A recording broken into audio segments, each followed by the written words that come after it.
There she goes, Melissa. Okay. There you go. Somebody's going to be on a mania for the rest of the night. Stay away from Jonathan Green. Don't be stupid. We have no.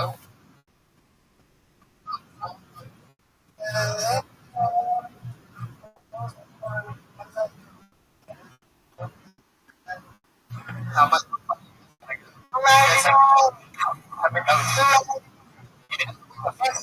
Let's put it down. It's extra regular Vanessa Johnson. Oh shit.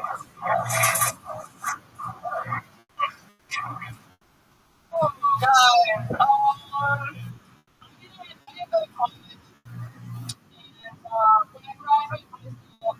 I applied for a job. I got to the interview. So, coffee, college degree. Like, no.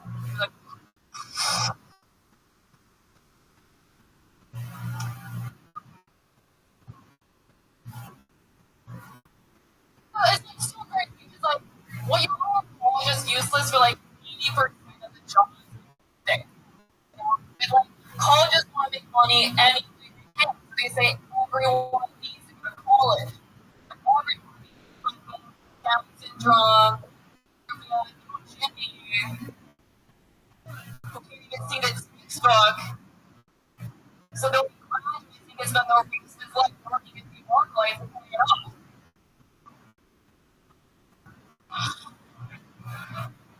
It's kind of hard. Yeah. It's going to be very hard for people to laugh at like you, Down syndrome people. So I don't think it's gonna help. Um, it's weird because so originally it was long showing it to me, and it was a minute 30. I didn't know until I was like report on the clock. Right? So, like the this. Oh yeah, I mean, it's not me, but it's play the Down syndrome. Obity, obity, obity. You queued up already? He actually. Now that's pretty talented right there. I mean, that's what Ryan said. Rationalize the Down syndrome. Tony makes a great point. I mean, it's going to be hard. You're a pretty woman. It's going to be hard for people to like you and to let you make fun of her. So, I'm not saying you can't. I'm not saying you can't do it. But you need to. No, I know, but 100%. The problem was like the original was longer, so like the middle of it was making fun of the colleges now degrees for people with it sounds like one from like Joey, like Joey, named Joey.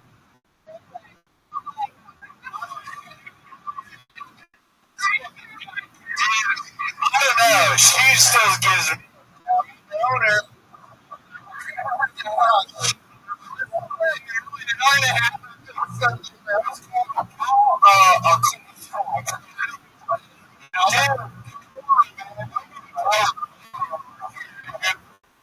Wow. Well, I mean, I would say, like, this is right now, it's just one of those where you just go, it just didn't work out right now. Yeah. Like, trying to explain, like, how you're going to make that money is not, it's like, yeah. So I just think, like, one of those, you go, it didn't work. You always have to combat against what they're saying. Whatever it is, like, you can hold it, nervousness, everything that's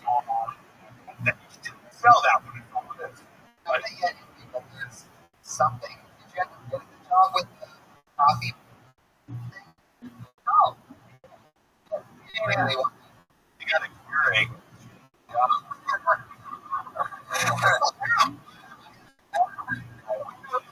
It's funny that you said that because myself too, like when you start to see this, like first off, like I'm really nervous. Then like now my brain is doing something else. And I mean, I'm like, I don't know. You know what I mean? Just becomes that.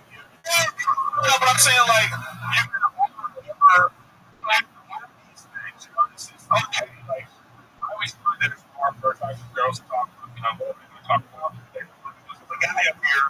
You know, my guy up here talking about housing people and you're fucking these people. I'm like, oh, you're not. So because you know, we look a little head. We talk about certain things, but that's the reality of it. I'm just saying, like, you gotta own this more. Yeah, everything. It makes sense. You know? Jim, Chris Farley told on Fire, the fucking Rob. You know, it is the same. Anyway, that's true. That's degrees for kids with Down syndrome. You just let me the joke. No. And I think that's hilarious. Yeah. That's the topic. You didn't figure out how to navigate that. But I didn't see bachelor's in finger painting. Yeah. Well, it's not like that. Like alternative type of news, like you know. Yeah.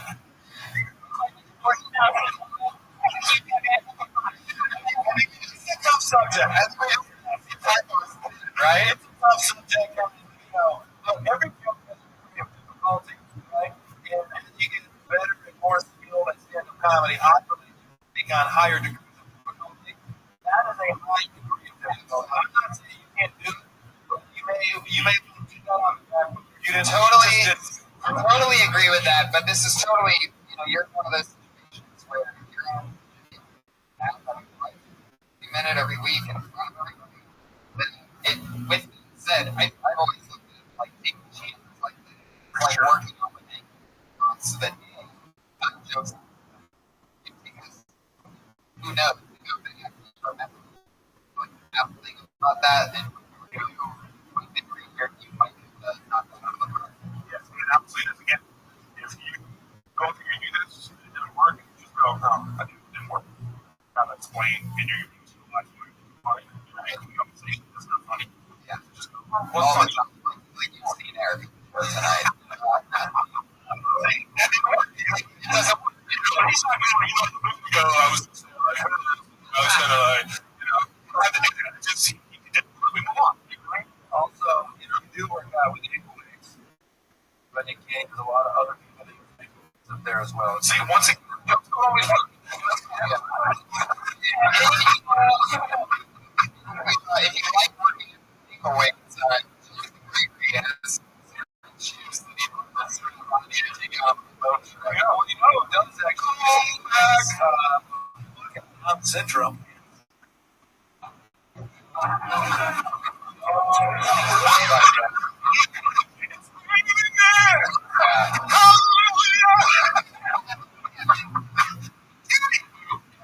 Johnson, everybody.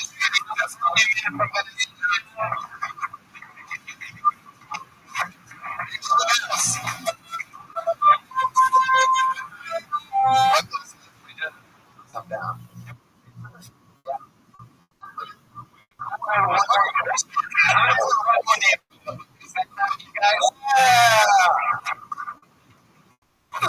It's wrong.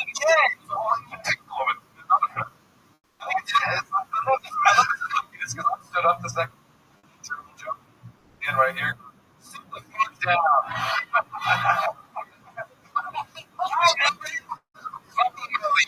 I just the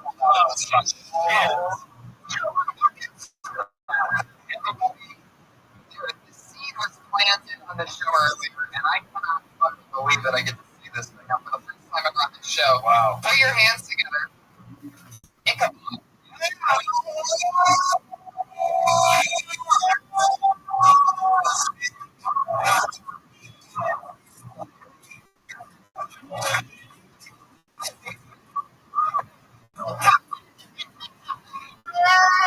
What?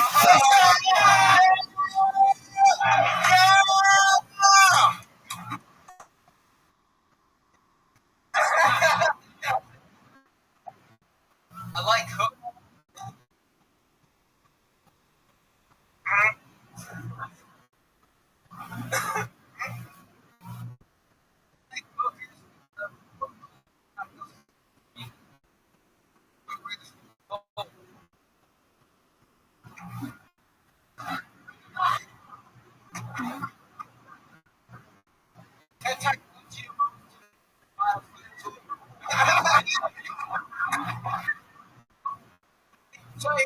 know, my what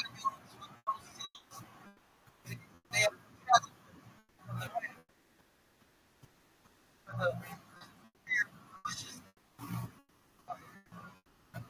they've gone too far. That's fucked up.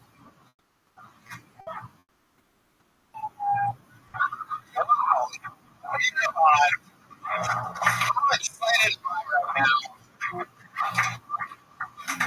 Good man. Hey, what's up? Now, you've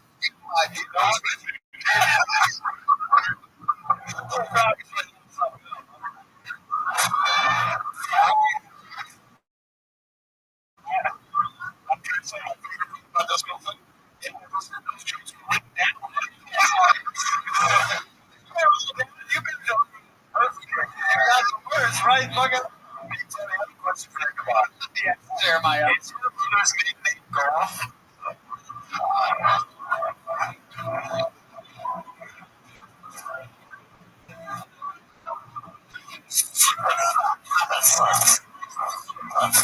Really? Set up for this one. Oh, wow. Okay,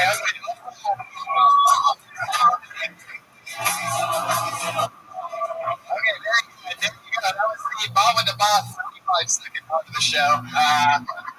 Ichabod, what's your name is Twinkle.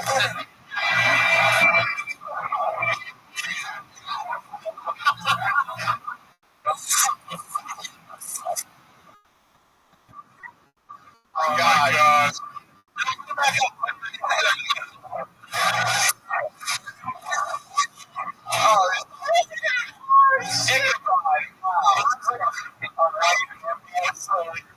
Switchboard. I don't know about you. I'm surprised this guy's not the wrong kid. Okay, Ichabod, here we go. What do you do for work? Definitely get resources, right? Okay, let's discuss the team. Get out of the way. Oh, God. You killed some of Tampa's relatives. Right? Okay. Were you offended, yes, sir? From London. Okay. He's lost his hand off. Friday night.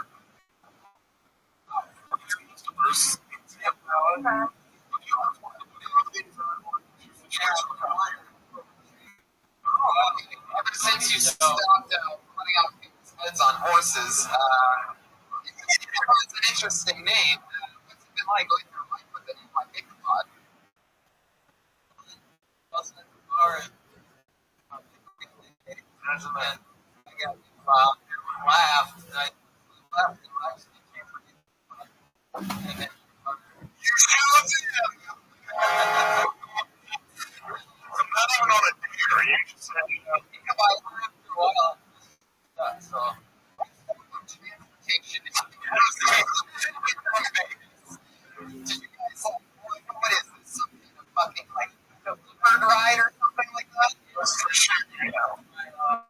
Right. Ron is your uncle. Yeah. Wow. This was a family trip.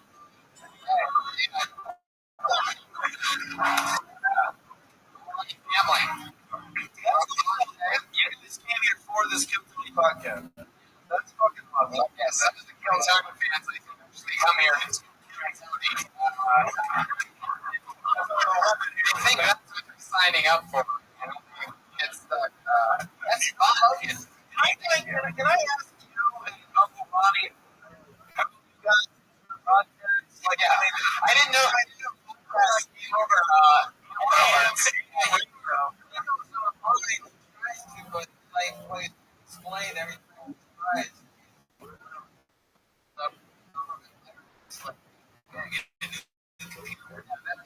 That viruses, that was your doctor. You listen to Kill Tony, Uncle Ronnie's. Yeah, of course. What do you have? A gateway? He's the only guy that listens to it on the police team. Ichabod, how do you? What funny for that? What? Look, these are all the. Ichabod, what are some other hobbies? Hobbies, other than scaring people have to death. Your Alan Charles fan club? Is the heritage in the hat? If you run, it would be really fun. Goats. You make those goats? Yeah, 2 hours. 2 hours? Half of those.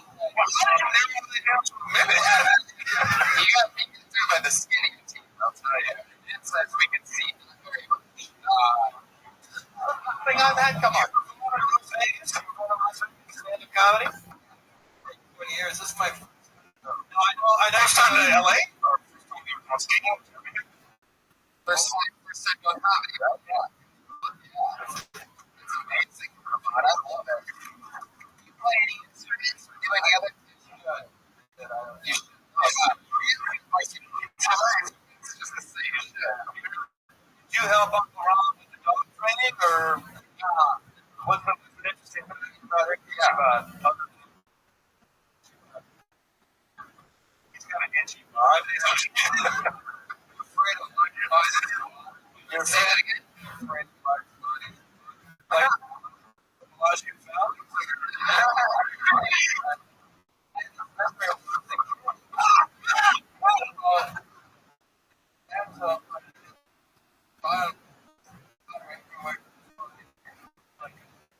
Think about you in the bathtub. Yeah. No, there was no bottom sides. Yeah, my mom freaks out. That's her doing kind of nurse. She comes like, have a nightmare. Let me ask you something. You're afraid of large bodies. You're afraid of small bodies as well. Do you take showers regularly? Every day? No, that's dreams.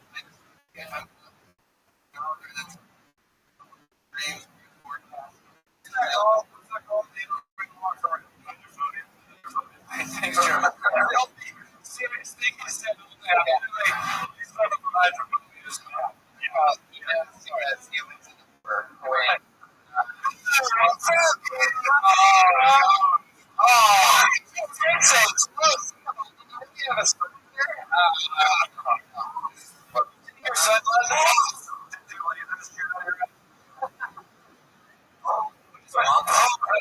I had a question for Ichabod. Ichabod, is it true what you said? You really love the curse? Is that true? Yeah.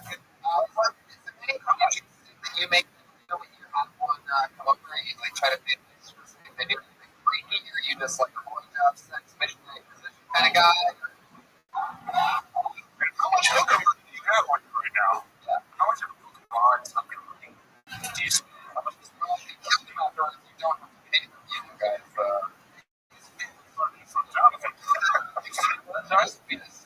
Oh.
not speaking while you talk. Wow. Wait, first of all, I love it.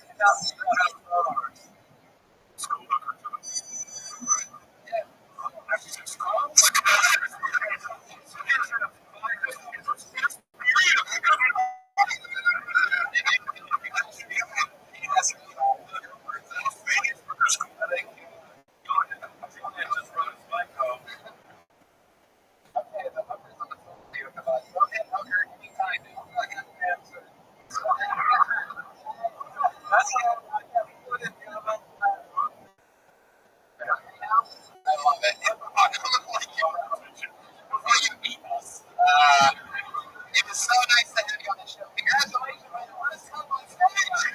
Look at it. Come on.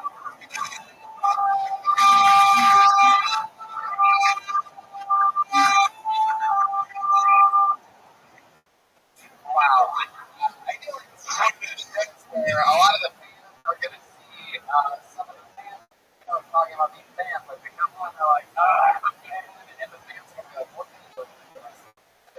Am I going to turn into that at some point? I don't know, man. They drove in from Vegas and they drove in. All the time for Ron Payne,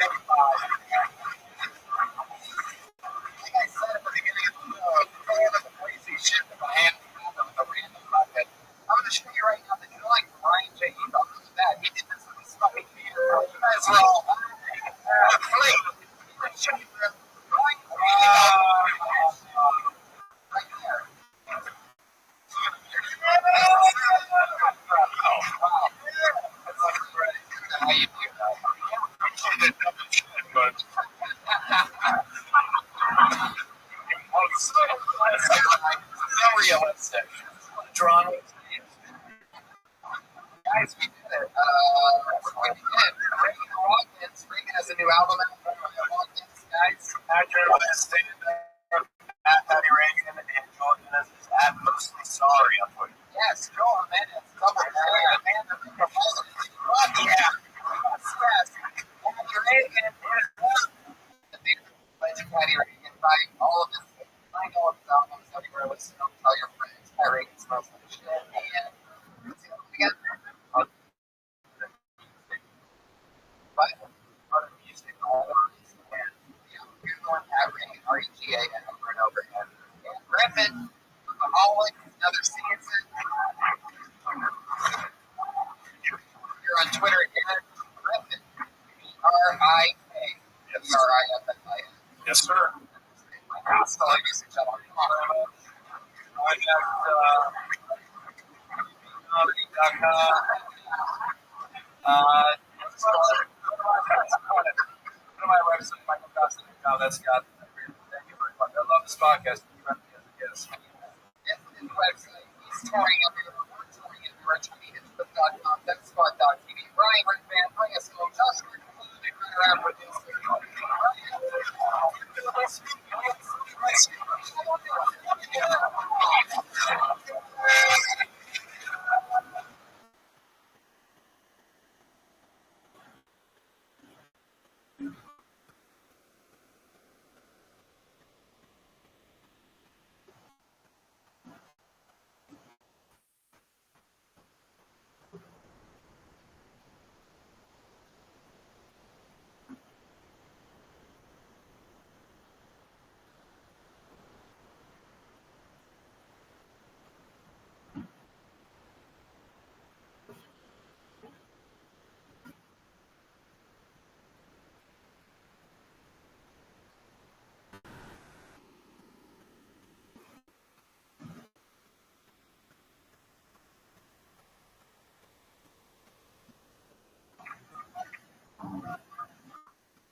Yeah.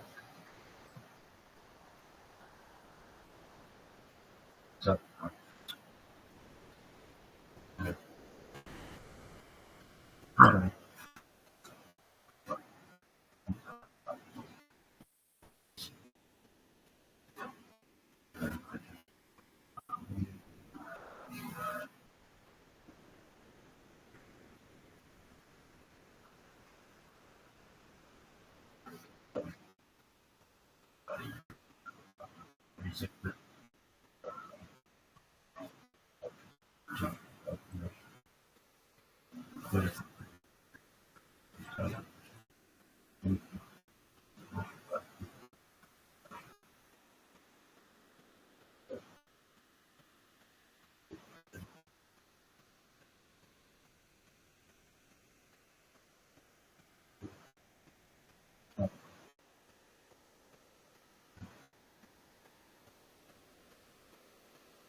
Two messages where we explore the one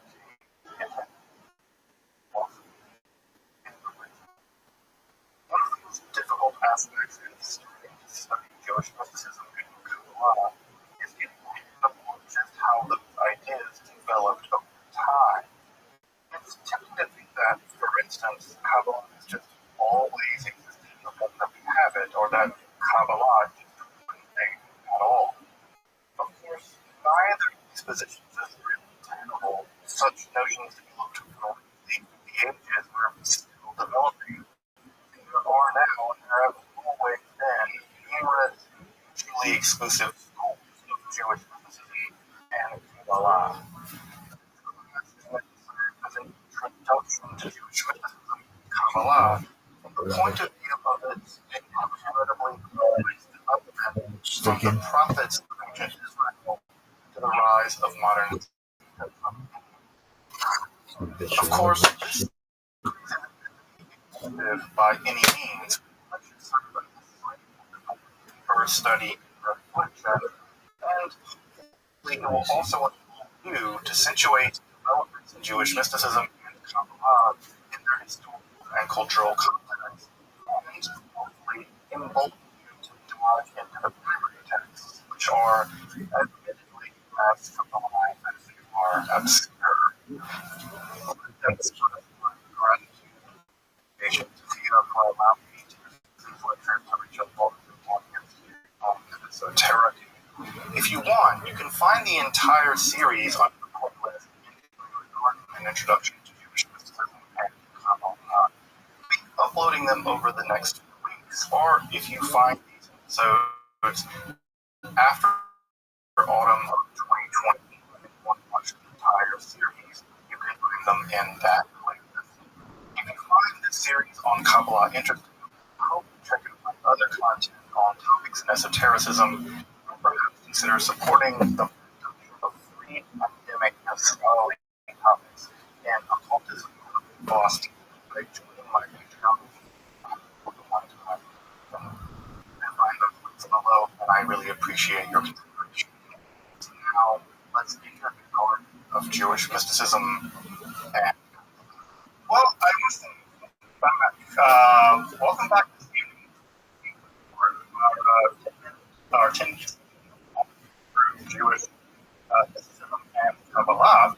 And we talked about last time, on the Kabbalah, right? We're still 1,200 years away from Kabbalah.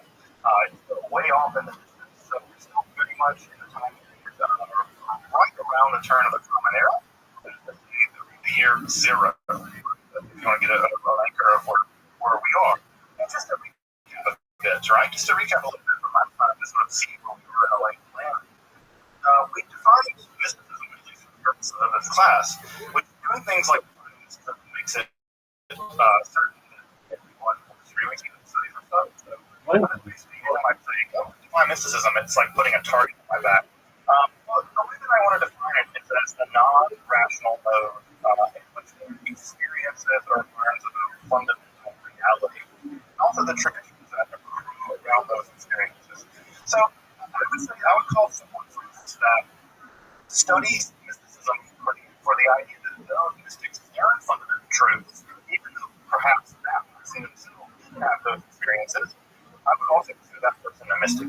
So I would say that there's also the idea to lean on the mystics to learn what you learn, and that puts you in the tradition of folks who are in fact mystics. And as an entire tradition of intellectual mystics, especially an intellectual mystic for those that say, look, I never had this experience, but I trust that this person did, and I think that but that's also another form that actually doesn't involve mystical. As I mentioned last time, the first Jewish mystics weren't even Jewish. The first Jewish mystics were like much broader category. Remember that the Jews received that name as one of the tribes that comprise the 12 tribes of Israel. And so Jewish mystics actually make up a minority of this. The prophets we have in the Hebrew Bible all over. They're not necessarily Judahites. And we said that the two forms of mysticism that seem to have been prevalent in Israelite society at the time were folks who experienced theophany, that's to say God showed up to them, appeared. On the other hand, if you speak to the half of God, that makes you a Navi, a prophet. All this time, those folks are referred to as seers. But the idea there is that either they can see the future or hear something from God, communicate that to other people. Those books typically referred to as some of the most important companies in the Hebrew Bible. Historically speaking, at least, we think that in Exodus, where God showed up to the Israelites, and the movements were fairly confident that that's a mythological piece of information, a normal one. But we are relatively confident, many scholars are relatively confident, that the prophets Isaiah and Ezekiel have some kind of phenomenological encounter, an encounter they recorded in the literature of the book of Isaiah and the book of Ezekiel, respectively. The idea that, now you might be wondering, right, when you say that Moses didn't exist? Well, it's not about what he did or didn't, it's about what we have evidence for. And we just don't have evidence.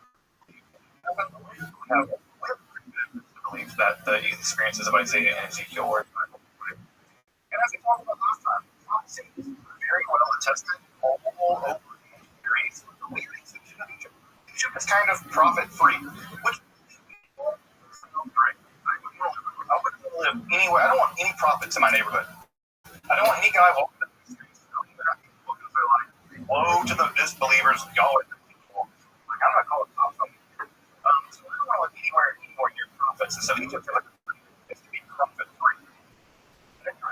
We saw last time that there are revealed prophets all through the ancient Near East, and especially in the neighboring Syria,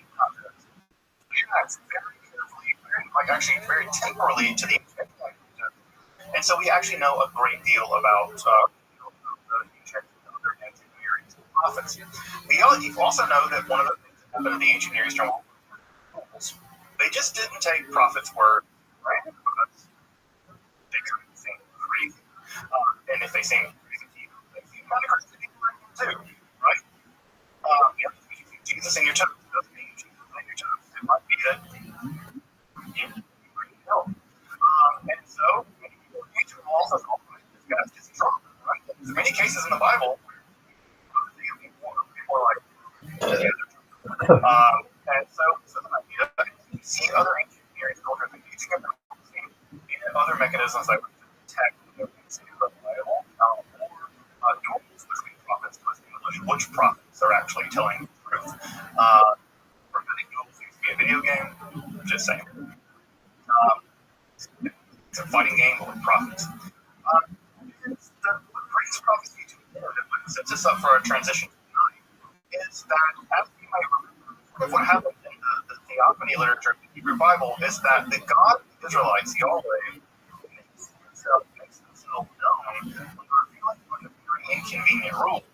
And by revealing all these very inconvenient rules, the idea is that the Israelites are bound to follow those rules and help them and give them the land and provide for them to have large families and agricultural fields. Well, what ends up happening is that for various reasons, the Israelites is destroyed and the Jews is destroyed. And as you might imagine, when your entire theology is built on a vassal contract, right? And your vassal, the person who justifies your vassal relationship, is defeated. Well, that's the end of that. And so again, it's like you're living in a house, and your landlord some sketchy investment firm. Well, you're the landlord. You have no longer a relationship with the landlord. So now you got to deal with other gods.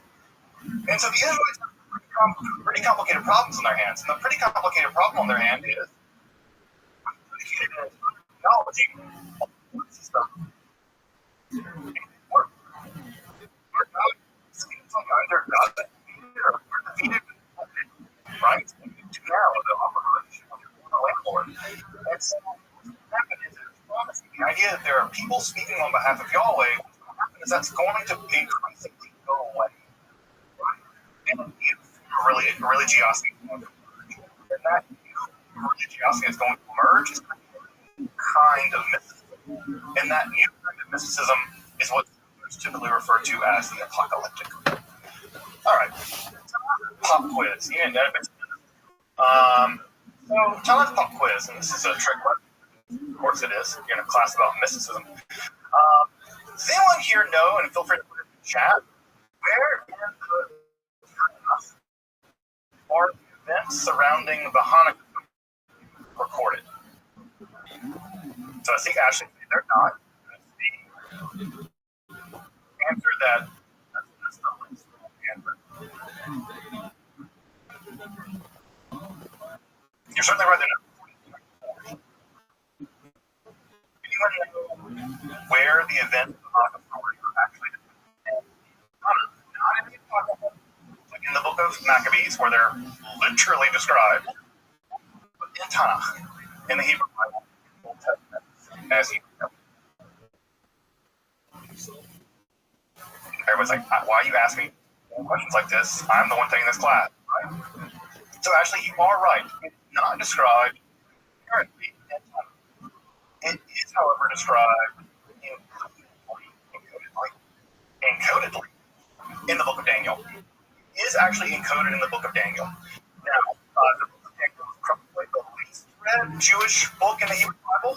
In some ways, one of the most confusing. But historical scholars, scholars of the Hebrew Bible, scholars of the book of Daniel, are really confident that it encoded a very elaborate system of symbols the story of the conquest of Syria, Judea, the great civil wars between his generals that led to the empires of the Ptolemies and the Seleucids, also with the rise of the Romans in the period of the Maccabean Rebellion, are in fact described using coded language in the book of Daniel in chapters 7 through 12. In the book of Daniel, it's a very weird book. there's a few books in the Hebrew Bible that actually has extensive sections of Hebrew in there.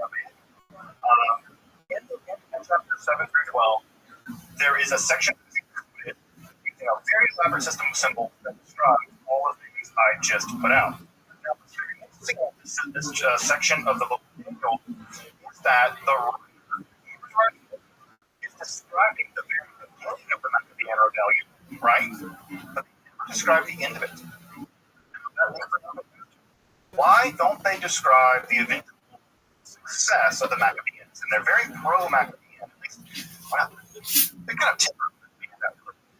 There's a lot of people who are terrifying. Wasn't like I said.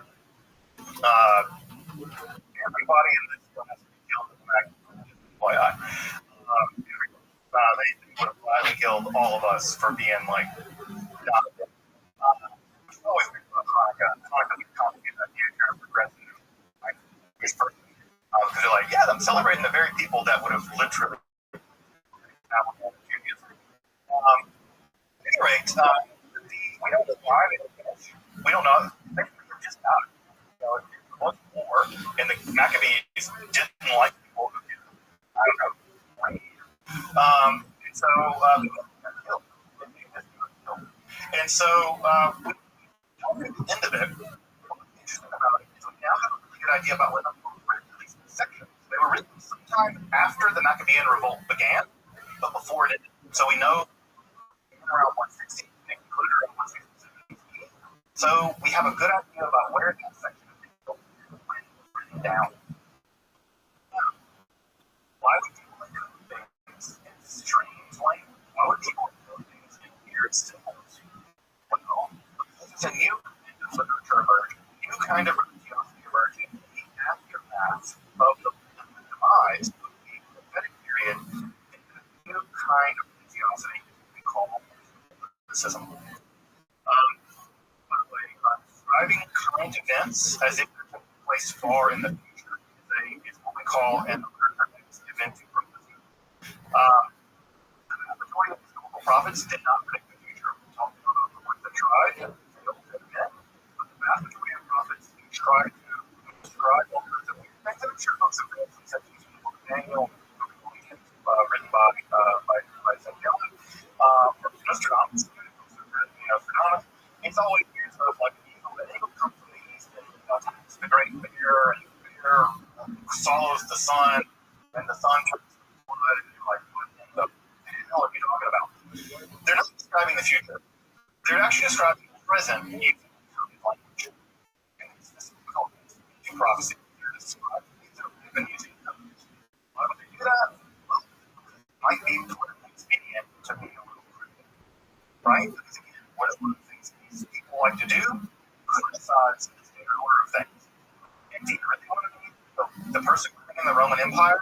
Like the Romans suck, and God's got to kill the whole stuff. I don't understand. You don't believe that. Crucify you for it. Well, the king, right, will rise from the sea, and then blah, blah, blah, blah, blah, right? You would cook. And the encoding mechanism of scripture. So, it's apocalyptic. That's the first thing we need to do. I know that most people hear the word apocalyptic, they're thinking into the world. They're thinking all the things that happen today in the world, what's going to come, and there's going to be this, that, and Magog, and all this stuff that happens at the end of the world, battle of the whatever. Many people typically imagine that what apocalypticism is about the future, because the word apocalypticism has been filtered so heavily through Christianity does tend to think of the apocalypse as something happening in the future, although Christians thought it was going to happen pretty soon in their lifetime. He's just kind of dragging us through. But, saying, it's not happening in the future. It's really from Christianity, shadow and flee the way we use this word. Apocalyptic writers, prophets for that matter, and the Hebrew Bible tradition don't do it in the way of trying to predict the future. They just don't. In fact, the most famous case of Ezekiel 2:26, or Ezekiel at the time, was the most predictable prediction that one could predict.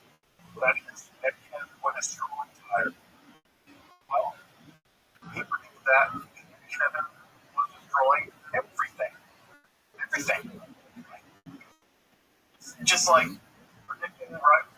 It's like American imperialism will continue. Yep, it's going on, right? It's a completely normal thing to predict.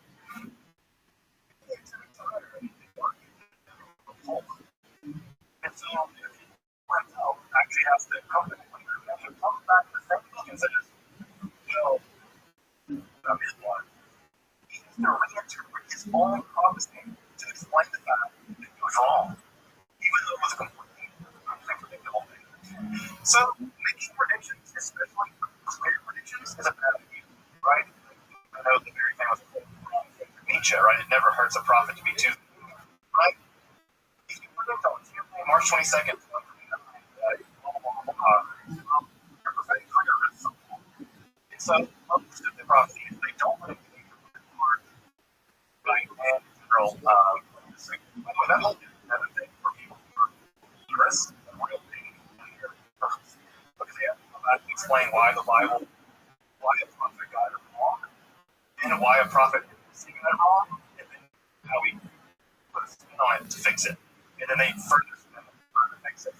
And my favorite example is in Michigan conquered Alexander the Great 400 years later. Somebody got it. So if it was totally wrong, like, really? That's the best you got. Okay.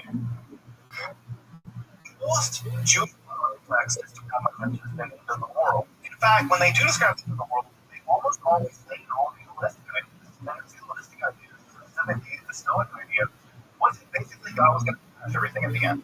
That there was going to be some conflagration that the world was destroyed by a giant fire. That's a very common idea in the ancient world. And so, in many ways, the predictions they do give at the end of the world are themselves just the popular ones. If you want to go to a Greek philosopher at the time and ask, what's going to happen if the world is a fire the whole world? They're like, sounds reasonable. So it's even really, in some sense, a Jewish idea. It's a Hellenistic idea. So let's put some context. Right? I'm going to say what the apocalyptic is in just a minute, but I want to put some context on this. What you have to understand about the rise of the apocalyptic is a time period in which it emerged. The political and theological principles that lasted from roughly about 586 BC, when Judea, the last independent Jewish state, was destroyed, up to around 135 of the Common Era, where the last attempt at an independence movement on the indigenous people of Judea, Jews, against the Romans, led by Bar Kokhba, was defeated, with hundreds of Jewish people being killed and the problem. What's important to understand about this political and theological landscape is there is a major breakdown, as I mentioned earlier, in the theology of the time. As I mentioned earlier, right, this entire theology is built on what is called the Deuteronomic theology. And the idea that Yahweh and Israel have a covenant, and that covenant works in the way that the Israelites perform religious duties and Yahweh gives them, right? So that is the way it's supposed to work. Their main way to understand themselves was as telling the Israelites, you're doing wrong, you're breaking the contract, and if you resist this, God's going to punish you. God's going to break the contract. Well, everything beginning in the the entire Judahite state is destroyed. There's just a serious problem. The serious problem is if the prophets were right, and if every single Judahite was massacred, well, that would have brought the prophecy to conclusion. Right? You broke the treaty. Done. Right? And that would have been a very neat, I mean, not untidy, I mean, except for of everybody being massacred. It would have been a very tidy story theologically. Well, what happened? The Babylonians didn't kill everybody. They took the entire aristocratic section and Judea. And they kept on keeping on. Not in the land, right? Not in their own land, but on. And not like that, they had a good time. We records of the Jewish population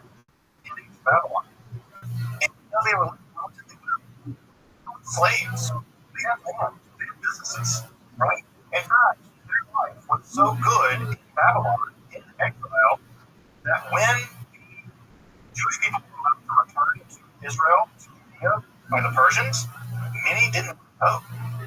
Why do I want to return to like the rock,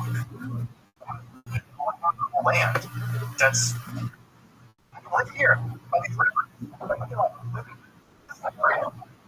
But I just want to go home. And so when you go home, right? Born there, diaspora Jews living in Babylon in comfort and security. Why go back to a wasteland to rebuild something, right? That in the middle of the Judean desert. And there had to be Jews, there had to be Jewish people actually quickly had to go back. So again, as a part of that way, feeding by the rivers of the Euphrates, whatever, a lot of them are by the rivers were here having to be in exile in Babylon. We know that because the evidence of the living there. The problem is still there. What do? The prophecy meant that you're going to be destroyed, and you are destroyed. So, does God make it any worse? Do we still believe in God? Like, the temple's been destroyed. What's going on with what we do with the Jehovah's Witnesses? The covenant doesn't make sense anymore. The covenantal theology doesn't make sense because there's a remainder that contradicts it. So, what do you do? What do you do? Well, there's a couple different options. The truth remains in the old covenant theology. And some people did try to do that. Some people did try to do that. But you can see the logical problem with trying to make the covenant's been broken. The Judites have been destroyed, and it's their prophecy to Babylon. It's a lot. What do you do? That's a real problem. Well, hope arises as a way of settling that problem, right? And settling that problem is by shifting your theology, right? Never let it be good to have to be voice. You simply innovate your theology. And what ends up emerging is a new kind of Judite theology. In fact, I might even argue that Israelite religion went into exile, but Judaism came back. The religion of the Israelites practiced pretty much would be guys in here, like killing animals and burning, killing animals, burning beer, grain, peace, God. No one here recognizes some religion like this. What comes out of exile is a theologically renovated religion that's much more like this. So what happens is that they innovate. They theologically develop a new theology that maintains the trappings of theology, but radically, philosophically changes what it all means. And so, what are those kinds of changes? The first big change is that don't just be the God of Israel anymore. To make this work, it only has to be a God of everything. Not just the God of Israel and what the other gods being out there in the world, like this whole monotheism, right? Your God exists, my God exists, but my God is your God. That's what the Israelites basically believe. Now, their new shift is, not only can I go be a your God, your God's not. There's just one God. Monotheism emerges in the aftermath of this catastrophe. So the God of the Israelites is now said to be the only God, and that God is responsible for everything. Not just responsible for everything, but responsible for everything forever. God has a plan for the entire cosmos. Right? This is going to be precisely important. God is planning everything. And everything that happens according to that plan. No matter how bad it is, no matter how confusing it is. In fact, the worse it is evidence of the fact that God is preparing something amazing. Right? This kind of theology is going to be discussed in the next year. So what also has to happen here, right, is that the Israelites, right, are going to have to begin to change what they think about their relationship to this God. And the problem is, this God's going to have to tell them what in the world all this means. We have this covenant. It's supposed to be like this. It's supposed to happen if we keep it. It's supposed to happen if we don't. Well, we didn't. And we're still here. What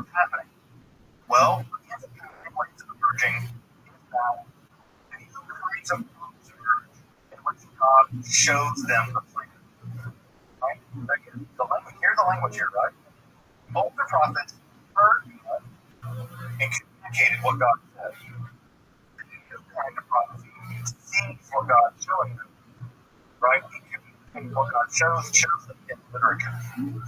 So this is a much more literary movement, and it's a much more visual movement. So distinct that we now think of it as a distinct kind of mythology. It's not prophets, they're not speaking on behalf of God, they're describing what God has shown them, what God has told them. And that is a completely different phenomenological mode of experiencing a very different kind of mysticism indeed. Now, what precipitates this? How do they get the ability to, what are their rights? The answer is really complicated, and the short answer is we don't know. We don't know. Because we don't have good records about how this goes down. The best theory I've seen is that what ends up happening is that the Judahites go into exile and they come in contact with an up-and-coming religion called Zoroastrianism. Now, you have to understand that when the Judahite aristocracy goes into exile, the Judahite aristocracy is still a relatively, this is the right word to describe this here. The ancient Babylonians are like the New Yorkers of the ancient world. They're cosmopolitan, literate, they have an ancient that's been there for 1,000 years. They're wealthy, they have multiple giant temples. Egypt is larger than the Israelite temple. It was a metropolis on an order of magnitude that the ancient Judahites could not have imagined. Ancient Jerusalem was a backwater. It was a tiny settlement of a few thousand people, right, with a little temple there that was, how much bigger than a basketball arena, right? But the aristocracy is a relatively backwater people into contact with people incredibly literate, right? When the Jews wanted to write a document, they were Babylon. When they arrived in Babylon, they must have been all over by the ultimate limit of existence compared to Babylonians. Again, this is like the Mississippi aristocracy being conquered and interactive, right? You just can't imagine the shell shock of what about to happen. Furthermore, they're coming in contact with a very dynamic religion called Zoroastrianism. Zoroastrianism is a reform founded by the prophet Zoroaster, who we don't know much about. It's not clear. But if I summarize Zoroastrianism to you, I bet it was found immediately obvious what they believe. So, Zoroastrianism is a basic theological religion that claims that a good God and evil God are one kind of battle for the destiny of the world. Represented by non-physical spiritual entities. And those non-physical spiritual entities are in combat with other non-physical spiritual entities that serve the bad guys. Angels and demons. Right? Or that sort of thing. Now, this rigorous equilibrium of non types of catastrophic battle at the end of time, the forces of good will win, they will throw the forces of evil into a either world, right? And not only that, there are Zoroastrian prophets who are given tours of the underworld. As tours of the underworld, things are going to Europe, and we're really confident that Dante Alighieri was influenced by them. The Divine Comedy is probably influenced by these tours of the Zoroastrian literature.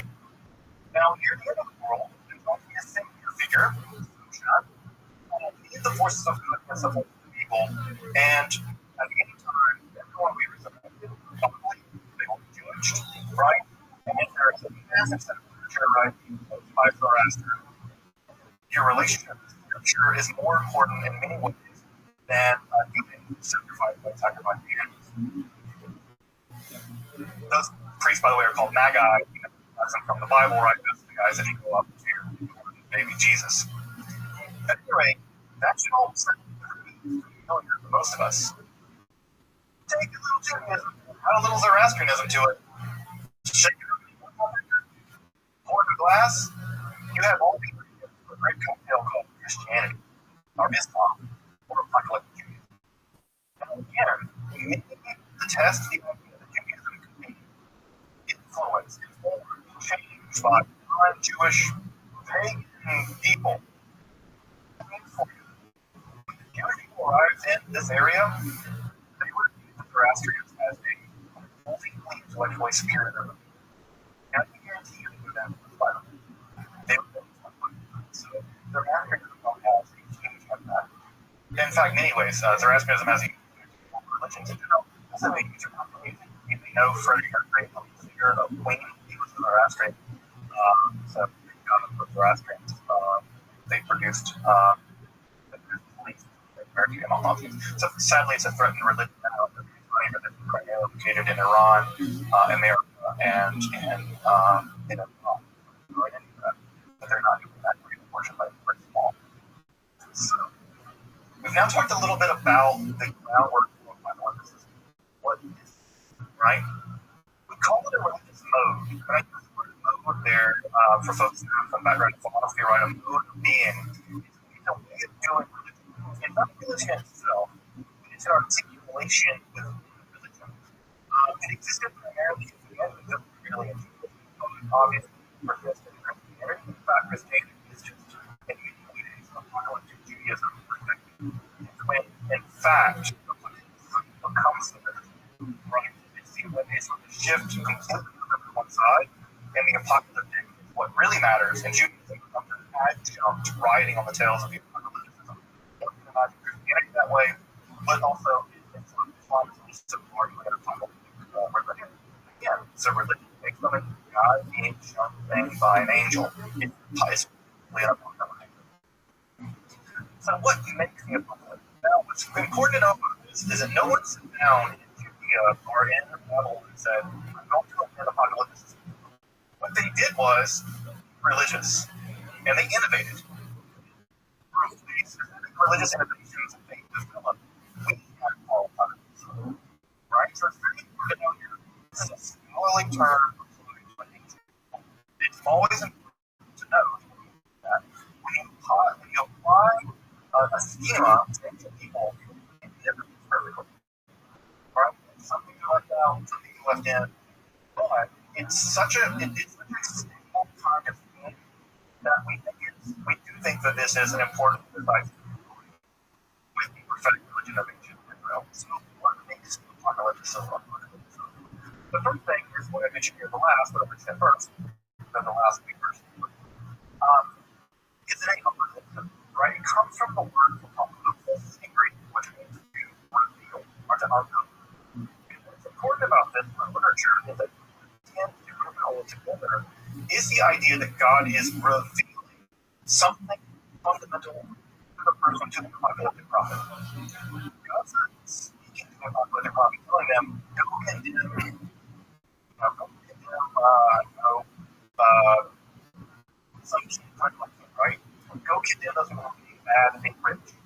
So it was God spoke, Amos went and said, right, woe to you, no, here we have God revealing various kinds of things to a human agent.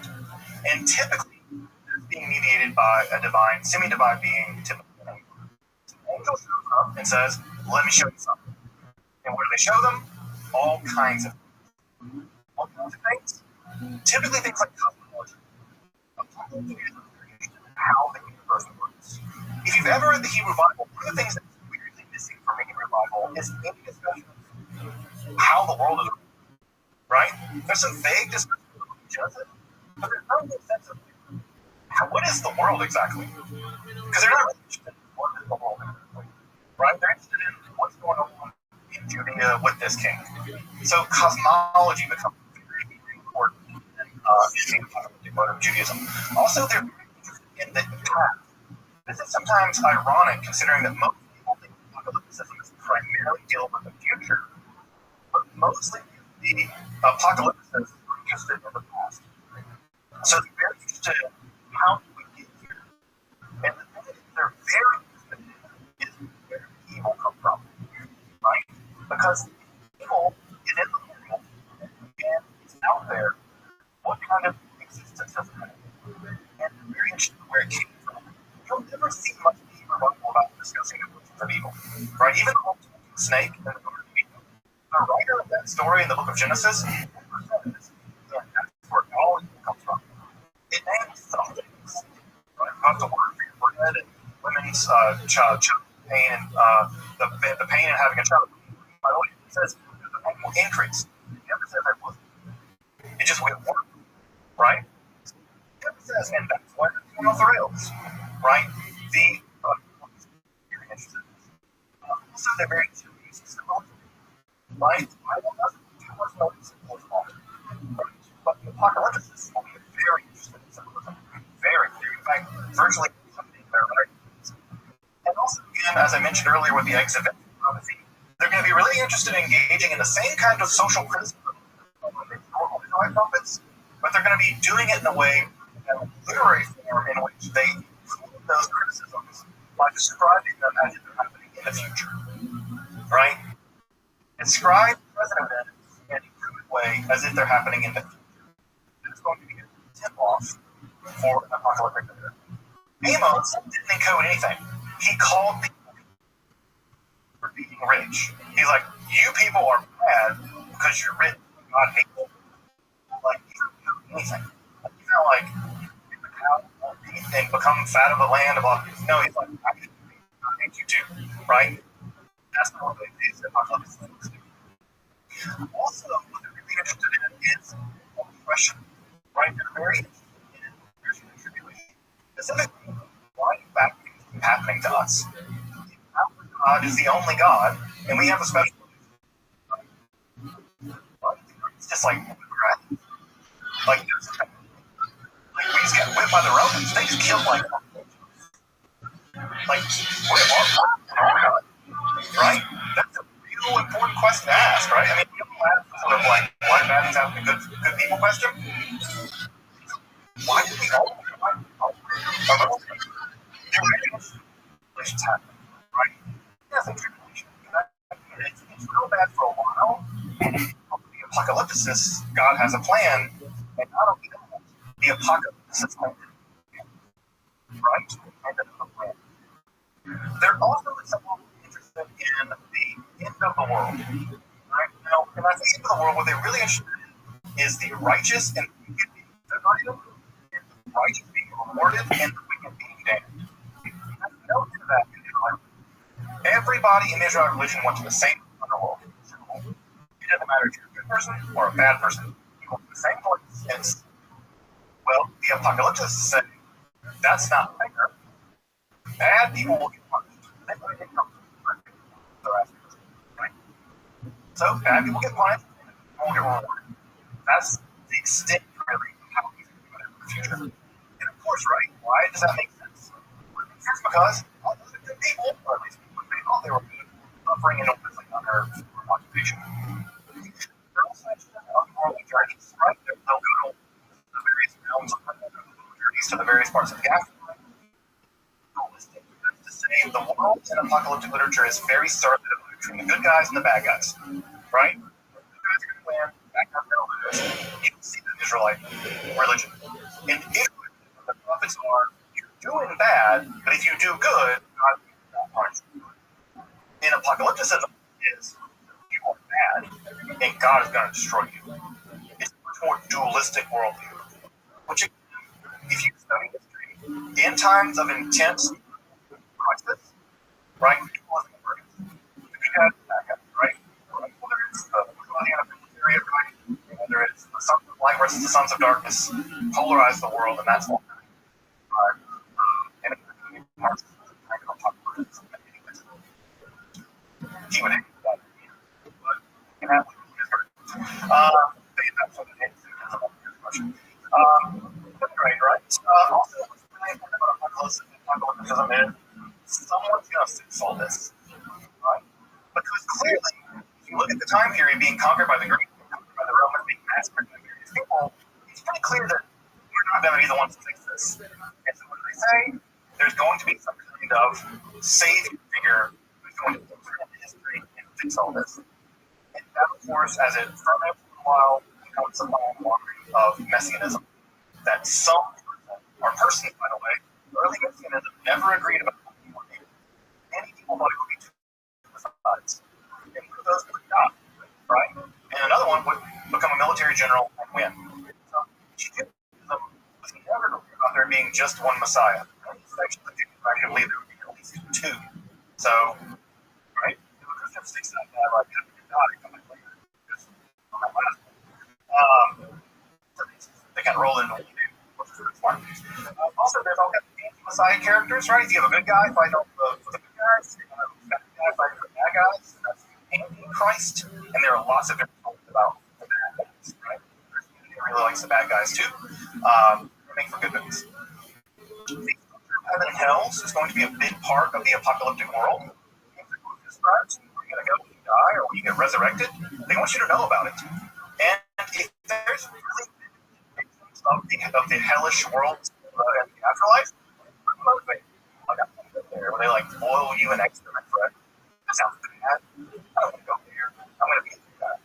Right? So there are various structures, the various heavens and the hells, and they're also interested in the idea that behind the scenes of what's apparent to us, the world is going to be dominated by a vast majority of spiritual creatures.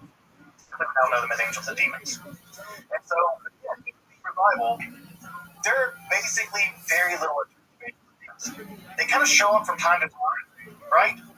But in the apocalyptic, they are everywhere. Angels and demons are literally all around you, titanic spiritual warfare for the destiny of the world. Right? And every country has something, right? People think of this country, angels in this country. Every country has their own demons. The scale of things is also bigger. In Israelite literature, they kind of don't like the Egyptians, and they kind of don't like the Assyrians. But if you have a global analysis of the world, they're kind of the apocalyptic writers. They imagine the entire world divided into countries, and they explain science in terms of this spiritual battle going on behind the scenes that we don't see. Their literature, which we'll talk about more in this moment, is typically pseudo-anonymous, although they like to claim that Christian people wrote them. So Enoch wrote this, Abraham, or so they like to allege ancient authorship. Malcolm the Dude down the street wrote this. Manning wrote a book about angels. So, Manning, the guy who like, right? So, Manny the shoe guy, Manny the copper's like, nah, Enoch wrote this. Right? And so he puts Enoch's name on it, right? Never died. It was like, father, father, like, yeah, Enoch. Dude, yeah, he was real. But read his book, right? So you throw a name on it, people really read your book. They're not going to read anything about the world. So let's talk about this, right? Let's get into what makes this work, right? Why would anyone write all this stuff? So the first is historical and psychological. You're living as a Judahite in a world of theological and political turmoil, right? Now, I don't know about you. I don't like turmoil. And when my life is in turmoil, one of the things we try to figure out is, why is it happening to me? Right? Because we that if we understand something, we get power over it.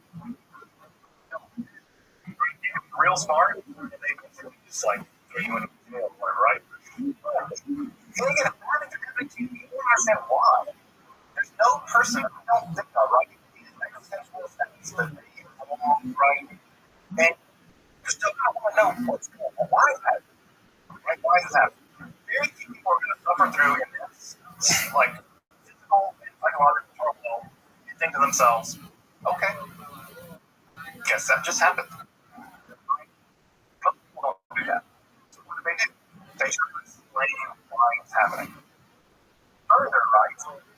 Not only do they want to explain why it's happening, people just feel like it's not for no reason.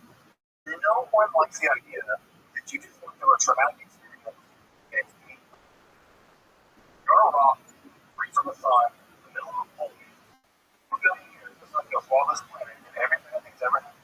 It's not like you're not going to be a Earth.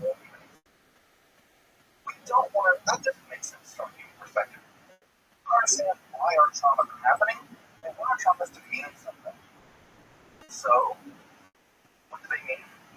Well, the overwhelming thing from the apocalyptic literature is that God has a plan in the whole thing that's happening in the world. And that your suffering is not random. It's part of a plan. And what is that plan? For the world. Right? The world is going in a very direction. And God is going to make things right. Punishing the wicked, rewarding the righteous, all part of the plan. I think also Nietzsche a lot tonight. Right? Nietzsche said, right, that the person who has a wide hearing out, right? The person has a wide hearing out. People can get through it. As long as they realize that, right? I think I'm here with that. Right? It's the idea, right? This is what you get. And you get a reason why it's happening to you. And what's the reason? It's all part of the plan. And the apocalypticist has been revealed as of this entire form drama is that no one likes being colonized. No one likes being oppressed. No one likes having their country destroyed by foreigners. No one likes foreigners looking into their country and taking all their stuff and sleeping. No one really does that. That's bad. And so you want to protest against it, right? You want to protest against it, right? The Algerian, when the French come into Algeria and destroy the country, the Algerians like what happened, right? And they protest against it. Now, there's lots of ways to protest. One way of protesting is militarily trying to fight the rebels. They try that. And people did. And they have very limited success. Also write books about how they're bad. You're going to hate them, God's going to judge them, God's going to kill them. Eventually. Well, again, as I said earlier, you can't come out of this way that way. Right? Go to the Romans. Now, Tiberius is on God can kill him. And the Romans are going to be like, that's interesting. How would you like to be crucified? Right? So they're going to do that. They're going to include it. And if you know, right? I mean, right? If you know, and you got to read this literature, read the code. Yeah, the Romans, they're going to get their assholes. God, they're absolutely good. And the Romans will be hearing them. Right? So that was way up coding it. Now, how does all this work? God has to tell you. God has to reveal to you the plan. You know, the apocalyptic prophet. And that's what this literature is. It's the plan. It's the way the world is structured. God built the world. God structured the world. History itself is unfolding according to very set rules set out by God. And everything is part of the plan. Everything's part of the plan. And the apocalyptic literature is marked by that revealing, that uncovering. As you might imagine, in a world of turmoil, which you turmoil, right? We'll throw on a little turmoil here and there. We'll talk. This was incredibly persuasive. It explained why the world was the way it was. It described why bad things were happening. It told you where it all came from. It tells you how it's going to all end. It tells you that the things that you're going through as a people, as an individual, are not random.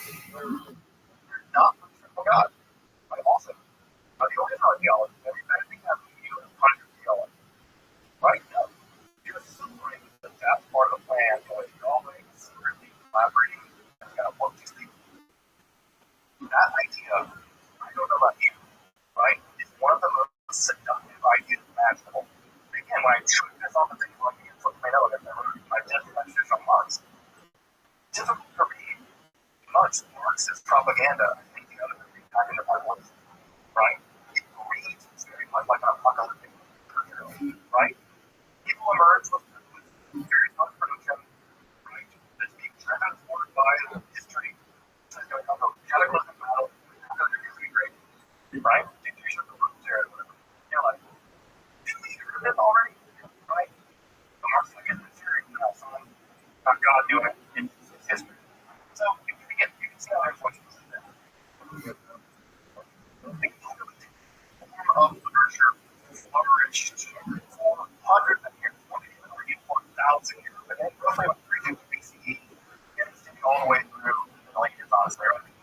are more yeah, they continue. It's a Christianity is the name of the religion that forcefully accepts the conflict paradigm and thinking of the form of Judaism with the exception of these things. This looks like on the road that scrolls. They believed it so much, by the way, that when the Jews revolted against the Romans, the folks who lived within that site, they trusted doing it, they kept even more good. They fought. They fought the whole time to a small end. They tried to organize resistance to the Romans. They were massacred in 2 battles, and guess what? They threw out a souls like they used to their buildings. And they never came back to them. Why? Because they were dead. Because they thought this was all part of the plan. Lucky for us, schools sat there more or less for a couple thousand years, and now we have them. And where they're going for this battle, describing the banners and the horns, they will be forward and carrying into the battle. And I mentioned that legion of Roman soldiers are like, why are they blowing horns and stuff? Right? And then this that isn't going to work. And then the Roman massacred them, and they let their scrolls there. What does a man of a drum? I mean, I'm going to interview you at the very last moment saying, that's your battle plan? Stay home. Right? That's your strategy. That wasn't true. See what's going on. That they want something of making revival, like a the war scrolls, there's scrolls, very conflicting text. Perhaps some of the famous apocalyptic text of all time is the book of Enoch, but not included in either Christian or Jewish literature, but preserved by the public people of Ethiopia. But that's one not. Because they well, like the devil haven't done that, and they're brilliant tacticians, but they preserve so one time I think about what the Ethiopian people have done to preserve what Jewish and more mistakes in what they've done. So what's also happening this next time, and apocalypse doesn't so much like you say, this is a cult that they're discussing next time. How do you know what God has to show you, or what angels have to show you? So the spiritual technique were developed. This in a new form of mysticism arose, and this concept of mysticism and with this described going into God's houses and being shown this stuff. We'll get to the next week. It's there. But that's what it is. Apocalyptic Judaism and rabbinical Judaism, however, never quite saw eye to eye. The rabbis never fully embraced apocalypse. Right? Because the rabbis don't day-to-day keeping on of religious survival, not the titanic battle at the end. Right? The rabbis are more like, do Judaism relative to destroy it? How do we move the temple into our home? And you talk about the people out there being like, I'm Jewish people tomorrow, right? So, in many ways, the Bible Judaism never quite meshed with a rabbinical Judaism. And one famous quote from the Talmud, right? It says that for every time you got to calculate the Messiah, how God delays the coming of the Messiah is that you get in the future. Rabbis don't like this. Like when Rabbi Akiva said, right, that Shimon Bar Kokhba is the Messiah will save us all. The other rabbis make fun of they're like, grass will grow in your cheeks before the Messiah comes. Like, that's not going to happen. Unfortunately, grass didn't grow in his cheeks because they get buried because he was burned alive before he came up. So, sometimes it's treated right? The apocalyptic is very, very dangerous. But it was incredibly popular. Screenwriting animals is a short list of all the apocalyptic literature in this time period. If I were to grab my collection of apocalyptic literature off the shelf, it would be longer than everybody. An enormous amount of literature, right, was produced in the apocalyptic genre. Dozens of them. That were very popular. For instance, the Debussy scrolls, there are more copies of the Book of Enoch than there are copies of Leviticus. That's Torah, folks. That's like the Torah. There are more copies of it out there. Right? They're more interesting enough. If we can take the amount of scrolls we have, right, as an indication,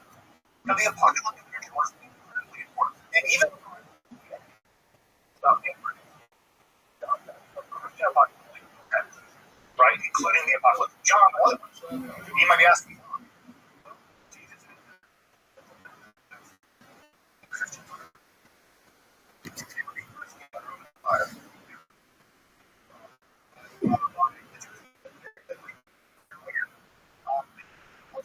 Jesus wasn't coming back. People started dying.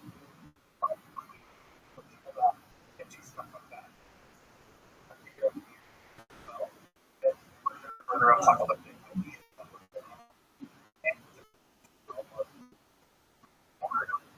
And you should rush into God's plan, right? Or God's plan. It's also in the Islamic literature, apocalypse also becomes enormously influential in apocalyptic and Jewish ideas. Also make their appearance in the Quran.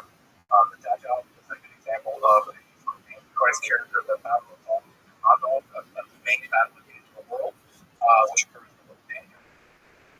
The battle of India and Christian literature.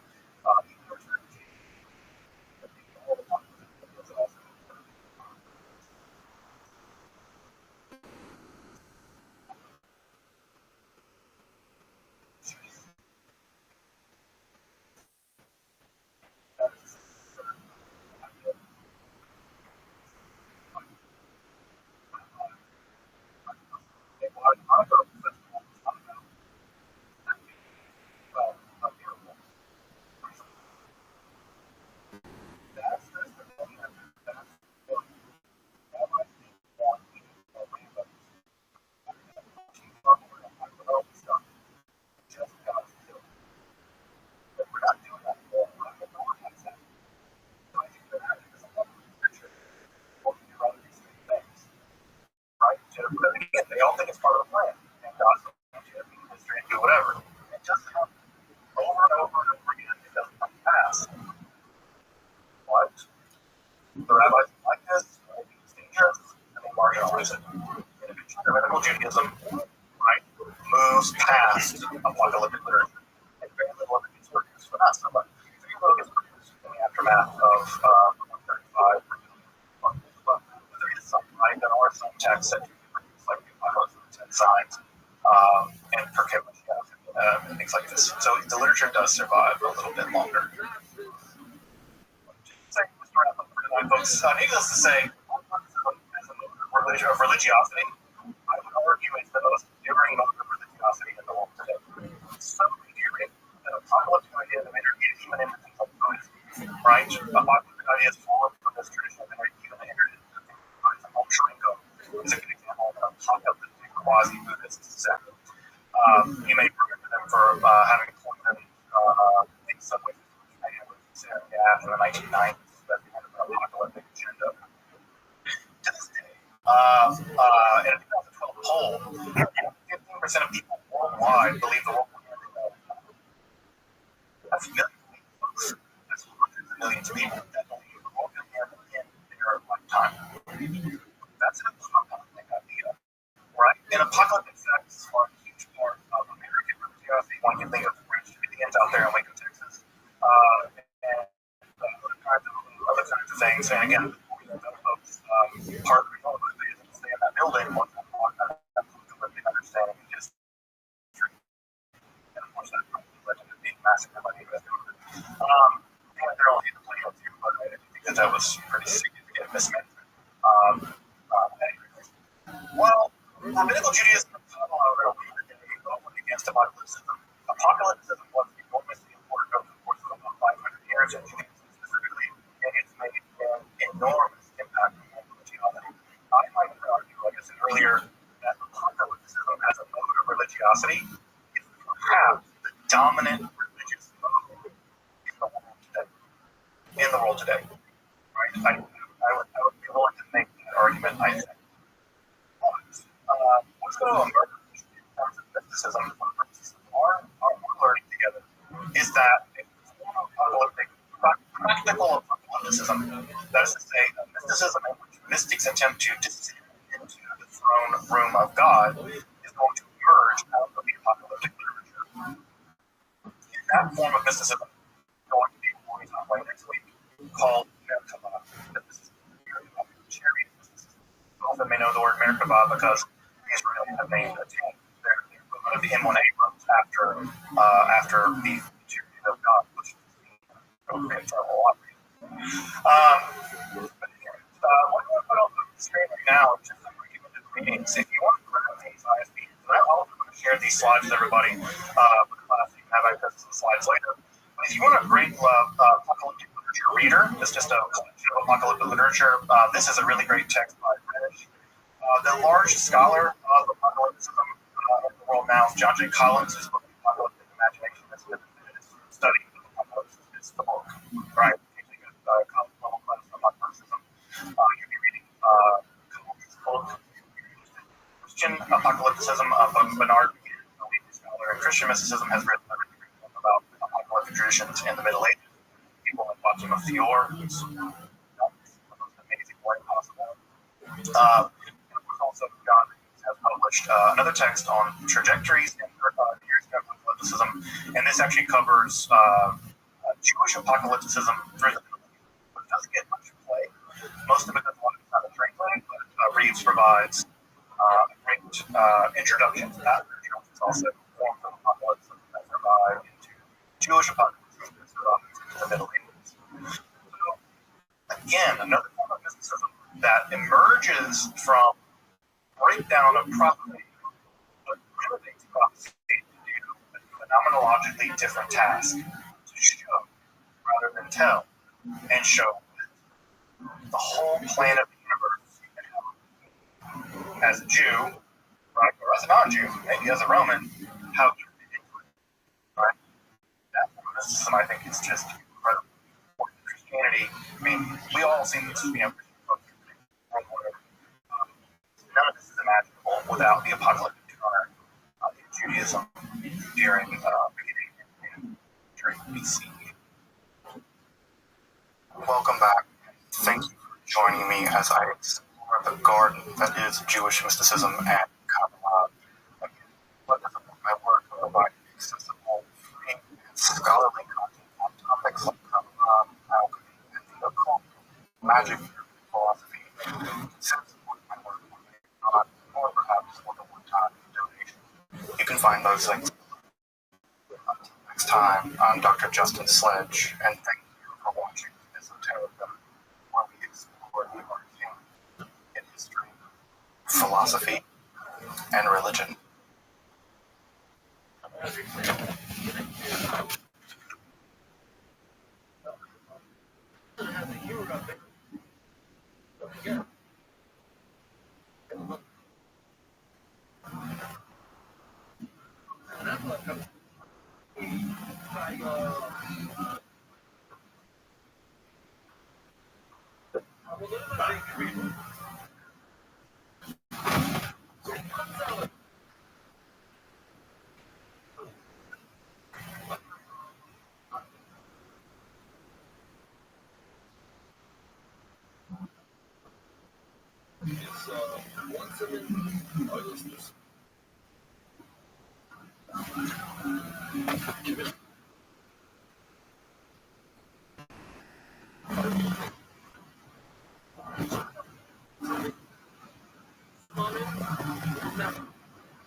Coming live from the Rothschild episode of Kill Tony. For Tony. Thanks, everybody. Hi, everyone. Oh my goodness. I am so be back with you. Wait, we're the number one podcast in the world. Yeah. Sometimes even I forget the number one ranked live podcast in the world, and you are here at its home in the belly room. Every other week we're in the meeting room. And sometimes it's just more fun to play in a shoebox. You know, that way you just get all right on top of one another, so you get close to the action. Yeah, so yeah, my co-pilot and all this fun. The one, the only bright red man. As you can tell, he's on sound effect duty tonight. We have Jamie on the great HD camera. The one, the only Ryan J. Bell, house artist, drawing tonight's episode. You're not gonna believe it. At the end of the episode, I'm going to show you an unbelievable piece of art that was drawn right now while you people are all sitting on the show. Please, thoughts. Ryan's drawing the entire episode. And if you couldn't tell, live audience, because you were here when they were playing, I'm a fan. But I have to bring back out each time when the show starts for some reason. It's always fun to watch their intros. Always something original and different. Here they are, the Kill Tony Band. Reagan and Watkins, Joel Jimenez.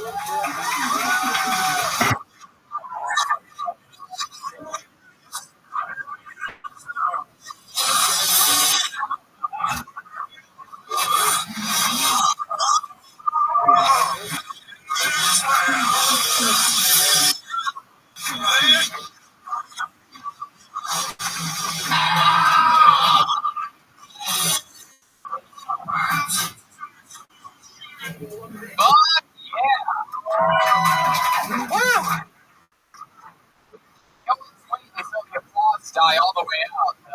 Here they are, Reagan and Watkins and Joel Jimenez. So this is like some kind of anti-war stance you guys. Right? Pretty political. Now, what are those helmets you guys are wearing? Look like coffee filters. Camouflage coffee filters. You got Official World War I section trench helmets. And then Joel is wearing a bunch of things.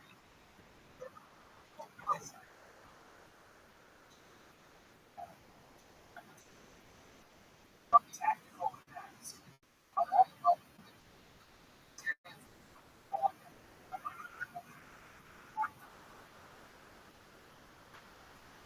Every single week I do the funniest on this show.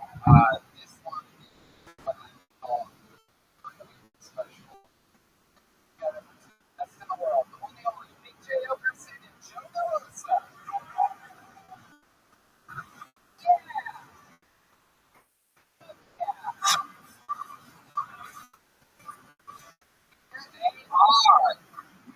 Donna Rosie, you've done this show before. Welcome. Big J. Wanting you to know comic and super live on Kill Tony.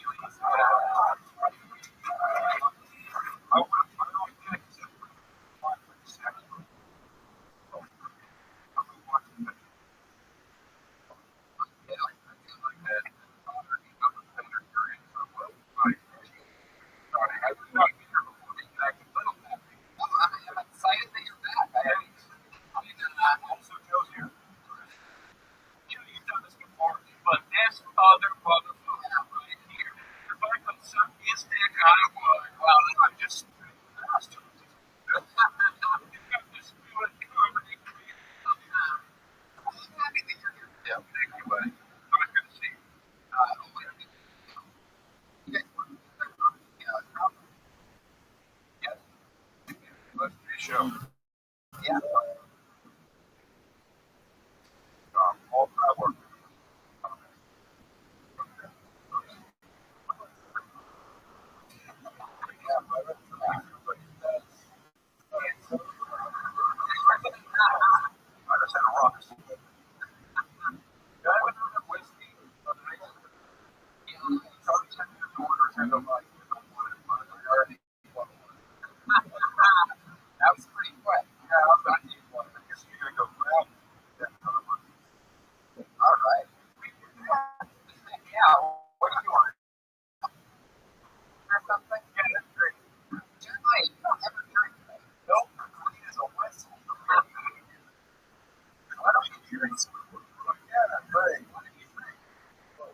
never have. Never have.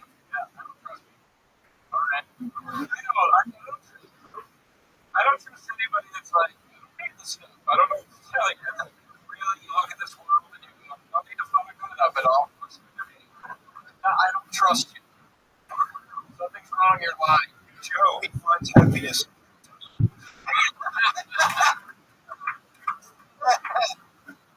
Well, that's where my Oh, my truck's right here. cocktail. I'm so funny. So we have a book filled with shit ton of comedians, guys. They got signed up for the 20 seconds live on a podcast. Comedians, you know your 60 seconds is up when you hear the sound of it. Wrap it up then, or I'm sure you're gonna be angry. There.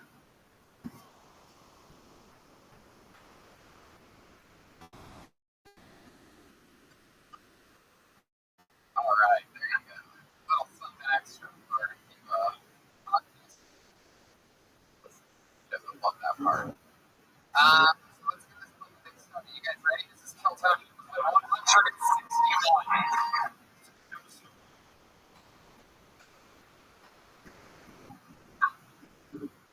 Anything can happen as we found out last week. Fucking preach. So let's see how time goes. This looks like a new day period together. 60 seconds uninterrupted from Michelle Westport.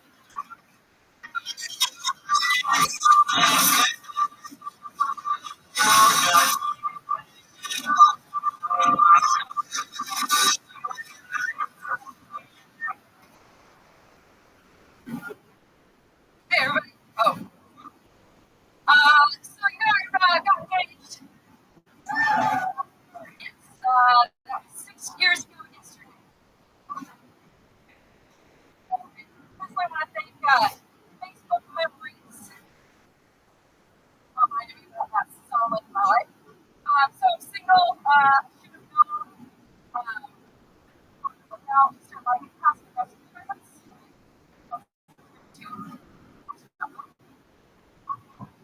And I got 800 emails the last 24 hours on Match.com.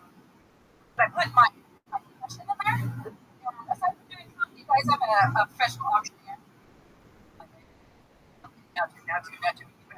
But I wrote it wrong in there, and the A and the S key are dangerously close. So apparently, there's like about 800 people in the LA area that want to go out and pay.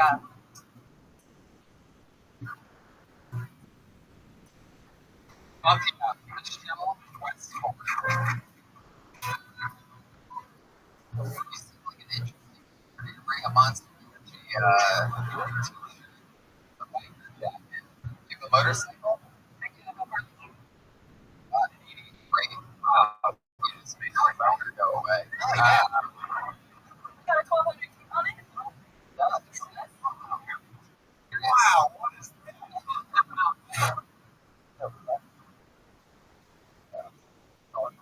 Yeah, exactly. Michelle, so, all right, 7 seconds into the fact. Michelle, listen, what's so extreme about you? What else? I mean, you bring a monster energy. Like, you don't get a motorcycle like this. All right. Usually, you don't get it.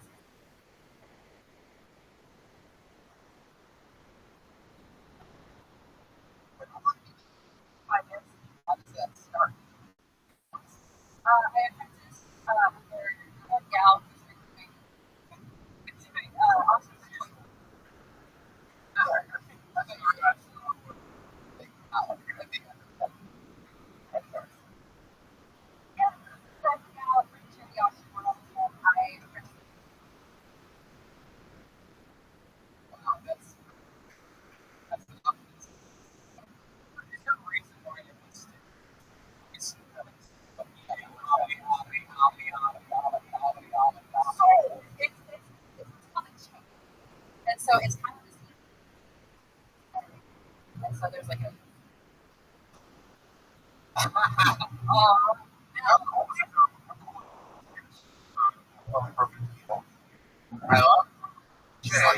press. Can you stand less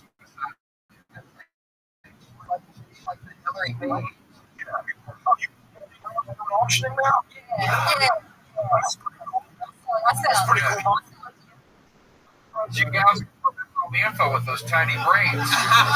No, don't say that, Joe.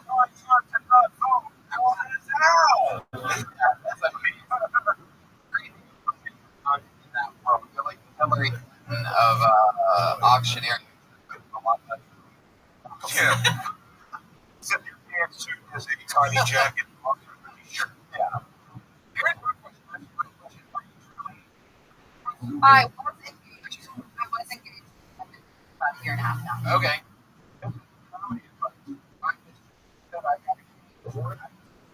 Ring. I know. That's why I had my hand a little bit so people don't.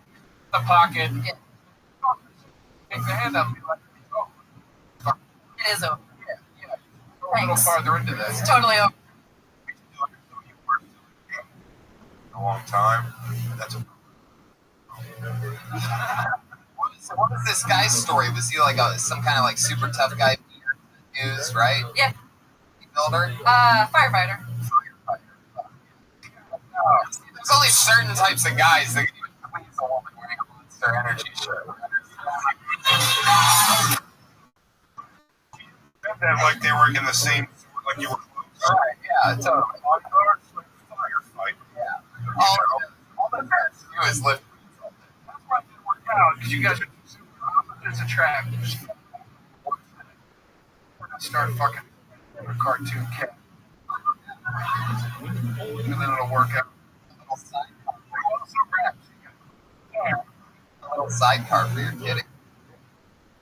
That's how Joe. What am I, a piece of meat? You should fuck Joe. You should fuck Joe. Joe. Yeah.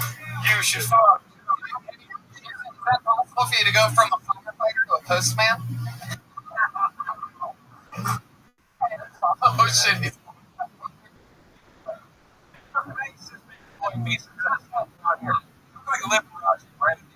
Oh my god. Oh my god. Please, I mean, don't fucking blow me. Actually, don't, because you look easy. You can't get the blowjob, Joe. I heard that Joe just went back to sprint. Did you guys know that? Thanks for coming to my defense there. Don't do mess with Tony. Would you just go back with sprint? Verizon. The Verizon guy. This fella, genius. Sorry, I was going to need some help. Help to the help. See all the But he's still from. Are you kidding? and bloody dick. How fucking happened? Love to suck that thing. Right. Also have a bloody mouth. Oh my god, what is happening right now? Oh no, don't do that, Michelle. You are not young enough to be shouting.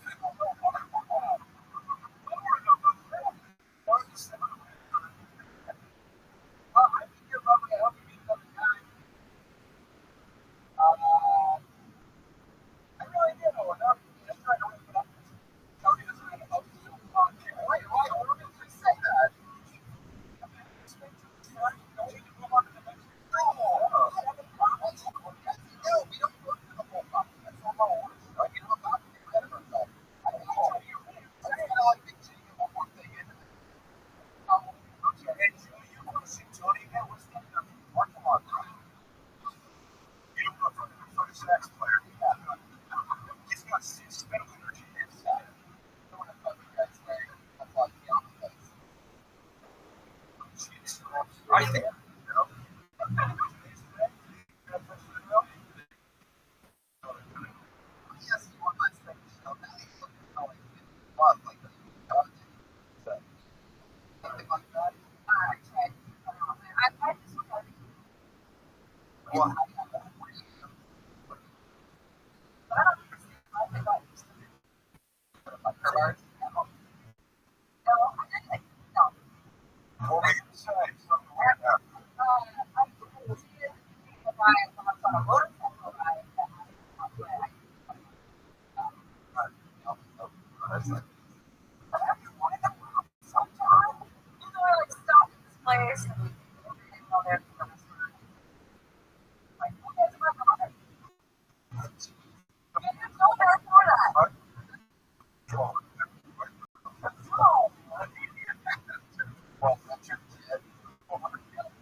side from them. I just want to put her beside them.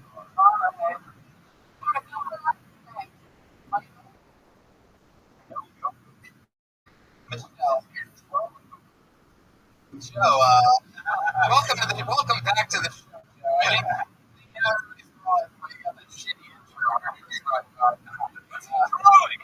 Every episode. Let's break down all the parts of the show. Let's open up. Keep it up. I'm gonna touch your brother. I'm gonna keep it up. The show was.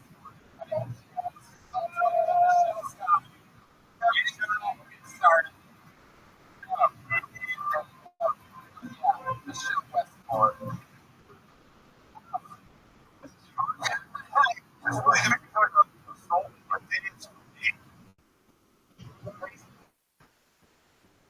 It's over. The show coming back. You want to get your dog? You fucking asshole.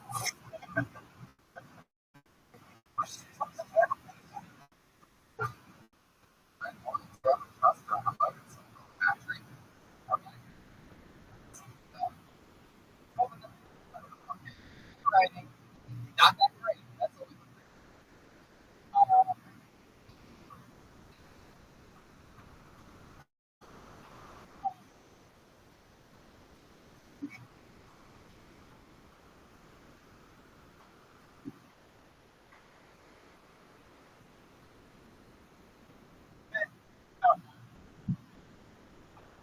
So a lot of women don't want to problem.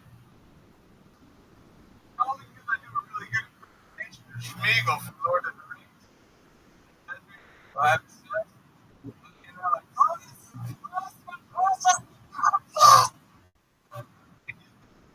so I'll do this.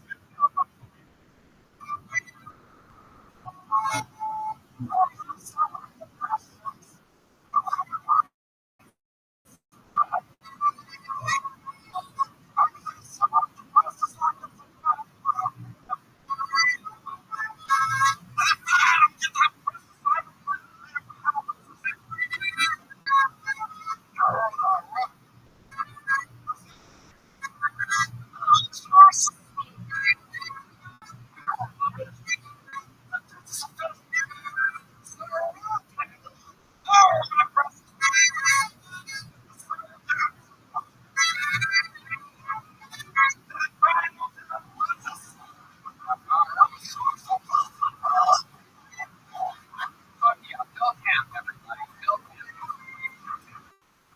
Oh, yeah. I think we know who Michelle Westport's fucking tonight. How much spitball puffs are there? Oscar.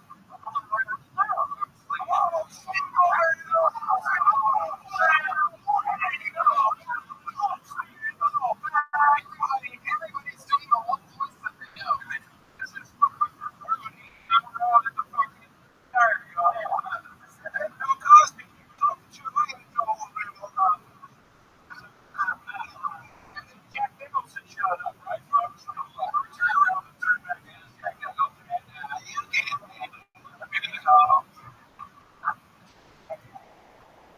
Overall, I think that's a pretty good performance.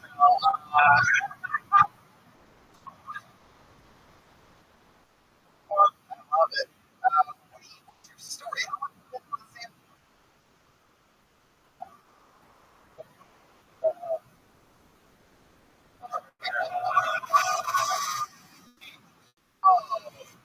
Wow. Hell yeah, we get everything through right here. That's what happened. He fell. The audio of the show. I've been in and so, you know, really sailed down with Huckleberry Finn. I love it, Pat. Pat normally pretty good. Somebody pulls out a harmonica on this show.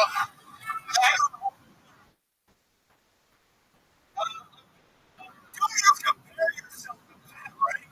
Shut up. Don't you tell me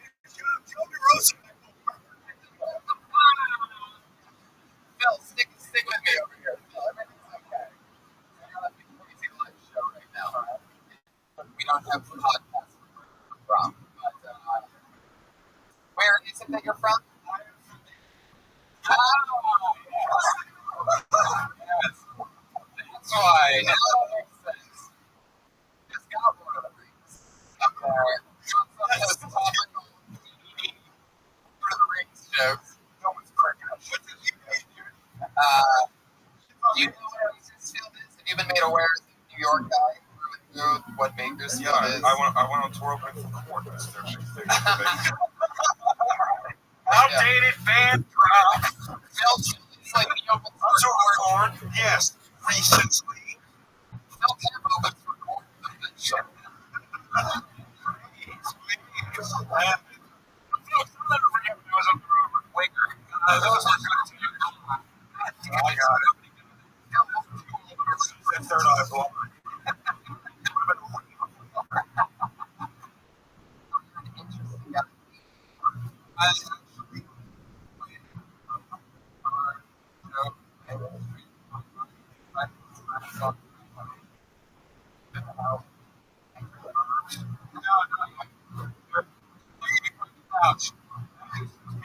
All the verbs. Like, hey, you play? Is that like the big, like, the big, like, you know, I didn't bring this for you to play. Because you got to give me 1 minute.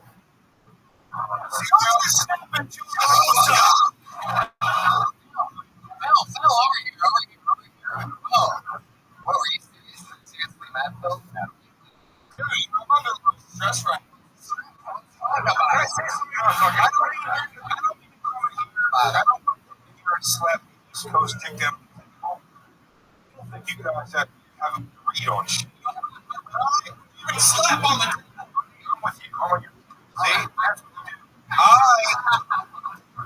tell my writing here that his name with a fist.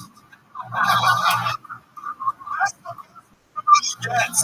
Came here with a fucking bag job and abandoned the ship. Gotta carry it all night. I see the signs and let's just do this great job and get the fuck on with it. Killed it. You killed it. I know what Tony, moving on.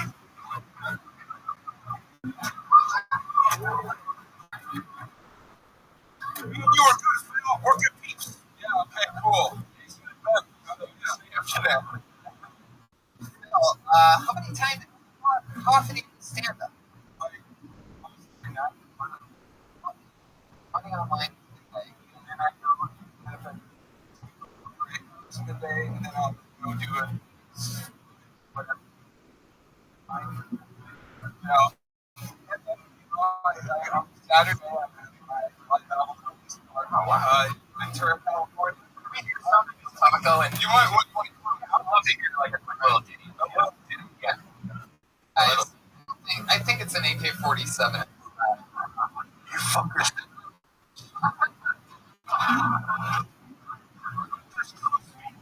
If you trust nothing else, come on.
Uh,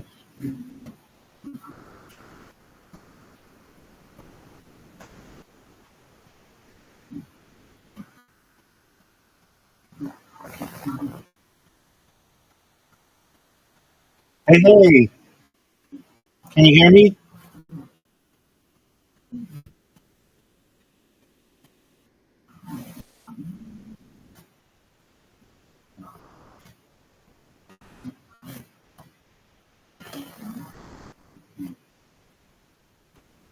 Absolutely. Can you hear me, Tony? Excellent. I've been well, thank God. How about you, my friend?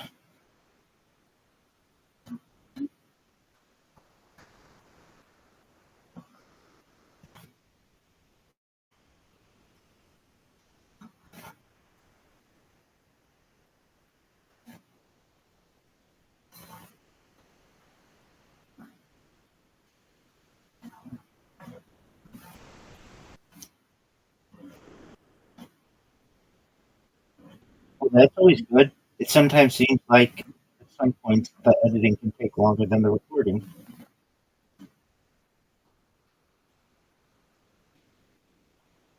Oh, wow.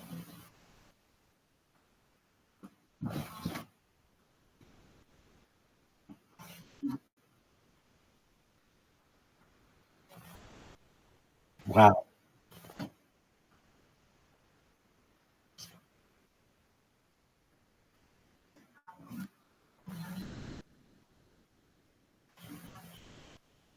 That's really cool.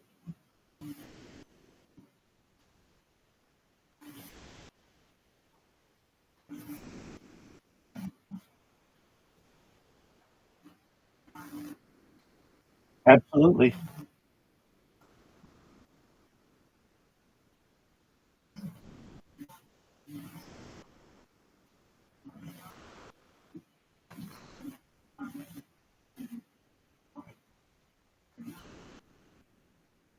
I, I'd love to do that.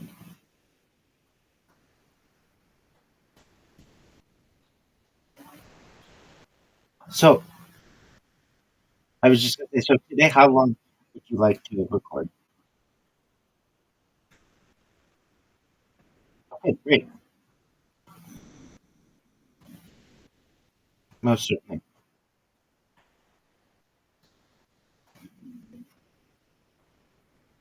That's great.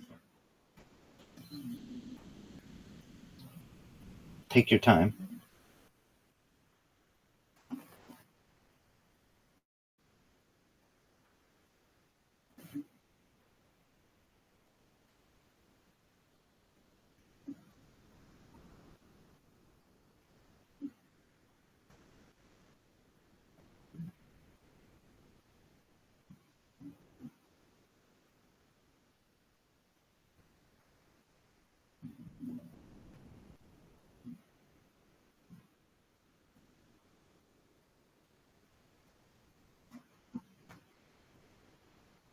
Wonderful.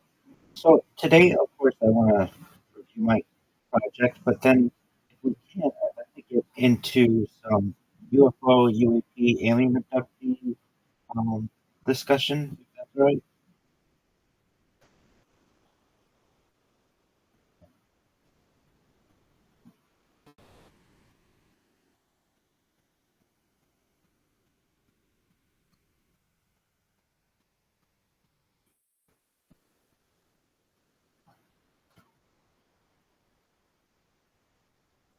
Excellent.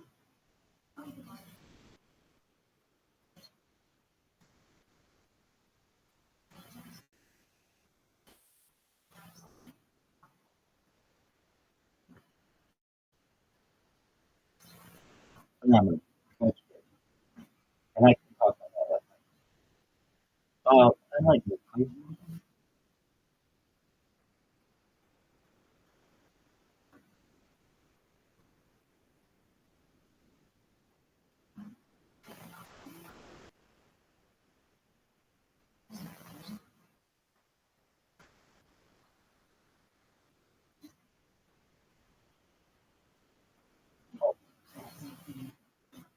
Okay, I'm going to write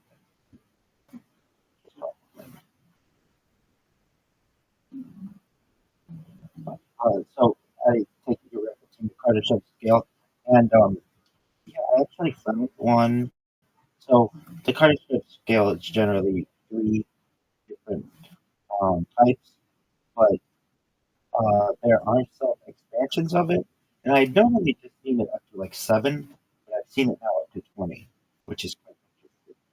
Yeah, so I mean, many of them almost seem to repeat, but it's basically like different civilizations getting to the point where they have different universes, then perhaps different multiverses, then perhaps a different omniverse, um, and then it goes all the way to level 20, which is considered the creator. Yeah, that's quite interesting. So, probably at a certain point, we go through those. And these are still hypothetical, and no one really knows this, but the minutia of the different types of the cartoon scale has been expanded. I think it's interesting. That's what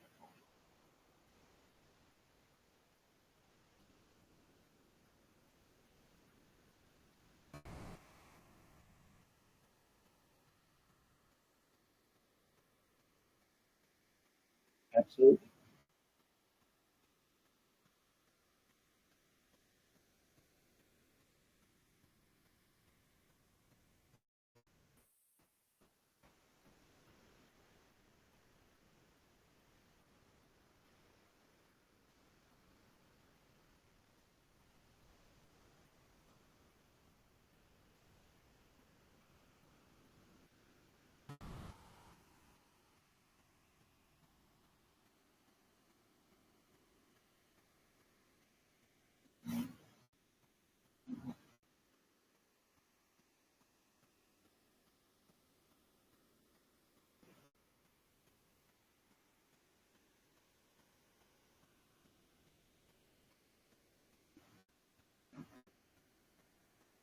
Thank you for the opportunity to be here. It's very exciting to have the opportunity to speak with your audience. And absolutely, I am Rabbi Rothschild. I stream my life 24 hours a day, 7 days a week, 365 days a year for world peace. I've been doing so for more than 4 years. My streams go back to the pandemic.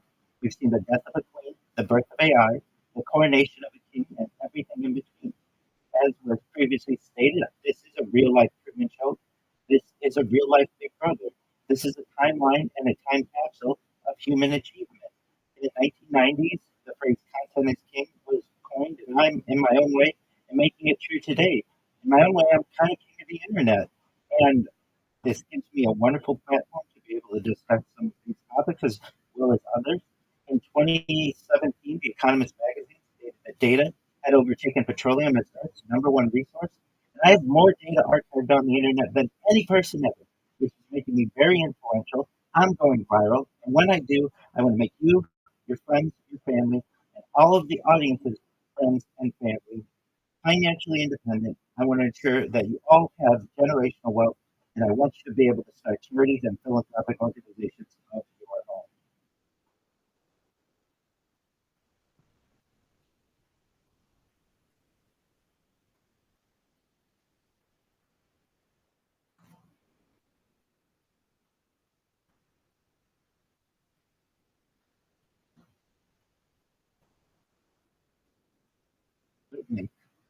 By trade, in addition to being an Orthodox rabbi, I'm a certified project management professional.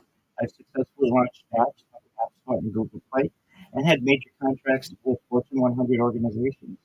And it was during the pandemic when my position as a certified project management professional went remote. And I went from going to shul or synagogue within my Orthodox Jewish community every day to attending classes virtually, and from going into work every day to working remotely. And I went from never being on camera and not really having any social media um, footprint to really being thrown into this world of being in front of a camera. And my anxiety that I think everyone has to some extent, if you go from not being on camera to being on camera, was reduced. And I became more comfortable and recognized that my life had gone from 0 hours a day of being on camera to anywhere between 8 and 12. And then after work, because I wasn't meeting with my community as often because of the pandemic and all of the protocols, I would hit golf balls at Tiger Woods' golf course in Anaheim, California, near where I'm based. And I would want to see what my golf swing looked like on camera. And so I took out my iPhone, started recording, and I was making some funny jokes to myself, I thought, when I would either top the ball or slice the ball or hook the ball. And I thought, you know what, my future family, God willing, even before they're gleam in my eye, I want to record this footage for them. They might think it's really interesting that their father and husband had the foresight to be able to record some of these home movies, so to speak. And after playing golf each night, I would upload the footage to the cloud, and it was just taking me a long time to basically upload. And I recognized, you know what? If I'm going to do this, I want to do it better than anybody's ever done before. So I bought about 33 different devices, tablets and handheld devices, and 5 iPhones and multiple laptops and Chromebooks, and put them around myself in 360 degrees. I bought ceiling cams and GoPros, and just recognized that this is a really interesting opportunity to be able to record the human life in general, like I had seen in the movie The Truman Show or see on television like Big Brother, and really make it into a timeline or a time capsule of human achievement. And since the pandemic, we've seen everything from the death of a queen, the birth of AI, the coronation of a king, and everything in between. And I have plans, God willing, to do this for the remainder of my life. I'd like to create just an online journal and timeline that any person in the entire world can check in on whenever they want. It never stops, and basically grow up with my audience and my community.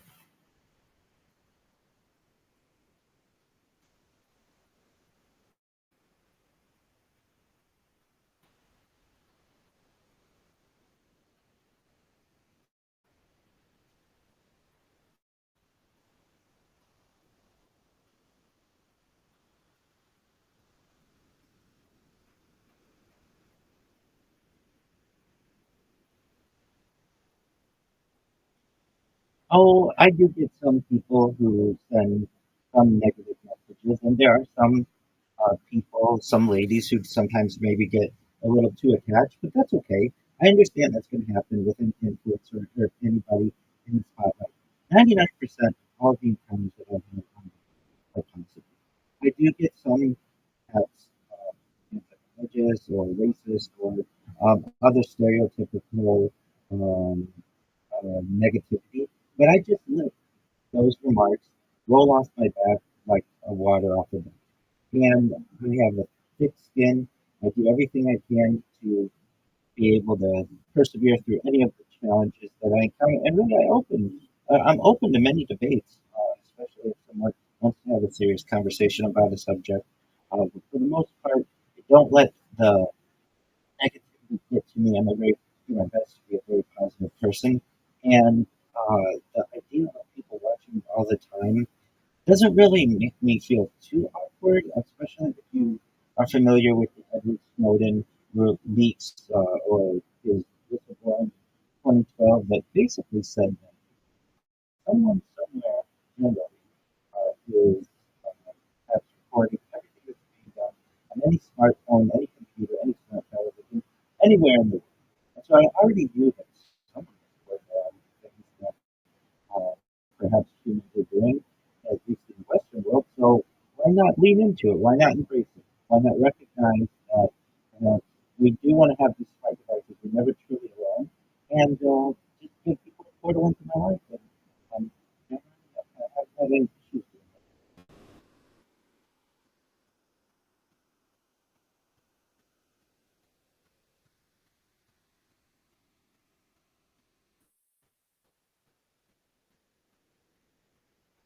Well, uh, we're human. We're human, and I recognize that I do things that anybody does. I sneeze, I have to go to the bathroom, I have hygiene things that have to be recorded.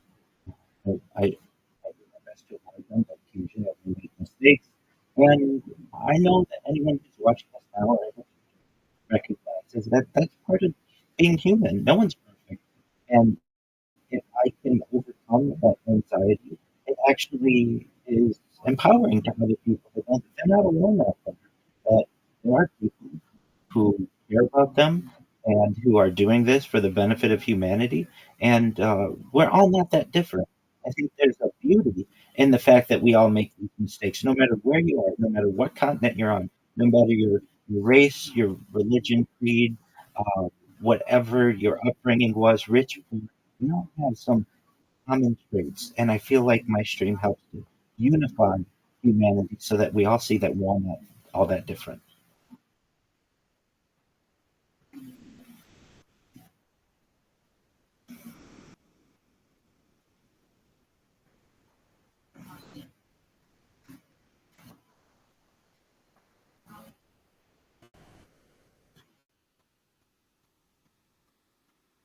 Great question. Yeah, so I do have some people who live alongside me in my Discord. If anybody wants to join us, it's discord.me/rabbi.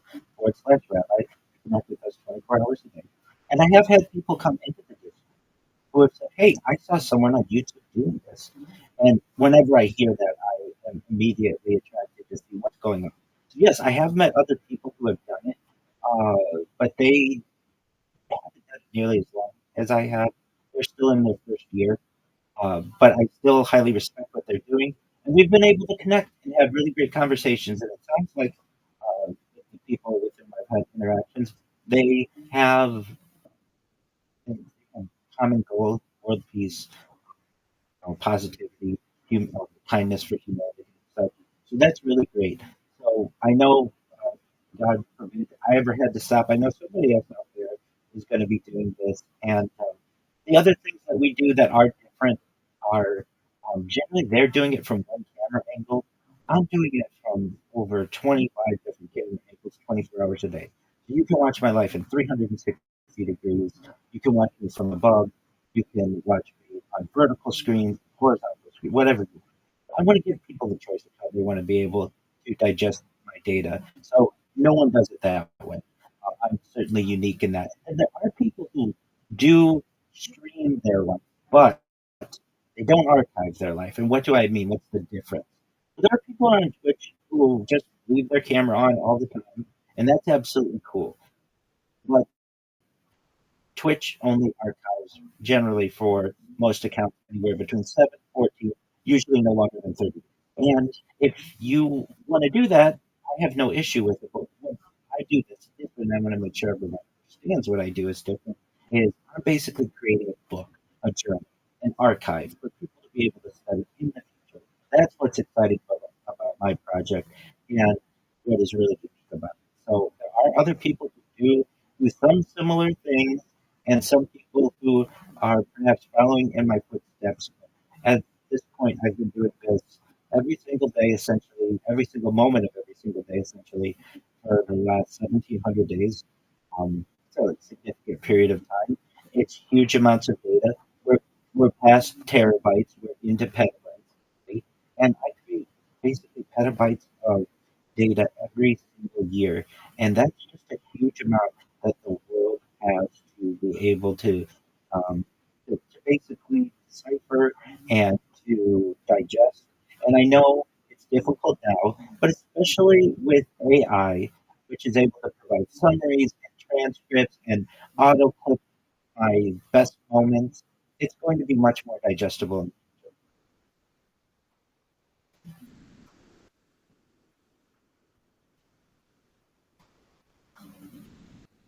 Absolutely, absolutely.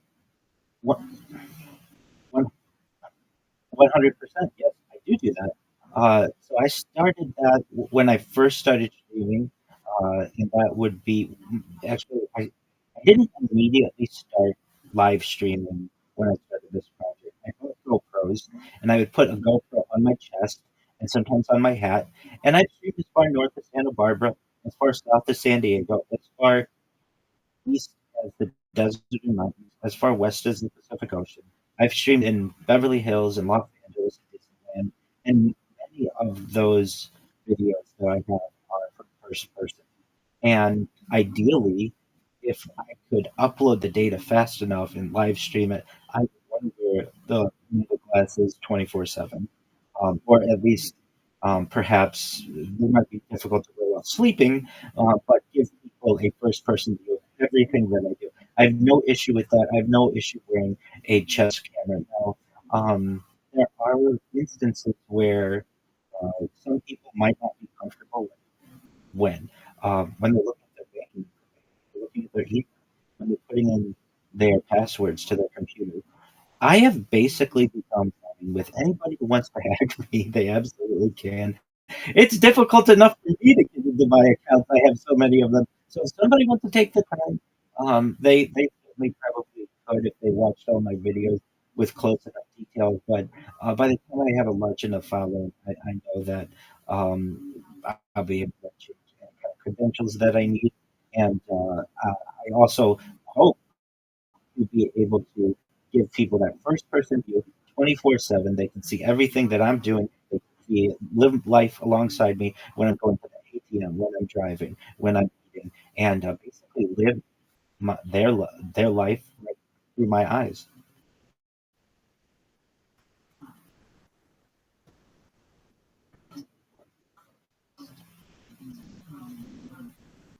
Yes,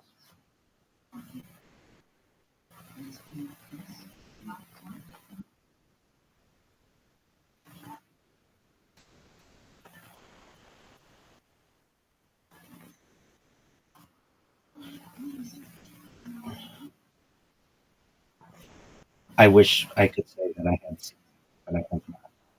I listen to Coast AM every night. If you're familiar with what Coast to Coast AM is, so excellent. So I'm very connected to paranormal from that standpoint. So anyone who watches my streams can literally listen to every coast to coast going back nearly 5 years. And if they see something, then there may be something, but at least I haven't. But frankly, I don't watch my streams that much. I just let them record. I will watch them from a quality control perspective, but I'm creating so much content at any given time. I don't really have time to go back and watch them at length and be able to look at them in that kind of detail. But that doesn't mean that within my community, we might have sub communities that form trying to find these kinds of things in the future. If people want to do that, I'm all for it. I do too.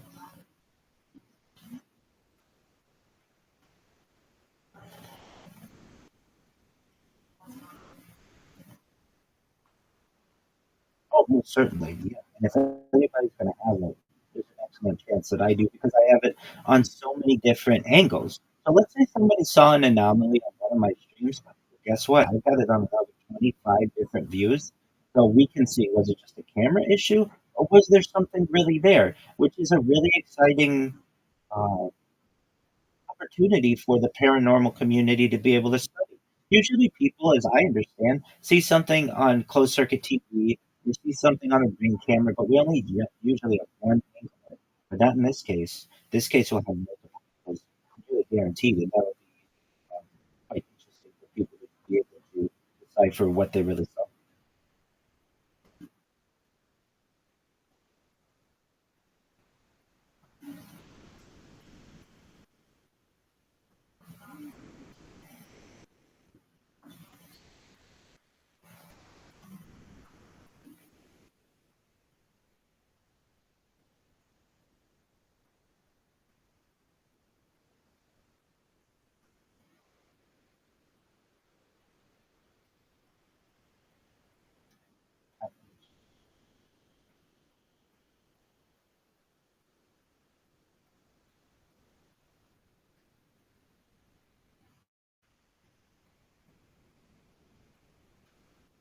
Edward Snowden. Okay. You're okay. You're okay.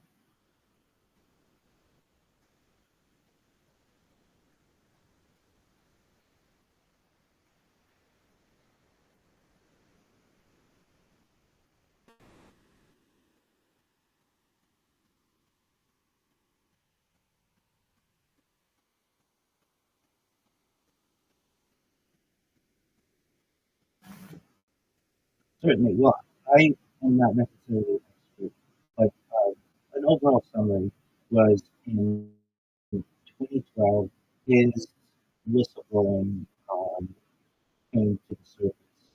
And I should say before that, there were rumblings online that there was a program that was occurring. I knew of it going back at least years from there.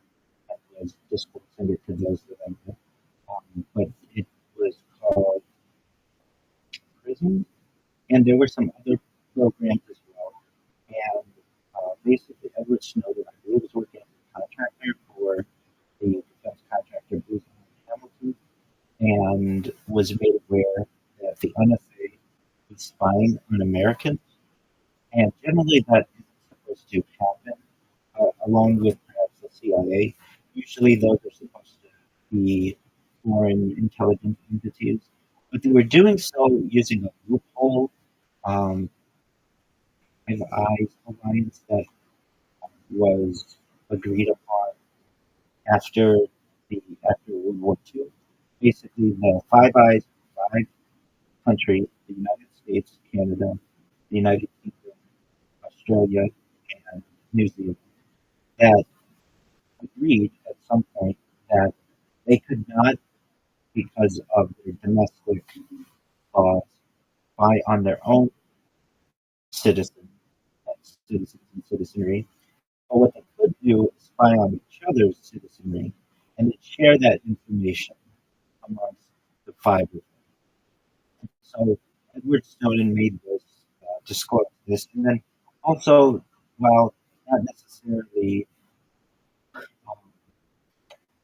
maybe as mainstream, uh, stated that there were also private corporations, and I should say perhaps Edward Snowden maybe talked about this, but then other whistleblowers stated that really our smart devices, including our cell phones, microphones, cell phone cameras, smart television, microphones and cameras, our laptops and PCs, every device that had a microphone and had a camera and really could log anything information was potentially sending this information to NSA databases and either creating logs on us or just we're being used for anti-terrorism reasons.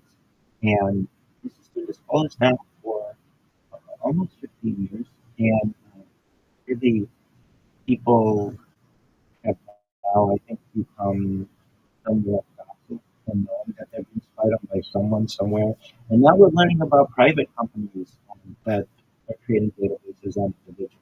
Palantir is a major one, and they're starting to have more and more power in terms of information that they're collecting. And I think a lot of it goes back to what I said in my initial introduction that data has overtaken petroleum as Earth's number one resource. And these companies and these governments are recognizing that the importance of data. That data is more important than water, than Earth. Water is 2/3 of the surface of Earth. Climate, well, that data has overtaken petroleum. The black gold, as it has been called, is really black. And so that's the basic summary of the Edwards negative.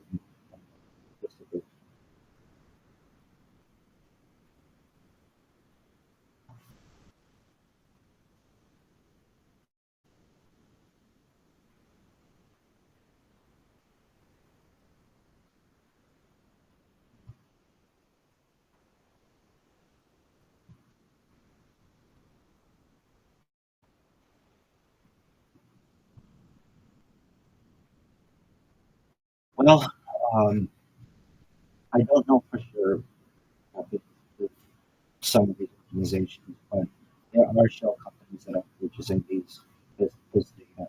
As I understand, 23andMe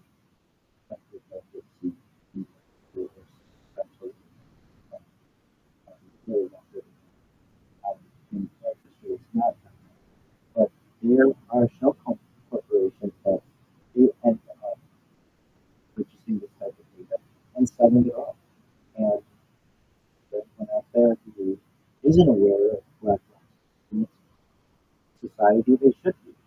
If you drink Coca-Cola or you have heard of IBM or Apple or Microsoft, and you look at who its shareholders, chances are some of the major players in this are venture capitalists.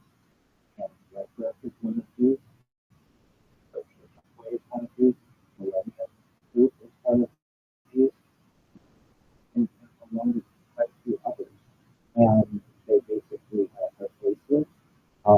Larry Fink, but aside from that, many of the other entities, organizations, certainly Warren Buffett stepped up within the last year or so. But aside from that, we don't really know much about the organization, the leadership, the decisions that are being made. And that should be a concern to people because these companies are growing, uh, have more power in not just the corporate world, but also the decisions that are being made in terms of technology and politics, and certainly the benefit of humanity everywhere. So, with them, with these types of venture capital organizations owning the data that much of these DNA tests um, have, they basically own knowledge of a significant part of the human race. And we're always concerned to people who took these tests, and a lot of people who didn't want to take the tests because they recognize that this data may be used against them in the future, whether it would be for adjustment of their insurance or the consideration of pre pre-diagnoses of different um, diseases or medical conditions, and that caused a lot of fear that I think was a reason that many people did not want to take the test. But for those who did, much of their information is in these databases. And even for those people who didn't, there are models out there that know that, say, for instance, someone's sister took one and they share a certain amount of DNA. And so while one person may have not taken it up. If a close relative did, we are very, very close in terms of our DNA, and there's a good chance that somehow, some way, some type of genetic profile is built on the person who did not take the test. And perhaps somewhere there's a genetic profile built on every single person in the world, which is definitely a concern.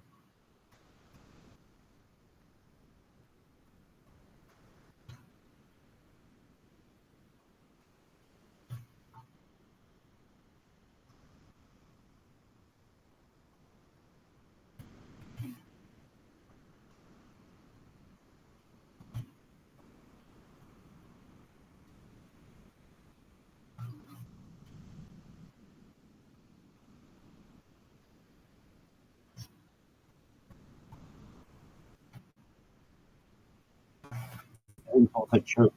Uh, the fact that this type of data could be more than perhaps a super weapon, a genetically modified weapon, genetically targeted weapon, and while it's not it's not necessarily the word eugenics isn't necessarily used all that much in 2026. Most certainly was in 1926 in the early 20th century. And so it's basically uh, in some way the promotion of what some people may consider superior genetics against others who may be seen as having inferior genetics. And there was a lot of concern about this 100 years ago, and it doesn't seem so much as concerning to many aspects of the population. And the other point that you made in addition from a weapon, being able to target individuals who have certain genetic traits. And perhaps that's not necessarily a bad thing to on face. Maybe there are populations out there that we want to study because they aren't as predisposed to have some type of disease or some type of condition that one maybe study their DNA at some point. But it's worrisome when we start to look into eugenics in certain either bloodlines or certain genetic dispositions that get promoted, and others may not be seen as desired.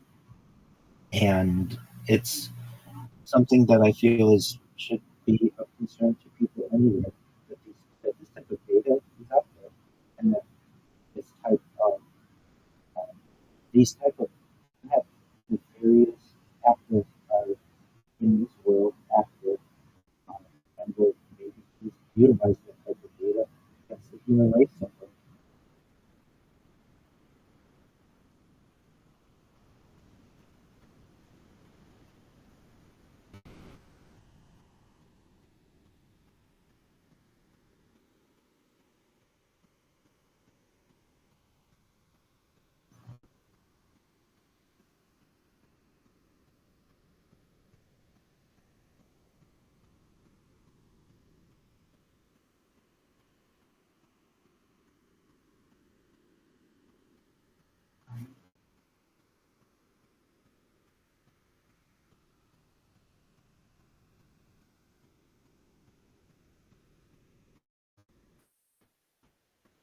I think we're in a period of self-disclosure, and for those that don't know what self-disclosure is, it is a slow, monotonous influx of information into the sexual psyche, but it is not this one event like the UFOs are landing on the White House lawn and that there's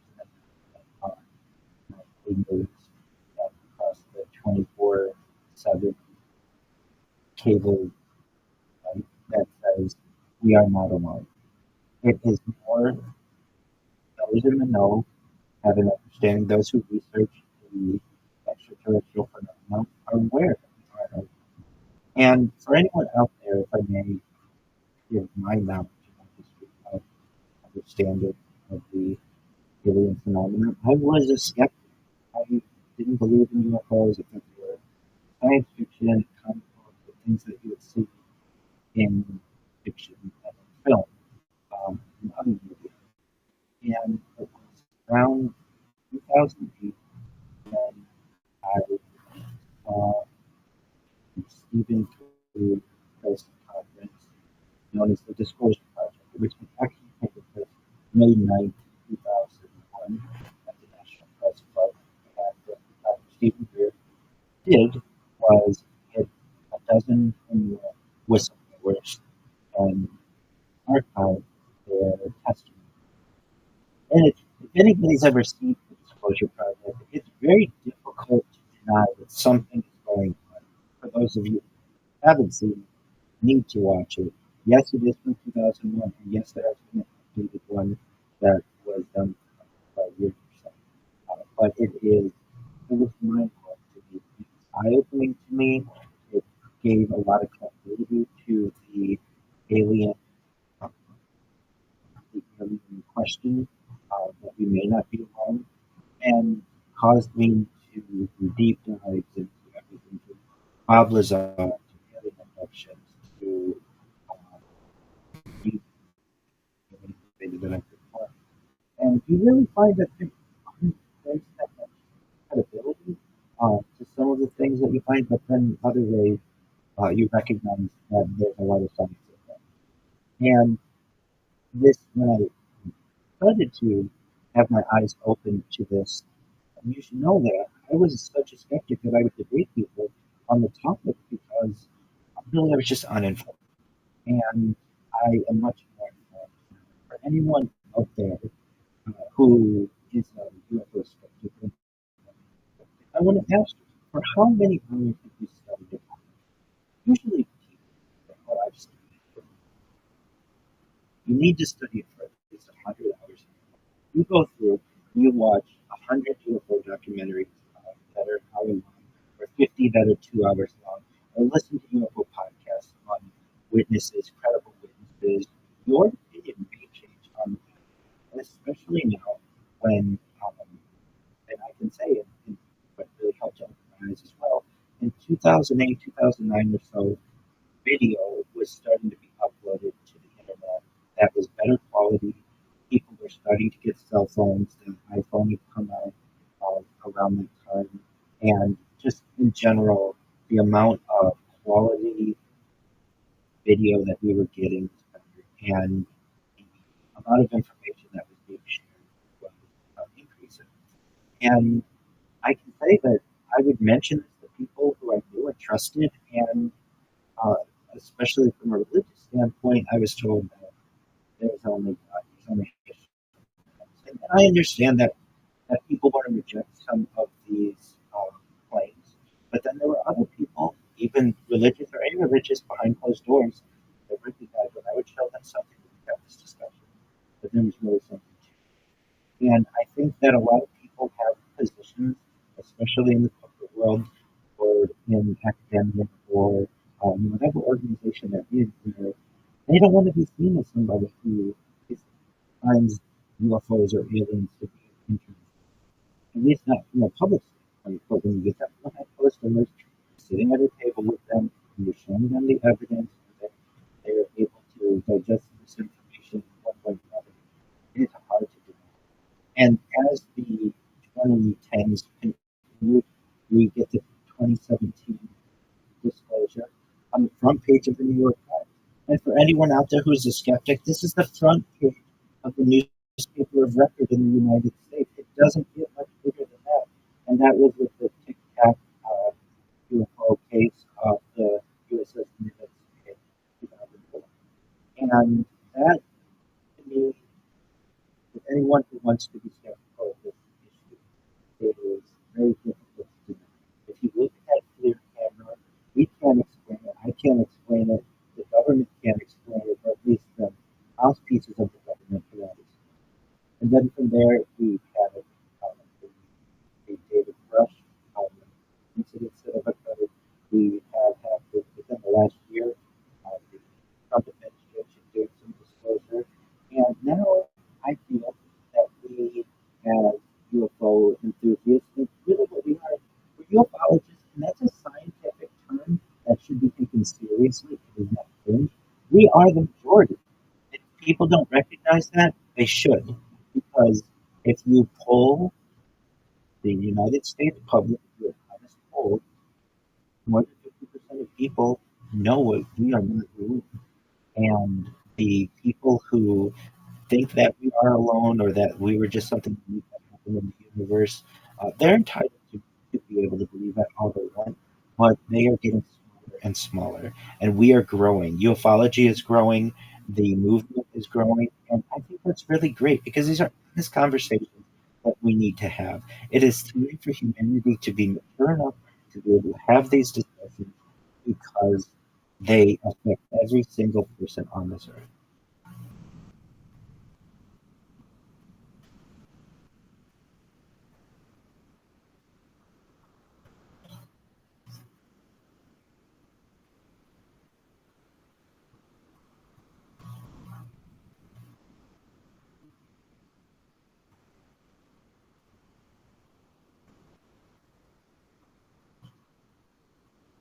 Yes, so as I understand, I'd like to get a an exact definition. It's the glaring contradiction between the high statistical probability of intelligent extraterrestrial life existing and the total lack of empirical evidence for it.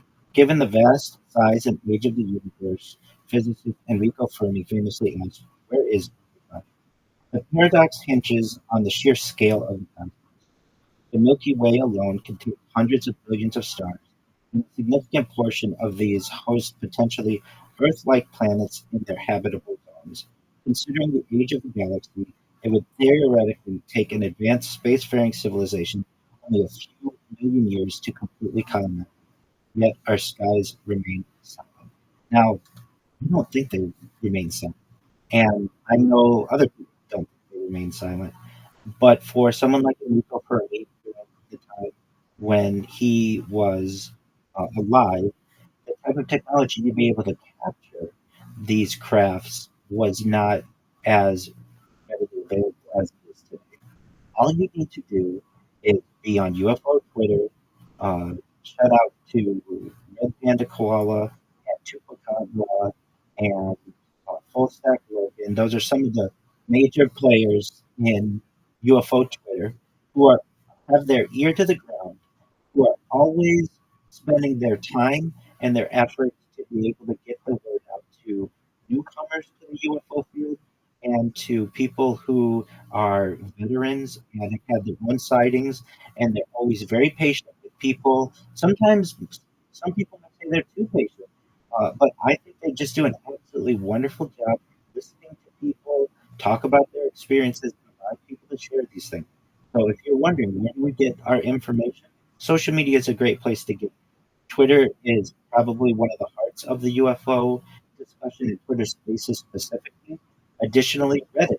There are at least 50 different subreddits that have to do with UFOs, UAPs, USOs, that's unidentified submersible objects, everything from aliens to abductions to just the paranormal and different paradoxes that people experience. So if you're not in the subreddit, you should be.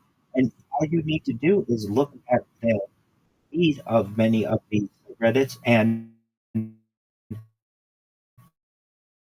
you'll recognize that these go back decades, long before AI, decades before computer generation could have done this.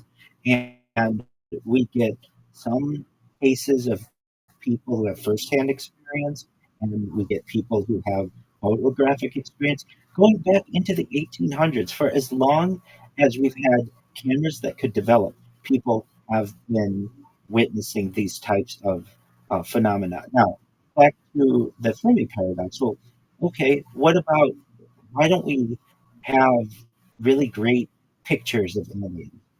It's an excellent question. These are perhaps beings that are thousands, if not millions of years more advanced than we are. They may have cloaking technology. I have heard many times that cameras malfunction when these beings are on camera. They have stealth technology. and they're able to perhaps hide themselves much better than even we can begin to perceive. Now, that doesn't mean that there aren't people out there who say, "Hey, I've got something interesting to show people on my Ring camera or whatever it may be, my closed circuit television or on my cell phone." But we still don't have anything really, really great. And that which we've seen that's been perhaps um, somewhat verified, uh, other people will say has been debunked years ago. All those. For anyone out there who says this topic has been debunked, I am a person who doesn't think anything ever been debunked. That we shouldn't use that term. Science is always about learning more things. Nothing should be debunked.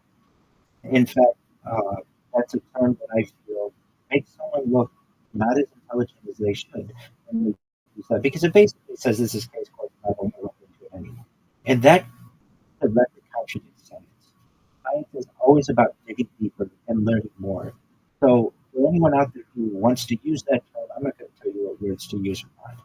But I would advise you when there are those of us at a certain level who know that that term is, for lack of a better term, and that we should always continue to keep looking. And I would want to say as well, when you look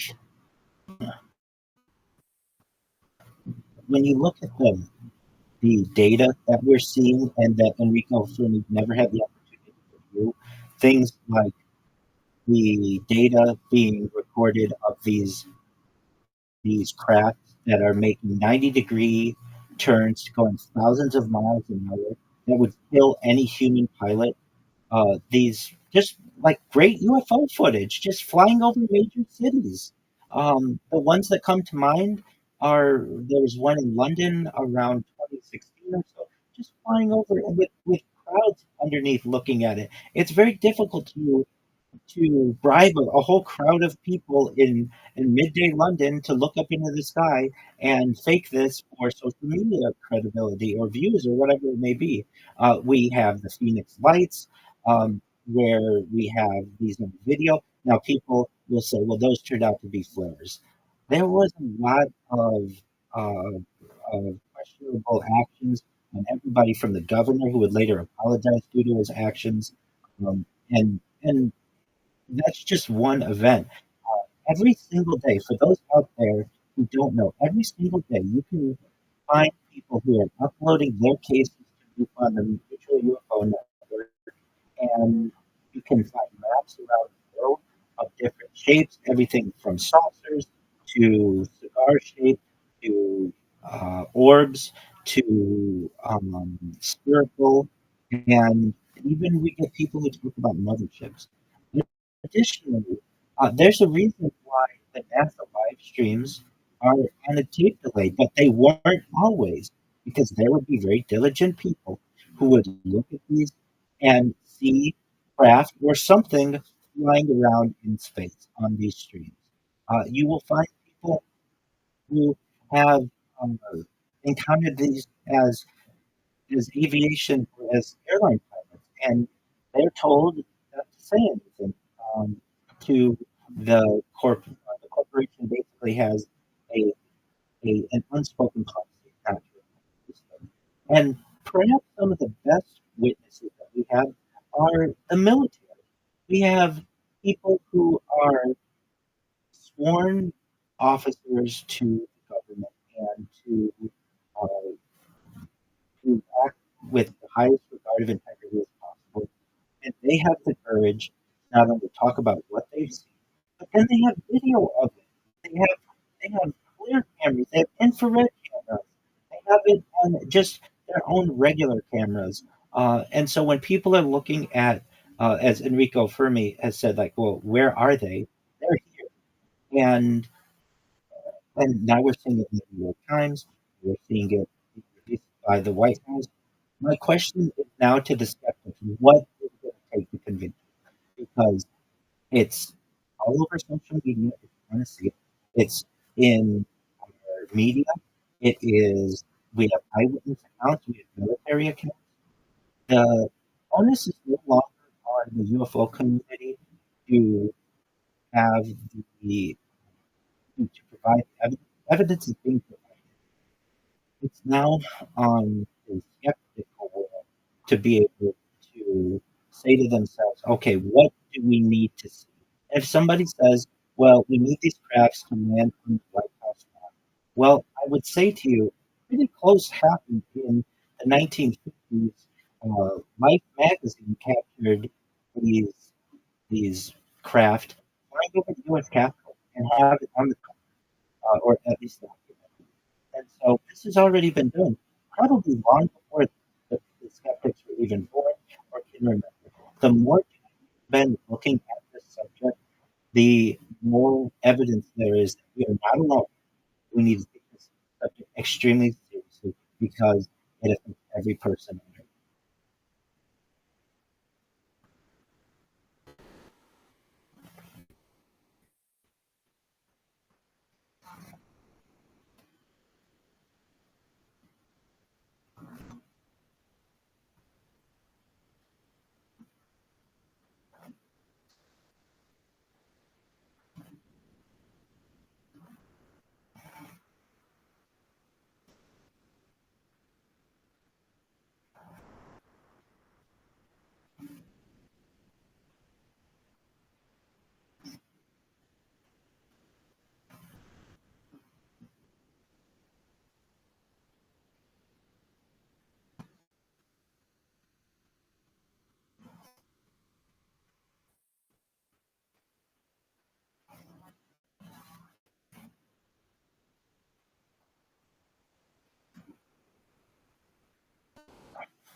Well, I think this is part of the self-disclosure plan, which is predictive programming.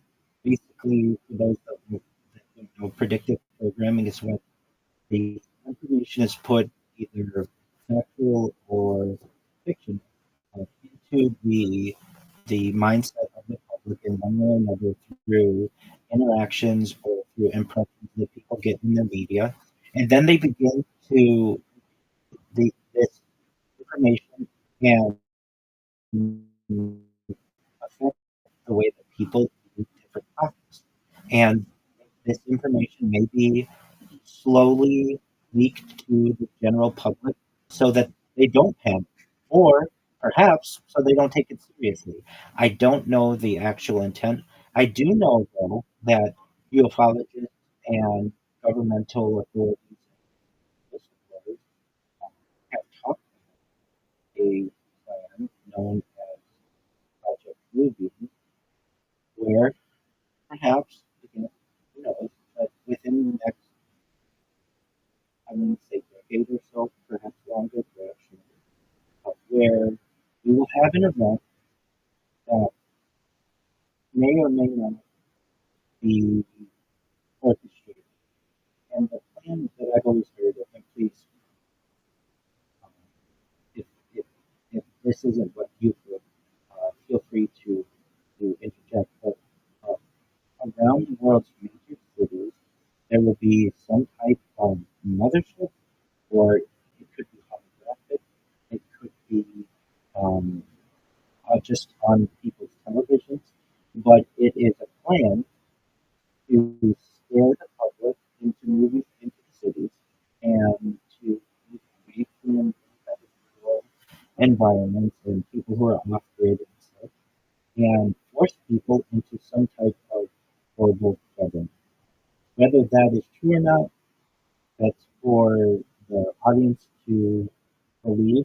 Um, I'm just telling you, this is what Dr. Rosen discussed, that she stated that Werner von Braun, the head of the NASA rocketry program and Nazi's um, rocketry program, stated was the plan. Now, she stated this May 9th, 2001.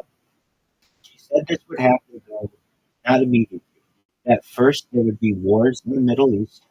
Then there would be some type of fear of an asteroid or some type of collision with Earth that would cause fear with people. And then eventually we would have Project Bluebeam. And I don't know whether it's true. I do also know another interesting aspect of Project Bluebeam was a religious standpoint that there would be some type of manipulation, maybe some type of savior-like figure that may take place.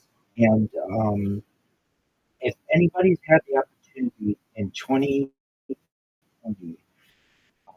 if you have the opportunity to watch Seattle New Year's event, basically when the clock struck midnight in Seattle.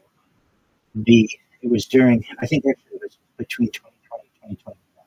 Wait, 20 it was 21 turning to 2022 because people couldn't meet like they normally would because of 6 feet protocols and everything. It was during the pandemic, and there was augmented reality that we used and basically had very interesting imagery over the Seattle Space Needle and over the skyline of Seattle, things like butterflies and DNA double helix. Uh, and if anybody has the opportunity to take a look at them, it's quite interesting. And if I just say to the public, if you watch this and you see that augmented reality, absolutely, augmented reality can be used to manipulate television to make people believe that which they're seeing on television is actually true. If you were to do the same over New York and Los Angeles and Paris and Tokyo and London, you could manipulate people. You could basically make people think that there were motherships over their cities and it caused mass hysteria. Do I think this is going to happen? I don't know. This is what I'm saying has been stated within UFO lore, and so I'm just a messenger. So I don't want people to get scared that I'm prophesizing about that this is what is going to absolutely happen. I don't do that. I'm just making you aware of what has been discussed in the past. Hopefully, it doesn't scare anyone what they see, but or what they may experience. But in terms of perhaps some type of manipulative actor, this might be a plan that we have in store.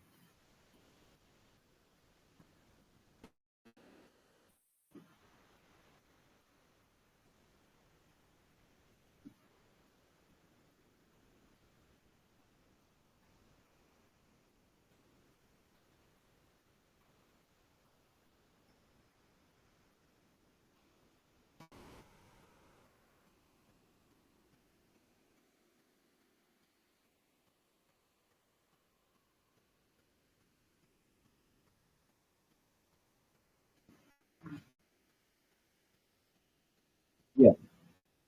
Uh,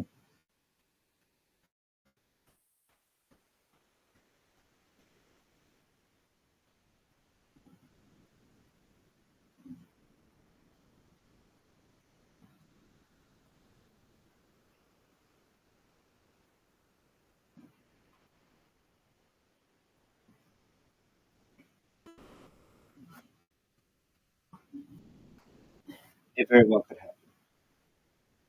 And I don't know what those people just express.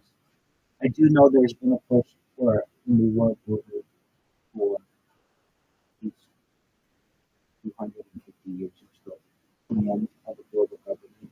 And in our own way, I feel like we have. We have a World Health Organization. We have a United Nations. We have a World Bank. And I think at its core, it's inevitable if we were to advance tens of thousands of years that eventually there would be some type of global unification. And so I'm not necessarily against it.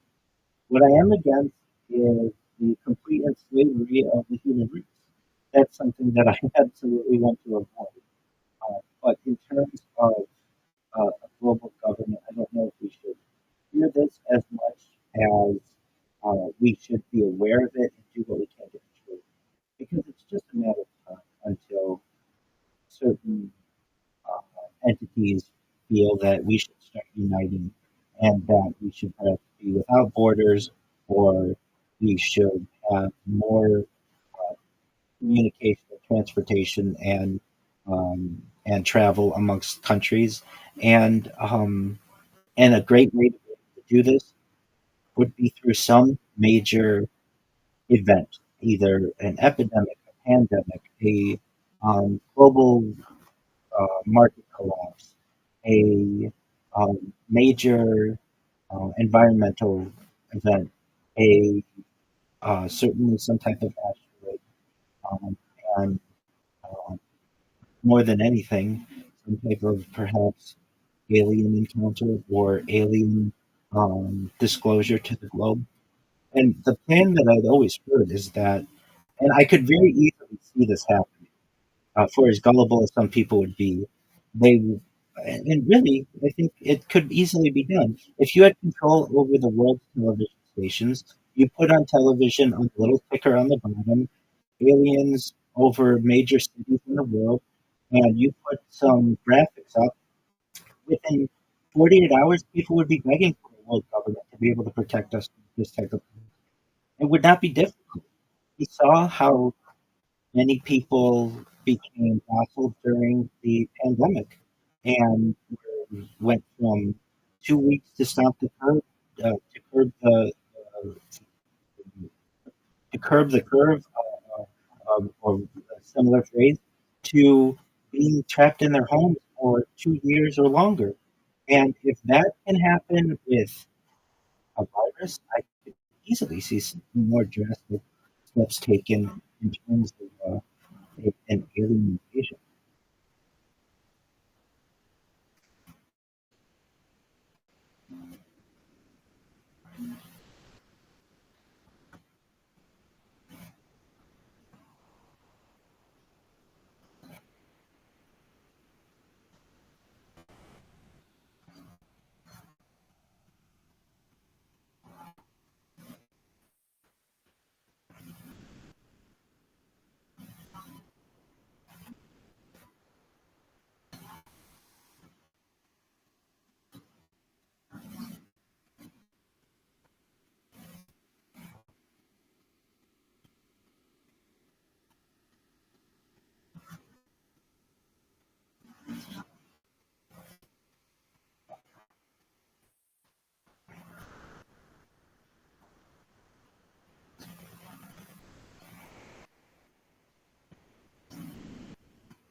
It very well could be. You know, I'm old enough, and I'm sure many in the audience is old enough to remember Y2K and the panic that went on there. And I've seen memes and other places where people are like, I survived bird flu, I survived mad cow disease, I survived foot and mouth, I survived all these different things that they told me were going to end me basically. I survived the pandemic, I've survived a global meltdown from an economic perspective, and I'm ready for the. Um, I think that it's just a matter of time until the people who control the chessboard to make the move that will cause mass panic. And I'm in agreement with you that the idea of an alien invasion is something that would cause the major control over the people in the world. And if that were to happen, um, that raises a lot of questions. Would people actually, so there's the idea that, okay, say this was a simulated event, well then what does that, we first have to get through the simulated event, but then also we have to take into account that we have real questions here about how humans got to Earth. Was there panspermia or guided panspermia? The idea that we were seated here um, either naturally through some type of asteroid or unnaturally through some type of guided evolution, and where we're going in the future. And then if we did have a global government, I can say this, and with much confidence, I do not see a world in the year 2100 without a global government. So I think that we will get there somehow. And I think the argument could be made we're already there with the World Health Organization, the World Bank, the International Monetary Fund, the the United Nations. That's what the United Nations is. It just doesn't normally take the spotlight, but we're already most of the countries in the world are already signatories to as members. So imagine the United Nations just became more powerful. That's all that would need to be done. We don't necessarily need a UFO or a disclosure, but that would make it a lot easier. But I would even say that we could, if I had to, yes, it would be within the next 25 years. That's what I've seen all the time. And I could be wrong, but I certainly don't think it will be several years. By the year 2100, I can see the world having unified under some type of global organization, which we would call global or one.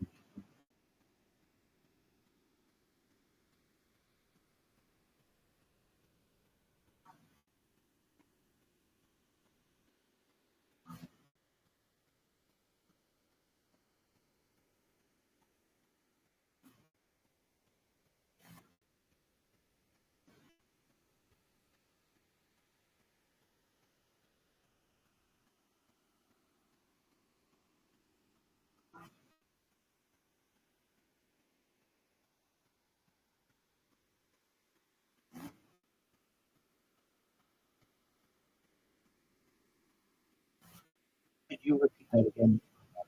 You're saying that if this was a simulation, would they be able to physically harm people?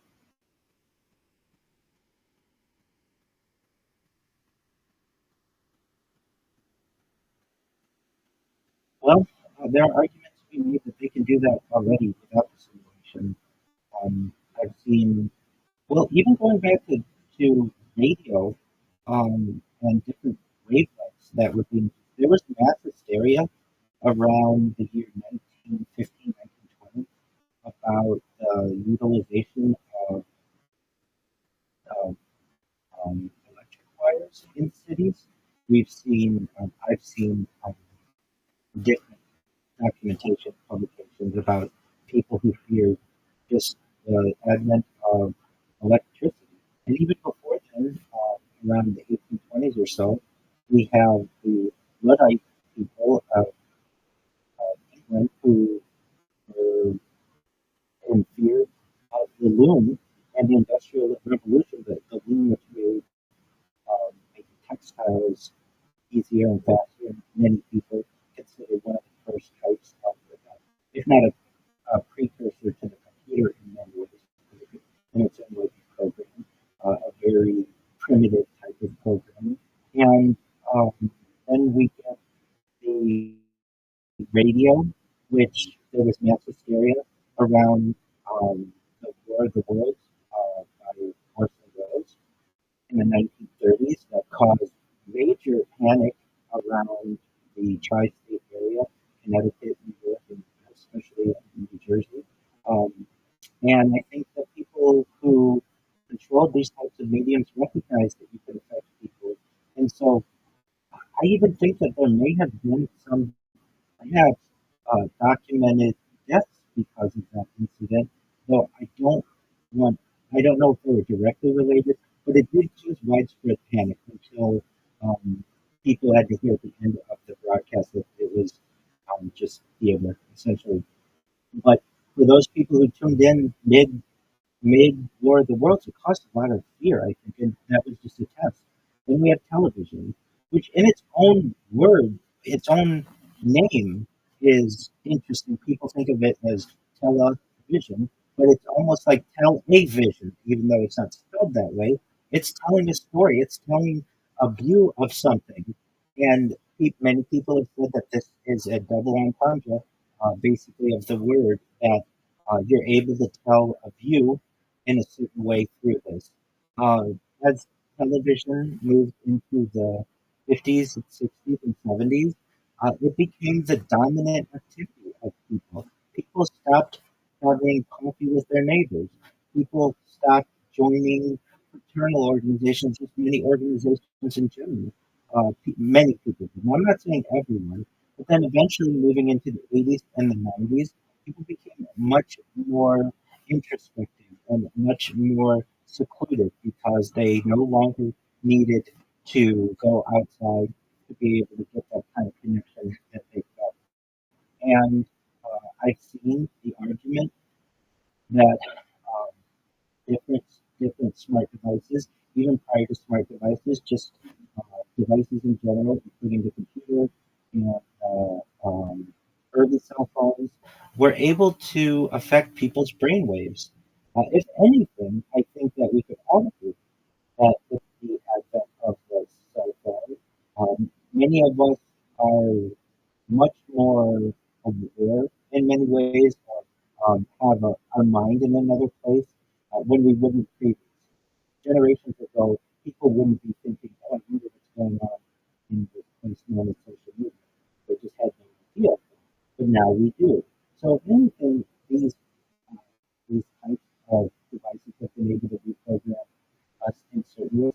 And it's even affected how our media is being created. I know that many directors of film today find that no one or very few people actually watch their movies in the theater all the way through without checking their cell phones if they're under 25 years old. It's just something that many young people today have to be checking something at least one point during a movie because they don't have the attention that a generation or two ago had when cell phones were no longer or were unforeseen. And so, from that perspective, we are being programmed to some extent. Now, in terms of things like perhaps uh, things in our food, there's an argument to be made that that's a way of programming us. Or maybe a century ago, we weren't using genetically modified organisms, and certainly 60 or so years ago, we started utilizing high fructose corn syrup. High fructose corn syrup is a cheap alternative to sugar, but also has the effect that it can cause spikes in energy, but then uh, lethargy, and it can also end up making people hungry. It is, as I understand, that can be in some forms thousands of times sweeter than your traditional table sugar can be. And these are things that humans haven't been able to evolve or haven't had the opportunity to evolve to be able to sufficiently handle. And so that's a way to reprogram people. Other ways that we can reprogram people are just the words that we use. And so, what am I saying? Meaning, instead of saying person A hit person B, okay, instead you might see a news report that said person B was hit by person A. Well, that may not seem that consequential, but it's really using the passive voice. And when you use the passive voice, you can change how different news clippings are interpreted or the emphasis on different aspects. And those are just, and that changes how people react to certain stories. That changes people's opinions on certain things. And so, as we have been able to move into the modern age, so to speak, there are many ways that corporations, the corporatocracy as they call it, but the technocracy, just really what we're talking about is, and governments, but just basically everyone who's not your common individual have been manipulated, and their health has been manipulated. And while some people are aware of it, some people are awakened to many of these tactics. There are many people who are not, and they only become awakened to them when they speak with people or as they get older. And unfortunately, not everyone eventually does become aware of some of these tactics.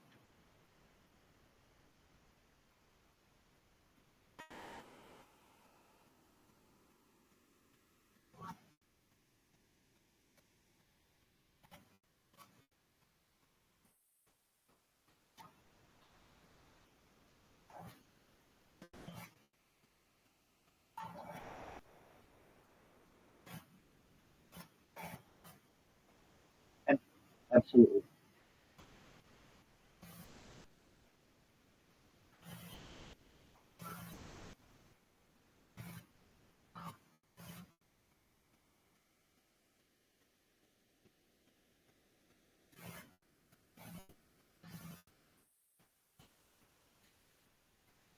Do you mind if I give a little teaser for that? Excellent. So, some of the things that I do like to talk about are futurism. Things like anti-gravity, antimatter, faster than light travel, faster than light communication. Things like telepathy, telekinesis, teleportation. Things like space elevators, space tours, terraforming of other planets. Certainly interstellar travel. Things like Santa Claus machines, or replicators. For those who don't know what I'm referencing, basically a 3D printer that's connected to the periodic table, all the elements that you'd ever need, and you can create whatever you want. You could create living things. You could create certainly concrete, anything concrete. So you could create cars, you could create televisions, you could create computers, whatever you want, basically like a 3D printer. I like to talk about things like de-extinction. People don't know this, but the first successful de-extinction took place in the year 2003 with the Pyrenean ibex, which was a goat located in northern Spain, southern France. Fast forward to the year 2021, a company out of Dallas, Texas, is founded by Bioscientific. They've made it their goal that within the next 2 years, or by the year 2028, to reintroduce the woolly mammoth into the Arctic Circle, utilizing Asian elephant surrogates. I think this is a mind-blowing goal, and it's not being discussed. So I appreciate the opportunity to speak on a topic such as this. This company recently made headlines within the last year or so with their direwolf hybrid. Additionally, they want to reintroduce the Tasmanian tiger, followed by the dodo bird. I think these are really exciting opportunities. Moreover, I like to talk about things like life extension technology. When you and all of the audience who's listening to me right now were born, the average life expectancy, depending on where you were born, was anywhere between 80 to 70 to 80 years old or so. And I want to increase that. I want to give you all the resources when I go viral to be able to afford things like oxygen therapy, human growth hormones, stem cells, cryonics, cryogenics, nootropics, peptides, cold shock therapy, red light therapy, testosterone replacement therapy, blood transfusion, whatever it takes to be able to increase your average life expectancy from age 80 to 100, 120. But at 120, the audience may say, all right, Rabbi, we're back in 2026. Everything that you talked about seems in its own way like science fiction, but now it's become science fact. Our bodies are starting to break down. What's the next plan? And this is all with anyone's consent. I don't want any of this forced on you. I am about human rights. I'm a libertarian at heart, and I want to make sure that people are able to preserve themselves in any way they wish. However, for those of us who may have some type of perhaps want to consider, I don't even say necessarily absolutely need this, but if they want to consider some type of transhumanist type of technology to be able to extend life even longer than age 120, either using types of reverse aging or positive aging technologies. I want them to be able to do so.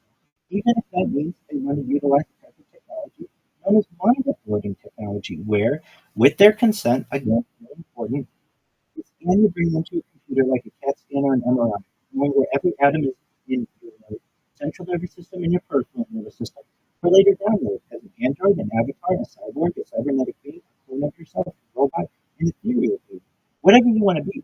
But essentially, what I'm saying to you, and I'm saying to the audience, is that we are of a generation, or we're approaching a generation that have the opportunity to perhaps have some type of digital immortality. I find this to be of extreme interest. I'm not saying I absolutely want it for myself, but I want people to know that this is a world in which we're moving. And so for our upcoming discussions, I look forward to discussing some of these futurism topics, perhaps in a couple of sessions at least. It is an interest of mine. Additionally, I love talking about mega projects, things that can help the world. A Bering Strait tunnel, being able to connect Asia to North America. Perhaps a clearing in an environmentally friendly way, the Darien Gap, being able to clear the area between southern Panama and northern Colombia and complete the Pan American Highway. If this were done, essentially somebody would be able to drive from perhaps Lima, Peru to New York City, or from Mexico City to Paris, or from Buenos Aires to Cape Town. And I find that to be of extreme interest.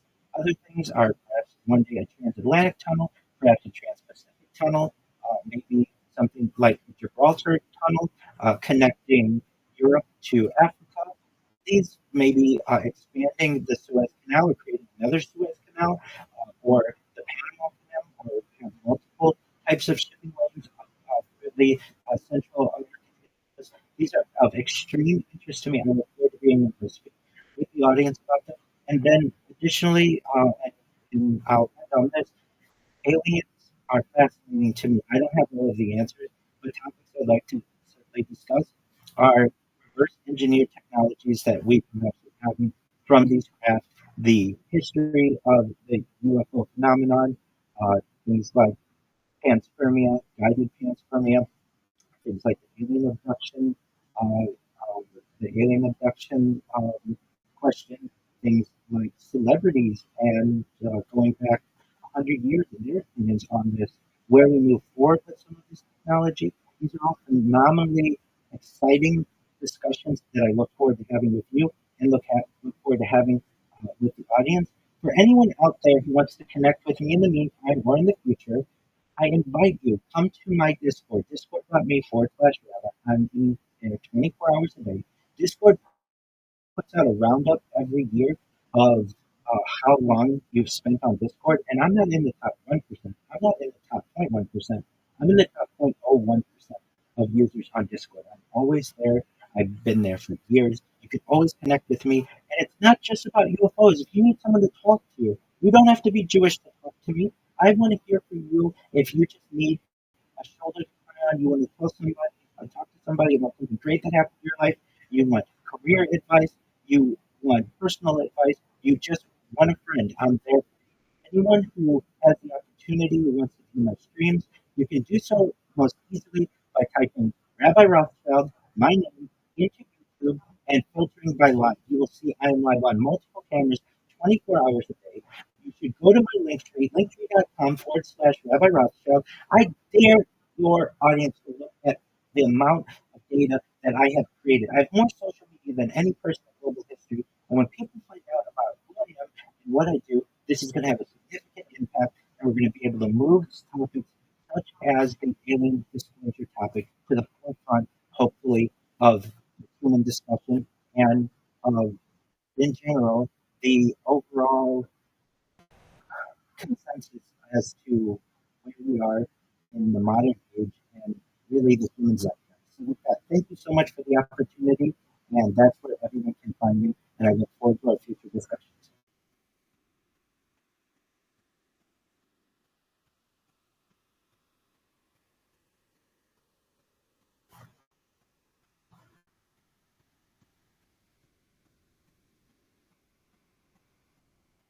Excellent.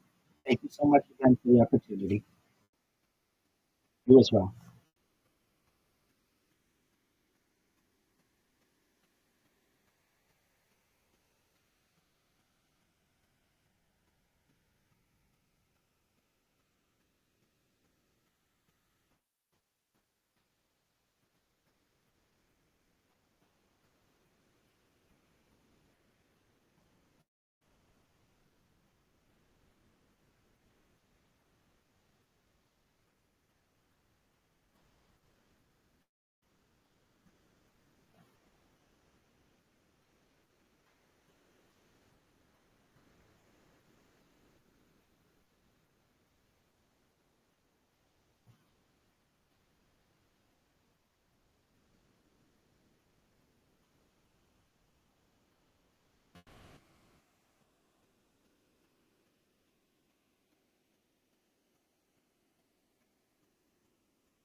Are you?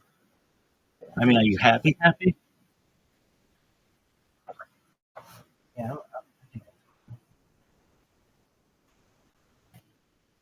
how happy are you?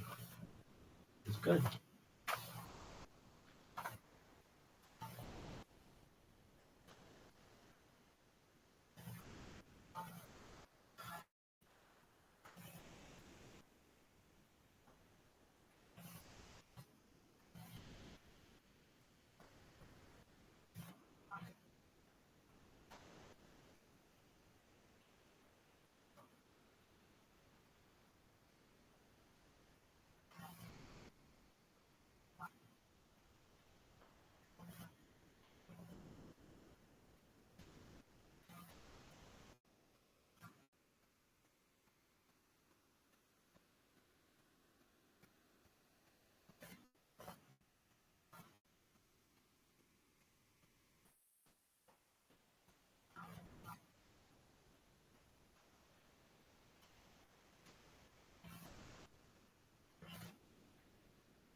Well, you're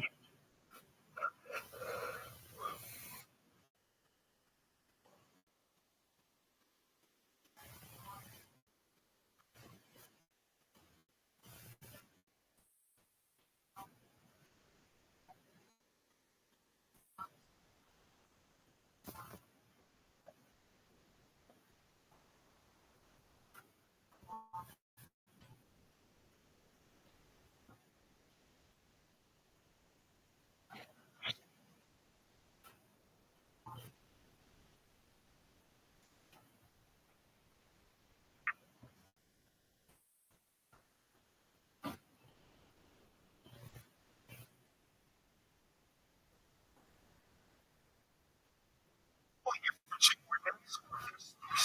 Clap. Bill, rock it up, bro.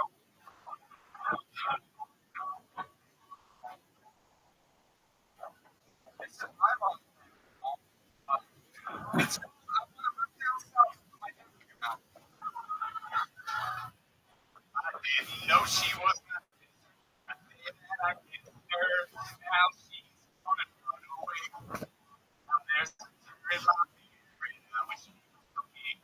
So I can stand right up and say, I want to move down south. I take in your mouth. That's just what I'm gonna do. Here in with the slam, we're covering sister. I wanna move down south. I take in your mouth. And I will do it every day. Because you're from Alabama, they won't put you in the slammer. Because I'm in your sister's okay. It's sad every girl I dated, and somehow I repeat it, and all of my uncles hate me. I do some scripting and some screwing at the family reunion. Cause that's how love should be. It's a double depress. Cause it feels lucky to score more. But out here it's regulated, so our kids won't be mutilated. And I just can't take it no more. I'm gonna move down south. I'm gonna take it out. That's just what I'm gonna do. Everybody here in Alabama, they won't put you in the sun. Covering your sister and you. I'm gonna move down south. My dick in your mouth.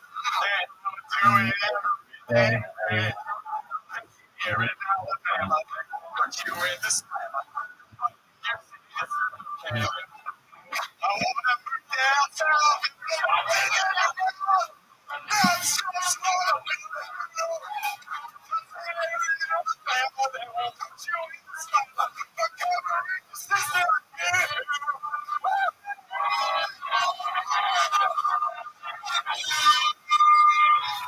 So the magic happens. Go get him, everybody. Go get him.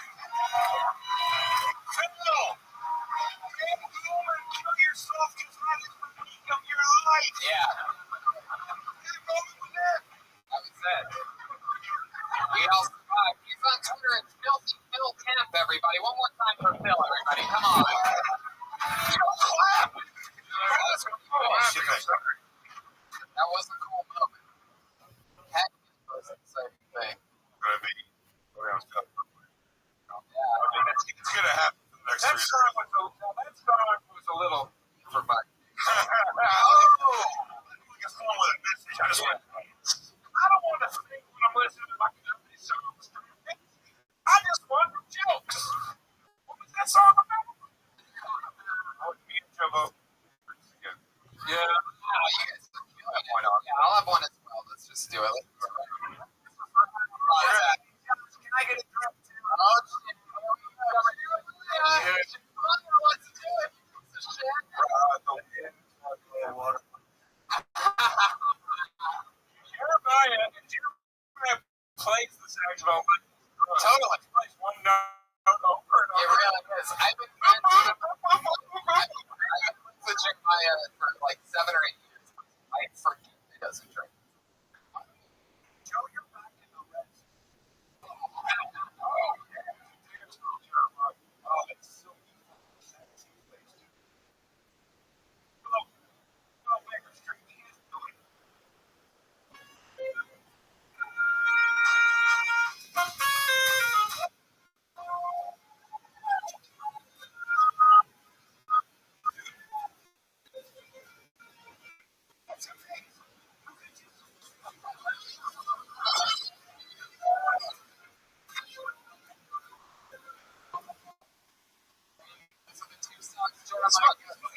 Get rid of friends. Especially your positions where they can't talk to people. I saw the two more out like that. I got one shit. These have to be those pros for what you step for your future career. No, but we was like, no, it's just this. Years ago, stupid. So I just came up with one back at them. Because like, well, someone thinks about you on their masturbating. I think that bullshit, right? I said it, so it's true. Now I learned that there's a porn star somewhere who just can't stop.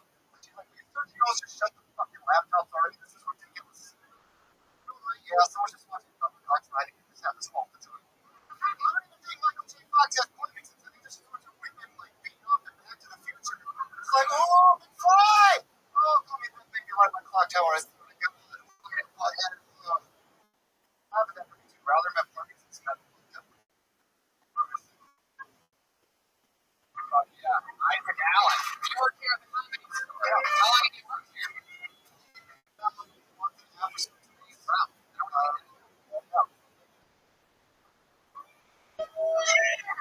You know what he means? Yeah.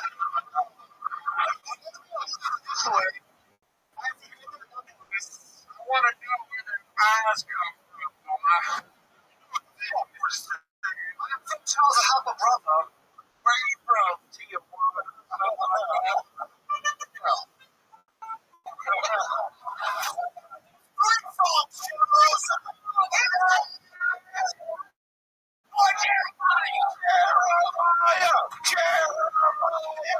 What is your nationality? Because you're Asian or you're Mexican or you look like a chili avatar. Chinese have white. Your mom Chinese? Yeah. One side is German, Polish, Nick Irish. Something up. He's going to welcome his own dinner table, folks.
Are you in this?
Yeah. You were very funny.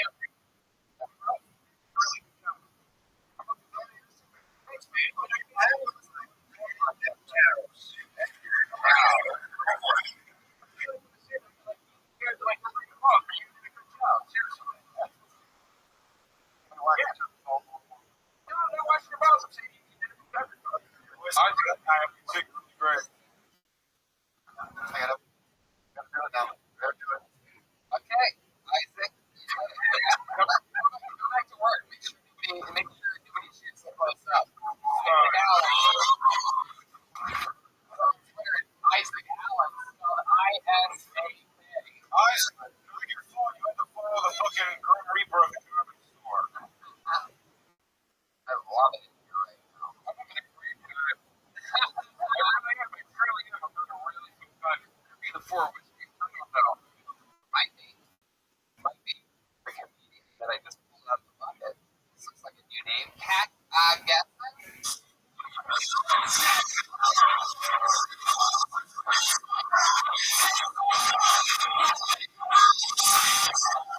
Hey!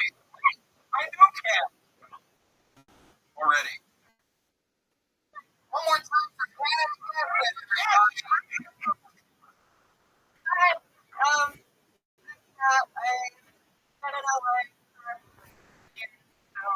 It's kind of fun. On this plan. Okay. So, I'm successful. I don't have a lot of money. I like football. And I'm not happy. Cat, what do you do? I have I look up. I do tarot. I don't read my cat's tarot. My cats are both crazy.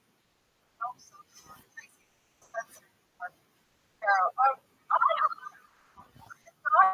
have seen it my own eyes since like 2009.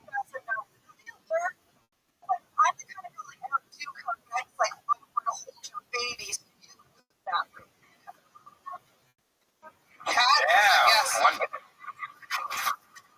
right.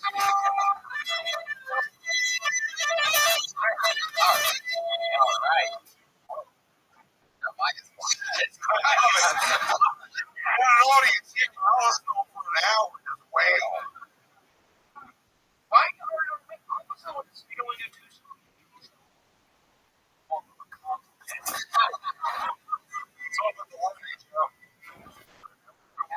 to the show. We're on a few weeks ago. What do you think from it again? It's fucking special. Isn't it weird how comedians always work with special needs people? I think it tells something about comedians. You know how to connect with tars. I have never heard it put so eloquently. I am somewhat 20th century Mark Twain. I think I saw him doing a quilt somewhere. Was it a quilt? Now, Kat, last time you were on, we talked about we talked about your list. I saw you in Pulp Fiction. And now you're back. What else about you? How long have you been on stand-up? 3 years. 3 years. Yeah. My hair, the hotel, and Elson image. And, like when I first started, I did a ton of art. You really are name dropping everything. I was you are the guys all the bridges here. When I first started, and like I had like a stand-up plan. Of course, that was right. Yeah, like. Shit. I know. Oh, shit. Oh,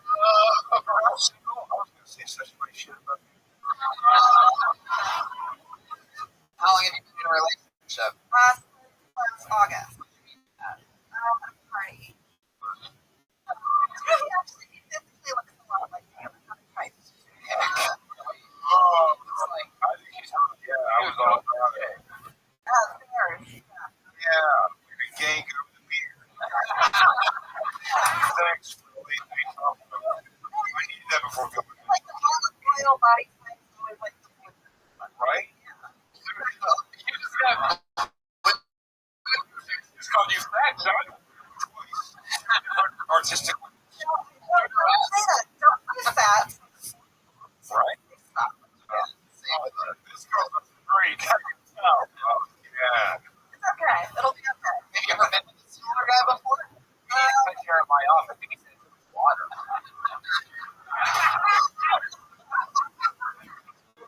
It's fucking high on Baker Street.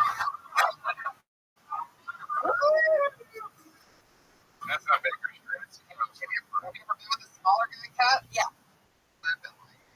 What don't you like about that? I just feel kind of not. I don't feel feminine with a smaller guy. I feel like kind of just more than. Play sports in high school. Yeah. Not pretty safe shape. It's like a lawyer thing going on here. Oh, shut up!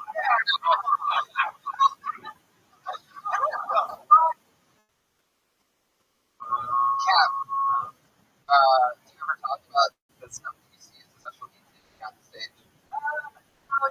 What exactly is that special needs standing? That means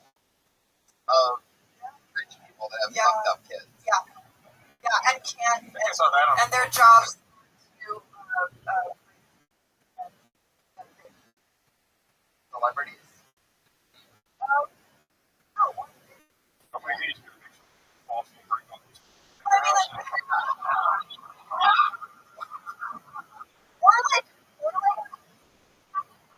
or like eat poison or get a drug. Don't eat the voice. It's that. But I can't talk about it.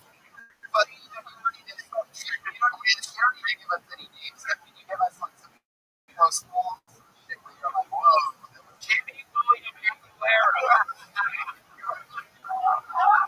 Stop eating pig chips. What the hell? There was a little guy that was 5 years old, and he just his habit was putting. What's wrong? That's my habit too. You know what I'm saying? That's great. That gets aggressive.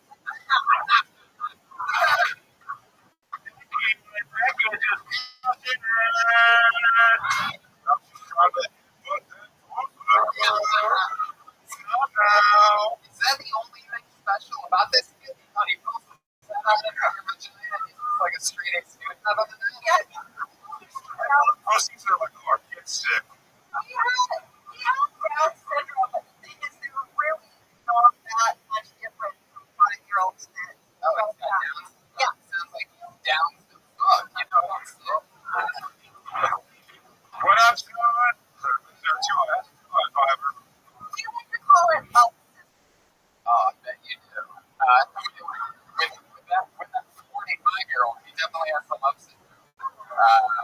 and they all look alike, so you fuck all of them. It's like you're looking back at what it is. Hey, man, it's too good for two of them.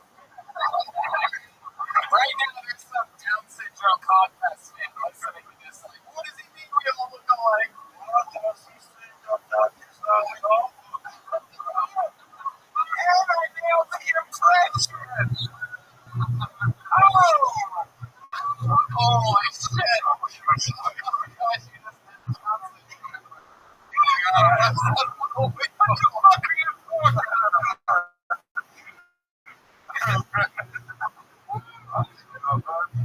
so you're with the 5-year-old. They had to warn you before, though, like somebody signed. That's about what I think a lot. Wow, really?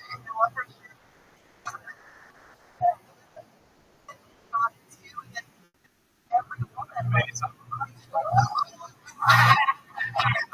Hey, woman, listen about the other 10 of my summer circuit, but even cut. But besides that, smooth sailing. Alright, let's go outside and play about feet at 3 o'clock. She goes, yeah, she goes back to the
It's a pretty solid day for a kid. People know this.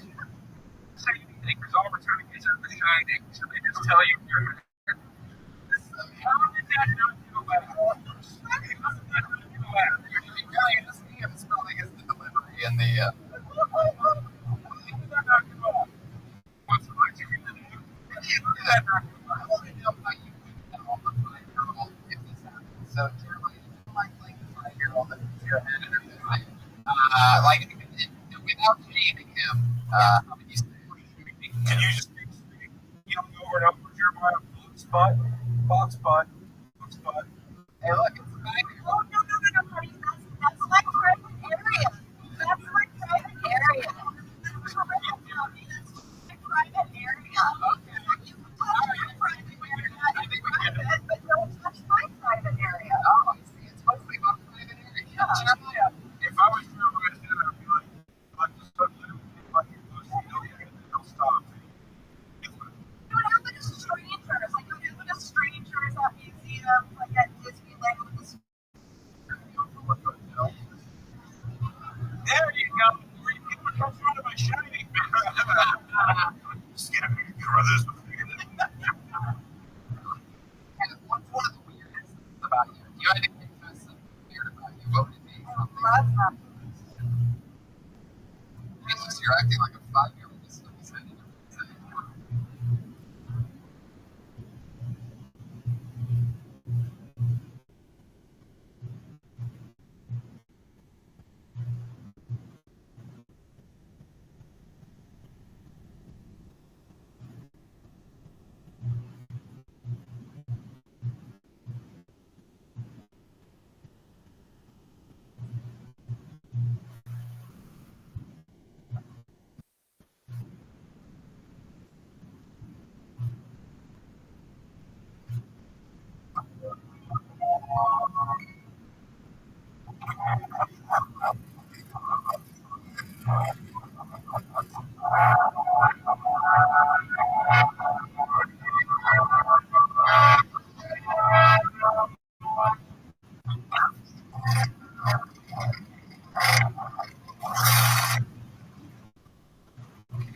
Oh, Nebraska! Right outside of California, get up for the birthday boy, Nebraska!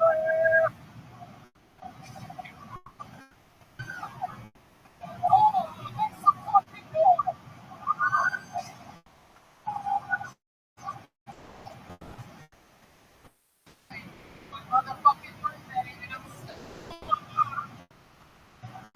the red band is here. The first ever film party. Our first film party. Good to be here. Very exciting. We have some special Omaha buckets made for us. Very much some amazing artwork. And this one here, which I turned into my champagne bucket. It's the menu. How about the waiting room? They bought me a little bottle of champagne for my birthday. Champagne so I didn't want to get drunk, like Sex in the City style or something. You don't even have a glass, so I can drink it straight out. Omaha styling.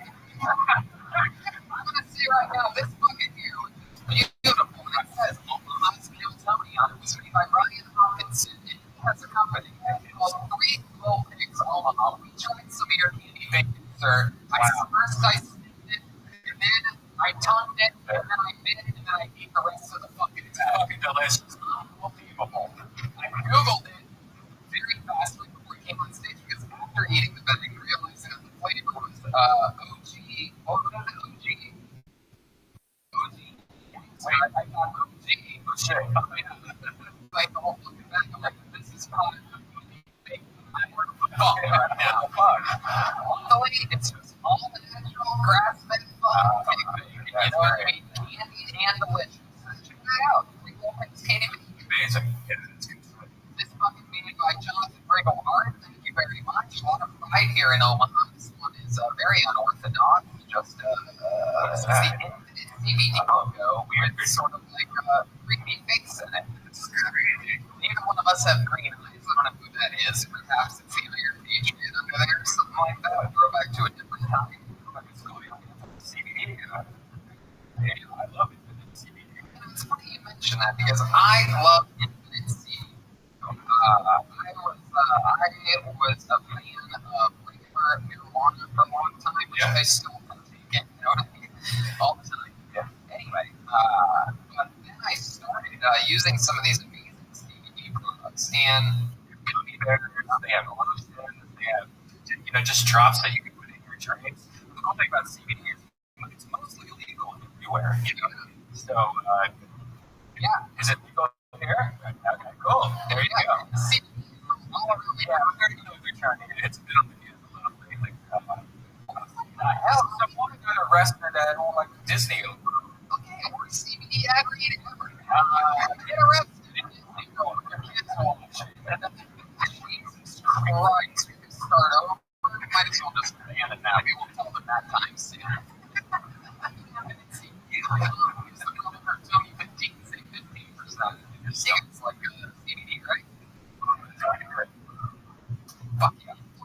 Cell number 2 of this leg of the tour is Omaha, Nebraska. It's very exciting tour that we go to Des Moines, Iowa. Then we go back to Los Angeles for one night only, for basically what you could consider equally the 6-year anniversary of Killzone. Appleton, Wisconsin on Tuesday, Milwaukee. After that, Milwaukee is embarrassing. Yeah, So, by the way, if you're wondering who bought more tickets so far, Omaha showed up more than Milwaukee. Yeah, Milwaukee, if you buy tickets now, you're going to become a running joke for the rest of the show. We're going to just make fun of Milwaukee. Never go there again. Chicago, Illinois almost sold out. We got all Madison, Wisconsin, Minneapolis, I think has sold out. We did see New York, and then we added a show on June 20th. New York. That's a big show for us, selling out the Gramercy Theater twice. This is a really big accomplishment, so let's finish that off in NYC. CavemanCoffeeCo.com. Use the promo code KILLZONE, save 15%. Go visit our friends over at Rock and Hands. They make great place. There's a new dead spot. Yeah, I brought one in. So, Yep, and which reminds me, the number one, I'll get to that. Really enjoy email couldn't be here with us tonight. However, he did make a poster for this leg of the tour, which we are going to be signing for you if you get one after the show. If you buy one, it's only $20, and we'll take a picture. Sign your poster, shake your dirty Omaha hand, you know what I mean? Just go through the whole thing. Sanitizer, hand sanitizer before you get table. So that's how that works.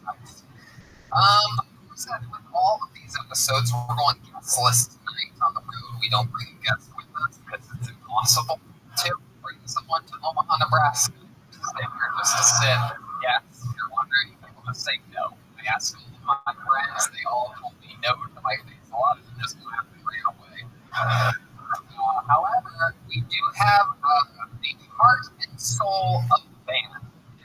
Don't get it twisted. When I say heart and soul, I mean one person from the band is here. but he has the number one album on iTunes.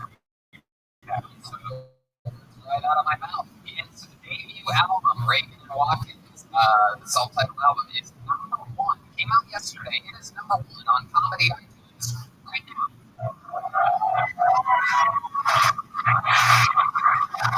He's one of the funniest people in the world. Every single episode of this show, he plays a different character. You never know what he's going to be. He has a separate part of his script blocked off back there, and has been getting into character. He stays in character throughout the show. Sometimes it's a brand new character. Sometimes it's the return of one of his famous characters. He's one of the funniest people on the planet. He's number 1 on Comedy iTunes right now, and he's doing it for his first time in Omaha, Nebraska. I present to you the great Traveling Watkins, the Killzone Band.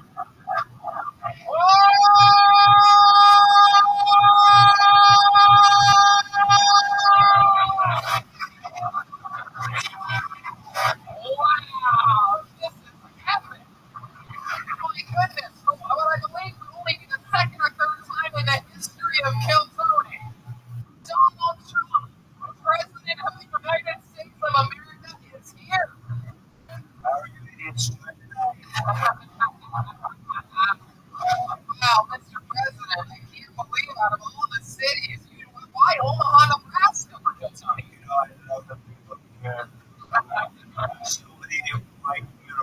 This is a absolutely tremendous show, and thank you so much for being here. Oh my god, I love it. His pouty lips. Mr. President is one of my favorite characters in the history of this show. I really was not expecting you tonight at all. This is very. It is your birthday. You're one of my favorite talking about. Yay! You know what? That's why I voted for you twice in the last election. Gotta get that absentee vote in Ohio on there. Well, we have the president himself, Donald Trump, is here. Red Bear is here. That just means one last thing. This bucket made by our friends over at LittlePigPigPop.com was showing here to all the names. Great turnout for names. How many you signed up here today? How many you do?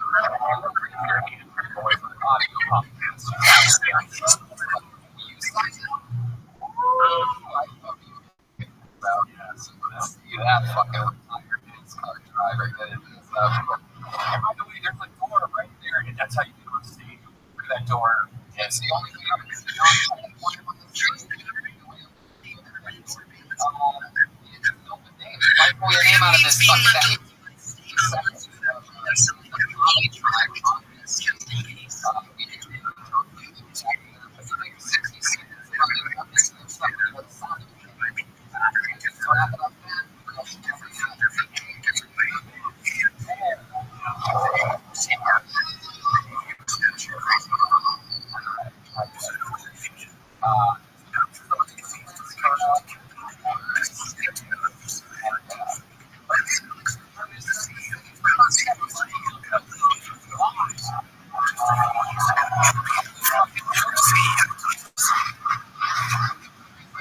United States of America. All right, name out your first comedian performing tonight. 60 seconds. Uninterrupted. There's no heckling, crazy fucks. Put your hands together for Alex Long. Here you go.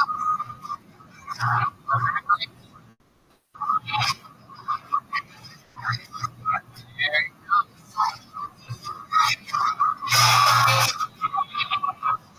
One more time. Good. Over here. Alex Long.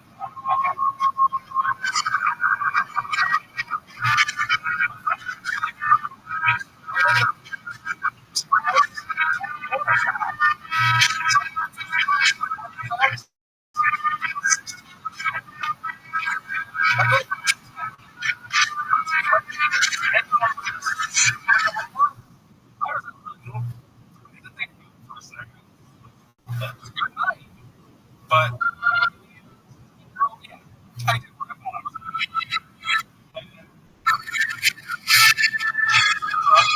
just wear a robe. I'm going to December. It is cold. She says, "Why don't we go somewhere that no one can hear us?" Well, I went with it. Probably about 30 minutes later, people were one from the other one. You're doing what you do. And we just kind of started going around it. We didn't do it in the pickup. We're in the box.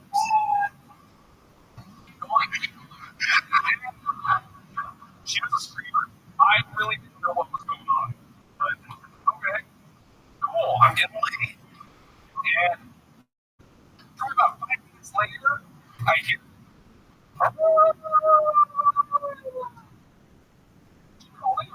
Kyle. All right.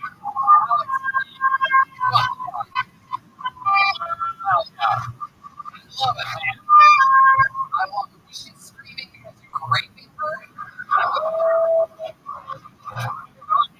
Underage, so I guess it's just right. I love it. Yeah, Mr. President. Honest I've ever seen. My God, so you both 16 at the time of that? Yes. My goodness. And you were hunting? I was when she texted me. That is the most Omaha shit I've ever heard in my life. You know, it's like a roast out. You get the text, and you have sex with this 16-year-old girl. I was, I know. Like, you don't think the kind of guy that's like, gonna have sex with 16 years your whole life. So, actually, I got 99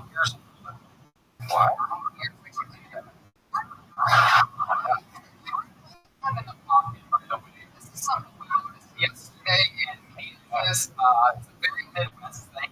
I know you won't find it funny because it's on you, but the rest of the listeners, like yesterday, we know Blood Hawkins, there's something wrong. It's comfortable. You know what? Okay, relax. Fucking relax.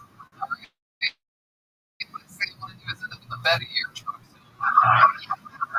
I'll be screaming too. I really don't put their hands in the pocket because they're just so used to having like tailgaters or something like that. And they all right. I'm down in Coors and behavior. I do too. So, Alex, first, do you remember doing stand-up? Yeah. Hell yeah, how about a hand for that guy? The balls of this guy are so big that he's literally touching me with his left hand right now. Alex, tell us about it. How old are you? 24. You're 20. Get the fuck, you look like George Lucas. He made Star Wars and his son. What the fuck do you mean you're 24? Oh my god. What do you do for a living where you sit behind a computer all day? Actually, I work at a factory. I also go to school. You work in a computer factory? I think electronics. Electronics. Yeah, motherfucking right. Business person. Oh wow, jeez. You mean a lot like the girl that you fucked when you were 16?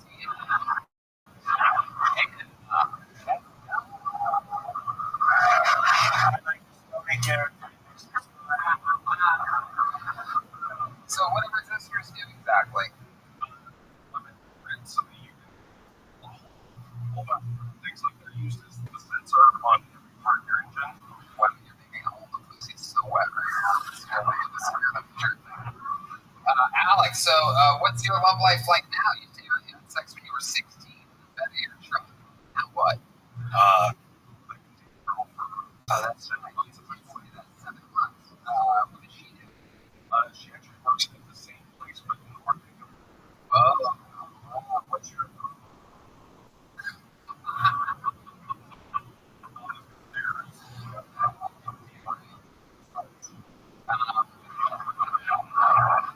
So how did this happen? You were in the break room or something like that? You were there eating your little fucking cheese and turkey with potato? Oh, he's laughing. I think I'm right about that. So, I actually started as an intern in their office. And, Wait, I was an engineering intern for a while. When I left, we just started hanging out. yeah. You just when you left. After I worked in the office, Who started it? You or her? it was kind of suggested to me by her friends. After we hung out, it just kind of hit it off. Very interesting. Alex, do you have some? You seem like the kind of guy that has a special trait. Something like that. Is there something you do? It's just called chloroform.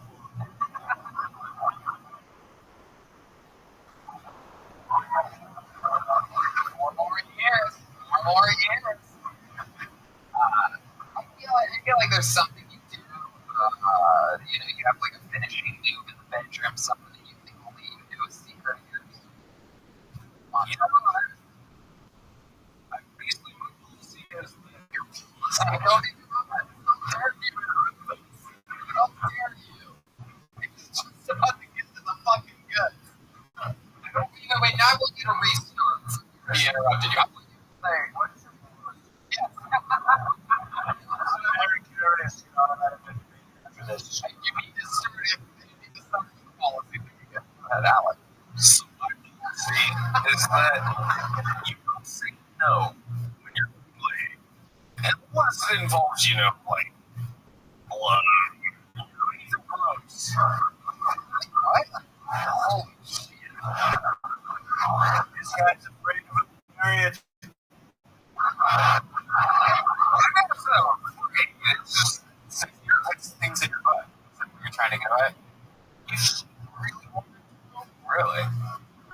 It's just at least people know.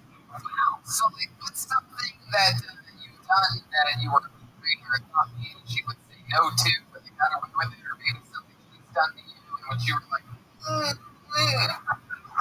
This is the end, but you didn't want to finish it since you're cool. your butt? Can I just say I was not aware that they were basketball? I once ate him afterwards. What an ice cream. Doesn't even suck. Look at that. You make fat jokes. They're adorable. Oh, you would be best friends then, you and me. So you would say no. And you say that might be the rapiest policy I've ever heard in my life. Okay, I like that. It's not rape if you break it. That is a policy you get behind.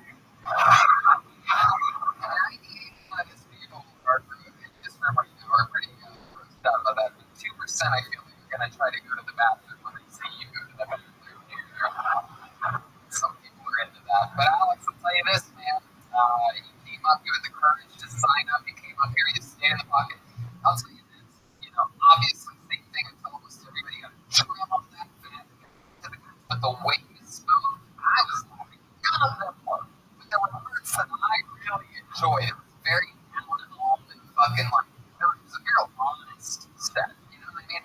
Like an honest meal. You ever have an honest meal? You ever go to like a diner in the middle of the country? I'm going to trade out of professionals. Well, you're back. That's All right, there you go. Alex the Clock, everybody. He's on Twitter. Bye.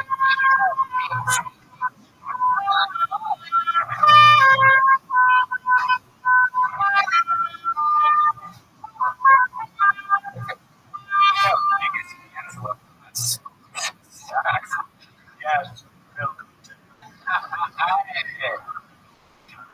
I think I noticed was like a little 311 you were displaying on Yes, I was Nebraska's finest. Yeah, love it. 311, man. Little fun fact there.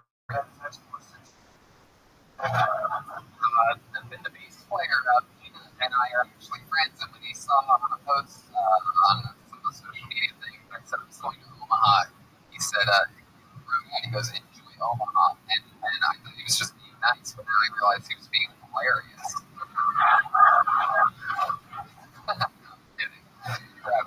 Okay, this was a very fun name. I know a good fun name when I see it. Ladies and gentlemen, put your hands together for Fat Name. I love his style. There you go, Fat Man, everybody. He's coming. I'm excited about this. One more time for Fat Man. I'm excited. Honestly, I wish my name was Richard, because it's long for Dick. My neighbors think I have a huge dick, which isn't true. My girlfriend's just very vocal. So, anyway, so my sister has this disease called cystic fibrosis and hair growth in the skin. It causes her cirrhosis of the liver, but it's okay. She had a liver transplant. She's doing great now. Donor, not not worth it.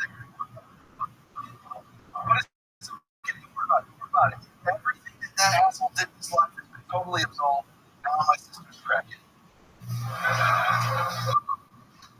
Last time I was on the stage, my band was playing this show that was a scam by some promotion company. Turns out Kill Tony did better and paid $20 for my ticket, and I get 60 seconds to tell you that's my time. You're close. Everybody that's ever tried that has always failed. Everybody knows. It's a great feeling. Fat Man.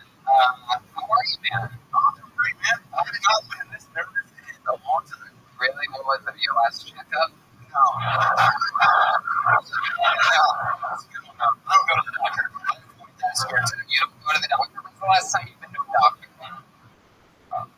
I went in for a tetanus shot. I got myself at work. Wow, that's pretty good. That's pretty good. It's pretty sad to cut yourself.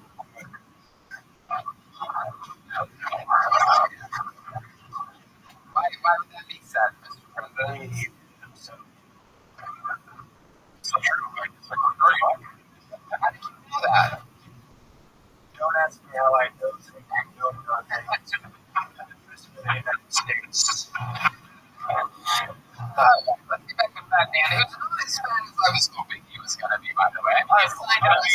You're just as fat as everybody. You might as well just, in Omaha, you might as well just call yourself regular Dan. I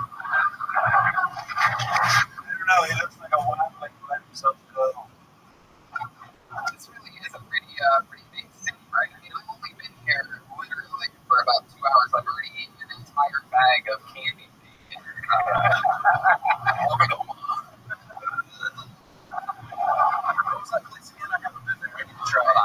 Fat Man. Let's talk about it. First, stand up. Yes. How about a hand for that? First time ever going to stand up. Yes. Unstoppable people. Unstoppable. Guys, I'm just round of applause for my last 4 months. Alright. You say it's weird. Fat Man, what do you work? He does this thing a lot where he goes with a smile on his face a lot. Alright, Fat Man, answer the question. Whoa. The old lady on the window? No, I'm not. Now, you said that the lady that you hooked up with was very vocal. Yes. Did you have all of your weed on top of her? Possibly. She would be vocal at all. She would be rushed. And you said your sister had cirrhosis of the liver. Correct. Wow, so that's how loud the speakers here can be. My God. Jeez. Someone just died on a treadmill in the gym listening to this. Oh my God. Alright, so your sister, She has cystic fibrosis, which caused cirrhosis of the liver. Cirrhosis of the liver. There's nothing I like more than this to do in every moment. now your sister's a crackhead? No, that wasn't it. Oh, why? Well, she's on a whole bunch of pills and shit. I don't know what she's on. She's not here in Omaha, so I'm not. Where is she on? It's constantly in Phoenix, Arizona. I'm actually from here, basically. I grew up in a couple places, but from here. Yeah, what part of town? West of. You want? Nobody here. All these people from Omaha have never heard of where you like to do some fun, Fat Man. Me and my friends got a punk rock band. Really? A real punk rock band? What are you doing today? I play guitar and little vocals. Yeah, can you give us an example of a little bit of vocals that you might let's back up punk music or something? Okay, just gonna go off and follow it. Fuck it. I'll be there in the morning. I'll leave you here at night. The one in shiny armor, then make sure you're alright. Just let me be your bra. That's one of the worst things I've ever heard. I mean, that's like normal, like if I have like a normal guy on the street that's singing like a song, like, I'm not very good at this punk rock. I guess so. You are the one man mosh pit kind of band. That's also true. Heck yeah. So, Does anybody call me Big Rod? no. Good question. Yeah. It's obvious that every time you go with my jokes. I know that 100% of the room has a fat relative, for sure. Anyone ever called you a candy corn skirt before? No. That's a damn shame. What is your favorite food, Fat Dan? Anybody ever gone to the beach during that shared bill?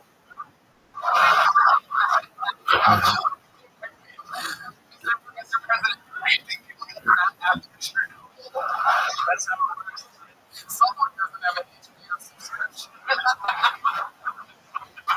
You ask me for the fast one. Get it? My God.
You did it here in your hometown.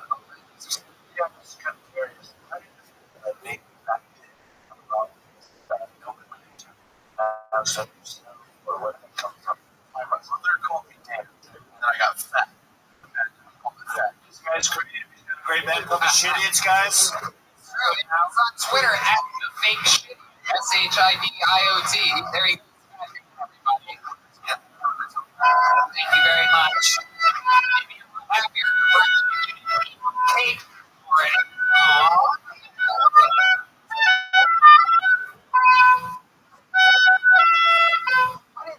It's by my good friend Kanye West. That's power. Kanye's birthday also. That's right. No one man allowed that.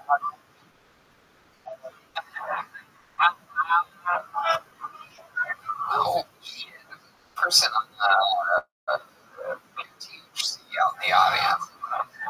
Very nice to meet you. And then Triple C, Calvin, Charles. Jerry. You guys having fun yet? One more time for Calvin, Charles.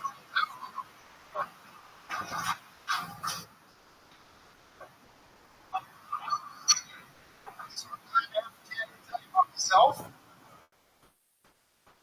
Trying to sell. Wasn't worth the fucking bit. No business. How that could be a soul tax. The subscription to boy. So that I went to a rough trip. And somebody told me he was ready for the second day there. Now he's jealous. First day.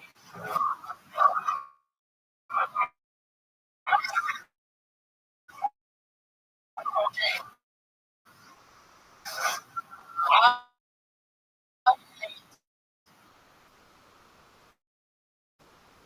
So-called euphemism and work.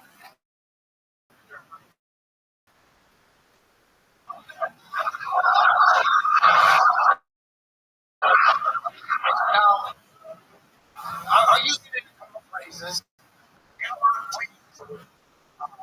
How many you can edit? That's not really right.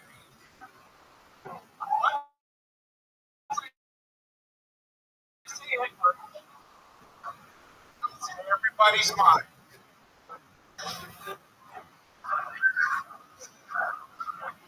Go ahead.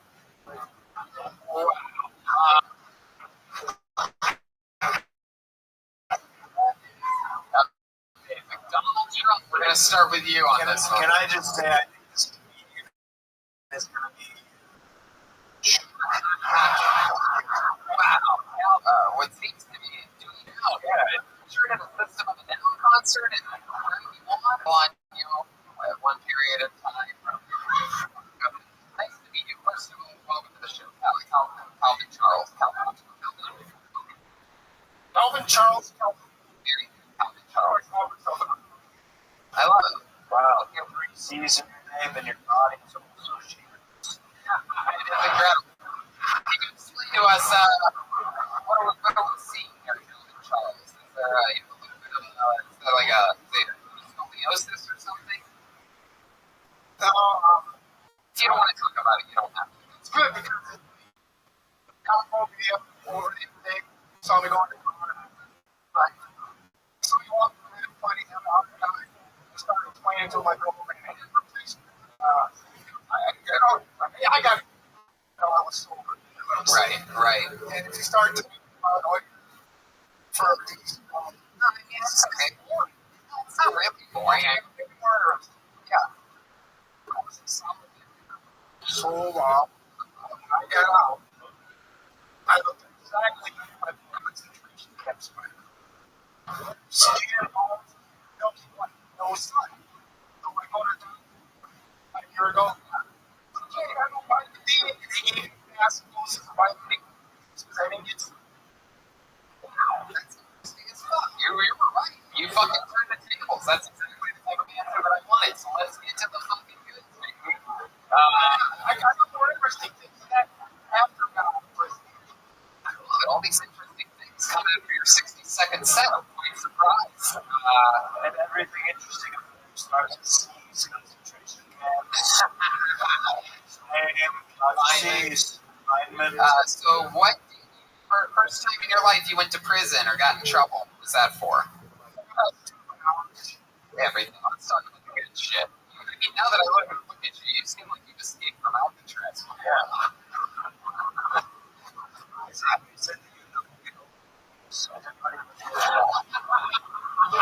Shape as a fetus.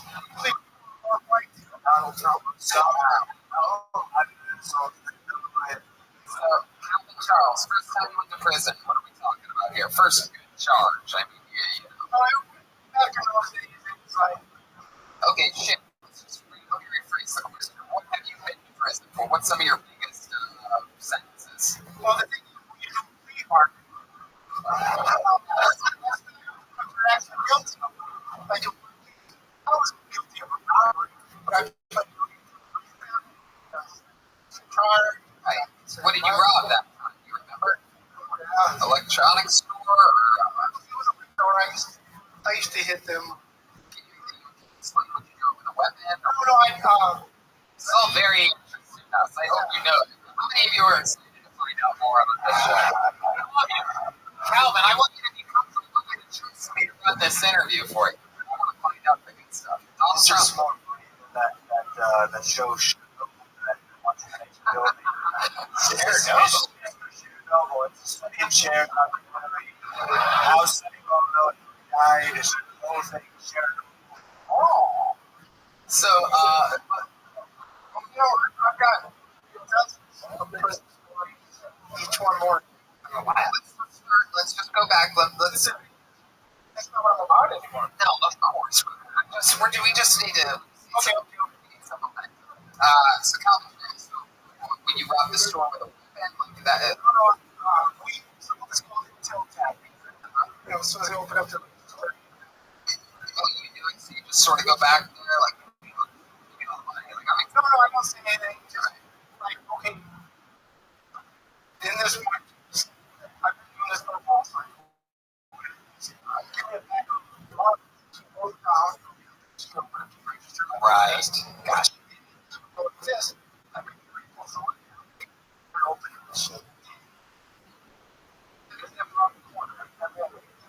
Yeah. I register myself.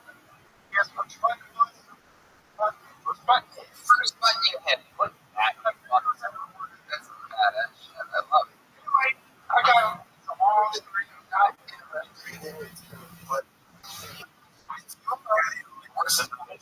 Yeah, I mean, we're so interested in this. I can't believe it. I mean, this is like, what are some of those? Let's cover some of those, and then I'll decide if I want to go back to prison. That sounds fair, right? by the way, comedians.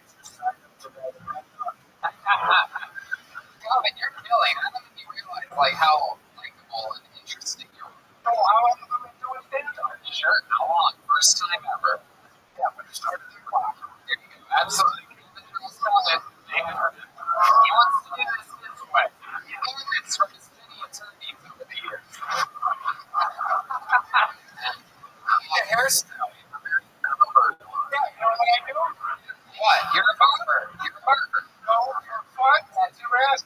Okay, Jesus, I'll just get with you. Calvin, you listen to the show a lot? I just started a couple of weeks ago. Yeah, when you got out. Omaha, Sioux City. I love it. Shot down. I love it. How far is Sioux City from here? How many people did you shoot with that? I'm done. Mr. President. Calvin. Right now, I don't like the way he's looking at you, Mr. President. I don't know where you kept the Secret Service tonight, but I take it easy with this guy. Calvin, how far is an hour drive to usually? It's a couple hours. Very cool. What else have you been up to since your prison days that you wanted to talk about? Oh, really cool. I love that. How long you been sober for? 95. Wow, that's amazing. Was there something that helps you that you leaned on or anything like that? I'm going to prison. I'm like a cafeteria. I started exercising, studying all my goals. What did you learn? What did you study? I started off with a prison counselor. Tell me, what your splinter life? Did you just say that everybody thinks that everybody that goes to prison is smart? Oh, a lot of people think that, but it's not true. I've sent a lot of smart people to prison. People think they want to get their movies. Right. Like Sean King. I know these guys is prison and something production, but go ahead. So they're just not things. And you know, it reminds me of a question. You do know that knuckle begins with a K.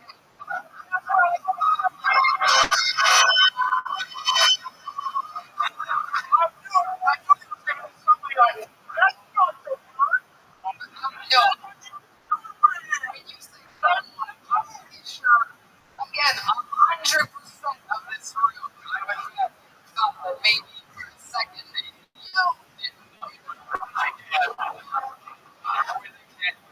You seem so into it, passionate about it, that like, and the whole setup was so fun that we figured you could go anywhere with it. There are a couple of You just like to say the word all the way through, from beginning to end. You don't like it. All right. Heck yeah. Calvin, you've been out of prison since 95? You went back for a little bit. That was the last time I got arrested. 95. About 10 years. Wow, 10 years for sex. You counted all the shit you wanted to talk about, and here we go. This is the second one. That was my first film. Third felony was the I've been going to school for 15 years. We get it. You're very smart. Let's do it. I get it.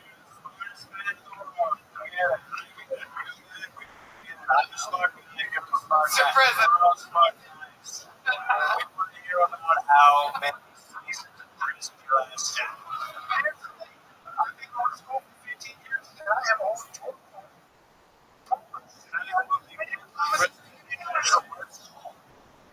How many diplomas do you have? Hold on. You guys are like Skype fans, like a bunch of fools. What did you go to prison as your second felony? What was the first one? guilty to second degree burglary. That's how I feel. Okay. What was the third one for? Crap. I'm so Trial. They found me guilty.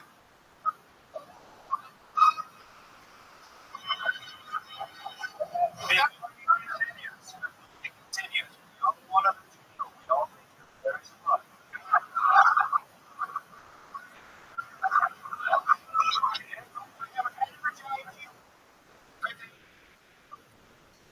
So tell us about this attempted murder. Because every time you say that makes us think definitely did. You're getting pretty in touch. Everyone's up about 15% here still. It's just like, no, the opposite. That was one of them. Everything's up rap. Like, what's the name? I got it.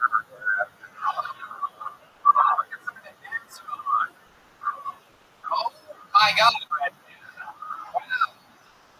Delay button or something like that? Like, I cannot believe flashing over it word. So, yeah, South Park. Jesus Christ. First of all, Niagara starts with a case, right? Let's just keep moving on. Jesus Christ. Okay.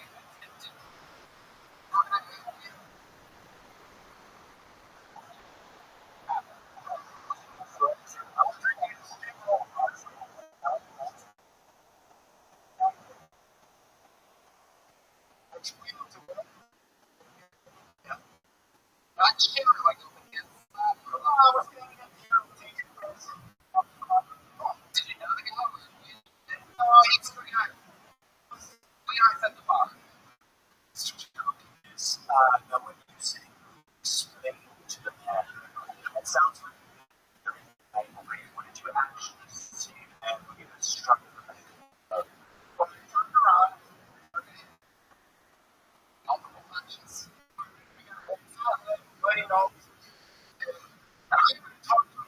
Alright,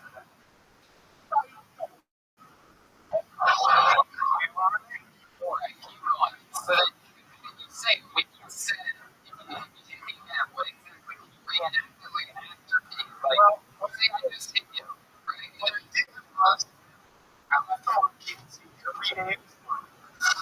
You left the what? Oh, right, you punched him. Oh, every day of his life. Yes, I'm proud. You snapped him. You know, I could kill him.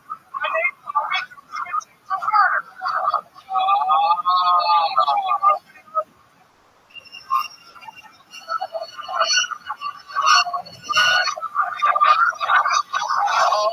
my God. Hold on.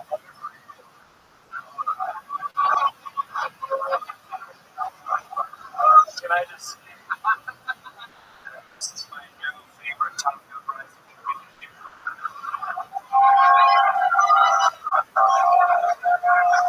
Mine too, Mr. President, mine too. So you knew exactly, yes, go ahead. Now, he gave a very specific detail because he's smart. He knew exactly where to stab it. No, what you're not stabbing. Right, you didn't stab him, where did you stab him, right? Like right here or something? No, I left scars on it. Where? No, careful. Oh, right there on the arteries. Perfect. Yeah. There, you stabbed him, there's no blood comes out. You feel awful. Started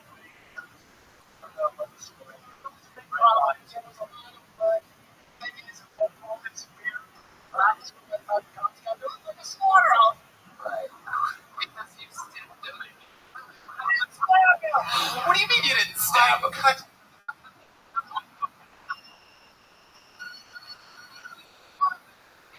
this crowd's doing, they're talking about some good shit. It took me, this is by far probably the longest interview in the history of Calvary in 16 minutes. This is the show. When you go on stage for your second time, Calvin, we know you're not that guy. Nobody thinks you're gonna fucking stab him. So many people after this tonight, anyone that sees you after this tonight, Calvin, good fucking job up there. You were so interesting. And it's because you're talking about fucking real shit that only you can talk about. You're the only guy that can joke about fucking stab him, like cut him. Like, that's so funny. Look at this. Look how far you come. Solitary confinement. Having so much that you physically have to wear it, you know what I mean? Literally every day. And here you are on a hit fucking show. Destiny got you out of the bucket, and you fucking found out how goddamn interesting you are. You look interesting, you sound interesting. Just talk about the most interesting shit that nobody else can talk about. You have all those diplomas, but you don't have to be clever because what you really have is a lot of life experience. And that's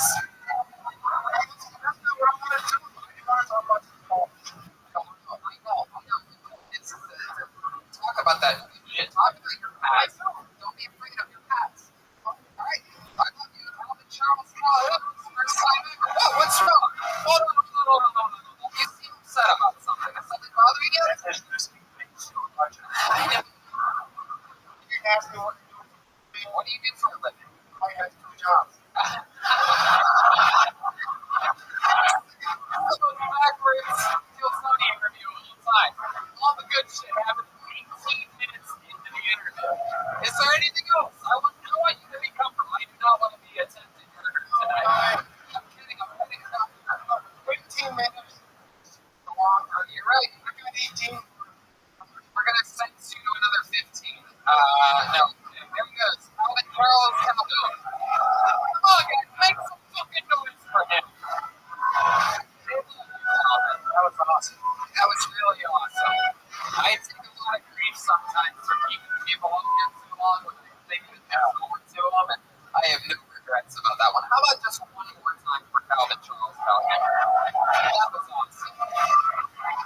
He kind of reminded me of like a Doug Stanley guy. Yeah, it was very cool. Is it? Oh, damn! Look at her. Wow. How many times a day do you have to butt fuck them?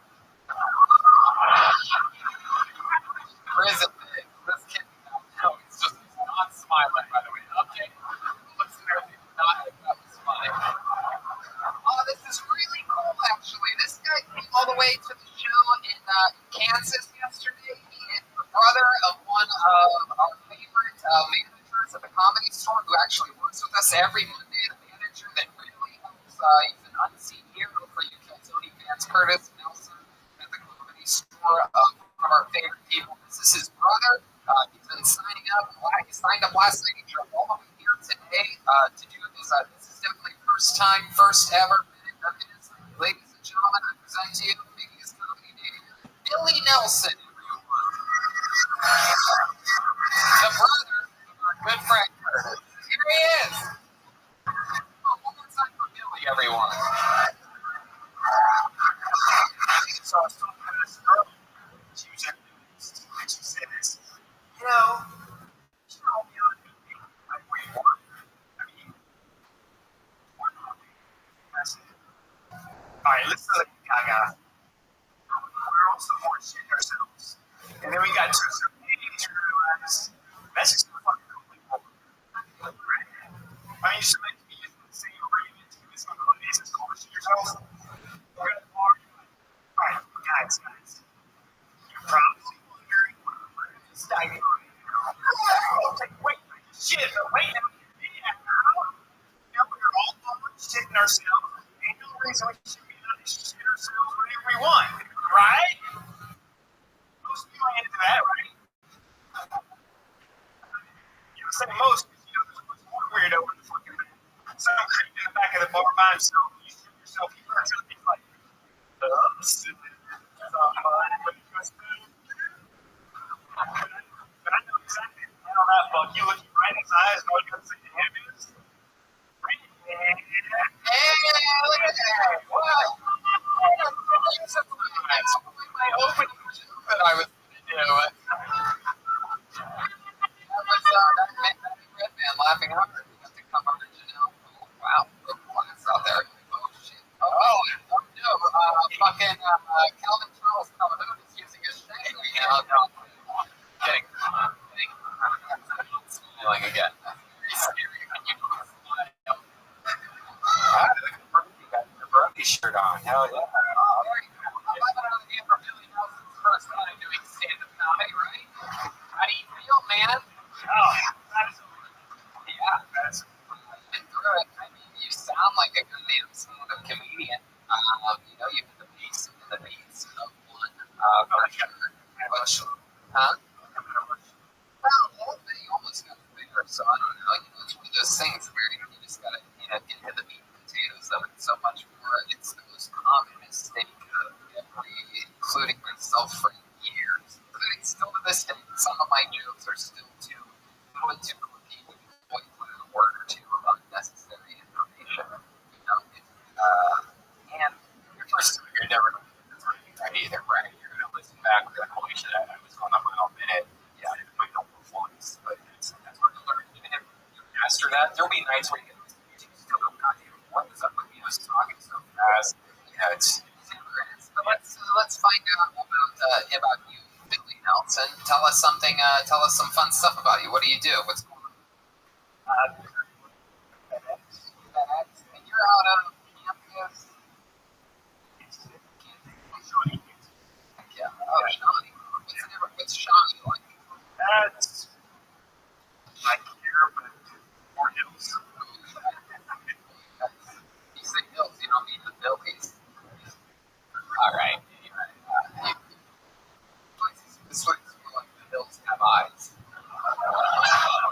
guys really don't like jokes about your own city. Which is not a good thing. I wonder if it's better to just be able to laugh at yourselves for being stuck here, born here, never leaving here, than it is to get weird about it. You're going to do it. You got to look it over there. I'm sorry to break the news to you. So, Billy, what do you do for fun? You work at FedEx. That's why your delivery was a little bit off tonight. What do you do for fun? Tell us about you. How do you do with your third felony? What the Los Angeles a lot? I know that. How do you do? It's kind of just a dark like what I said. I just noticed Calvin was not this seat anymore. It has to be very, because I must have gone to, we saw that often when he was on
Good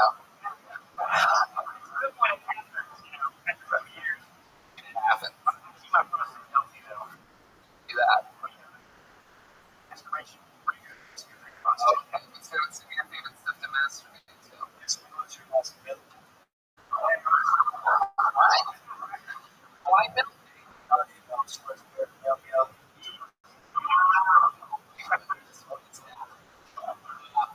your favorite stuff to masturbate to? What do you type into the search bar? Was it like what the president Donald Trump? We have a Russian. What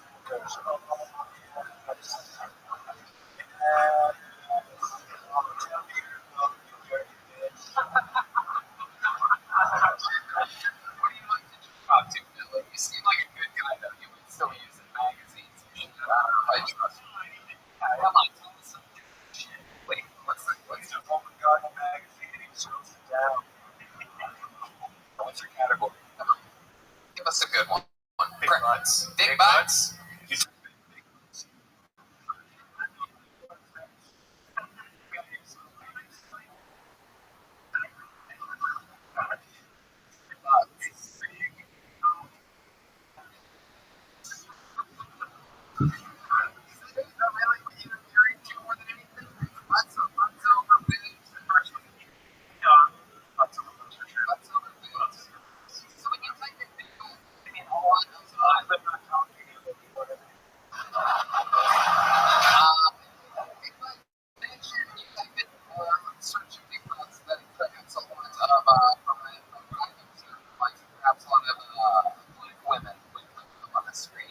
Are you attracted to black women, or are you really from Kansas?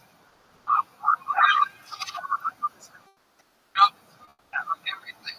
Has your wife ever caught you jerking off? Really? You don't jerk off at night. Because I keep healthy prostate. She's not putting out. So Do it right in front of her? Does it say? Did you ever do it right next to her and then squirt the load on her when you did it? She doesn't want to put it out, so tanked or whatever. So I just heard her like, because it's healthy prostate thing. I told her it's healthy for prostate. You put out. She didn't do it, so I just run towards in the room. Out of the way, out of the room. See, All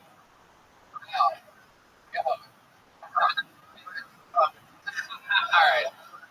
Well, Billy, one thing I've been doing tonight at Return Farm is giving people their first times ever doing stand-up, and you have accessibility to this, and you think it's something you're going to do again?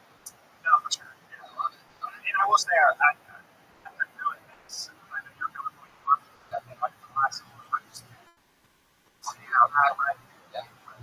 And again, I'll tell you the same thing that I told sort of like Gaga, everybody fans, blah, blah, blah, blah. We want to put them fucking you want to know this shit.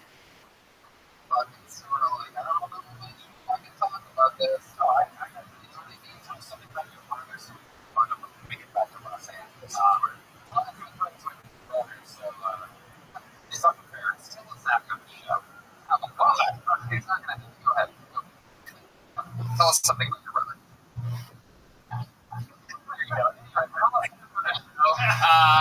Anything from Mr. President? this is just like extent. Yeah, for sure. I think the way you must have never listened to an episode of Kill Tony where you have to do that much. I know. We love you. I love Billy Nelson, everybody. Come on. That was good. Good. He's shaking his head no.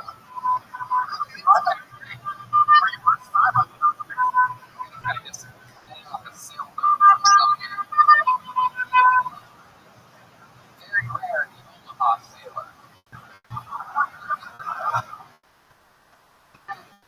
Wow. It's Aaron Jensen Roberts. It's my birthday. Wow, look at this. Here he comes. Right here in the front row. Okay, Aaron, welcome.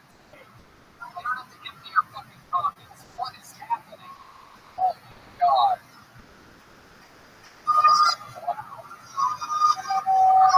Alright, so very excited here in this little match. Come on, one more time.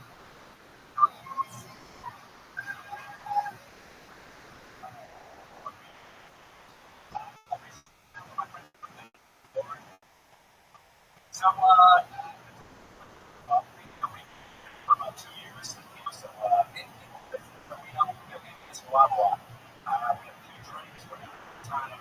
She turns to me, she says, "Here, you still love me about that man?" And after 2 years, it's not gonna be like, probably.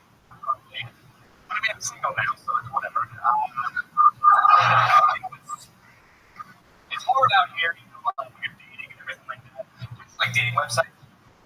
Trying to think of a catchy line to always up there. I narrowed it down to 50 Shades of and it's good. And then also Sorry for the Wolf. Those are my main two to go with. And also I just graduated college, which is nice, but I'm really broke. So being even a poor student, trying to date is even harder. Just by the fact that I'm really broke. Like they're so broke that you use the same two batteries for everything you have in your house. Like Xbox, remote control, diesel trimmer. Now you want to hear Jensen Roberts. Now that's so Aaron like what you said like 2 seconds ago. Okay, sure. Come on up here. Come on up here. Tiny hour. I got a short one too. No, it's okay. Relax. The time is up. All right, Stuart Little, listening to rap. You have an interesting head. Pointing at her because there was a no, you've had to live with this your whole life. We know that you would say, Tony's gonna be fun of this. I know that. What did I tell you? Was it a girlfriend? That was exactly, yeah, we were dating almost true. Oh, is that true? True. Really? And now you're not dating? True. Really? Fucking I got next to her. He said no, but then he looked at you all weird like he asked before. Oh, she's shaking her head now.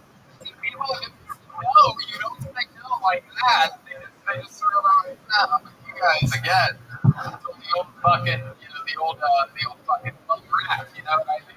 No, it never happened in a million years. No.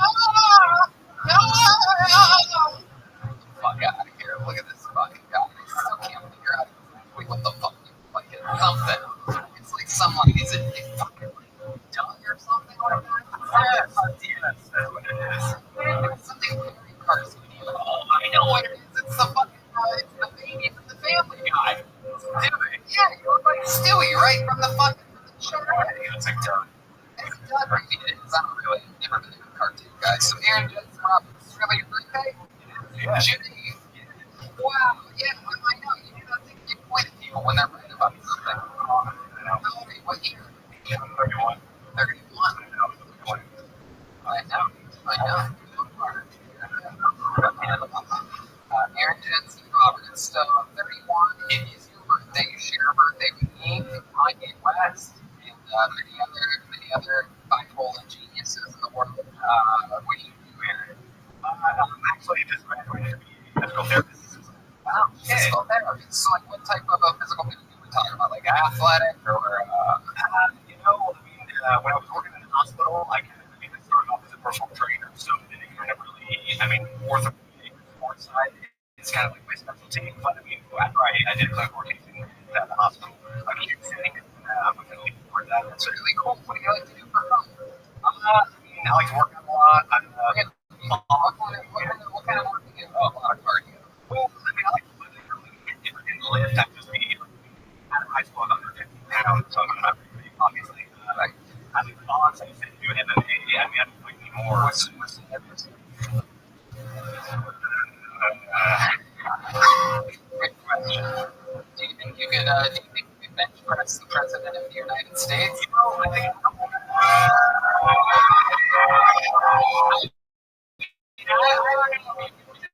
I don't know if you would do it. Maybe someone's thinking about it. Mr. President, would you be willing to do that for the city of Omaha, Nebraska?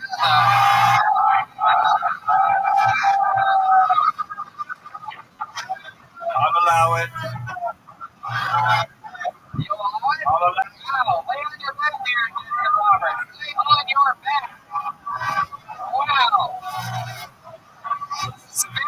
fighting. So the president is going to try to distribute. He's going to try to distribute his weight evenly. He's going back and forth. If you don't get this right, he's going to land right on top of you. Let's get one good push. Here we go.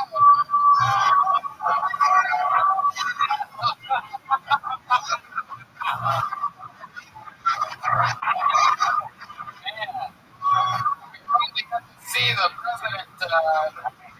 president weighs 240 pounds. It's all stick value. My goodness. Well, no, this takes a real set of balls to. Is there a man that could bench press? Is there anyone here that thinks they can bench press the president of the United States? Right there, come on up here. Fuck yeah. Oh, hell yeah. This motherfucker. Move your legs, lady. Come on, make some noise. The world and soul, but killer like everyone. Oh yeah. Oh shit. Oh my goodness, look at that. Sit right there. This is amazing. Oh, he's gonna throw him through the fucking ceiling.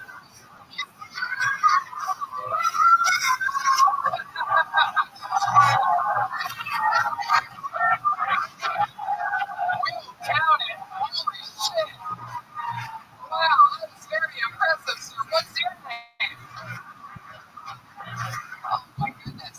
He doesn't even talk. He's like the guy from the Green Mile. Didn't I tell you I have a great relationship with the Flash?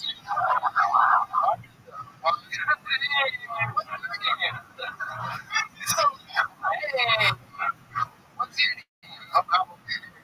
You're in the bucket. Well, I'll tell you what. There goes Aaron Robert with his birthday Mexico is fan. And I'll tell you right now, without missing a beat, we're going to give you 60 seconds.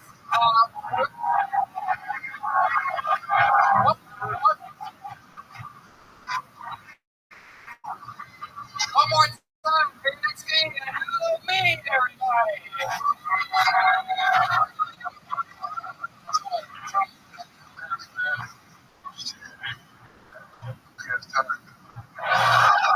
I'm trying to be white though. Power is trying this way. So many temptations out there, you know. But everybody on the treadmill, busting my ass with the guy, you bring him up the calendar. I'm watching the game, keep me motivated. The game goes on, commercials come on. Did y'all know that kids chicken waffles now? Are you kidding me? I'm trying to be healthy. They had a commercial that was pouring syrup on slow motion on the waffles.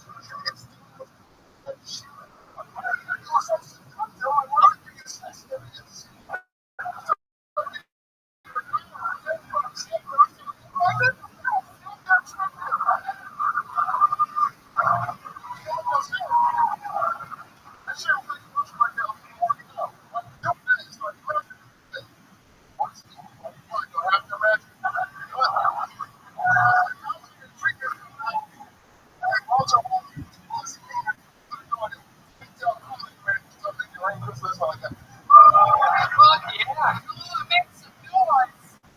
That's how you feel right there. Oh, me. All right, I'll go me. You want to play the game? You're the first guy to stand up and say, oh, brother, my God. No, when you fuck out the 4 hours, you just bench press him 4 times, you got a spot. I mean, that's how you want to be part of it. You know how to do it. What an amazing set. How long have you been with stand up? This is 6 times. Wow, you're good at that. Wow, you got the magic color. How old are you? 36. And where did you drive 4 hours from? Iowa City. Iowa City. That's crazy. You did? How far is that from? How far is that from? Wow. Wow, that's awesome. Well, I'll tell you what. I want to hear another minute of you, so we're going to bring you up onto our show without even thinking twice about it. It is so fucking great. You did one workout, though. I know you too. Hell yeah. It's out. Oh, hell no. That's what I originally had, and then I thought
tell you this now, you haven't been coming along some crazy fucker over here, so we're gonna keep it moving along. We'll talk with him more tomorrow. We'll find out more about him. How about that? Still Tony Magic moment with Halloween. Still Tony debut. I would have given. I honestly thought he was gonna say it for 2 years, 4 years, and you find out it's a guy 6'9". I mean, I'll tell you right now, I would have absolutely. And I'll tell you again tomorrow. We gotta find a way to get that guy 4 million spots. So let's see that. Money for 4 hours tonight. And absolutely kill. Talking about his perspective on the world. What is that? Oh, yes, it was. Halloween was going to be a wow. Holy shit. Totally was the destiny for a reason. Wow. Should we give him another minute right now? Save it for the room? I guess so. Alright. We're going to go to your next comedian, Jesse. Jesse, here. Oh shit, here he comes. Let's follow up. How many people have to follow along me right now? Set up position. So you have energy, right? Oh, yeah. Hold on, one more time. Good luck. Yeah.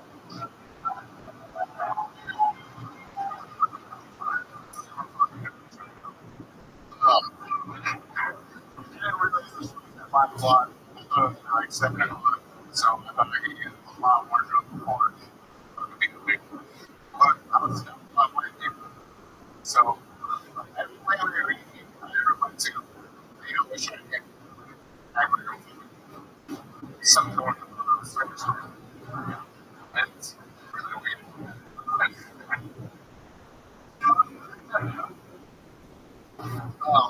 My girlfriend was recently hospitalized. And totally was.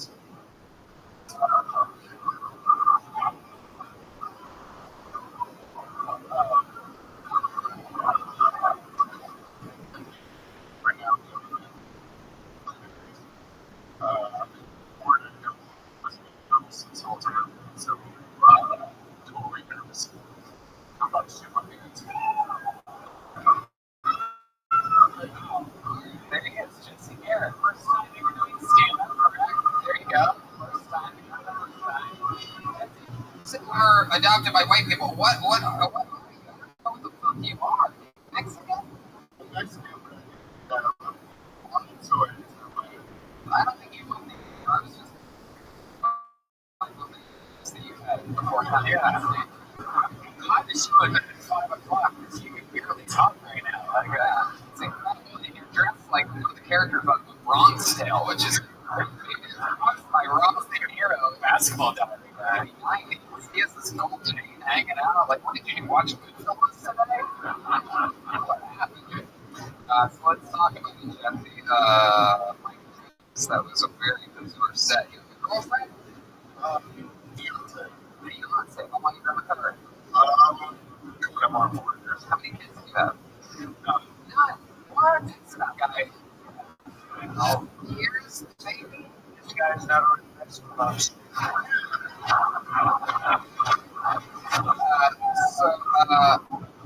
What do you do for work, Jesse? I'm paid for life. He's a music man. Hey, round it out. And for that knows. It took a little digging, but we found out he makes fertilizer. How long have you been making fertilizer for? By making fertilizer, do you mean you just shit on your Pretty much. How long have you been doing that for? How old are you? 24. 25. Look at you. You're like Mexican Bobby Lee or something like that. I know you have a mustache like a 12-year-old Mexican boy. And we don't make fun of people with thin mustaches. All right. Yeah. Fuck yourself. Jesse, tell us more about you. What do you do? What do you do for fun? What do you like? You seem like the kind of guy that likes to fucking make that corn on the cob and like the spices on it. A little bit of mayo on that bitch. I really don't do much. I mean, I work 65 hours a week. You work 65 hours a week making fertilizer. Come on. You just pretty much press buttons and shit. Shit on the Wow. He's a Mexican. Still Mexican. Oh, that. I got fired from my other job because Mexicans replaced me.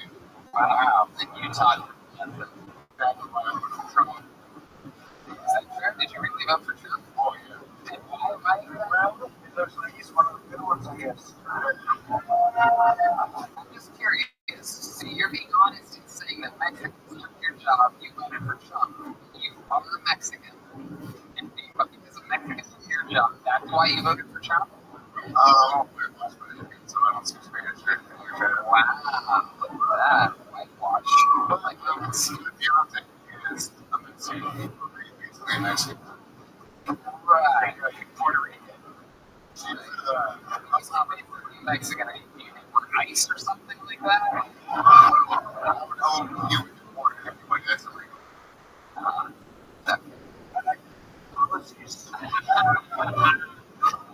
Alright, Jesse.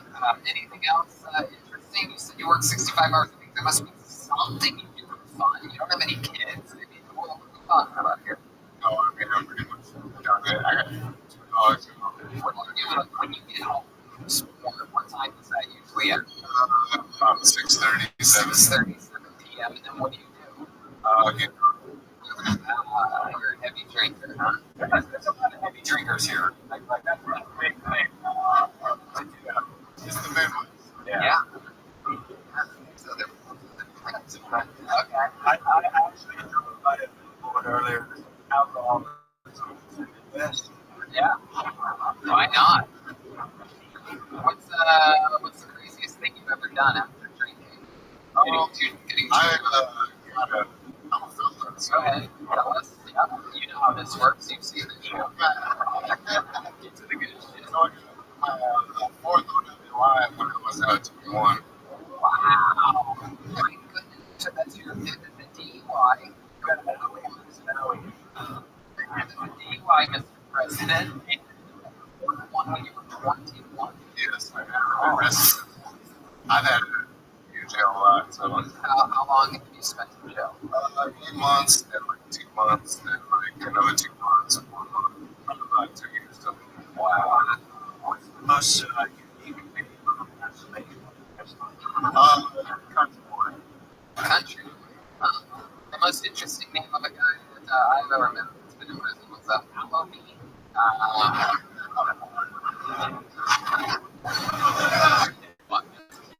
Triple C when you're, you know what I'm saying? Oh, come on, wow. Dude, I got so he's one of the you just drank a shitload just because you're about to go on stage. So he's still drinking drive, or you? No, I got my date. So my fiance was like, oh, she's a looking girl. Oh, she's still case. Oh, you don't have no dates. I wish. oh, damn. Oh, shit. Oh, no, you did. We still have twins. I don't think everyone got. You know what? Genetically, whatever is supposed to have twins. Oh, yeah, it's the generation. So now, you're like a Mexican X-Men or something.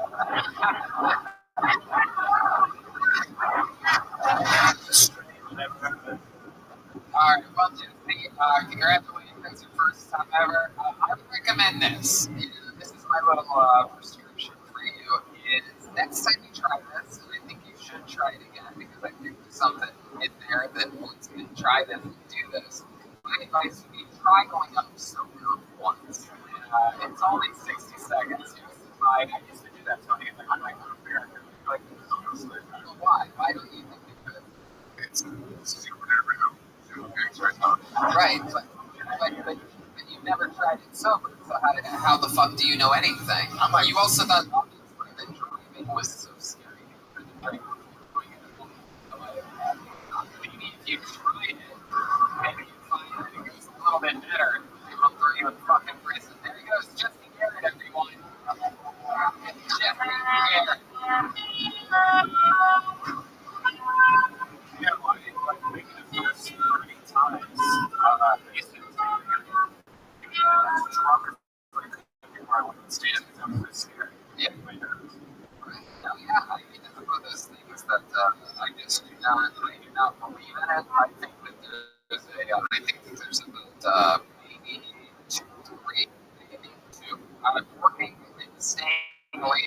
comedy store pretty much every night of my life for 12 years. Like I need two comedians like the random trying to absolutely kill on stage, and they are stand up and Broadway. Yeah. I think that is.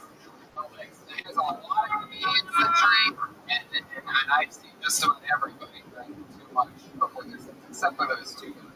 Tom White I've seen pretty close. Oh yeah, I just walk the line like he's taking a DUI test to be just a little bit too tough. He gets us all future against Rothschild. Got that done. Number one.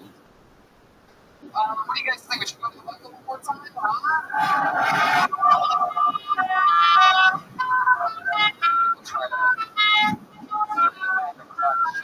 We'll try to get a lady here for the first time tonight. I'm on a lady.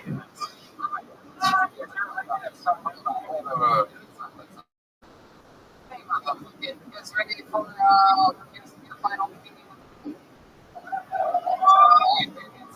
Just eats everyone.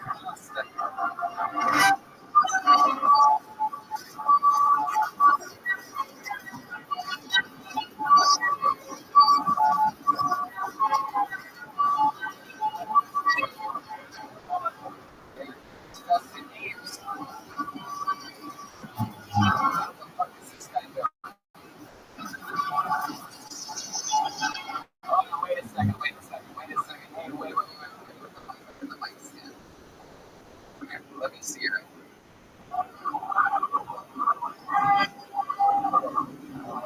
So you're not just in names. That's exactly what I thought.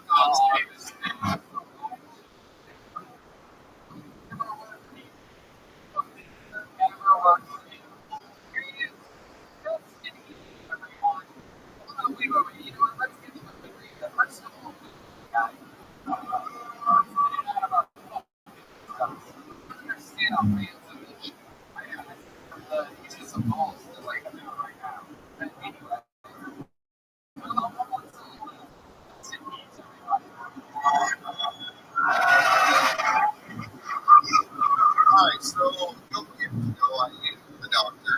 I've been in a while, so I was asking my friends, hey, you got the doctor. And so I was really recommended a doctor. Took her advice, went to the doctor, walked in, and he wasn't going to visit. So I go in, and the doctor walks in, this little walked up with some fucked up shoes, which I had never seen in my life. Purple, and there's zero growing everywhere, that's for sure. So he tells me to turn my head off for the usual checkup. In the middle of that, yes, I found God at that point, Jesus. I should have loved it. I wasn't going to lie about that. So we get going. I've been to church a few times in my life, Presbyterian, Catholic, not a real religious guy. But he told me to drop my drawers and put my elbows on the table. I was as Catholic as anybody else in the fucking world. So,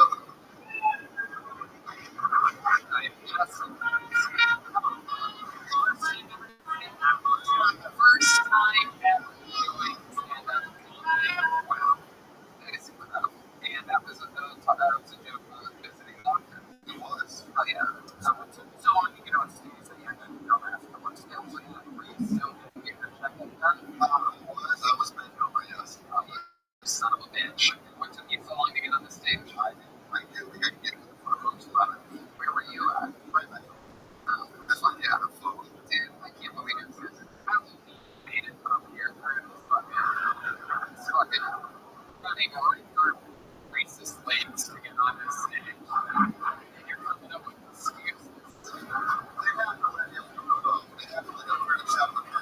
Of course. So Justin, tell us more about you. What are some interesting things about you? What do you do? I work as a purchasing manager for local brands. I sit at a desk all day. What else, Justin? What else? What do you do for fun? You for fun too. I'm a teacher. Uh-huh. I fucking drinking.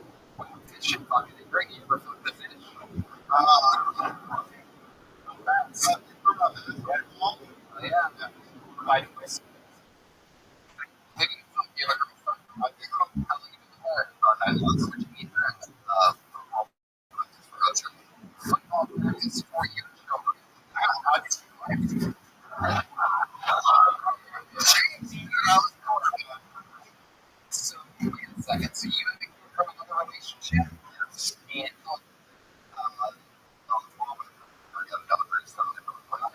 they both play football? What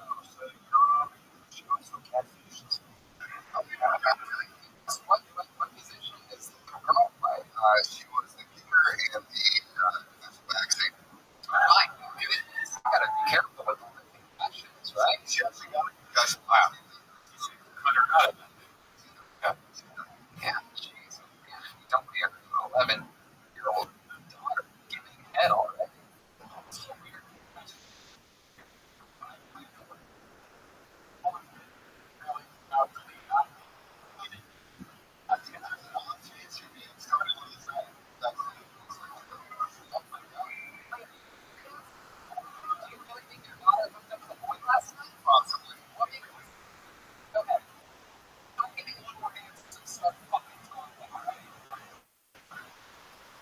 Oh, my family was last night. My daughter, my son, and her son, and apparently 3 o'clock in the morning, pulled mattresses out. My daughter and her son were very close this morning. Oh, yeah. My God. Wow. My goodness, was there any blood on the mattress?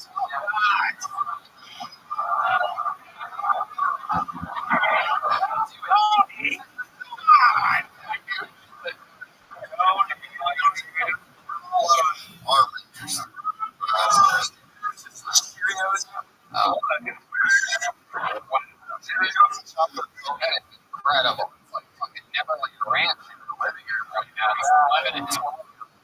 No, that's crazy.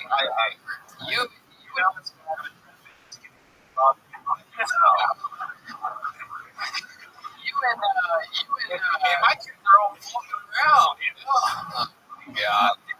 You and this girlfriend of yours with all your kids look like you're ready to make the fucking Lannister situation. You know that? Everything's fucking in your house. There's an 11-year-old. How many kids does she have? 3. And they're this. I didn't tell you, folks. And is your son and her daughter? My daughter, her son. I don't really think anything happened. Did your daughter get a cell phone? And what's the ringtone? Oh my God.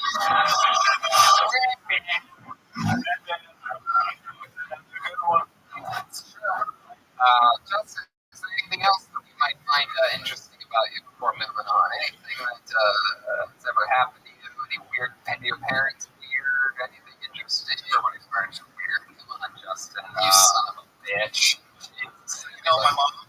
What? You know my mom? What? You said son of a bitch. Yeah. Justin, stop trying to make jokes. Get to the good shit. GTT. Ask you a question, you answer. Okay, anything interesting about you that you think we need to cover before I let you go? Probably not. There you go. It's Justin Heaps, everyone. I almost feel like the fake Justin Heaps would have answered that question. Justin's like better than him.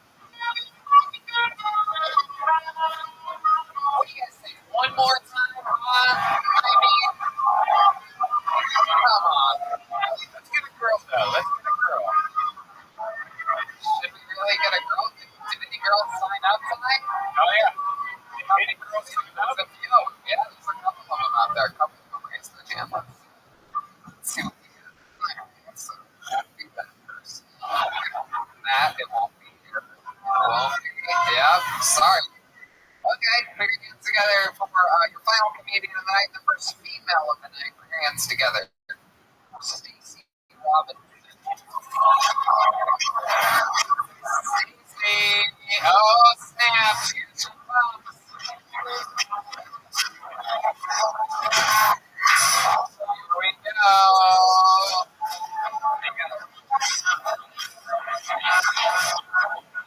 Come on, one more time for Stacey Robinson.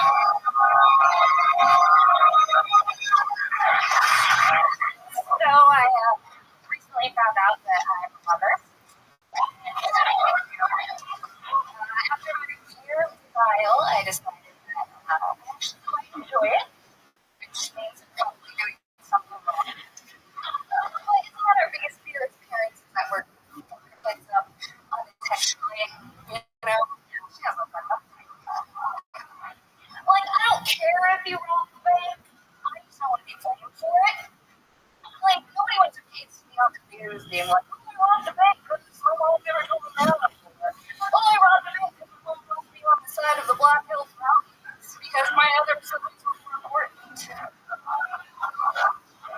Apparently, this is how you rob a bank. And we're also parents. We feel pressure to constantly support our children no matter what. Like, your other friends can be like, oh, my son, he's been a doctor for 6 years, and as a parent, say, oh, damn, that was good timing. You nailed it. Stacey Robinson.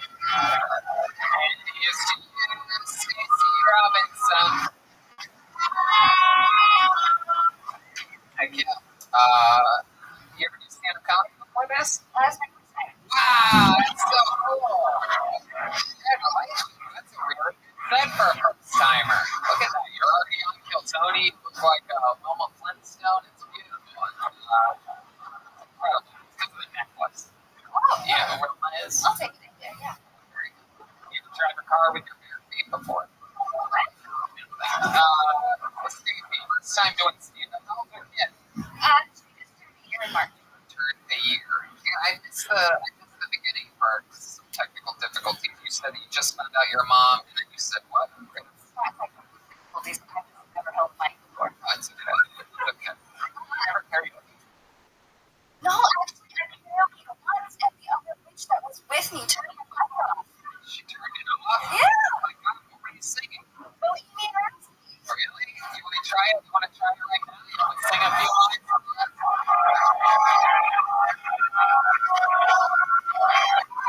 But before you do this, let me just say, we're going to stall for time so we can give you the background that you know the words already. Oh, hell yeah. Did you already have these? Not full-blown A's. Not full blown. We know it's not full blown. You won't even put a mic next to your mouth. So here we go. Getting her redemption on that beach. Ladies and gentlemen, bringing us home tonight. Well, this is the part where there's background vocals. That's you, in which case, that's just scary. I'm thinking about. Oh, wait, yeah, no, it's about to happen right here. Right after the C. You ready? Adrian. If it keeps singing along, I'm gonna kill myself. That's you.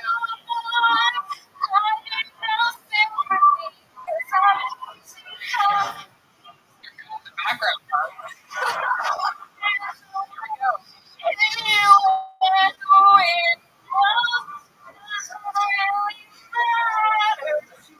Come on, Omaha, sing it along with us. Hell yeah, I fucking like this. Is this the bitch that unplugged the microphone? Just Oh, fuck you. Sick little. I like your stuff. Yeah. Come on, everybody in this venue. We're singing this to end the episode.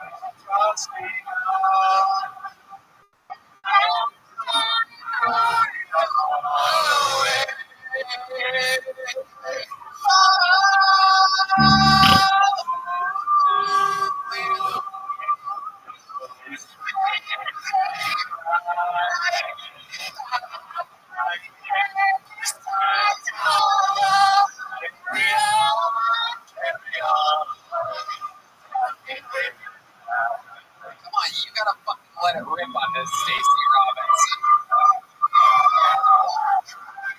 Alright, girl, we're bringing it home. What's in your mouth and loud? Yeah, there you go.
Oh, here we go. Yeah, back up.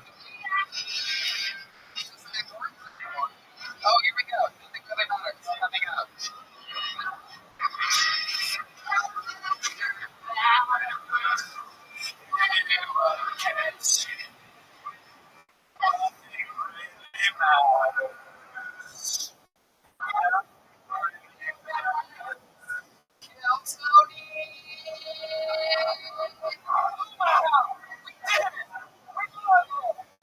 Nowhere I rather would have spent my birthday. Out of the 48 cities in which I'd rather spend my birthday, but we did with you this year. The more for Stacey Robinson, she did it.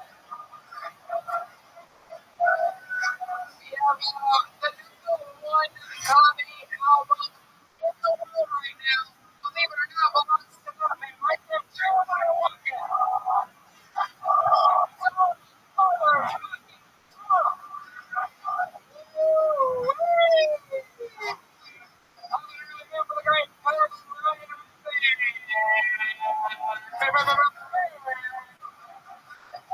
And make sure you download the new Raymond Watkins album. Follow Jeremiah on social media, Jeremiah Astronomy, and Jeremiah Watkins on YouTube. The album is out now. It's available everywhere. JeremiahWatkins.com. Anything else? Yes, my next guest on Jeremiah Wonders is Pete Holmes. Check that out. Listen to Jeremiah Watkins. And based on the demand, we'll be doing one road class of Jeremiah Wonders as well with donations to Bird Band and Joel Minutes. Absolutely. Jeremiah, President Donald Trump. We are going to be, real quick, we're going to be selling posters and pins and new albums right after the show. It's all themed and consolidated to one long night instead of special episodes. And then we all just make a line. Sure, Mr. President. I know you might be upset for me for doing this, but I think we should all sing Tony into the head. No, come on. That's crazy. You guys are. That's no. Happy birthday to you.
I'm still one of the top young rising comedians in the world.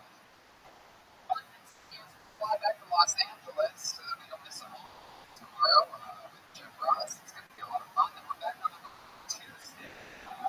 Wisconsin and Milwaukee, which is Milwaukee needs to catch up. Chicago's almost sold out. Madison, I think, might be close. Minneapolis is sold out. But comes to New York, and then another show added Thursday, June 20th, New York, Mercy Theater. A lot of fun things happening. Of course, the great Ryan G. will make it in the flesh here tonight. However, he did make an amazing Phil Tony print for this exact summer tour with all the dates on it, the movies for this link and the tours on it. So if you want, we'll be signing posters, and the new Reagan Hawkins album is going to be for sale out front, the #1 comedy album in the world right now, according to iTunes. And Redman, you have some good news on the door. It's going to be a lot of fun. It's going to be a lot of fun. I'm excited to sign those, take pictures with you, whatever, after the show. Of course, with all these road episodes, we never have a guest with us. However, we do have a band on this show. Later, Jeremiah Watkins, my favorite people in all of comedy on this show. Every single episode, the band commits to being different characters. Maybe it's the return of one of our favorite characters. Maybe it's a brand new character. Last night, Nebraska, we had Donald Trump. The third time ever. Sometimes it's a brand new character. It's an instant legend. Sometimes it's the return of one of our favorites. Let's see what happens tonight. A lot of Watkins family here in Iowa. So this, just like this, I think is a special episode for him. He's at the top of the charts on comedy iTunes right now. And he's here for you, Iowa. It's the leader of the band, Jeremiah Watkins. The Bill Tony Band. Let's see what happens here tonight. Here he comes.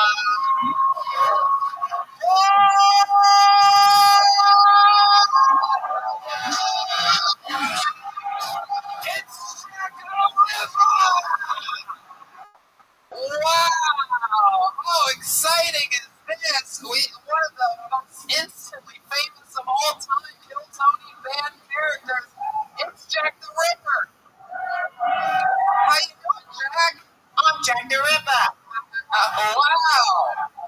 My goodness! Wow! I mean, this is so wild. I never would have guessed such an interesting, complex character, a serial killer from what I believe is the early 1800s or 1900s.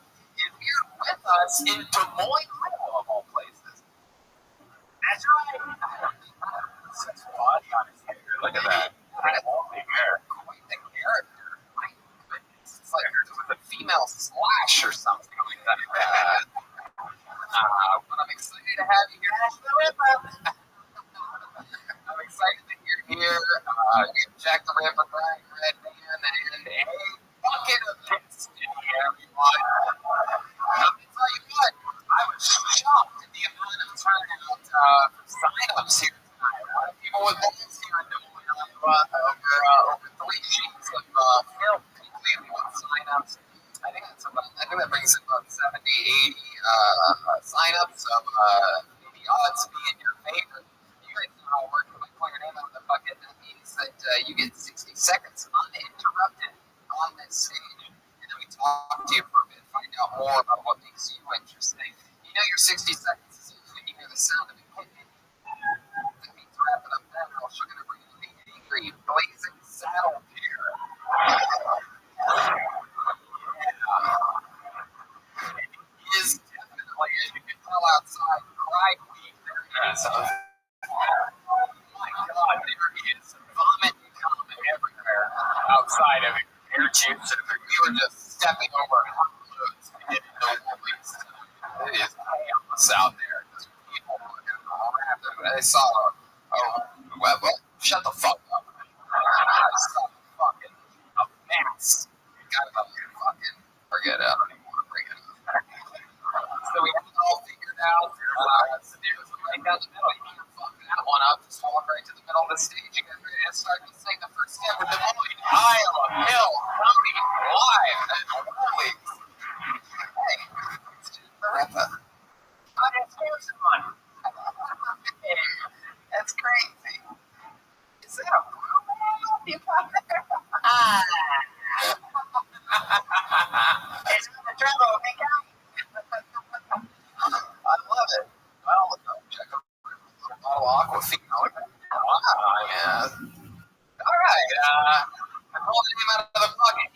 go. This is where anything can happen. Sometimes it's someone's first time. Sometimes it's a local comedy bet. Sometimes it's a hero. Sometimes. How many of you like it when comedians do good on this show? How many of you like it when people bomb on this show? Wow. That's a 90-10 if I've ever said that before. That's strong. All right, I pulled a name. Your first comedian getting it started tonight. So show him some love. He goes by the name of Ethan Fox. Here we go. Wow. Oh,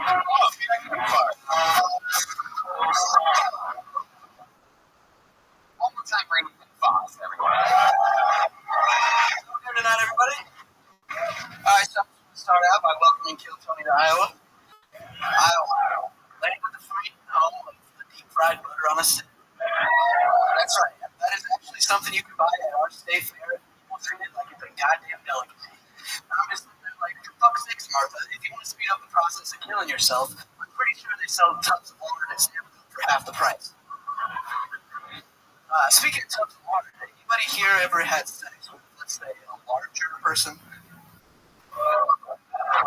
Alright, so that's what I like to refer to as a tubby double. Not only are you getting your rocks off, but you're also getting in your daily workout, because God knows, us fat people, we're not doing half the work.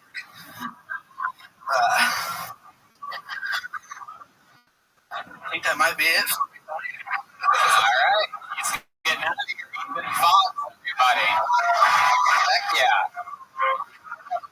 Topics there. So, Ethan, you talked about the fair. Yep. You go on Eastsiders night? Sometimes I don't make it a note. Whoa, you what? What? Did I just blow your minds with that type of reference? You guys didn't even fucking look. It was so good. Alright, let's get back to little J up here. Talking a big girl. By the way, left hand in the pocket, shorts. It's continuing. This is a trend that we've noticed only on this Midwest working of this Des Moines. And this was the Omaha, Nebraska. You born and raised here in Des Moines? Yeah. Ethan, you talk about having sex with a larger woman. Are you the larger woman? You have sex a lot? Actually, when's the last time you had sex? It's actually been, you still have some pubes on your chin. I'm surprised you do that. It's been like 2.5 years. Yeah, 2.5 years. Why do you think that is? Why do you think it's taking you so long? Well, to be honest with you, Tony, the last chick I was with, she got the broke me away. She really was a big girl, huh? She was one of the smaller ones. Wow, one of the smaller ones. Yeah, it's a lot easier to get your heart broken by a non-fat chick. That is pretty true. Fat chicks break your heart. You're like, whatever, you crazy. Like, yeah, but you probably can't do better than the girl that broke your heart, right? Definitely not. Yeah. I was about to break you. What happened? How long were you with her for? It was 5-6 months. Oh, wow, that's a long one. Really, surprised she lasted that long. So how did it end? What did she do to you? How did you find out? I was actually going to do it right in front of you. Suck you. I was actually good buddies with her brother, and that's how I found out. She fucked her brother. We're all right. We're ready to go. We have a party has begun. So, the big brother told you that's got her. Hey, bro, I'm sorry to tell you this, my sister is fucking wild. That is right. Damn. Who she cheated on you with? Not personally, no. Not personally. No. It was probably, usually they say, a gym trainer. So, you would not know him. Oh, definitely. This body has a gym over 50 years. Wow, hell yeah, you sell. Yeah, what do you do for work? What do you do for work? I actually am an assistant manager at the store. Wow, that's so sick. You have anything? You have any of the Jack the Ripper special over there? The old.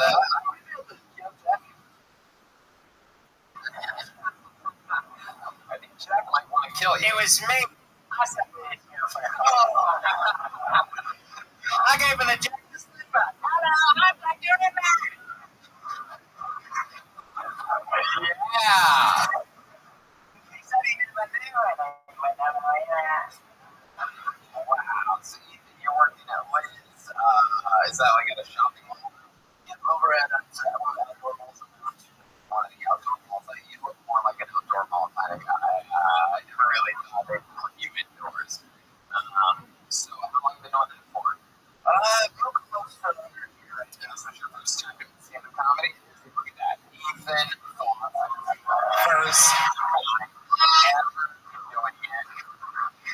When you're not working on with all the free time that you have, being eternally single, what do you like to do for fun? What are some fun facts about you? Really into music.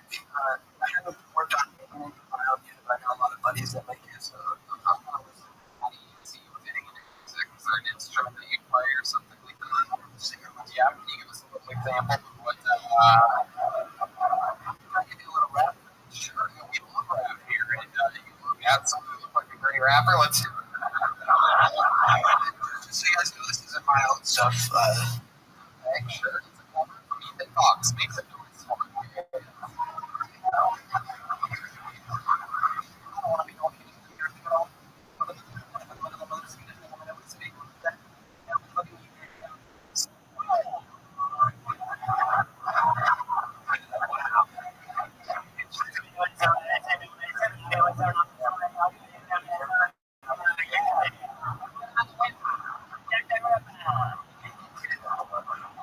My goodness, that is auctioneer style rap if I've ever heard it.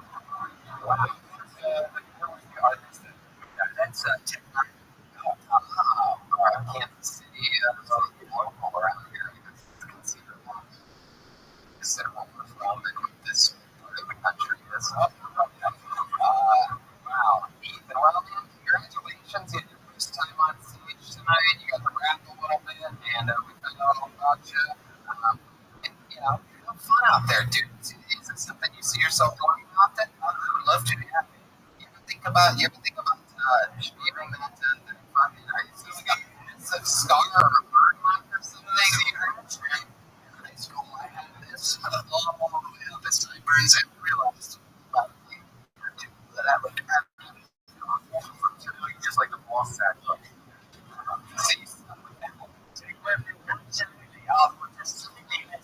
Exactly.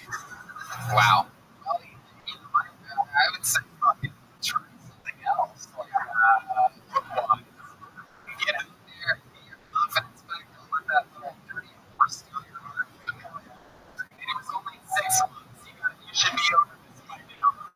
It's a starting group for a whole new outlook on life. If you can move on to getting the show started when you first on a show like this, you'll be able to talk to any goddamn sixes here in Des Moines, Iowa. Okay? There he goes.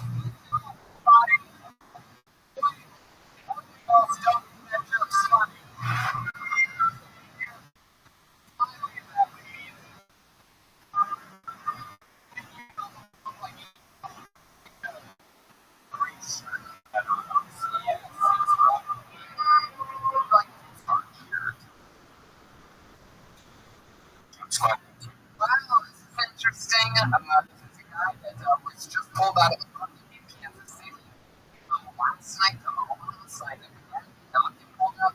Obviously, he went Iowa, and he just got lucky again. This is a guy that's been on the show, I think, 3 times. Once he traveled to Nashville, didn't get up. Traveled to Houston, didn't get up. So here he is, Trey Thompson, everyone. Come on. Here he is. I'm friends with this girl who had sex with this guy who spit himself. She loved it so much, she was taking the guy after her. I was like, she was confused.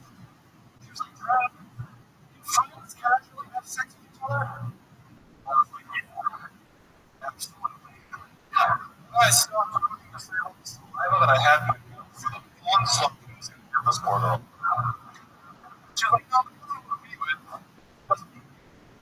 But he's supposed to casually have sex and be friends. I was like, you should sometimes he wants to see what other people. If you're on a bike twice, the same piece of she took it through, she was like, actually tried like fold and then work again. And same story. What's to discuss on this bitch is that's how I met you. Trey.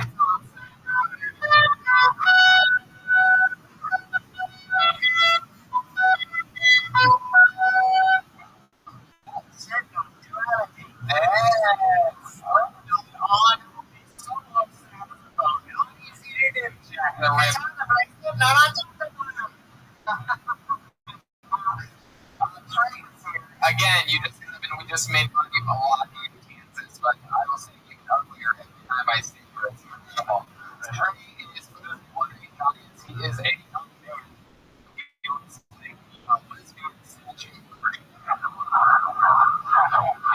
Incredible. You look like the soft players. You look like in a vacuum.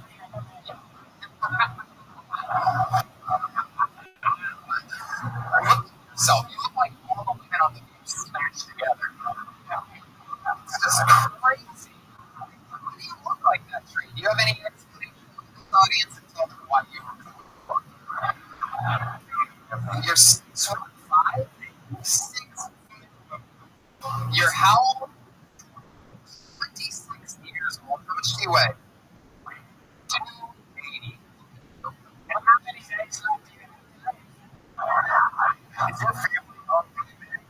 My mom's 5'10", 6'1". My brother was 6'3" and 6'4".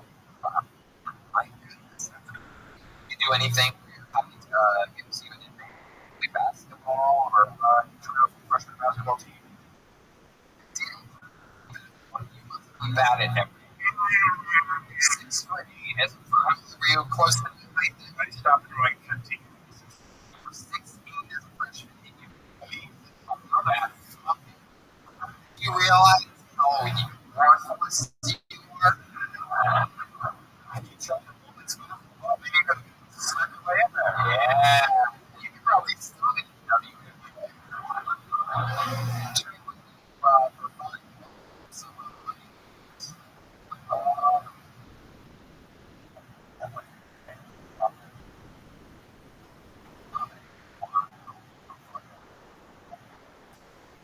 Trey. You drove here today straight from Omaha because we saw you last night. How was that? Did you have a smooth drive? Did you stop anywhere? Stop off at like Taco John's or anything like that? John. Stop off at like a Comigo? You know what I mean? Oh, Comigo things out there. It's like, Jack, you dirty boy. You just ordered the street rail? Hell yeah. Chicken solo? Or yes, we found out about the art teacher he's meeting a couple minutes ago. Kansas, how's that going? Did you drive? Did she drive? Did she maybe before you bought your weed? Yeah. What kind of car do you drive? I drive a Ford. Wow. What a fucking couple. You guys are just bottom of the barrel. Focus. You ever put your two focuses together? You just have one for tourists. Probably not. It's very fun minute, man. Anything else you want to say before you get back to obscurity? It's been a 3-day run. Interesting fact about making that came with the when I was high on mushrooms. You were high on mushrooms. No, I was on mushrooms and already theater since we took off. Just so, and it wasn't like that. I'm sorry, I first had my stop. Just working and I have no idea.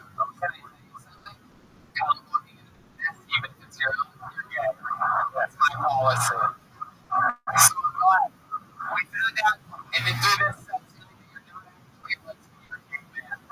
congratulations. Right? How about another hand for Joe Thompson?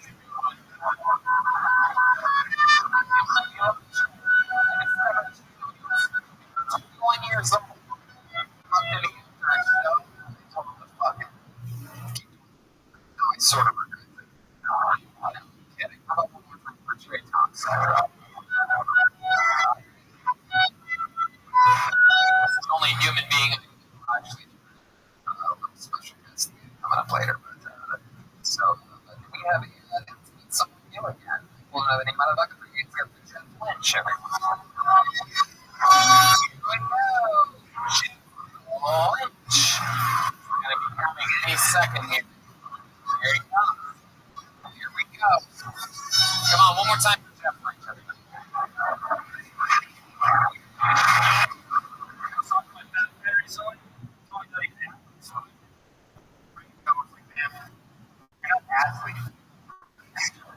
Well, you gotta spend it on food.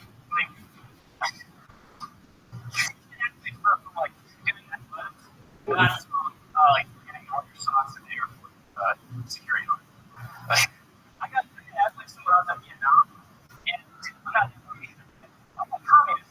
Everybody's got over there. But in every country, it's a pile of shit, and I feel like it's not huge shit. That's China, but San Francisco, huge shit too, but so that's really like the real capitalism countries. With ads, so you don't send me shit. That's all you got. Oh yeah.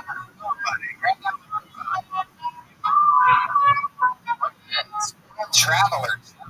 Huh? My goodness, you look like you've never left your entire life. Yeah. You look like the bounty away. I look like the morning. Yeah. It's like a that's white guy. What do you think you look like? I don't know. He looks like Charles Darwin. Oh, yes, Charles Darwin. It's one of their cool rockets in the audience. I think you look like a mediocre, talented Conor McGregor. He wasn't good at anything, and he could barely speak. He could barely get a thought out. First time doing stealing, correct, Jeff? I've done it 10 times. I don't really, I'm not sure. Well, it's just something fun. Yeah, I could do it 10 times. More than once. You just like bumping. You're like a terrorist. Jeff the Terrorist Lynch. I would say you would put it in the name. The bomb artist, Jeff Lynch. I do like his last name, though. Whoa. He's a serial. Jack the Ripper. Jeff, what do you do for work? Analyst. What are you analyzing? It's not comedy. Oh, okay. Dang. How long have you done this? Years. What do you like to do for fun? What makes you different than everybody else? I do Muay Thai. That's awesome.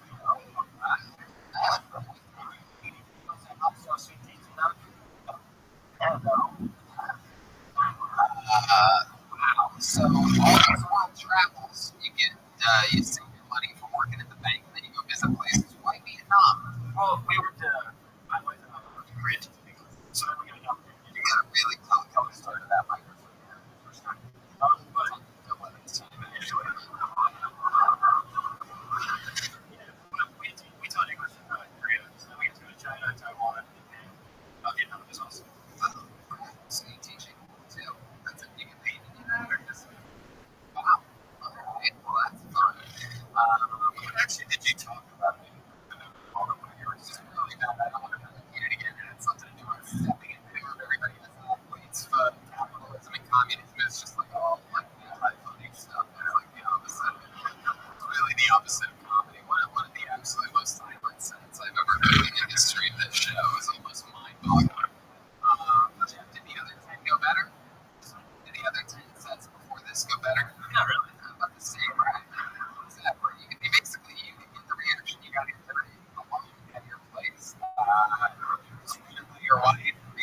problem. Maybe your wife's a little bit in these things. Does she want to go on? What does she do? I always say graphic design. Check the room. I can't do this guy because he keeps jumping to like 70. Give me anchor. Every time he answers a question, he slowly dismisses the question in his computer.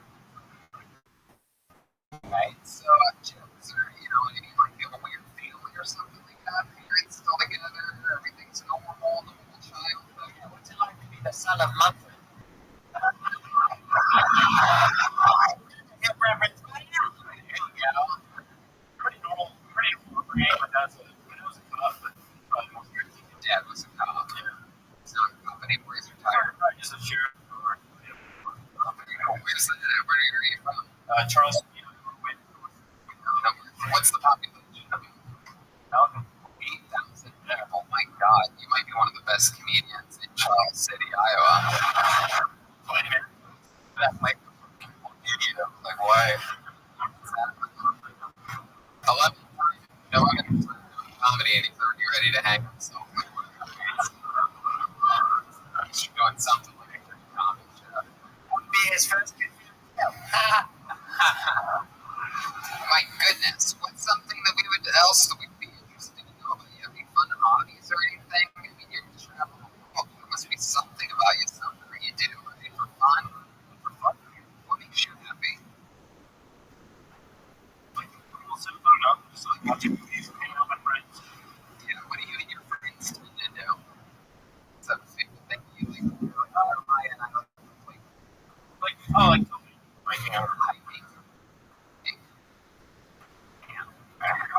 pretty boring guy, I guess. Sort of like absolutely. 100%. Wow, Jeff, I don't think I've ever had this much trouble with an interview before. Wow, it's almost mind-boggling. Right.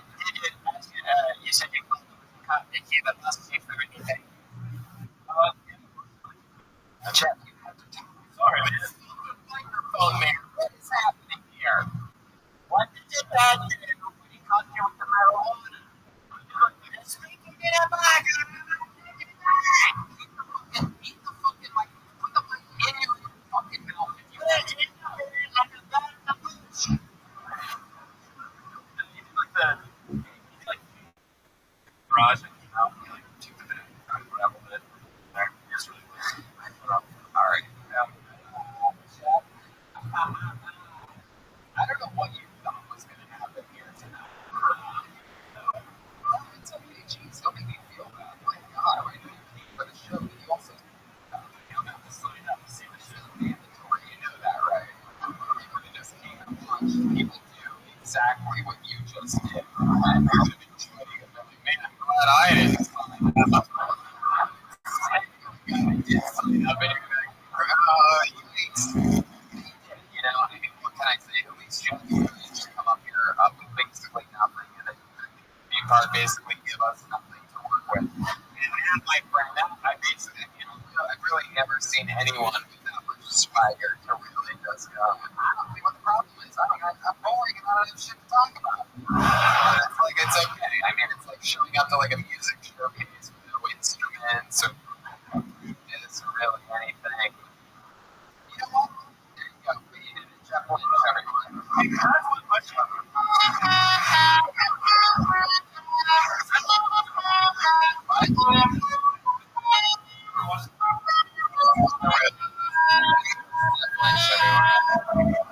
You guys want to move up? Goodness, man. Go ahead.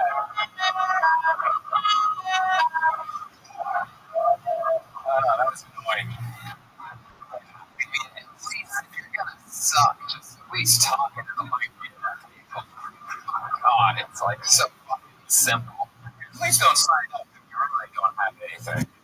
Just so much. I mean, there's so many people that have practiced, just like shaking me down. I heard some people tell me that they sweat every time my hand goes into the bucket. And you have this guy who doesn't give a shit about shit over here. Oh, okay. Okay, you know what? I'm gonna actually save this for later, but that's good.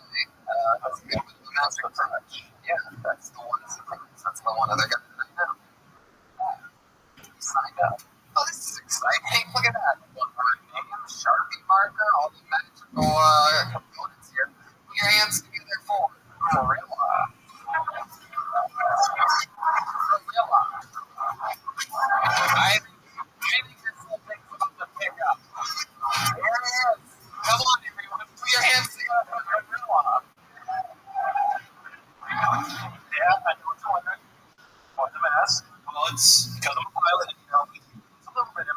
myself. And I became a pilot because, I was afraid of flying alone. But, you guys ever been to the Mile High Club? Anyone? That's what you do it on the plane. So, you know what's called the pilot's master? Hijacking. It's a whole new topic. Anyways, speaking of, it's like pizza's cold otherwise right now. And I don't personally get to see the appeal, but I think it's fine as long as I say no promo. Anyways, things are great and all, but they're like my second favorite mechanical vehicle. My first favorite had to be a Segway. So coffee is great. I love when the baristas are like kind of sad and depressed because it makes everything just a little more bitter. Yeah, hello everybody. How everything has changed. Immediately, much more than one guy. Normally, I'm not normally sort of like anti, I guess, mask. I think that's a thing, but you know what? You have good reason to. You're protecting your career, and you still wanted to try out some jokes, and I fucking love that. I respect the hell out of that. So that's true. You're a professional pilot? Yeah, Say that again? I'm doing your dream job. Exactly. Yeah, it's not going to be a professional pilot. So, how long have you been doing that for? about 2.5 years now. 2.5 years. When's your next flight? Tomorrow morning. Tomorrow morning. Where are you I'm just going? doing some survey flights right now. Do you know where you're going tomorrow morning? All over Illinois area. Oh, just simple flights. You're just like doing small jobs. No, they do survey work out here. Survey. Yeah, I do lots of pictures of various farmlands and stuff all day. Survey. Yeah, surveillance. You got it. All right. That's fucking cool. Yeah, doing that for a couple years. Just for the summer right now. How'd you learn how to fly? My mom's a put on a school to fly 737, and she's training for 767s. That is so fucking cool. Tell me a little bit down there. Anybody else not impressive in monkeys? Don't you understand that? Jack, he's not real. He's wearing a mask. He's wearing a mask. I have a question for you. So, if you know, like the flight simulators and stuff like that, do you think if you have like really good at that, you'd be able to have any chance to fly a plane?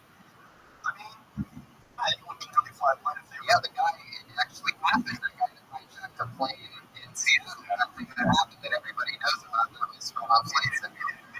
Well, he didn't die, but he was meant to kill himself, right?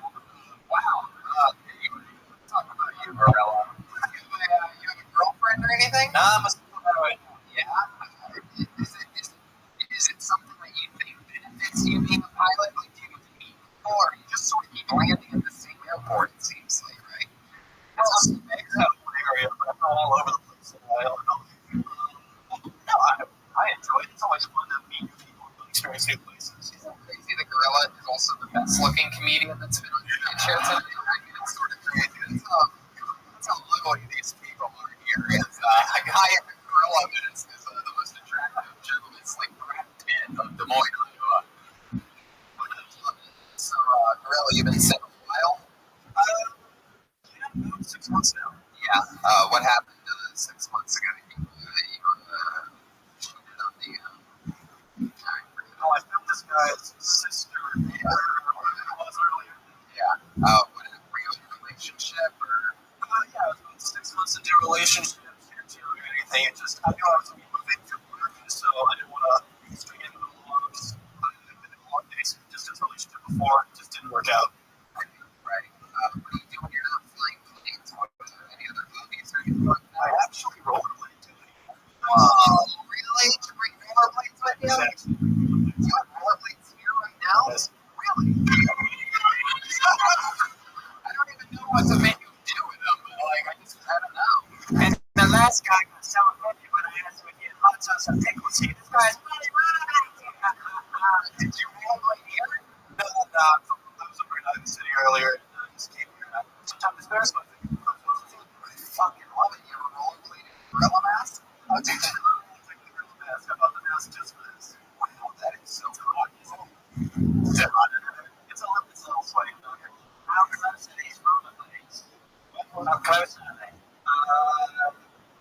Rosen, 500?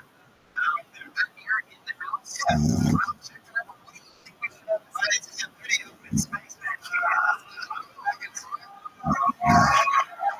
you just want to be part of the set. You want to be part of the set for a little bit, go on your rollerblades and come back and just sort of like go around in circles in the background. Do you guys like that? If we're moving in the background? What do you think? All right, there you go. He's about to be part of the stage, everyone. Gorilla. How about a hand? This is my first time ever doing stand-up. I love that. Yeah, you had great jokes, by the way. Holy shit. Rollerblades just came to him. It's incredible. What really was it? Your lucky roller skate.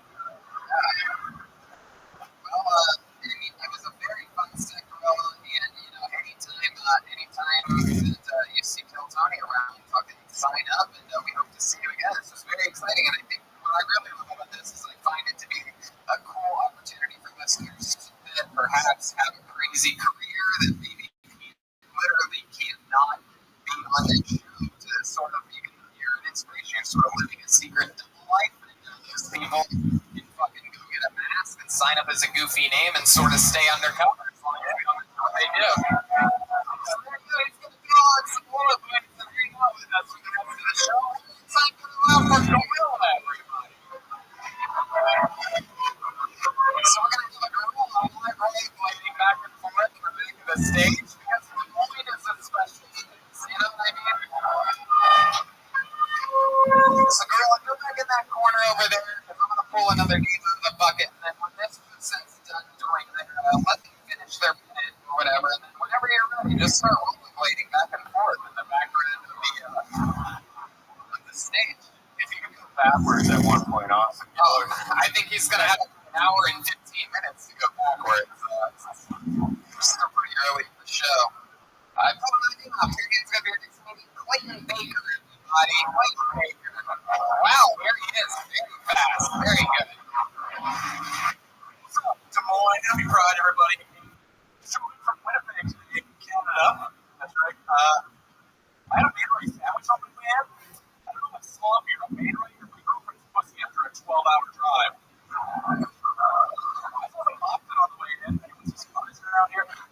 You guys have great deals on weed down here. I got an acre of weed and 2 cones of corn for $30. The only problem was I think they were growing on the same plant. Mids. I guess that's what they call it, the Midwest. Can you drive down the border these days? Because ever since they legalized weed in Canada, the cops always want to ask you about it. Up to the window, it's a fat Republican in a Paul Blart Halloween costume. He looks down and he says, "You smoke marijuana, son?" And I know a lot of the border agents because that makes matters worse. So I always look up and I say, "No, sir, I don't smoke marijuana. I do psychedelics and amphetamines." To make matters worse, when I was doing in America, I said, "Well, sir, I'm going down to the United States this week to kill Tony." And he took his hand up my ass.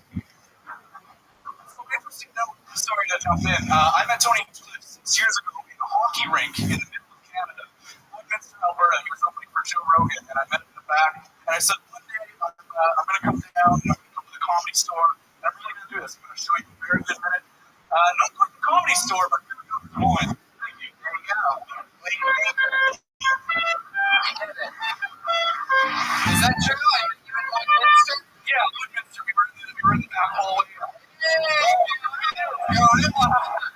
Heck yeah, the people are loving it already. Gorilla is going back and forth on rollerblades, and it has begun.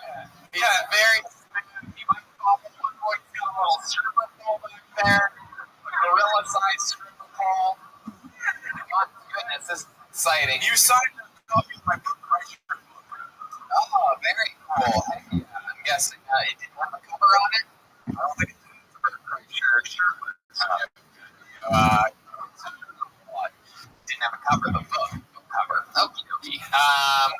Clayton, you are Canadian, and this was a 12-hour journey. I'm here 6 shows, so when you guys to Minneapolis, so. Wow, that is so fucking cool. Oh, sorry. You're going to stay in the country, so when we go to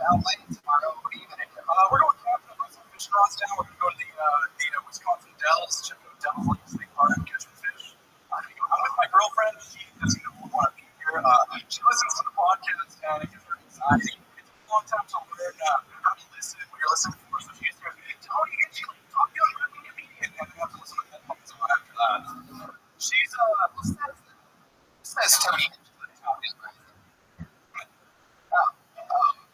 You say, I should know. Let's check out the Jackson. You say your girlfriend is here in the house. She's watching the Stanley Cup. I don't think those boys are about to win the Stanley Cup. If anyone has a score update, so I told her to send me live updates. I don't have Wi-Fi. I don't know what you just said, but it's not a Canadian as well. You talked a lot about your girlfriend. Is she aware that she has a shopping pussy?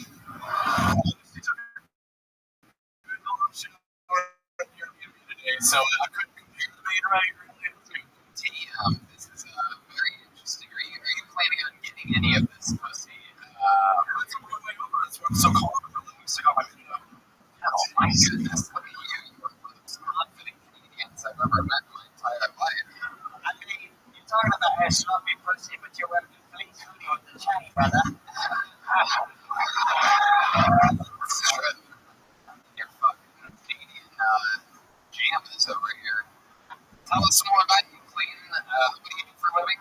I'm a radio technician up in Winnipeg, so similar story to Toronto, where we work in morning radio. I get up at 5 p.m. every day, do the weather on air. It's a news-based program, so I can't exercise my creativity, but it gives me some good performance skills. You don't get to be any one of those wacky morning radio stations. 95.9 FM, CFCR. You're listening to.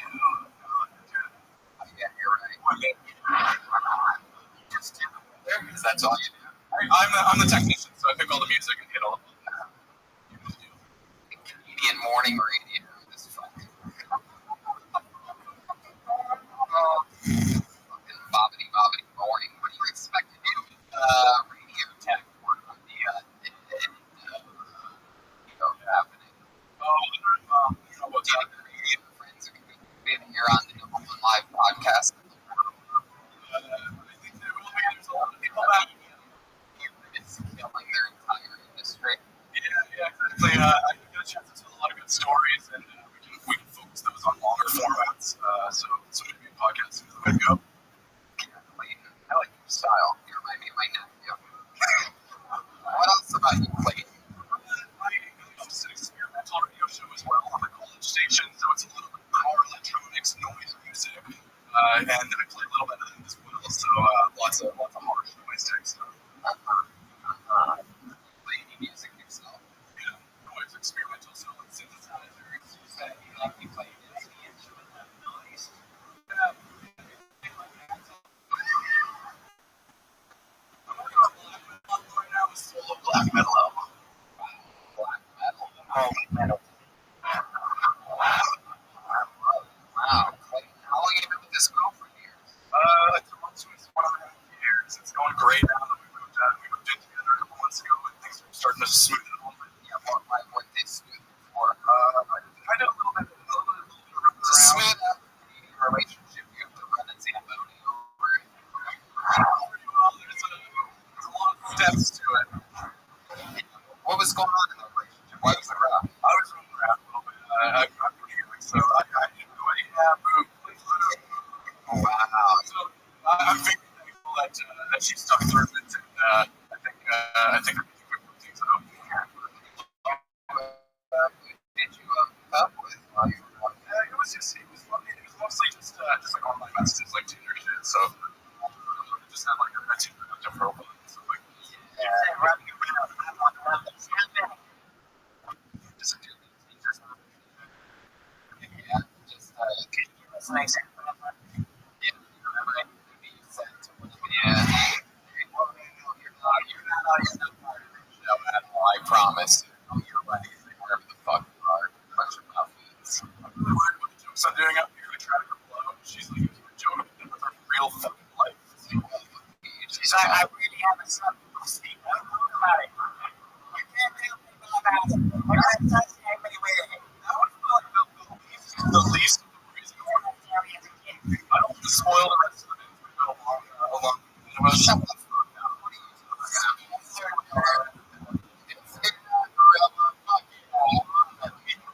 Curious.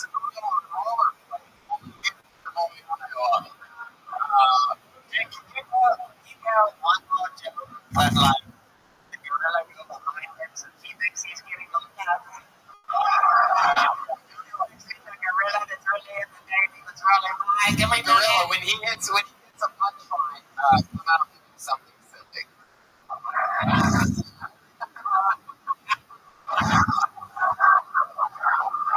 I love Gorilla. I'm going through a breakup right now. My girlfriend doesn't know quite yet. If I'm doing the emotional work first and figure it out later.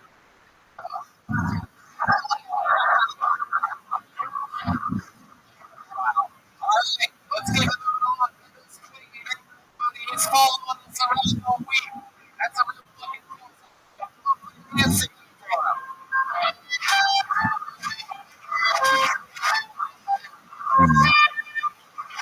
And how about, are you comfortable up here? You typically a little hot? Yeah, take it back up. Feel free to. What? So why don't we put a hand together for everybody? You go back there and see. There you go. Look for the rock light from behind Jeremiah walking. By the way, is he the break? You notice that Jeremiah? He's gonna be a long lost brother here.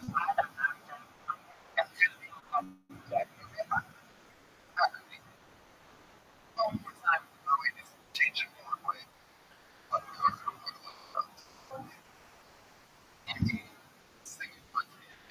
gorilla to bring his hip on this show. I didn't have a bucket. It's always for everyone.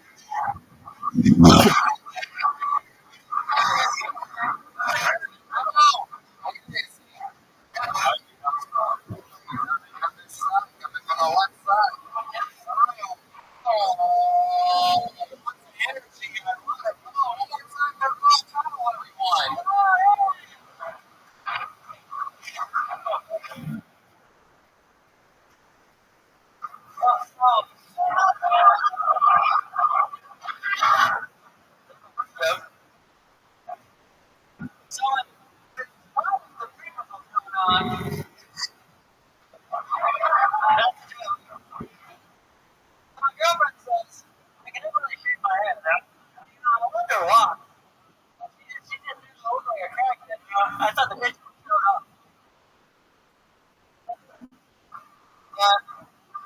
So Frog has to get along. Tag it along.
So where'd you meet her? Here we go. Really? They weren't on a register? What? Yes, we were. And then what were you were getting with Sour Patch Kids or something? Never did. Was your pick up? I want to kind of put it out when I go. Heck yeah. How did it go down? She asked you for your ID and you asked her for your number? Yeah, I want that up. How'd it go down? I didn't have to her number. I left. I was like, damn, I should have number. And my buddy, he was like, I wanted to know the number. I got you.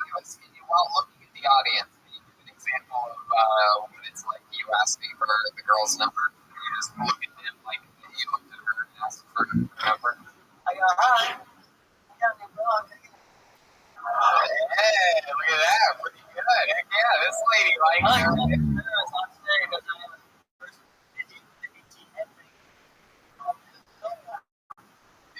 Off the classes. Hell yeah. So, what are you doing? You going to school or something? No, I'm in a band.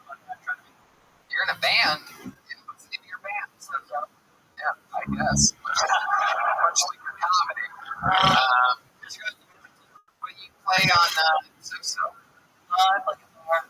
Yeah, do you sing at all? Can you give us a couple lines from a so song? You want acapella, or should we bring it up on Spotify? You can bring it up on Spotify. Okay, how do you spell it? S-O-S-O? S-O-S-O. One word. Let's see what happens. Spotify, I don't know what happened. Alright, relax. What's the go-to song that you would do? You want to provide this for help?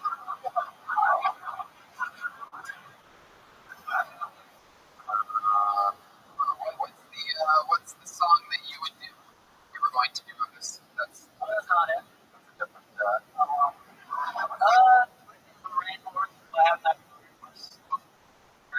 Ringing Horse. What happens after Ringing Horse? Did you write that song? Yeah. You wrote the songs for So. See, you're writing So. Man, your girlfriend, your assistant? Yeah, that's you. Come on, sing it for us, dude. Here it is. What is it? After Ringing Horse.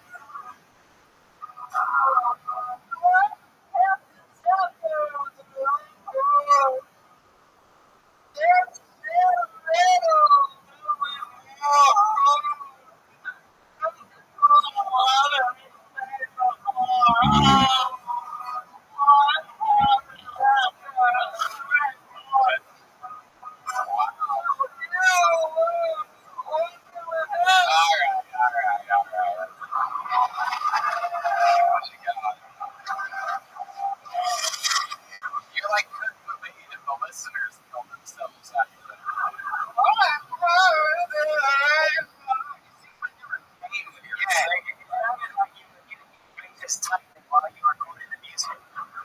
That's sort of your style.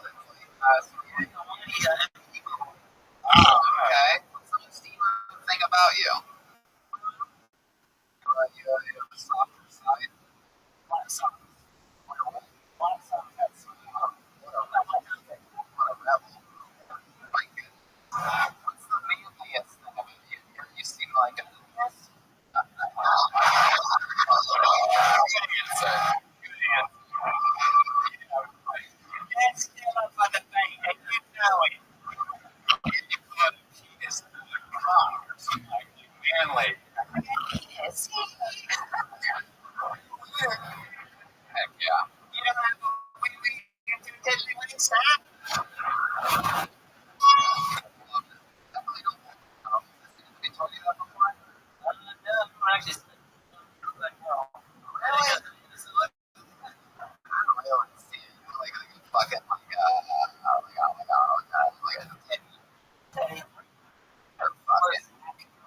Wow, you do look like Zach. You're right.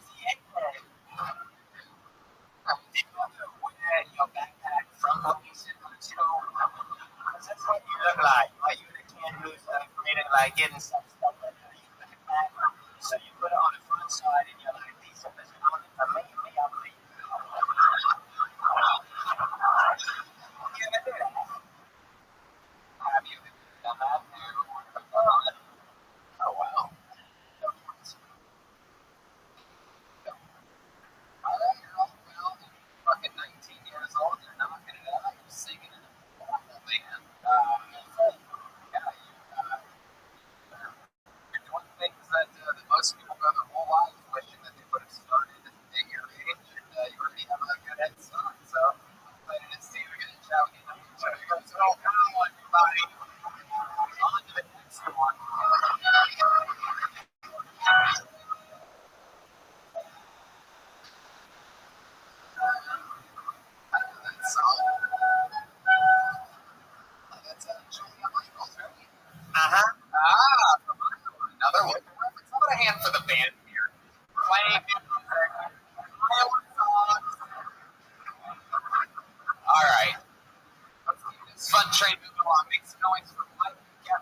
started a fictional Wikipedia page about myself when I drank too much.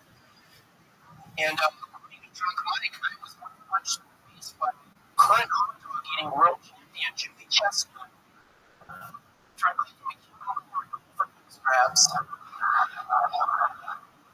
According to Drunk Mike, I have an advice column for couples in mediums and relationships called Problems So We Can Talk. And according to Drunk Mike, I would expect the girl not to come. So I can hold on my perfect record. Okay, 50 seconds from Mike together. There you go. So, Mike, you done stand up Mike? I guess they started in February. Started in February here in Des Moines. When I was where you're born and raised. I'm a military brat. I don't know why. That's what my mom's parents was. And then lived here back and forth between here in California since then. Oh, very cool. And you live here now mostly? Yes. Why is that? Why is that? Well, I love Iowa actually. I lived in California as an adult too, but being able to get from one side of the road to the other in 25 minutes is pretty dope. That is pretty dope. It's pretty dope. Some of us would say it depends on the town, but it depends on what happens to you getting from one side of the town to the other. Sure, fuck yeah, buddy, you got it. This is fucking happening. You're right. I'm never being here. It's better than this. Absolutely 100%. 25 minutes from one side of the town to the next. What do you do for work, Mike? I am transitioning. I should be starting a new job.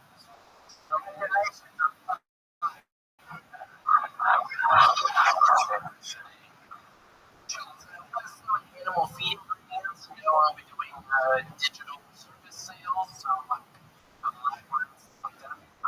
you're getting the animal what? Oh, wow. What does that mean? Like, what does that entail? Chemicals to animal feed here in the Northeast. Yeah. It's boring as it sounds. So, right. What do you do for fun? I stand in the morning. I do music in my free time. What do you do with music? I have a little home studio making music that nobody hears. It's fun. Right. What do you do? You just work with your computers and no instruments. Tools? No, yeah. I do Pro Tools, play guitar, and I don't have anything else. It's just kind of personal. Yep. Friend, married? No, not married. Seeing somebody, and I don't know. How long have you been seeing them for? Probably 4 months now. 3 or 4 months now. What does she do? What she do? What does he do? Whatever. She works with a computer. That's like painting and stuff like that. Gotcha. Paint. She works with a company that does painting. She really does. That's what I do. Very good. Did you guys meet each other for a little time? And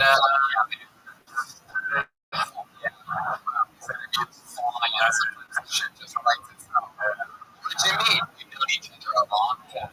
Oh, that's great. Location.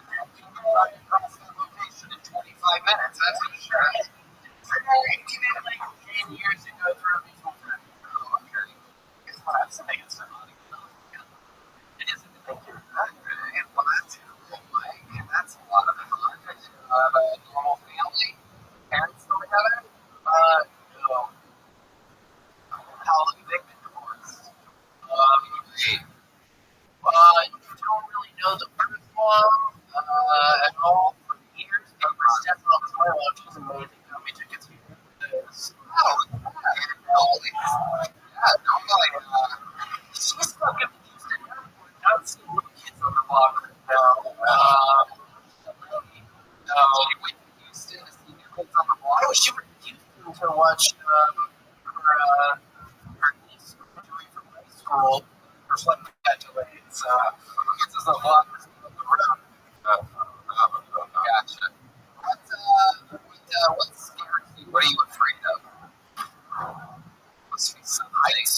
like heights. Yeah. Really? Yeah, my grandpa likes to shake ladders when I'm out little cut branches. And it's very fun. I love that. Did you grow up really like strict because of the military thing, like really strict dad?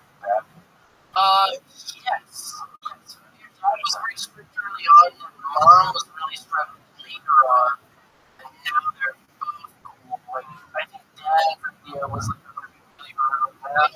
Go do his thing. You think it fucked you up anyway?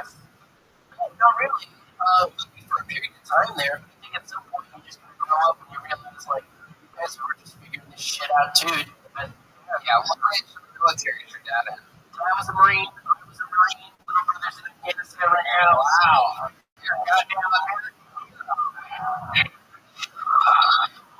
Yeah, you badass motherfucker. You ever go overseas? Yeah, I did Iraq.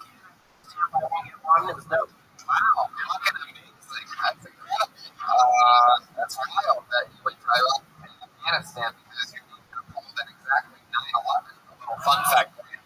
Keep this shit up. I noticed that when the name was at 9:18, you're exactly 7 minutes into this interview part. Fun fact for you. So I was having a date that you were going to training like 5 years. Yes. Yes. Okay. But we were past. Yes. I told my head like, so I have yes.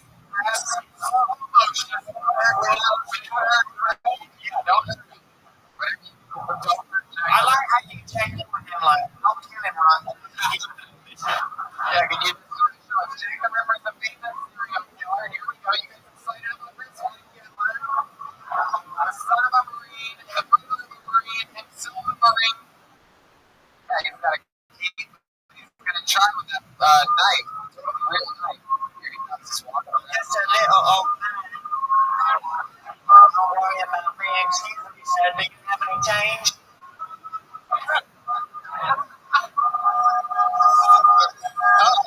Oh, okay. All right.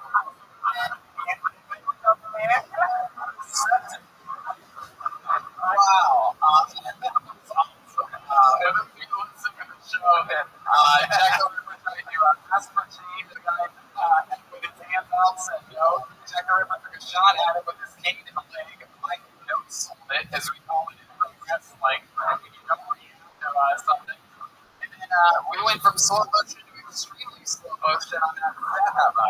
And it was like, I was going to kiss my neck from behind you. So, really? I think you should have broken my head on me. Let's see what I think. What are you doing here? Let's go with it. I'll take you with this. You know, right? I love your style, man. Little hints of, silly, aggressive. You had energy. You had well-written jokes. I love what you're doing, and you keep doing it. Hopefully, we'll see you next time we're around. Oh yeah. One more time, Gambler, everyone. Okay. Yeah.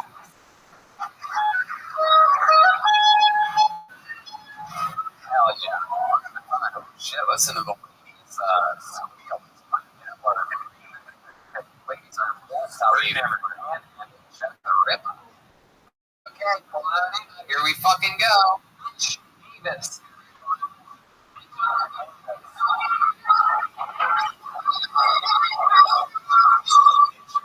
Here he is. Come on, one more time for Mitch. What's up, Mitch? Let's start off here.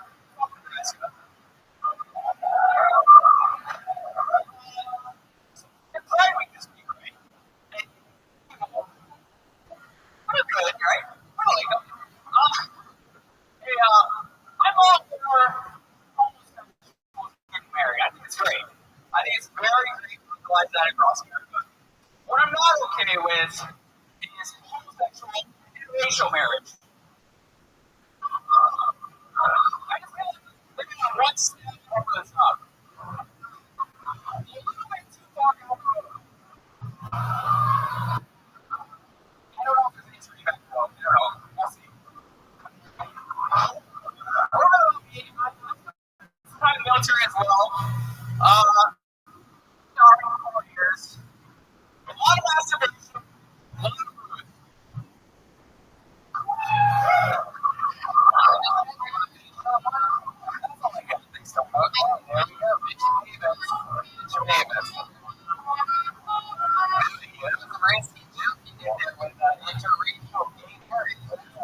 about dudes only, right? You wouldn't be mad if a white chick married a black woman.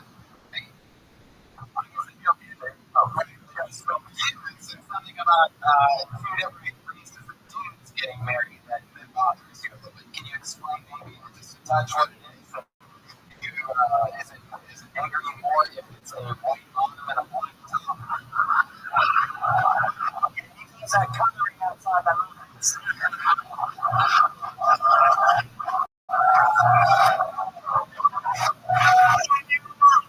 I'm actually not too sure if it's on you. Really? You love all gay people or just the white one? I love all Tony. I don't think we believe that. Oh. No. You know about gay people, right? You started kicking, you started swinging. Do you have any black friends?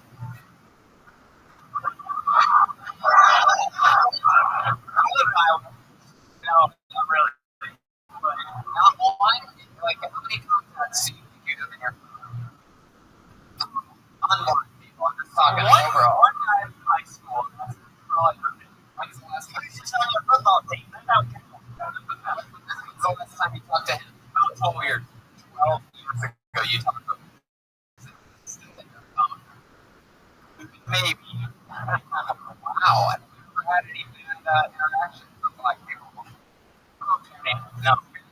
It's okay. You can answer honestly.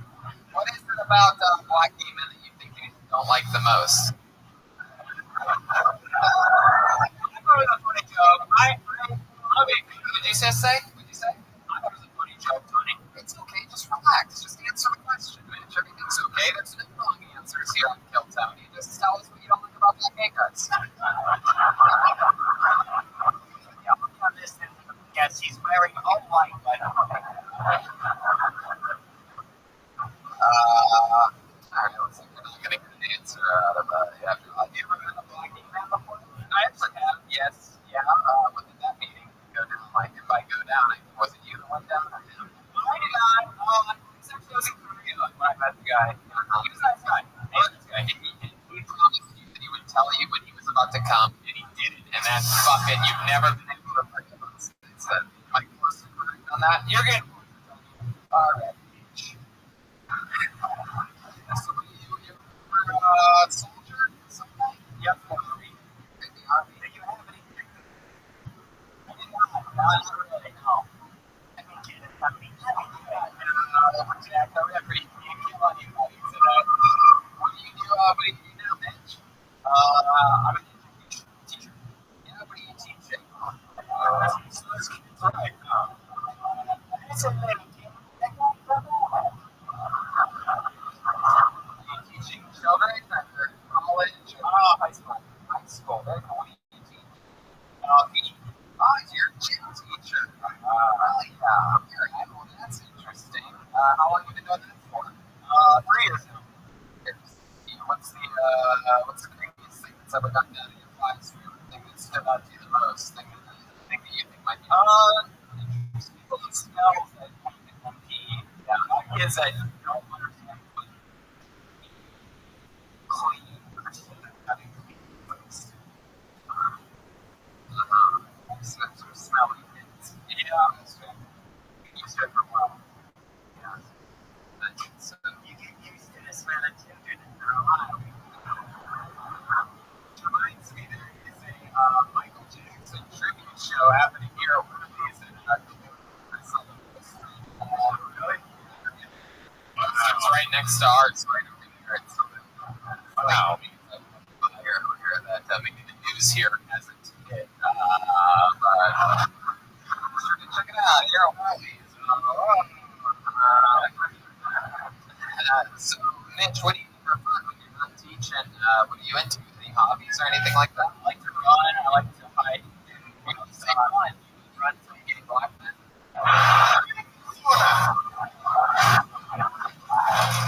Not exactly. I'm trail running. I like to track long distances, things like that. That's awesome. Do you think comedy is something you've always wanted to do? I'm a fan of comedy. Something I've always wanted to do. Yeah. When did you decide you were going to go up tonight? When I signed up, like 2 months ago. 2 months ago? Yeah. Is that when you signed up? You bought the tickets 2 months Gotcha. You bought tickets 2 months ago and you started working on your set. Nonstop, Tony. All right. Son of a bitch. I got 99 problems and I'm mentioning one. It's what I'm going to talk about. Right now.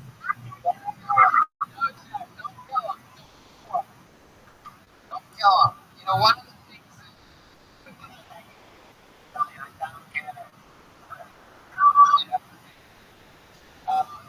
when you cover, it's a race thing, cover the topic, like, I was excited to see where you were going with this interracial gay couple thing. I'm like, oh, this is a good. By the way, everything we said tonight, that's the premise. Goes to you. Execution-wise, I mean, really, there was nothing there.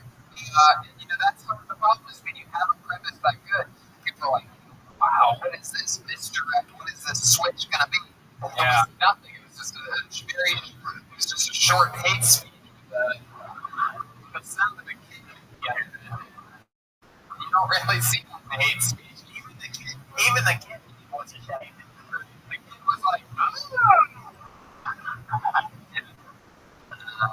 I like your courage on taking on sort of a topic. Like, there's definitely a punchline there. If I had fucking a joint in 7 minutes, I'd be able to turn it into probably a really great joke. Like, I don't mind gay marriage, but I prefer interracial marriage because it had like, I would have it, but I don't have it now. That's saying I wouldn't have it. But the point is if you go for a joke like that, you gotta finish it. You know what I mean? It was so serious that we would say, believe that you're right. It wasn't like, oh, that's what I have. It's like, I'm too serious. It seems like, it'd be silly when you talk about that. Yeah, I'm double serious. There's that, I'll take it back from joke is without the payoff. But Mitch, again, props to you for signing up. Props to you for having the balls to fucking do it. Congratulations on your first time ever doing stand-up comedy. How about that? Thank you for meeting us, everyone.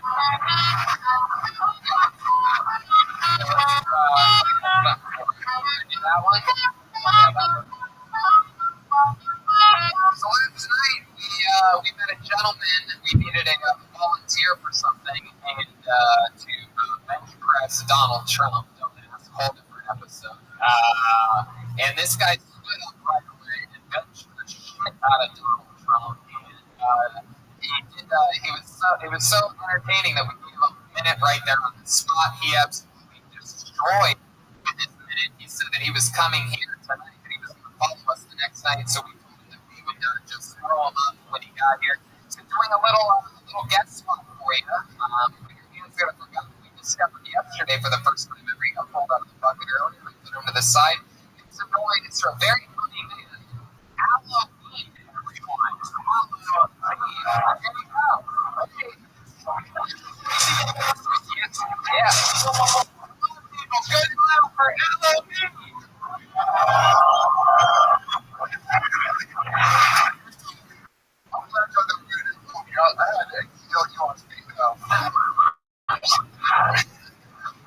Second off, racist animal.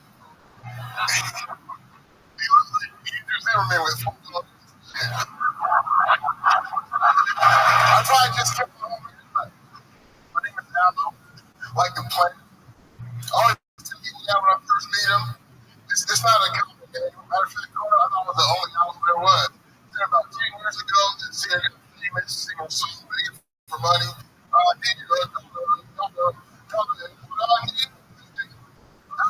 heard of him? He did a job out of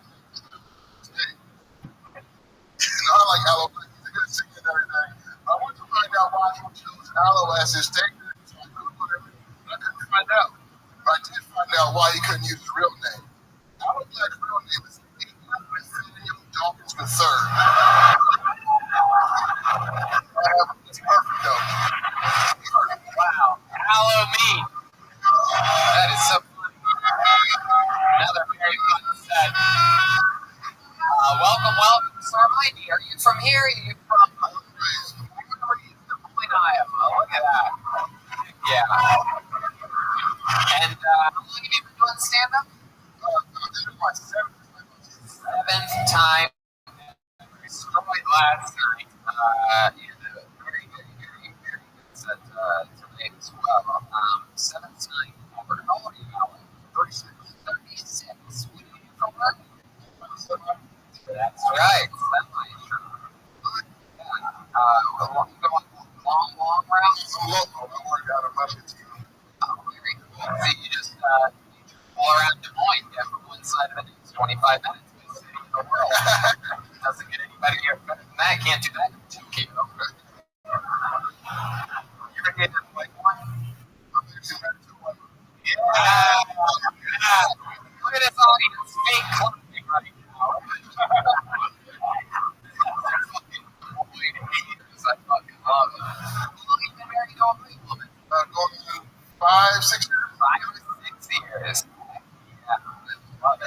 She got the thick. Yeah, she did. One of your semi-jobs? She's from Iowa too. It's pretty capital of the world. Wow, what's the ice cream capital of the world? Iowa. I fucking like it, man. And where'd you meet her at? I met her in school. Junior college. I didn't want to say it, but junior college. Junior college. What do you think? We thought you went to Harvard for truck driving? Harvard, it's here. Truck driving. It's got a Harvard.com online. I love it, man. And what do you study in junior college? I think it was business and bullshit. And innocent bullshit. What did she study? Pretty much. Yeah. Fuck yeah. Lots to cover. That is one hard final. She wants to Harvard, and that's my goodness. Hell yeah. And, wow, that's interesting. You've been with white women before, right? And you were with a black woman? Of course. Is there something about white women that you prefer over the black woman, or women are all the same? That's beautiful. I couldn't have said it better myself. I always say that the women are beautiful creatures, even the ones in Des Moines, Iowa. Especially the ones in Des Moines. More creatures than they are beautiful. Still beautiful creatures. I love it when I look out and still see some not laughing at it. I don't think I get it. Still, I don't think you guys realize that you don't laugh at it at me too. Like, he's like, I'm gonna show him. Yes. Yeah, I was just gonna say the only difference is white women call them out and black women call them okay.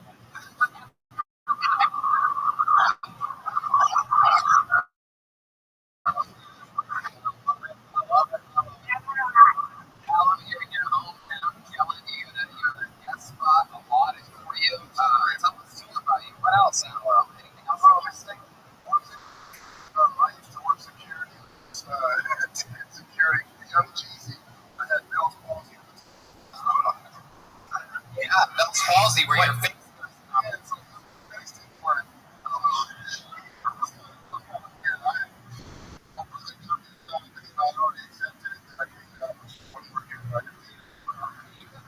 Get that checked out pretty quick, or else it stays out. That's true. Stress.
state college.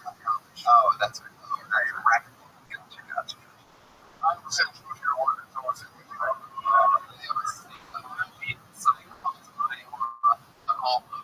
Guys,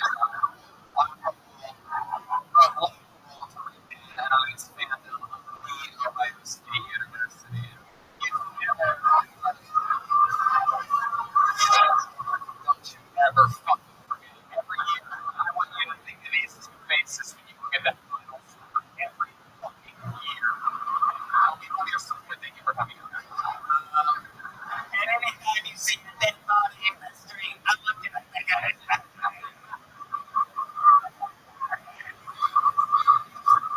I think you're fucking awesome, man. I love your swagger, your confidence. You're so goddamn likable. And let me know if you're ever coming out to LA for any reason. And we'll figure out a way to squeeze you up a spot at the comedy store sometime. How about that? Halloween, everyone. Here we go. Oh, yeah, man. So much fun. This guy finished six or seven times last night on stage. God, I know that.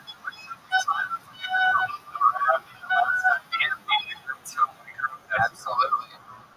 Absolutely. Yeah, if that guy before would have found out he was getting earrings, that's what are you going to do? Right? What are you going to do?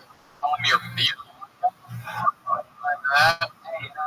I don't like your kind around here.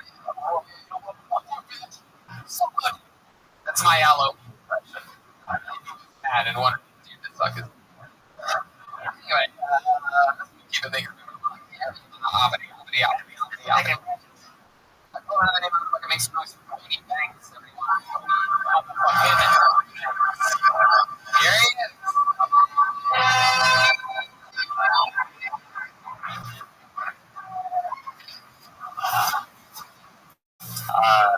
want to be human practice,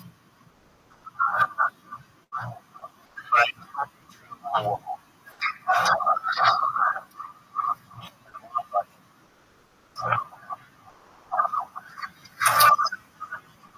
everyone knows that it goes with you. I'm a 26-year-old father, so basically a teen mom. 18 moms out there.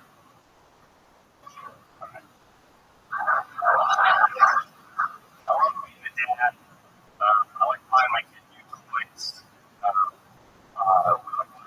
Educational toys.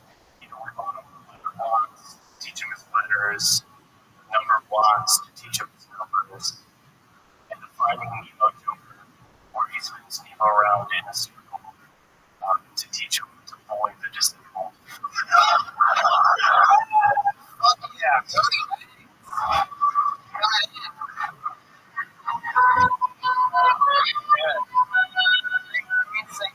Great jokes. You've done this before.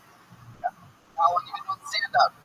Like Awesome. I love it. Des Moines. it started here, and I live in Cedar Rapids now. Where's Cedar Rapids at? How far is that from here? It's like 2 hours east. Is there a comedy club up there? Yes, I think it's kind of Oh, very cool. That is so cool. And they, you work regularly in that club? Or you're the house MC, or how does it work?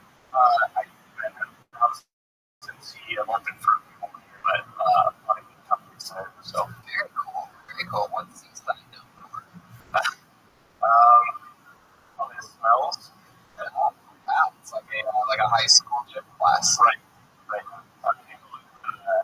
City of 5 Seasons, and the joke that everybody says is more like 5 smells. So, Gotcha. Very good. What made you move there? I'm from there. I've been here for 2.5 years. Started moving here, and then had a kid and decided to be back around here. So 26. How old's your kid? He's 15 months. So you said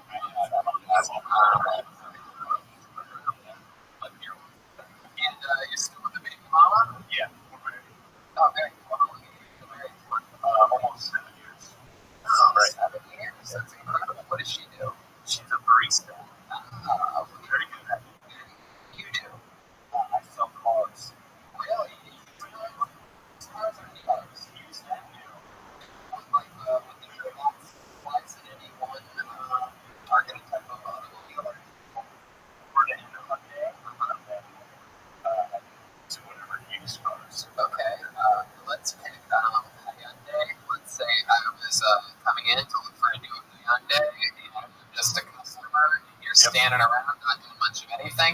So, I just walked into your store. Here I am.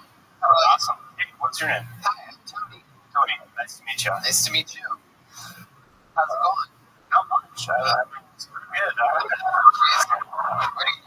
Do you work here? Oh, you do? Can I buy your wife for a moment? Yes, it's my wife, Jack the Ripper. Oh, yeah. You're back. I don't trust this guy. He's not confident at all. I know. I didn't even think you worked here for a couple of minutes. They tell you not to talk about, like, it's bad sales practice to be like, hey, what are you here for? Or, like, should I do gang or something like that. It's like, hey, so you're from here or something like that. Why are you telling me this? I'm here. Yeah, right. Why are you telling me about this? And I'm here to buy covered wagon horses. Selling it. Horse carriage. Do you have any parts for sale? Do you have any wagons? How many spokes on the wheels? I stick with you over here. I thought you gave me a couple. Well, you wanted to get the options, I guess, are a Ford or a Hyundai, and I thought I'd like something that lasts more than 2.5 years, so I guess I'll go with the Hyundai. Yeah. What do you like to do for fun? Are you a camper? Or? I'm about to buy a Hyundai, so not much. Right. I really don't make good life decisions. Do you work at Collins Aerospace then, or are you an engineer? Yeah, I used to be one of the top rising comedians in the world. Gotcha. But now I've become a full-time commercial airline pilot, and in Des Moines, someone told me I have to drive from one port to the other in 25 minutes. It's true. Talking Gorilla gave him the confidence that he could become a pilot. What are we going to do about this? I just still don't have a car. You don't have a carriage. You have a family? You have kids? Yeah, no, I'm very long. We're trying. Right. Okay. I come inside of that all the time, and nothing ever comes out. Every once in a while, a plastic knife or a broomstick falls out of a room, but object is nothing. Yeah, so what are we going to do about this? I need a car. I'm going to show you a Hyundai Sonata here.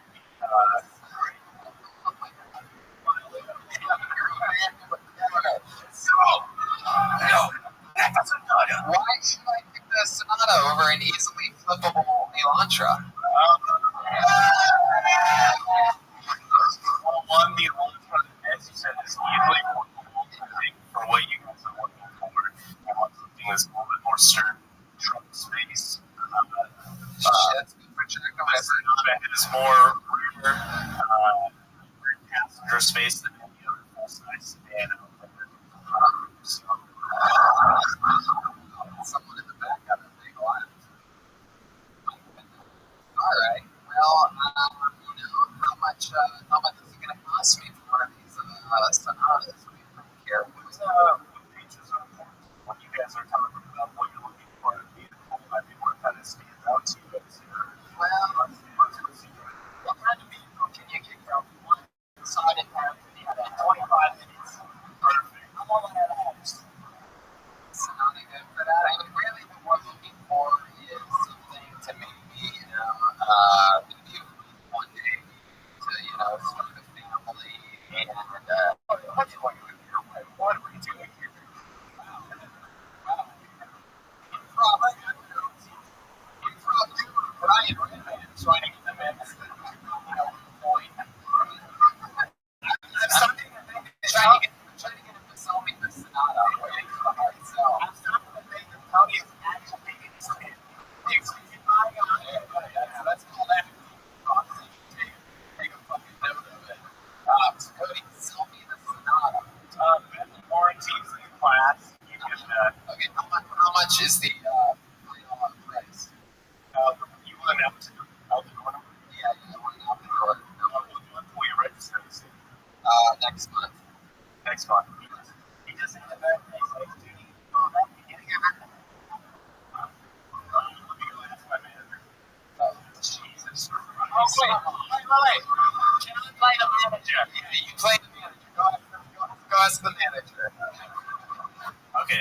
is looking at a Honda Sonata.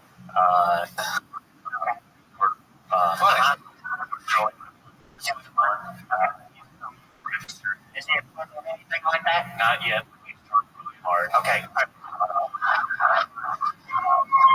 Now, what did it? Is he a pilot or something? Yeah, I think he said he's a pilot. He's not a pilot. very good. He really wants to be. Okay. Right. Sure. Okay, He's right. one of the missing pilots or something. Does he think that cows are bison?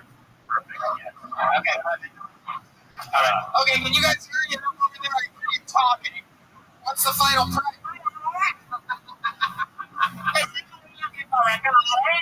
This is Jack. I just wanted to have him come out and say hi to you. Wow, this is your.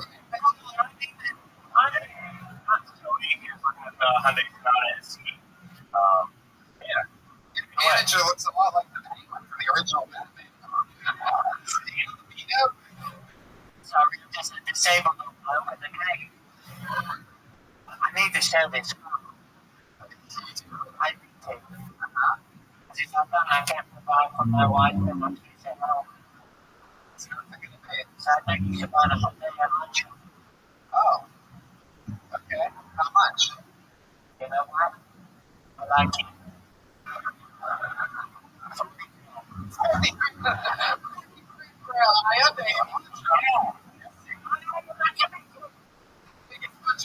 I've ever been in my life. I get like 2 Sonatas for that. Oh, okay, well then, Dave. Jack the Ripper. Selling 2 Sonatas. Alright, well, you know what?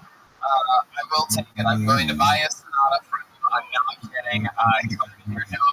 I definitely won't do it. But I'll tell you this, Cody. 15 months old. Are you enjoying being a father? Yeah, it's a lot of fun. Is it true what everybody says? Is that, sort of like something you're like, oh fuck, and then you saw the baby and you're like, I get it, this is cool. Like that. Wow. Yeah, that's right. I don't know. It's a company. But I get it. You got your baby jokes lined up, your kid jokes. Seems like every time somebody has a kid, you have the baby material for like the next. it's just that's something I did die. That's it so far. There you go. You have a lot of time to think about it. You have another 17 years of being miserable. So there you go. Congratulations. Very fine. Comedian, one of the funniest ones here tonight, Cody Banks. We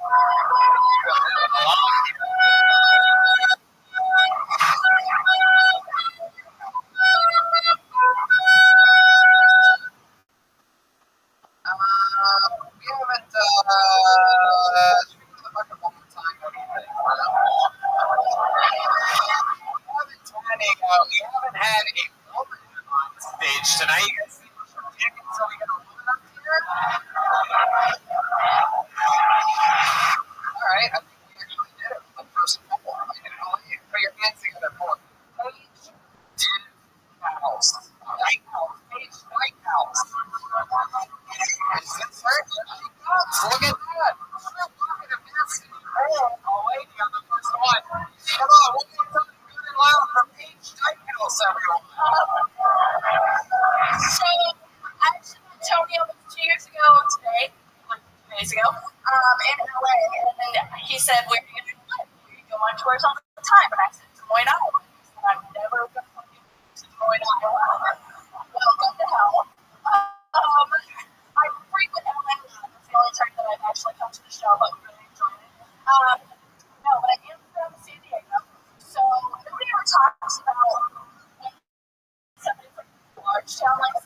Why did you get inside there? I didn't have a choice. I wasn't 18 yet, and my family that lived here, my grandma was going through a divorce and was real sick, so my mom's like, we're going to Iowa. And I was like, fuck that. And here I am, 6 years later.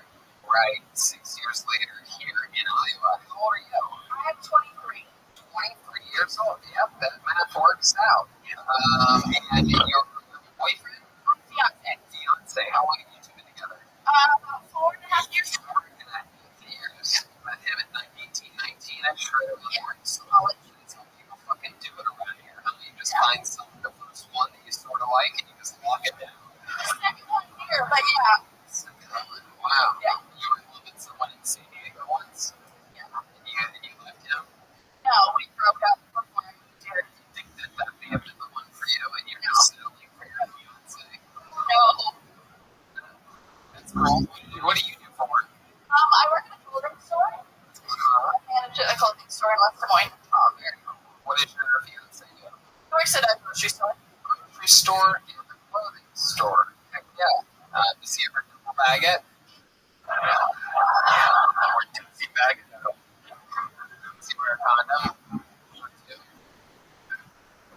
Paper or plastic?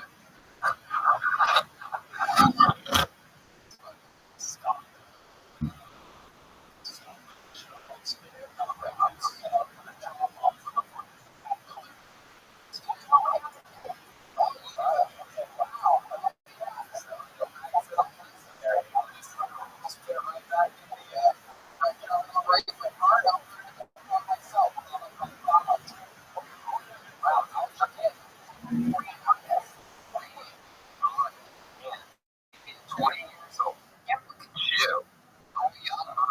You stuck around. No abortion necessary for you.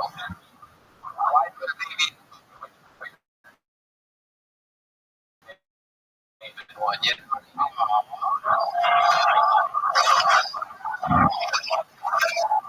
Tony, I like with baby. Okay, so 3 years old. Did she have a little personality? Is she not good? What's happening with her? She is a huge thrill seeker. We've taken her to Disneyland multiple times when we go out to California.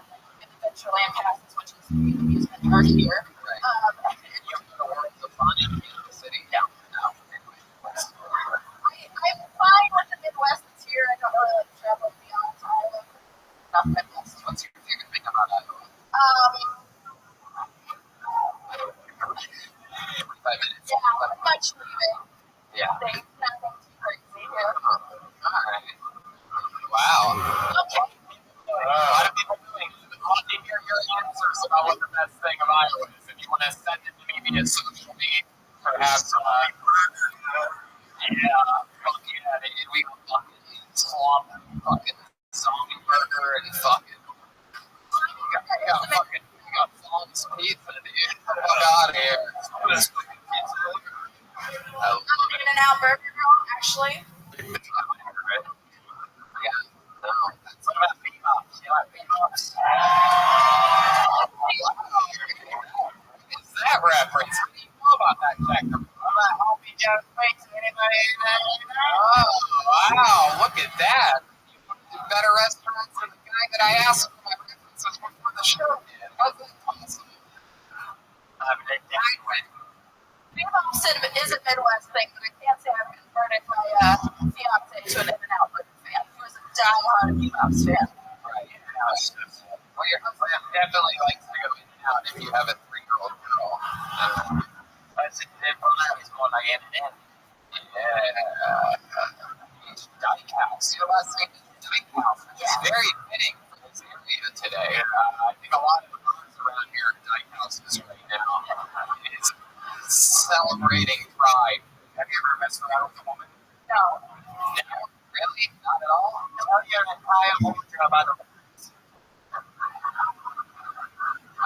it looks like you. No, that's me. Brooks. There's a key on your necklace. What's that key to? It has my daughter's name on it. It's actually You locked your daughter in a safe to babysitter? Yeah, we couldn't get a babysitter for tonight, so I just locked her in a box. Well, what is it really for? It's on it. There's a company that's based in LA called Giving Keys. They employ people transitioning into homelessness, and concept is paying it forward. So you get words like love and fearless and strength and win the word until you find somebody who needs it more than you. I love that. So the homeless people transitioning are the ones giving away the keys. They should be getting keys for life, a new place. But I guess, oh, hey, whatever. I want to rip these fucking thieves. You know what I'm talking about? These fucking street thieves out there. Thank God there's just one in here. Teacher looking at me for a second. It's not how I thought this was going to go today. I shouldn't have written that fucking narration. God. There's a lot of that. Yeah. Take a look at where I want to go with it. Make it feel better. Hey, wow, this guy is so high right now. We forgot that what happened earlier. That's incredible. Oh, yeah. It's from a different episode. That's small talk. Like, well, maybe a lot of fun. Do you have any hobbies? Anything fun that we should know about you? I mean, I relate to a lot of people on the street at the Marine we're at. You're served your country. Yeah, to my dad. Yeah, very good. Yeah, very cool. What else? What's for fun? Nothing really. I'm just learning to hang out with my daughter. She's at that age. She wants to learn to do everything with me. So is there something that perhaps you were going to do or wanting to do in the dream you had before you got pregnant that you can't do because you're a 3-year-old girl? Is there something where you're sort of like, maybe one day I'll get to, become a commercial airline pilot or something like that, but you weren't able to do it? Not really, no. I don't know what I'm going to do with my life still. So I did continue school after I had her, but I don't know what I want to do, so I stopped going to school. You're so young, you don't even know for like 5 more years. It's pretty ridiculous. So, like, did you want to start this young with your life? I mean, yeah. It wasn't a plan. Your daughter, is going to be able to just in a few short years be able to look at this on the internet and find this. So it's going to pop up when she Googles her own mother's name for the first time ever. She's going to hear you say that she was an unplanned baby. Oh, it's not even that secret. I didn't find out I was pregnant until 6.5 months along.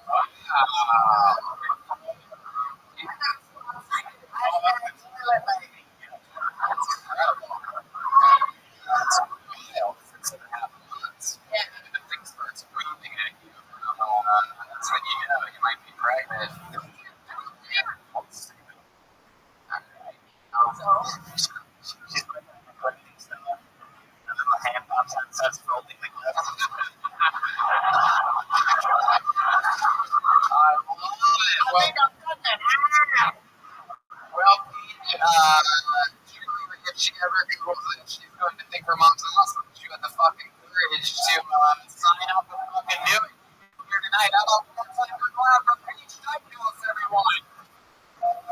We did it. That's an episode of Kill Tony. You're going to tell Brother what? How about one more time for currently at the top of the comedy iTunes charts while being here in Des Moines, Iowa with the great Jeremy.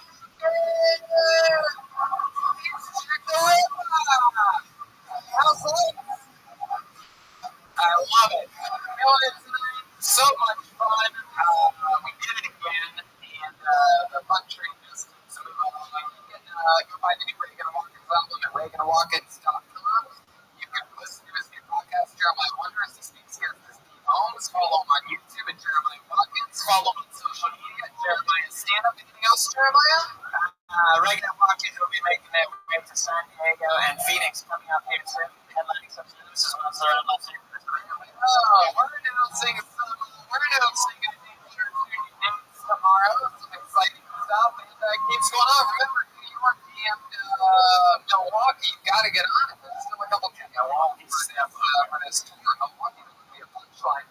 And just a reminder, after the show, Death Swap Pins, the new Reagan Watkins album is available. And Ryan J. email prints that we're going to sign and take pictures of if you'd like. But this from a straight line, you see where that glowing white guy is back there waving? That's where the line's going to start. It's going to be one straight line and it's going to go that way. No cuts, no bits, no polka dots. Des Moines, we love you, right, man? See you guys later. Have a good evening.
Wisconsin. The fun train just keeps moving along. We go to Appleton, still I think football tickets available for that. Tickets available for Milwaukee next night. Chicago has very few tickets left for Thursday night. That's a big show at the Hall. We sold out on Sunday. New York the week after that. We come back on Monday to New York home with Ryan Holtzman.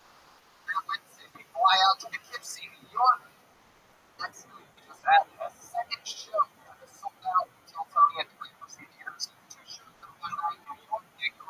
To get tickets for that second show before everyone in the first show just goes into the door and buys them before you have that night. It's very exciting, and you want to bring somebody this Brian? Let's see. This is one of the biggest announcements ever. You guys excited about this? How about you guys? The upper deck. Are you guys excited to be here at all on a Monday? There you go. This breaking news is to announce a one-night only show. One show only, one night only in a massive venue. It is the biggest audience attended show at once ever at the Fillmore in Philadelphia, Pennsylvania. We sold out a bunch of shows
Postmaster General Jeffrey Ross, everybody.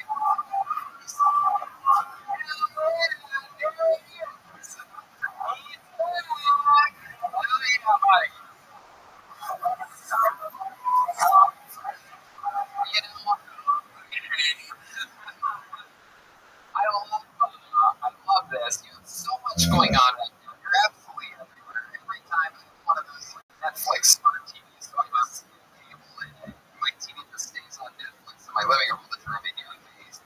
It's all over my living room. It's on the front page of Netflix right now. Horribly. Historical Roast is a massive hit. Check it out. I'll be honest with you. I love historical roast, but my favorite thing in all of comedy, I've always said this before you guys even started playing on the road specials, when you and David Tell get together, it is one of the most magical things. And I mean, it is it's that one. It's rock and roll. Vegas all weekend together. Playing so hard. I was about to have some. You two just push each other to the limits, and it's so cool that you're taking it all over the road. California, Washington, New Jersey, Texas, New York, Roastmastergeneral.com. Have you ever been to that Morocco? I keeps making me play casinos, and I've never heard of it. So you can smoke cigarettes inside. Even the Nick Morocco. Want to be out there. But you know what? The truth is, the Netflix thing, I got an account, right? Historical Roast Club. I didn't even get my own Netflix account, but most people just came out, and I was still using my cousin Ed. So I was looking at it, I was like, I think I'm good. I don't watch that thing anymore. And then finally, I got so excited that I signed up for Netflix. I don't know. I love it. Well, thanks for having me on.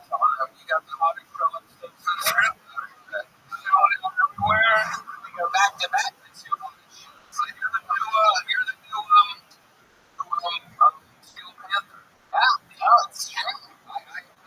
The other day, someone told me, I think, we don't have to, you said this much fun Monday with Steel Panther, how we always come here. And it was like such an honor to be the first person to take me to Steel Panther. I still love them. They're playing all the time. I love it. Where they have no Vegas or something. They go to their tour. Speaking of bands, Jeff, we have one on this show. You guys fans of the Kill Tony band? Anybody here? One of my favorite things in all of comedy. Every single episode they have different characters. A lot of it, sometimes it's the return of some of their famous characters. Sometimes it's the debut of a brand new character that we've never seen before. So let's see what happens tonight. It's the best damn band in the land. The Kill Tony band. Jeremiah Hawkins, shoulder to Jimenez, and Kuma Chris. Here we go.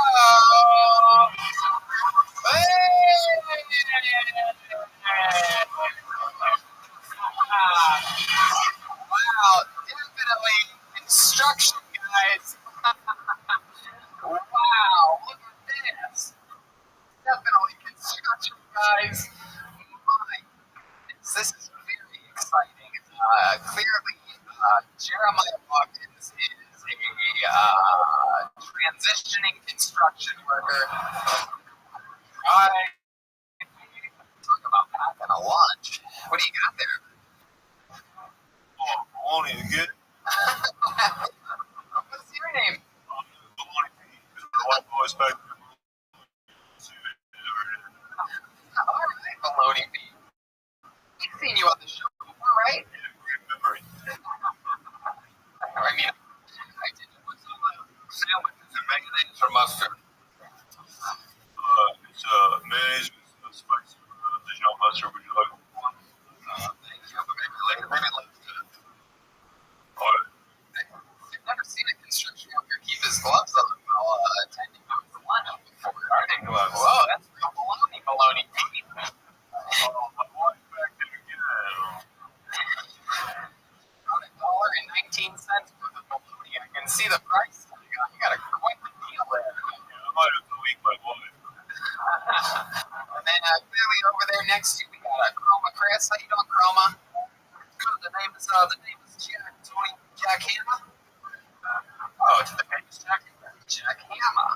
Wait, are you born on this? Really my last name is Paul, but Hamlet just sounds more manual, so just go with Hamlet. Jack off. That's what I'm going to say. Your voice doesn't get any deeper as a construction worker. And then back here, clearly we have Mexican Kimbo Slice. This is incredible. I've never seen a construction worker that looks like a Lego man before. Look at this right now. Joel a minute. Thanks, Jonathan. Because they came to have because I'm always too home to go to work. That's going to be on YouTube. It's going to be fun. Oh, yeah. We have the construction workers. We have the Roastmaster General, right? Which leads me to one thing and one thing only. This is also construction. So it is the Tony bucket of destiny, everyone. Earlier in the evening, I think around 150 signed up for the chance. I guess we could have just allowed everybody in the bucket by the looks of it. Everybody put cigarettes out and that interrupted. And we put it down to 30, and so there's 30 names in the bucket. So if your name gets pulled out of the bucket, by the way, David, can you let them know that they can let any other Canadians that want to come in, they can let them come in? I don't know names. Subscription thing. I don't like it. Oh, wow. 40 people bought tickets and didn't show up. All right, well, I guess maybe we'll have a couple open then. It's the playoffs today. Hangover. Yeah, that's right. So if I put your name on the bucket, you know how it goes. You get 60 seconds uninterrupted on this stage. You know your time is up when you hear the sound of a kid. That means wrap it up there, or else you're going to bring out the angry versus Hollywood Bear. Here we go. You guys excited about this? It's Kill Tony live with Jeff Ross. On the Sunset Strip. How exciting. I hear the great Aphrodite over there, the Apollo 13. We got the whole family here tonight. All right, your first comedian getting an uninterrupted 60 seconds and then chatting with all of us about his life. Put your hands together for Alex Rob. Alex Ray.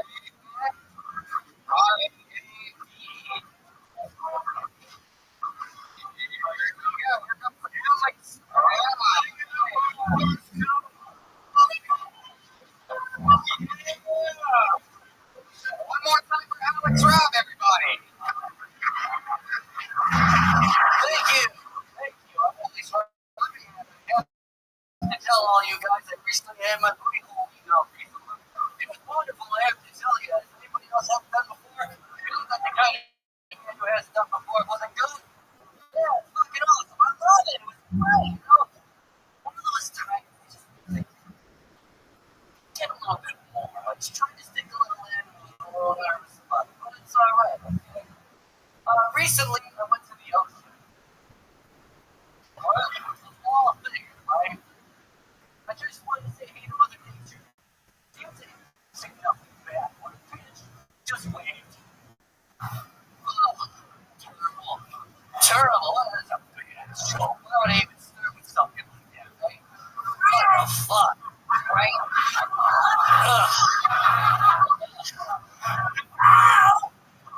So,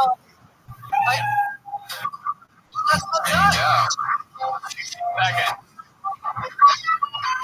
Alex, heck yeah. How are you, man? Good. Is this your first time on the show? Yes. Wow, I feel how much Rob doesn't play with Robbie, sorry. That microphone there. You hit that microphone a couple of times under here. Really? How long have you been doing stand-up, Alex? 3.5 years.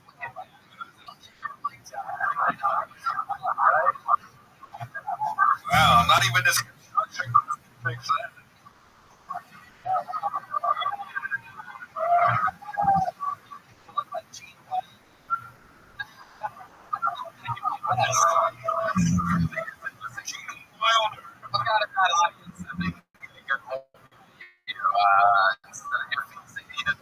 Right there you go. I like your look, Alex. You look like it's really fast. Had a baby. It's a side reference, but only one. I was originally to afford it. He looks like Jeremiah was in a real construction actor. Yeah.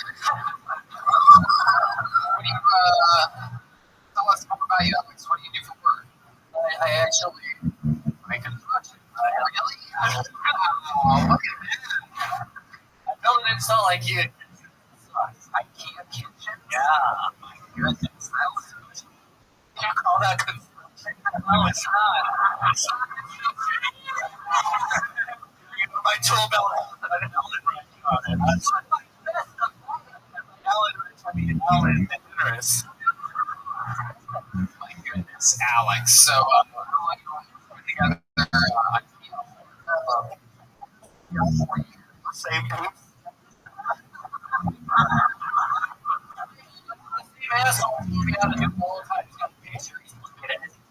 Right, Alex.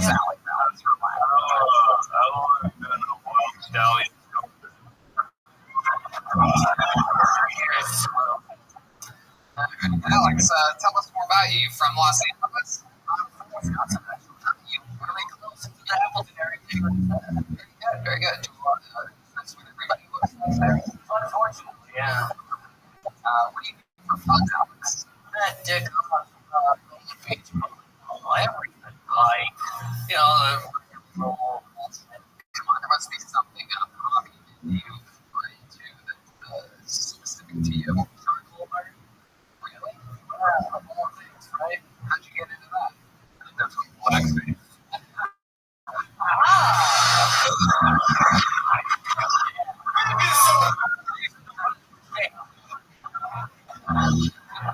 It's not. My goodness. You have a girlfriend? God, you said that. It's so sad. You don't want to know. Why don't I want to know? You know, I really want to know. Now you really want to know. What about physical abuse? Is that true? Are you like, really? You're saying it like you're kidding. I'm not. What did she do to you? Yeah, she pointy wrenched on your body where she stop trying to be funny. It's not happening. I really did fucking happen. Like, it's a real interview. Tell us, like, the real, what really happened. It's never like it's Jesus, like,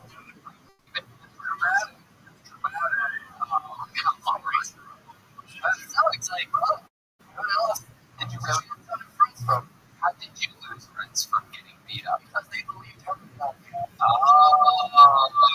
used to beat up your girlfriend. Yeah, that's what happened. I used to. You feel happy and I go, yes, what do you like that? That's a move. Everybody always says that. I think it's a great running up. Well, that's the move. Now I'm feeling like, what did she say that you did to her? What did she say that you did to her?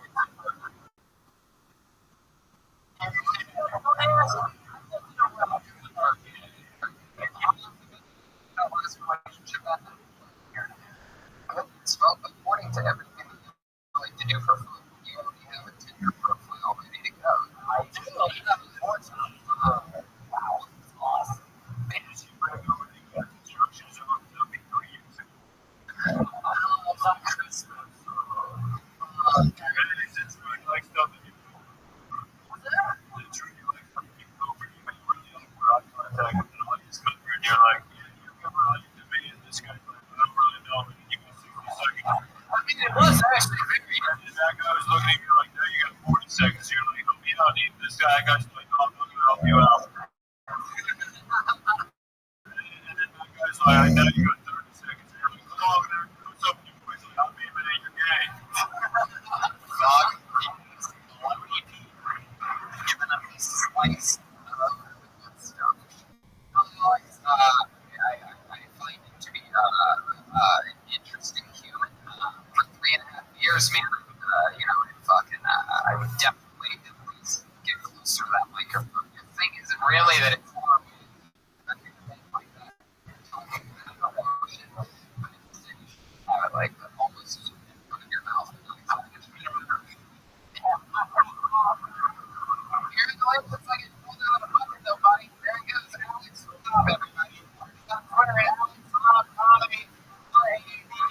Hold on here. Here he goes. Alex Rob. What an easy job.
us when you look like a child of Abraham. Killer. So, but Dad said, when you cut that hair, I said, when that joke stops crushing, probably pretty soon.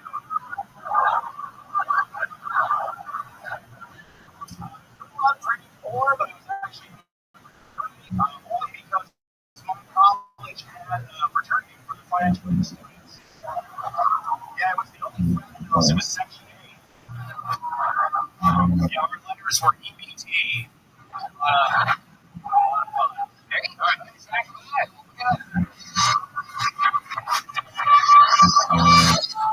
yeah. How about a hand for the band? Rockin' and rollin'.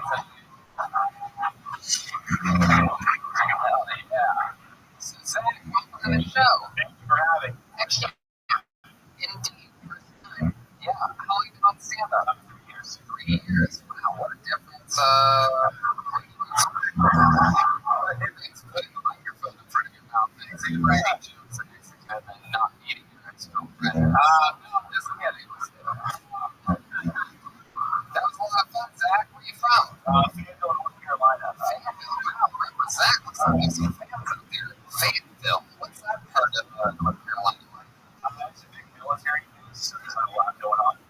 Just kind of a lot of convenience. Is your dad in the military? No, my granddad was. So we ended up there. Wow, you really are. What do you call North Carolina? What do you call it?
Facts about you.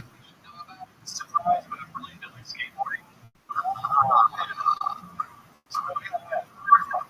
You ever get hurt doing that? Sorry, you get hurt. Never broke a bone, but that's pretty spank. You ever use wrist guards? Yeah. All the guy that used using wrist guards while skateboarding. Okay.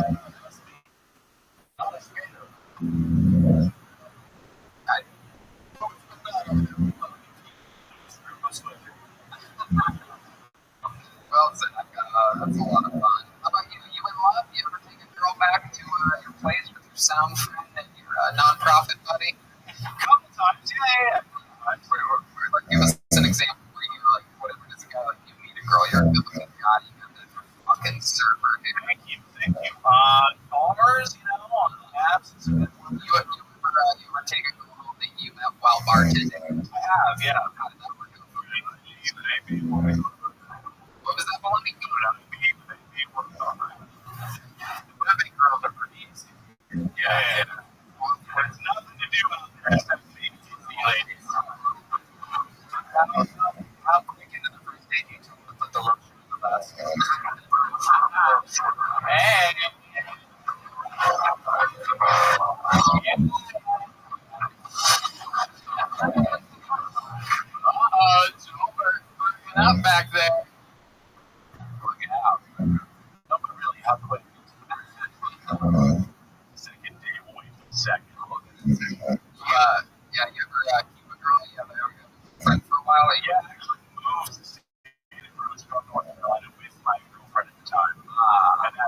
a year.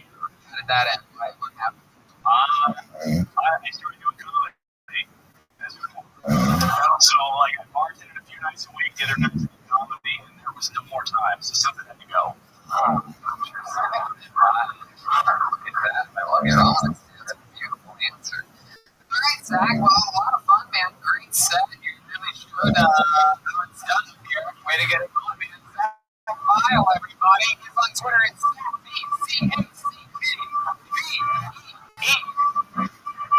We are we're going through it.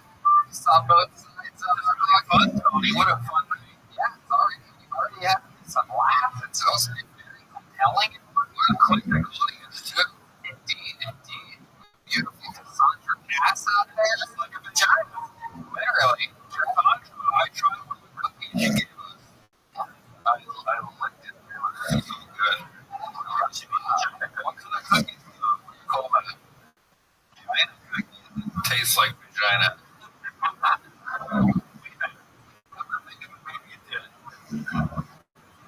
I put my name into the bucket. Let's make some noise for Rain Lopez, everyone. Let's see what happens here.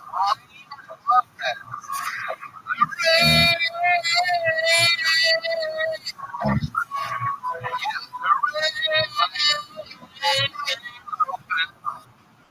Time for Lorraine.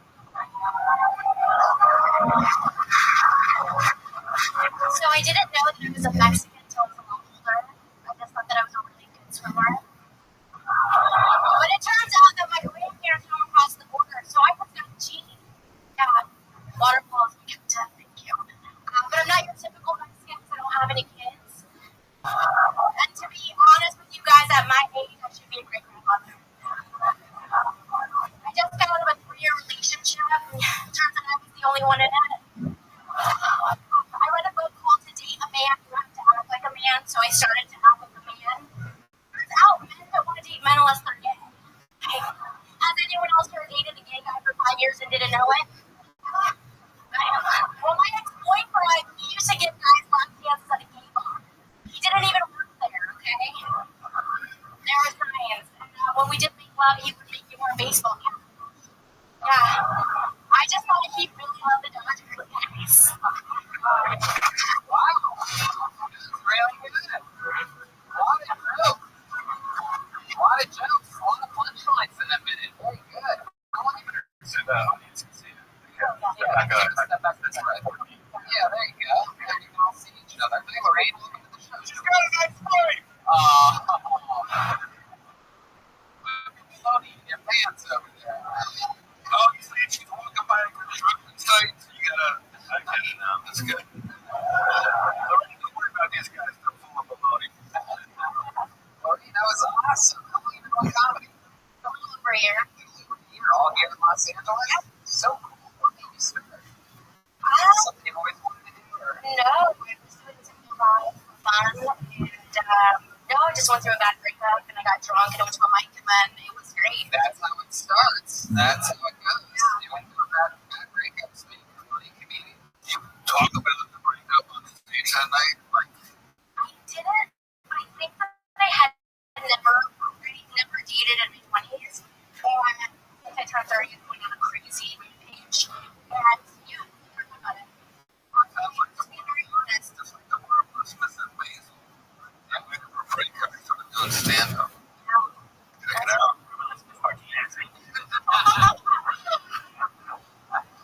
My goodness. So you're a real Los Angeles Mexican. I am. Thrill. What were you raised in? Rancho Cucamonga. Oh, yeah. Even Jesus. Even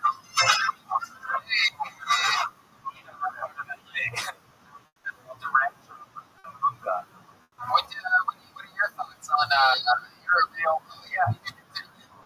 Like anywhere the doctors have over his construction. What are your thoughts on the two girls from Rancho Cucamonga, our senior Mexican correspondent here on Bill Tony? Rancho Cucamonga is not Los Angeles. All the LA natives here. That's cool, Lorraine. What do you do? I work at a bar. Yeah. Waitress. Oh, very cool. Is that true about your ex? How much of that is true about your ex-boyfriend being dancing for guys at gay bars? I mean, he did work at a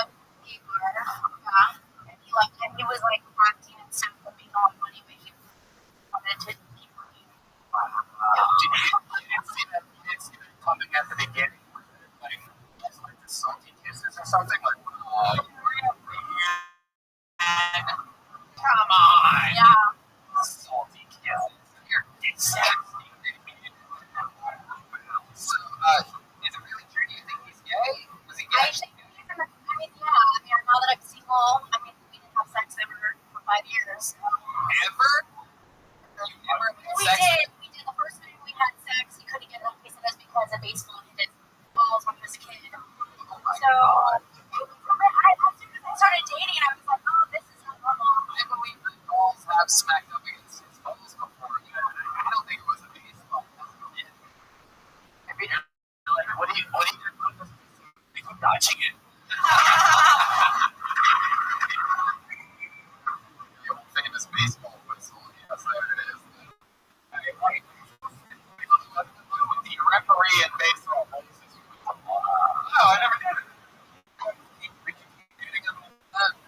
I mean, after he that was like the first time we had sex. Yeah, and I thought it was like such a good guy, and I got through it. You know, that's You know, guys ever do it? it. Was. Did you guys ever want to do it? Yeah, we did, but you know, always accidentally put in my butt. Are you serious? See, Lorraine gets killed on the interviews. Can I just tell you?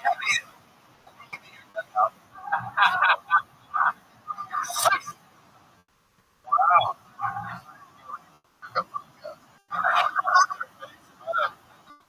Is that really true? So you feel that really big if it was not if it was on the China. And he's so stupid. So I mean, you call that guy gay, but what's his weird guy? You know what? Oh, shut up. That's wrong. Accidentally put it in your butt. Oh my God, I'm so sorry. What do you put it in your butt? Dictionary? Never from behind. Right. And you go with a frame. I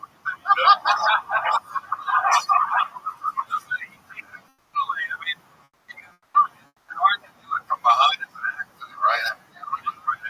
So, But I didn't know. you know what? With him.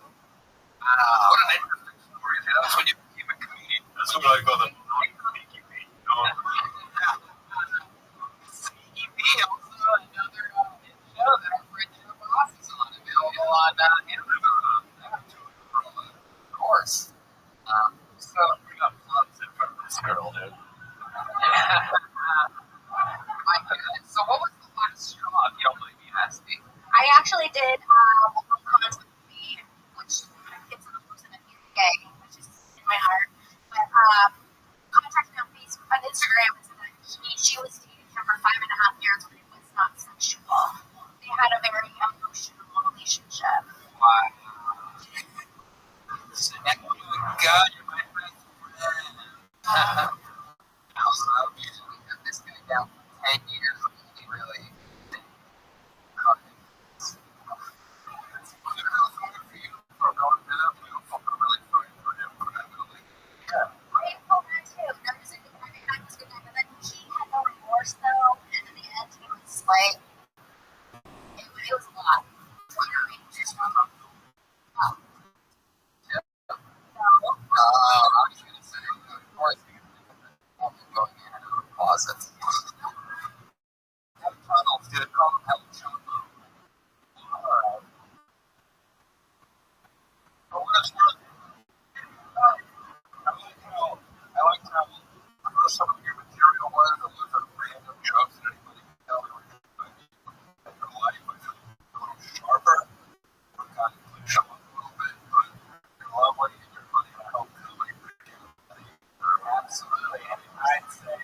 songs every single episode. They're about to get loved around the whole fucking country. Okay, the guy that you thought was good? Very funny. You almost got it, Rabbi. Good one. Alright, pull another name out. Put your hands together for a step. Everyone, step. A one word. Step. Here you go.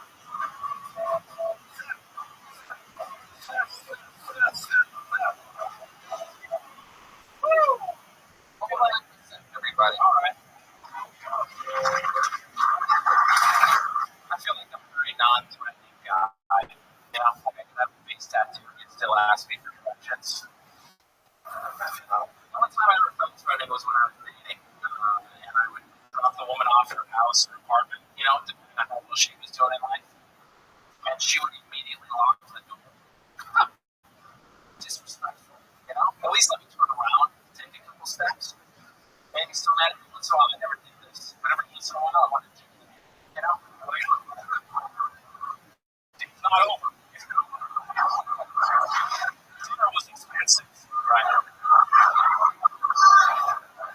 But I never did that. I never did that. This might come as a shock to based on the way I look, but I've actually never raped anybody. So a lot of raping going on, and I never have done any of it. So let that be known. I got married as a virgin. All right, perfect. Well, there you go. You get it.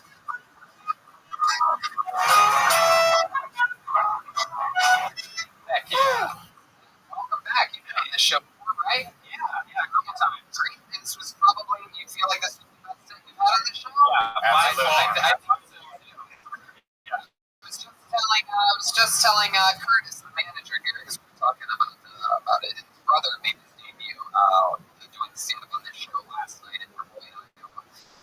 And I was telling him about how it's one of my favorite things about the show is when you see somebody and don't know their first time, you know, and then you see them get better, and you've seen it a lot with the great Afro guy over there, 62 years old, started on this show, and each time puts it together a little bit better. So how's it going? How long have you been doing stand-up now? Just over a year. Over a year. You have a lot of comedy now. Like 4 out of the 7 characters from The Office. Yeah. Just compared to Toby. I never watched the show. I just know it, like LeBron and you guys that.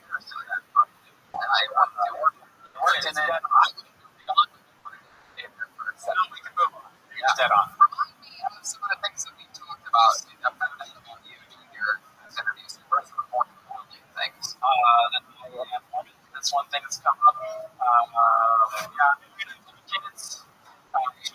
Have a bleeding disorder. Really? Yeah. What's the bleeding disorder? It's called Glanzmann's. That's the word for it. It's like hemophilia, right? But a different cause. Same effect. Where do they bleed out of? Anywhere they get cut. Wherever. Great. What's that? They bruise really easily, so I can't hit any of my kids. If they get cut, they bleed a lot. Yeah, their blood does not clot. So they have the platelets, but it doesn't stick around the glucose. There's some kind of thing like emergency. Yeah, we have special. Dr. Redman here. Hey, Clyde. Get some help. See if we can get good luck. We showed up on the builder and then wait. So we have special medication that we have on hand. That was fun. Builder. So we have special medication that we do when they start to bleed. They typically have done when they're younger, are teething and bite their tongue or their lip. Right. So, he close calls a lot of my son went to the ER twice when he was learning how to walk. He's I think and was all the time. Yeah. So he would have to go to the ER. Got a blood transfusion when he was just over a year old. Yeah. Good. So, two daughters, and one of them has Glanzmann's. Yeah, she's 9 months old now. Yeah, we're excited for the teenage years. Yeah, it'll be fun. What happened to you as a period? That's exactly what I was talking about. I was just watching all of you dangling. So the audience was ahead of all of you, by the way. Yeah, obviously. They were groaning at the mouse. she might. Really, it's not the park. My ears are just not uncontrollably. I have medication for you. So Seth, how's it going with the wife? We're using 3 kids. What are the ages again? Good. My oldest is 7, so 7, 4, 9. 7, 4, 9. What's mom do? Stay at home? No, What does she do? I stay at home actually. Oh, look at that, Daddy. Hey, That. you're in the future, right? You guys look at judging me. I don't work, so eat it. You know. You're a little bitch. Yeah, she does very well for both of us. What did she do? She teaches and does research at the business school at USC. Oh, wow. So your daughter, like, she becomes a teenager. She'll probably find out how awesome it is to be a woman, and our society will be better, right? So, I'm just trying to move on from the, yeah, like, great. Oh, I was too. I have no idea how we got back there. Bloody Pete is. Concord grapes? It's low hanging fruit. Oh, okay. Yeah. So Can I tell you the worst thing I've ever done in my entire life? Yes, please do. Give us something to work with here. Yeah. Have those fucking kids. I know. So this happened before I had kids. I know why it's people doing this. This is terrible. Let's get to it, Seth. What's the worst 17 years old. I was in Nauvoo, and I. Is it up in our world or something? Nauvoo was a little city. It was I was in college. It was a study abroad, right? So not quite about how a woman is. Is that the guy from Aladdin? Very close. Very close. Yeah. So got to know a guy in a wheelchair, mechanized wheelchair. Right? He had a live-in nurse, and I talked to him a few times. And one time at an activity at church, he came up and asked me to help him out. And I asked him what. He brought over his live-in nurse and said, we need to go find a private room to talk. It ended up that he had used his wheelchair to key a guy's truck because that guy had stolen his girlfriend. And he needed to be punished. Was a good professor in that situation. So, he asked me to lift him out of his wheelchair so that his live-in nurse could spank him with a wooden spoon. And you did? I wanted to be a good person. Wow. I was 17. You're a 17-year-old. The guy wants you to get spanked. Not wild. We found a room with a table. And so I sort of flopped him on the table. Yeah. Got side up. Yeah. The ping pong table? Don't you usually have to be at least 18 or something like that? I mean, deniability, right? Wow. So that's the worst thing I've ever done. Well, it's funny because the worst thing I've ever done is let you tell that story. All right. It's contagious. I want to give you something, but No, I love it. But Seth, you had a fun setup here. It was nice to meet you. It's fun to see, like I said earlier, people growing, getting better, still signing up and showing off their new skills. So on Twitter, St. Lawrence. There he goes. Seth, how exciting. You guys having fun out there? How many of you like to feature on this show? How many of you like when comedians do that on this show? Oh, look at that. How many of you like I love that the guy had the first time and still signed up and did it again. Yeah, that's He rose like a phoenix. exactly. Who's this guy with the pussy? What's going on? He's with Cassandra. I'm pretty sure Cassandra probably drinks him up. Pussy with his shirt. That's Cassandra. What can we call him? Friend. Wow. Someone might be in the doghouse after last week's episode, huh? I like that hat. Hey, how many is this dog out?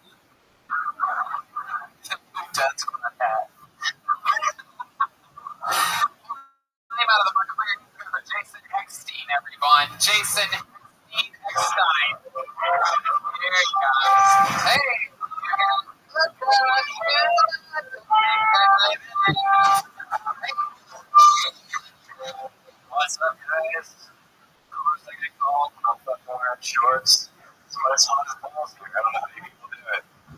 You should fucking live in the desert. What are you doing?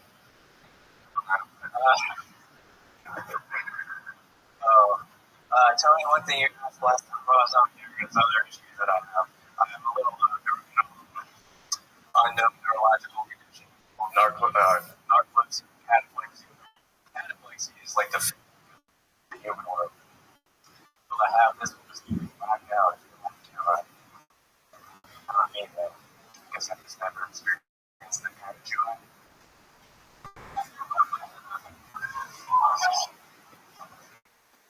I also grew up in a cultish-like upbringing. I like to refer to as Northern Light.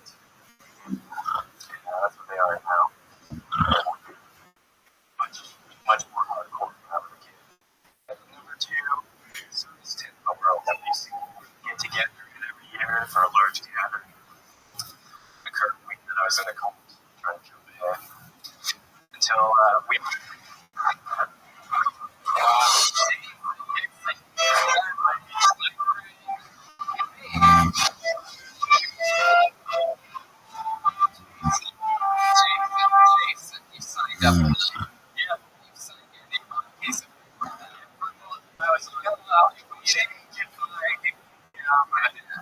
On this show before? How is this for part of this rack up against your other two? Well, I could go at least. I mean, That's good to know. Heck yeah. I remember something about you, right? You're that's right. You're better than homeless, but you're content with being homeless, right? Yeah, you got a band. That's a new thing. How about that? See, that's what I'm talking about. You were here when I was here last time. Were you here when I was here? That was my first time.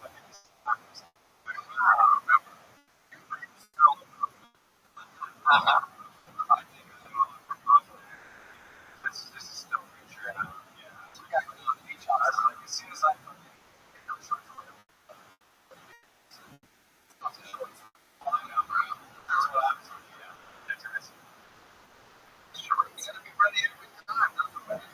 I'm so ready.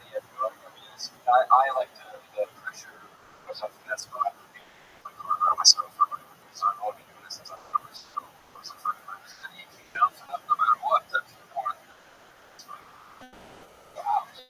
I love it. Anything for fun out of there, man, Wilder?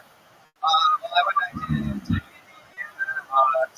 to forage mushrooms. I mostly worked on the van, edible mushrooms and shit. Started living city life. So I Growing mushrooms in Indiana. what was your job in the military? I was a mechanic. So I worked on airplanes. Don't have a crap job. Wow, that's awesome.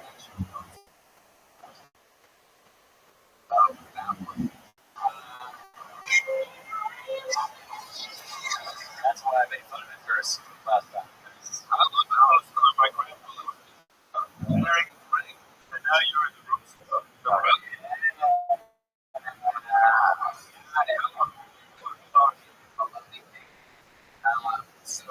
Jason, where did you serve? Overseas? I was on the kid first out of North Carolina, actually. We did. Yeah. You ever heard of Fayetteville?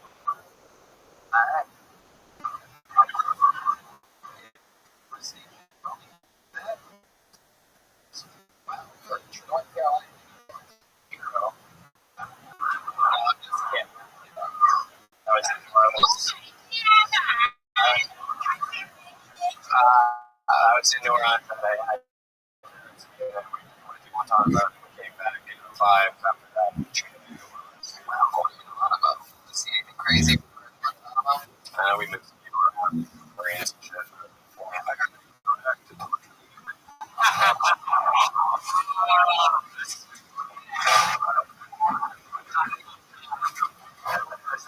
to me, just like, oh, yeah, like, no, I like listening more than I like trying to see myself. Oh, no, I love it. So, Jason, how did you become disabled? What happened?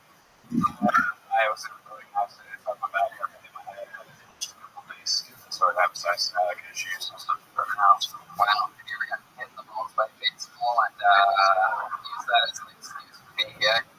No, but I dig it. And that's by a military one, like toilet paper, military shit. So it's like I think applies super hard, scratches your ass for your life. Oh, yes. He's no idea what military toilet paper look like, but it sounds amazing. I mean, it sounds like that'd be a good like first approach of some military stuff in that, then one swipe of regular, and then perhaps a wet wipe.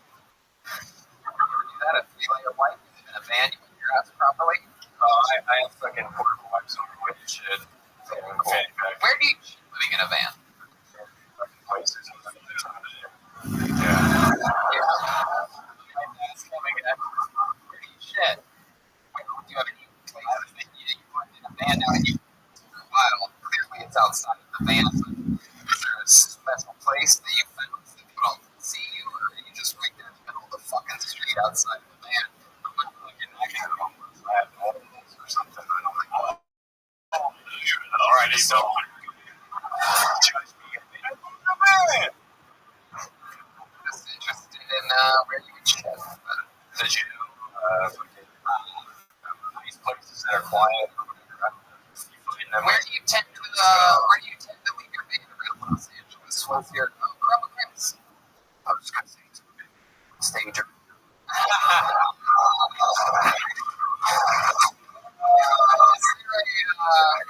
there a favorite place that you like to station your van at? Is there like a place in Los Angeles or like Rancho Cucamonga or something like that? I just back in the day, I didn't 8 weeks in my careers when I first came out here in October. A lot of this is real important. That's me. Right after he almost he leaned over saying, "I'm sorry I said that."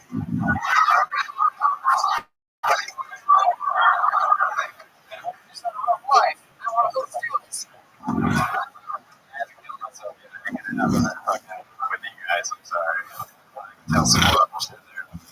Wait, what? I had a fucking suicide when I was a sophomore in high school. She hung herself in the restroom.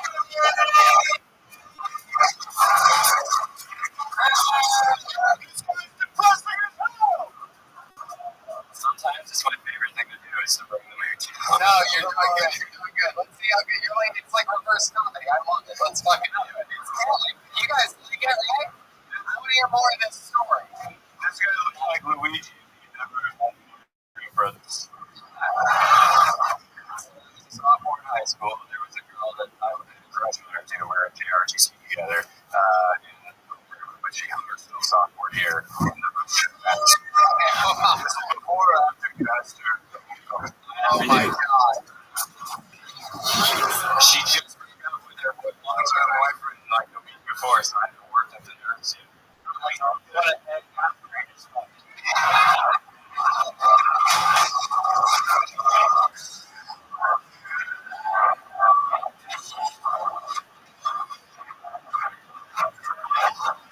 Oh my god, the whole earth. Good lord.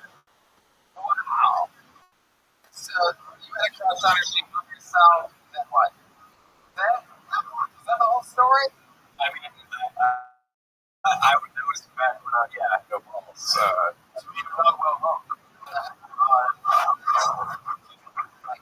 I'm level there. How did you get her down? Did she fall in love with you? No, I never worked at the nurse to even tell her that I like had a crush on her. Wow, just think, it was like, if you were that age, she would have hung herself earlier.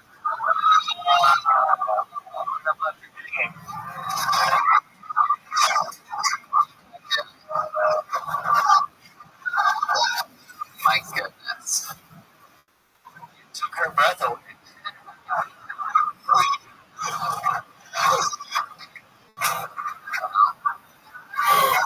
Wow. That affected you a lot as yeah, of course.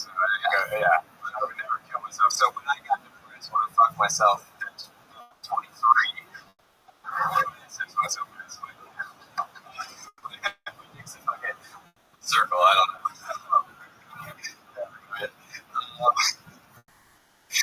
I got addicted to painkillers and all kinds of shit because I was an anti-drug. That's why I went in the Coast Guard. So when they start throwing all that shit at me, then I believe the white coats telling me, "Oh, you take this, and you'll be better," or whatever and shit, and sending me down some medication like path or whatever. Yeah, I didn't kill myself. If you're not on painkillers, you don't want to kill yourself. You found something you love to do. You smoke weed. But you call doctor. That's just what I said. Nice and shit. It's a shot. You would do it. I don't know if I got that from her. You get something sent to you from disability or something like that. Yeah, it's in the government right now. Wow, how's that going? The ignorance of my past, like getting out and not figuring that shit out. Well, good luck with that. Stick with the stand up. I love how happy and content you are. You know, there's a lot of great comics that have lived in cars. I lived in mine for a little while, a long time ago, and a lot of great ones still do. Malcolm Hatchets, you know, you buckle down and you write, you keep going up as much as Living in my car. you did 120 mics in March, and you said that not into the microphone. Ladies and gentlemen, Jason Eckstein, everyone. Goddamn American hero. You got it.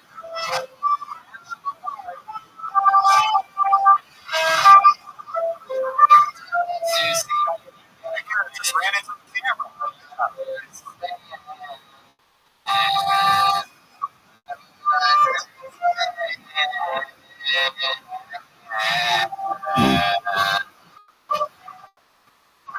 Like in sophomore year, stepped off that ledge. My friend. It comes full circle, much like the news that was around. Okay. Going on England, hope you guys having fun out there, huh? Good old American. You say no one has more fun on Mondays than us. Hold on to the name. This looks like a new name. Make some noise for Nico Jaffe. Nico Jaffe. Oh, Kevin, makeup, laughing. Yeah. Here you go.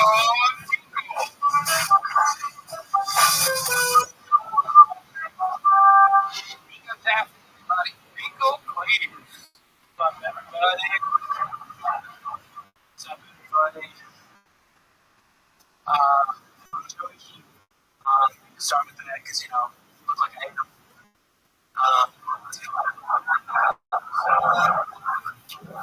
White dude, one drink for the world. Turns out it's pretty sweet. Yeah, I got white privilege. Knowing some of my buddies feel like don't though. Like the other day, I was talking to a friend. He was like, Nico, where'd you go that weed's legal? I was like, dude, we're white. It's always been legal. You know, let me hit that or minor problems. So how was lacrosse? Breakups are weird, right? I like getting out of prison. The discipline is nice, and then you start to miss the sex. So,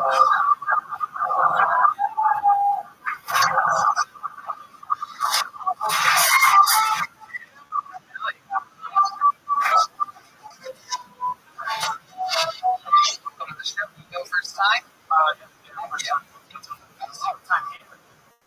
Comedy store. Where you from? Claremont. So, not in LA. Right. I'm not gangs. It's part-time gigs. Yeah. Nico, welcome to the show. You were in prison? No. Actually, I still live with my parents, so. It's true. You still live with your parents? So, just graduating college, going to law school this year. But look at Diddy over at Law school, huh? Yeah. That's awesome. Diddy, what do you think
I used to go to meet artists. I was the youngest there.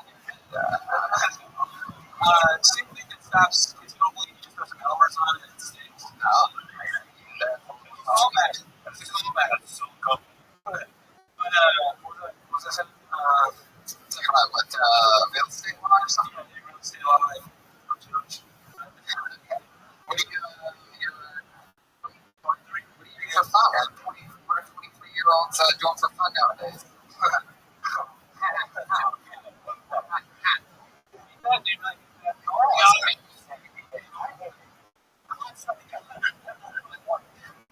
All the time in real life. Sometimes, yeah. It's just like, I can just don't be friends with them in real life. Oh! What are you doing, man? Nothing like that, man.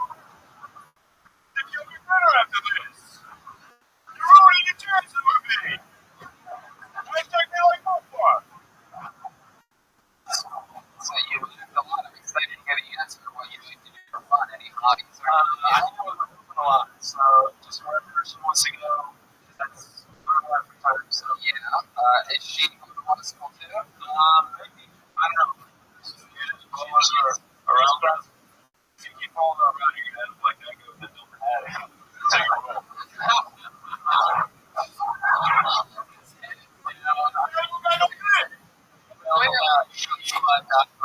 Cole Alexander got in trouble this past week.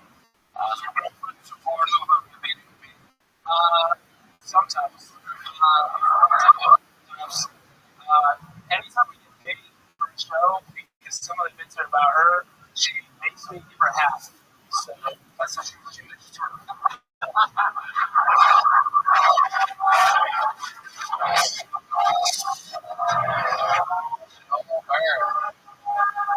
Wow, that's really true.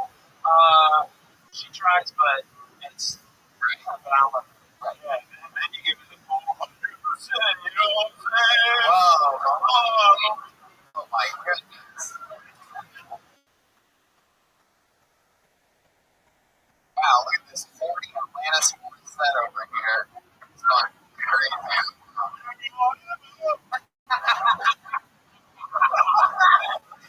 Wow, where'd you meet your girlfriend at? College. Yeah, I love it. I love it. Is she still in college? She's going to go to grad school, so she graduates here. No, she's not. She's in Dallas for an internship. Hopefully, maybe take more of you.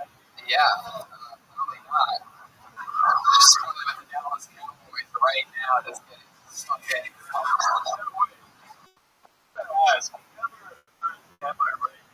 Context. I hope the girlfriend's not cheating on me, alright? Like, what did you mean by that? Because when you promoted, you have to be your man. I love it. I love it, Nico. Well, this was, how long did it stand again? 8 months. 8 months. Very fun, man. Well, it was nice to meet you. A lot of fun during the interview, a lot of fun on stage. Congratulations. Come back again. Keep it that way, everybody. Thank you.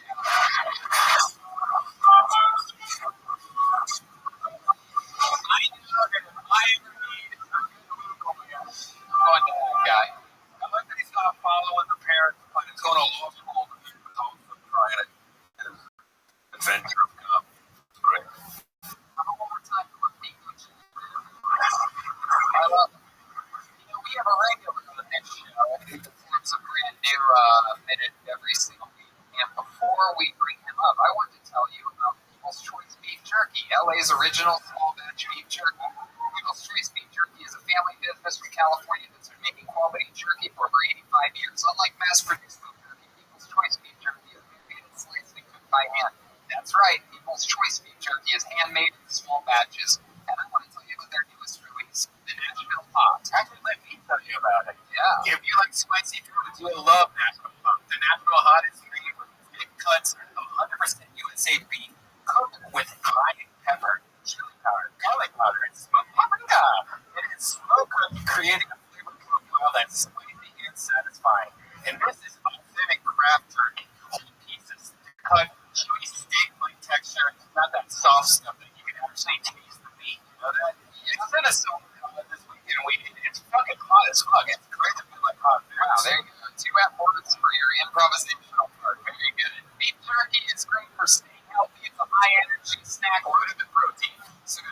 peopleschoicebeefjerky.com. They have a diverse line of products and flavors. And if you use the promo code TonyHot, you're going to get 20% off your order of the National Hot Beef Jerky. So once more, that's peopleschoicebeefjerky.com and use promo code TonyHot for 20% off your order of the National Hot Beef Jerky.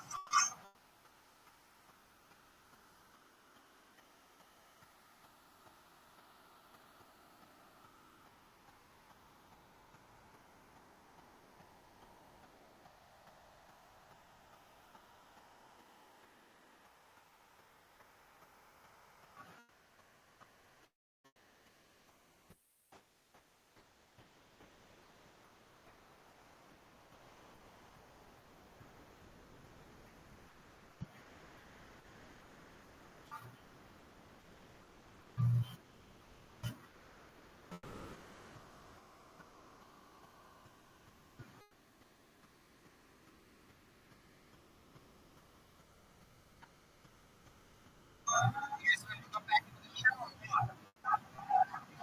regular on this show. Here he performs a brand new 60 seconds every single week. You know him, you love him. He's got a wild, fun, creative energy and improvisational skill. Put your hands together for the great William Montgomery, everybody. Come on,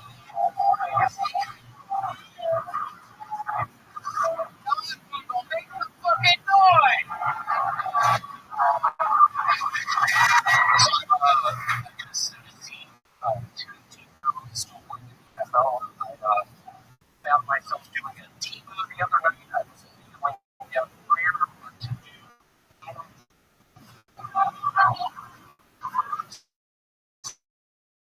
On a website, it's called Streaming Diamonds. It's a lot like Netflix. You just have earnest movies.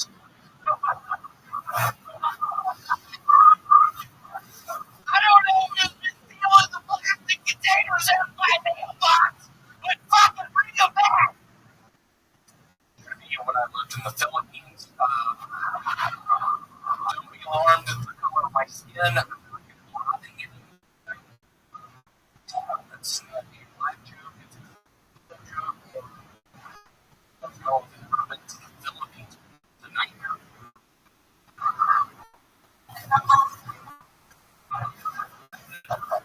30 minutes to work through it.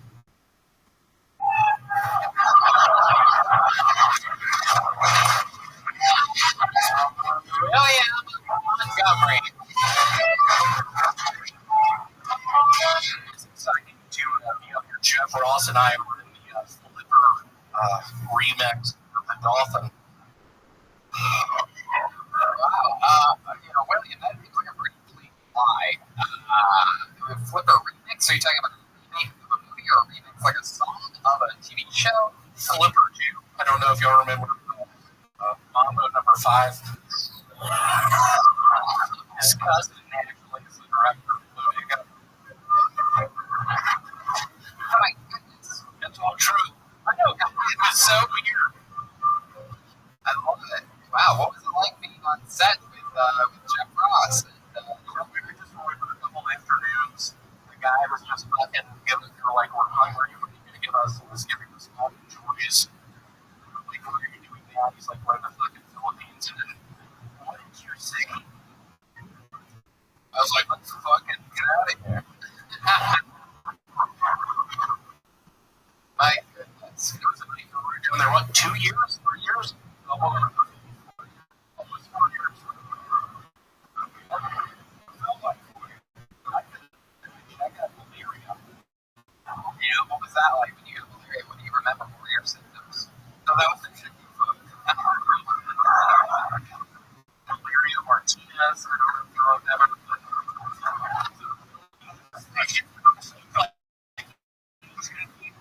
That's so weird, isn't it? Weird thing. Well, we worked together at the what you should say? Laser Buster. I didn't even know about the laser part. That was a fun year. It was so weird. We opened up some arenas down in the Philippines. One of the last weeks we were there, some guy was in front of the smoke machine and didn't really die. Like, what are we going to do? I don't have any drugs. What do you? I just told him that he was going to be okay. That whatever happens in life, we're in it together. I appreciate that. You also see that we actually did some other videos called Free Willy 2. It was based on Judith and I waiting to play props underneath bleachers nights until we lose. I don't know if you remember that, but one of the great scenes in my favorite planes is when we paid a lot of money for the rights to that song. It was insane, and one of just my favorite scenes bugging it after we light the fuse under the bleachers. You were a little quicker than me. I know, and I look back and I'm like, Jeff, why are you wearing fucking flip flops? I told you to put on the aqua socks when you were in the late earlier. Let's pick it up and sell, yo.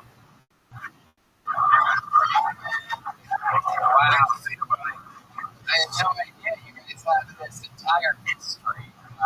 This is all new to me. We go way back to Old Frisco for it. Wow. It was actually in a tank. I don't know if y'all ever been tank captain. You were in the same drink or Gatorade. I got so dehydrated in that. You were a tank captain in the first Gulf War? I was. It was very historic in Indiana. How old are you?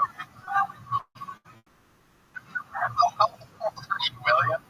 I'm 43. Great. So my vitamins, prune juice, read the newspaper every day. I don't know if you remember Play-Doh. I ate Play-Doh. After you get drunk in Philadelphia with the airplane pilot and the stewardess, I couldn't believe we ended up in the fucking cockpit. We both had pipe bombs. I was like, Jeff, this is never right. We're going to fly into a fucking building. What did you say? I said, we got to get the fuck out of here.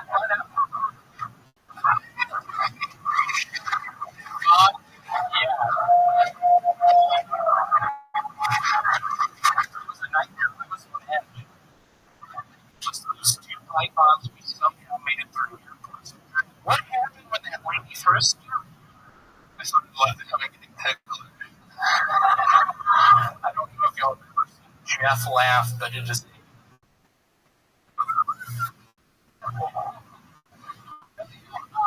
Clearly, you're having a lot of fun. Very exciting. I know that a lot of people around the entire world know of you now from this show. A lot of people love you. When we're out there on the road, so many people say that they wish you were there and everything.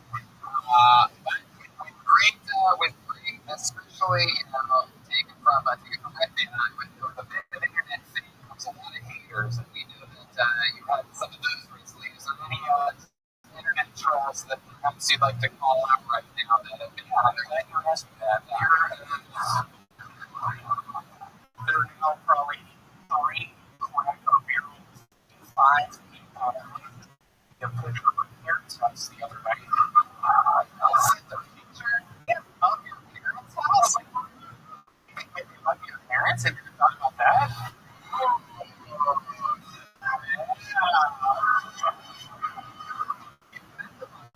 They've been on this show. Here he is a you. Well, William, you are so much goddamn fun. We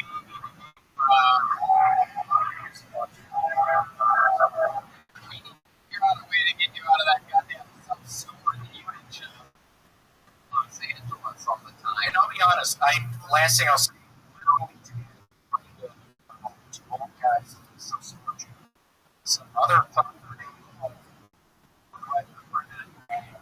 my manager, president, manager. I don't think you should be naming your manager's name. I'm giving you your home address. And that was. So what happened? Seriously. But he was talking shit to me.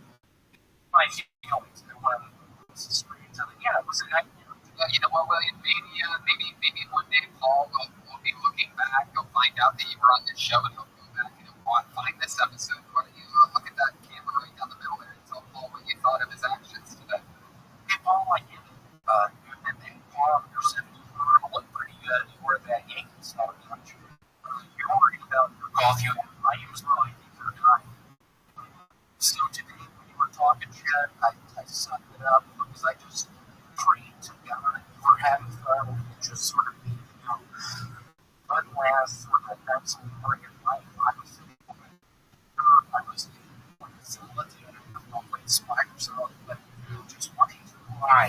Just wanting to cry. Question for you. Is that your parents' house right there? On this street?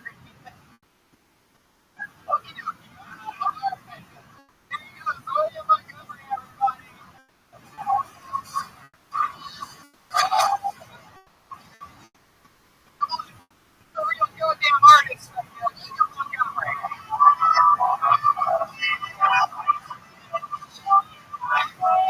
God, that's not as.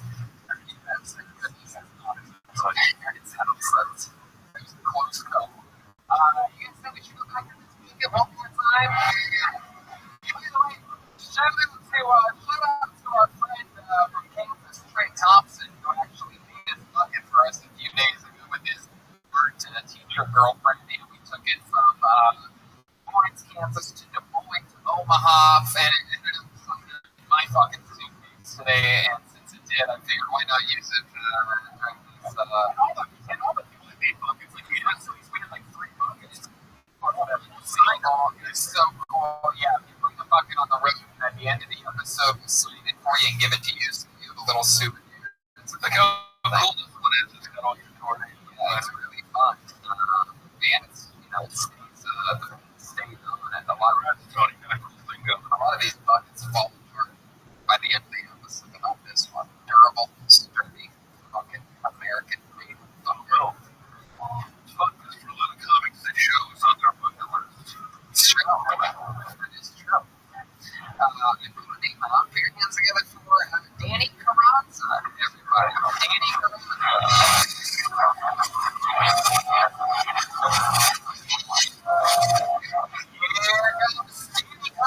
Everybody.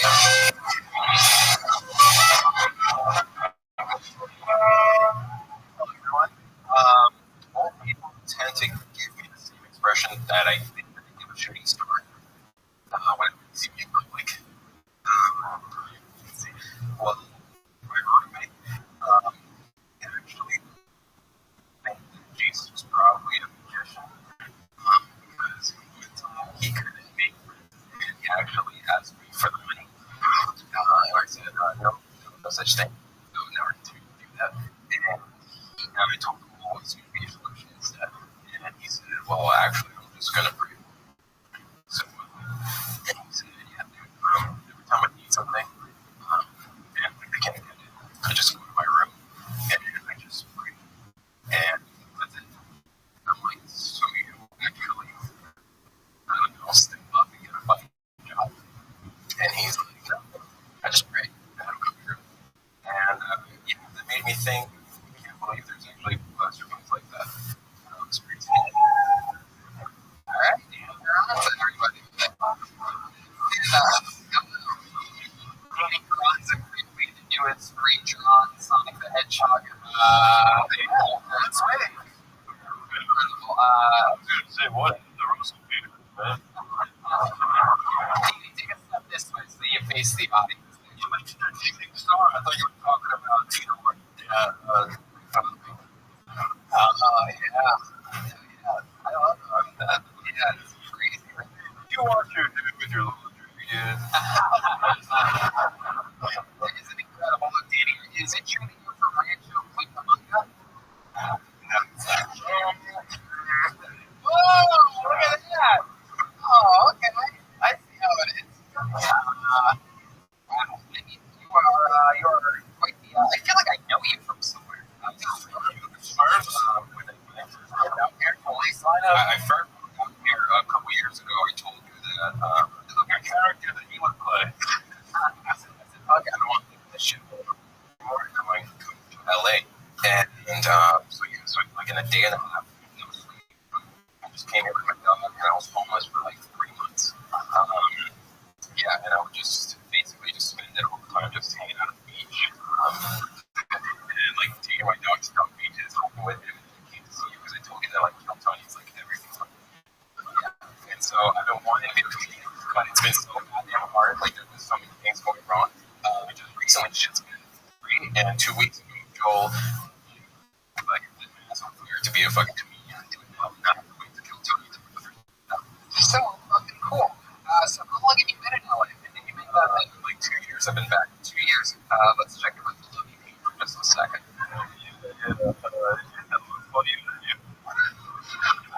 I hope so, because I just found out he might have died, but I think he's just kidnapped. Wait. You stopped projecting halfway through that. You said, I just found out that he might have died and what?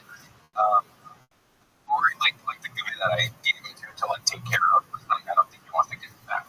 I think that's a situation. Wow. How long ago did you get him? In October. I have to move out to the place that I'm staying at.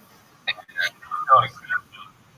what I mean. I kind of don't know whether I like those feelings. When's the last time you checked in with the dog owner? But literally, I think the last time you talked to me was like a month after October. So November.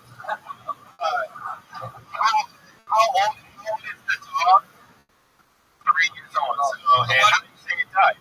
Huh? How did you say it died? He said that he ran into the backyard, went into the neighbor's yard, ate something, and then he took him to the vet because he was sick. He had to pay like $3,000, and like I had to get the cops to get him to on the phone because he wouldn't, outright tell me, he wouldn't explain. Here's what he called those messages. Wow. And then I'm like, fuck, I don't know how to feel. I don't know whether to like accept it because, like I said, this dog was like everything. What was the dog's name? Stitch. Well, stitches get stitches. All the cops, they were the ones that were all right. And with my dog around, I mean, I don't know what's going to do with the video, but I'll tell you this, man, we don't have time for this at all. They're my dog, man. You look really good, downtown. We got rides. All right, have a nice day, buddy. He called the police. He's like, it's men in blue. Me too. How long have you had your hair dyed like that? Like over a year. Wow, look at that. Okay. Let me give us a picture. Sound like you got a tough one, man. That's because I might look you should work it out and write some notes about it. I just started like 2 weeks ago, like I said. So. You started stand-up 2 weeks ago? Yeah, literally 2 weeks ago. I was here and come to it. I signed up the first time. I didn't even know you had to go over that site or sit down. Well, we were waiting out. Over here, like in the farm. Oh, okay. Yeah, gotcha. And I talked to Joel finally because I don't know you guys. Right. So you got here 2 years ago, and you said a lot of stuff was going bad. You were homeless. Now you said lately stuff's been going good. Give us some examples of the good stuff. So I finally got a good job, and wow, great. Yeah. And like I worked 6 days a week, like not because I have to. I only have to work 4 days, but I just want to fucking hustle. And then I go out. I go out for open mic 3 or 4 times every day. I guess I've been like 5 times in the past 2 weeks. Like, wow. It's amazing the time that you can create to work and chase hobbies updated it. Really? I finally think about it. I'm like, fuck, like I've had a dog I couldn't really do here. I mean, you're good to go, bro. No, I think I want to get a girlfriend first. So, I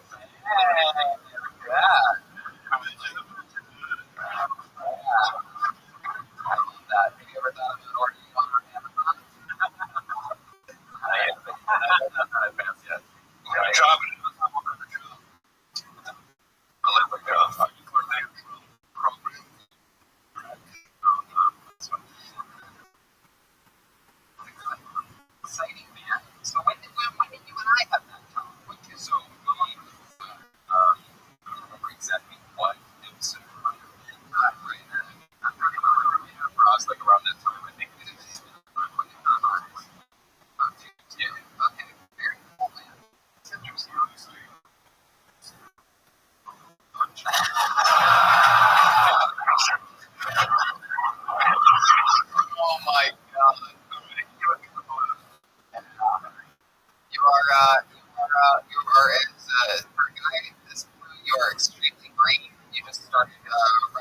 looking at it 2 weeks ago, but it sounds like you have a work ethic right now. Years old. So you have all the chances that just any community of these people the chance that when they were younger, they were the whole shitty childhood depression, living in the car, those truth. Fuck, He's without a thief of a dog.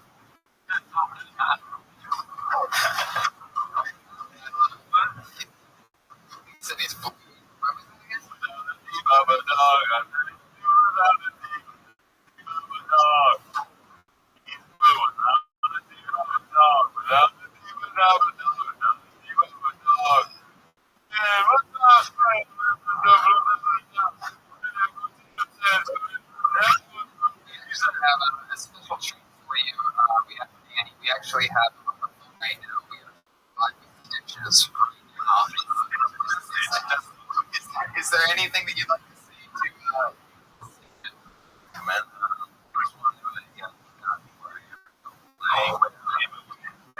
Personify the dog for a second. One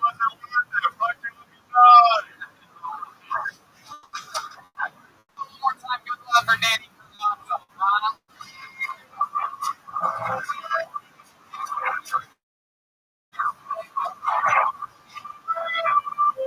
You know what? Why don't we do something special? Since it is what? Since you're formally known as perhaps friend had a one-sided conversation about her on stage last week while she wasn't here. Since she made cookies, dressed adorably as a gigantic vagina. It's something fun, and she's been on the show a few times. She's sung in here, and she works hard at it, ladies and gentlemen. A spot for Cassandra Katz, everybody. Let's do it. Why not? Here she comes.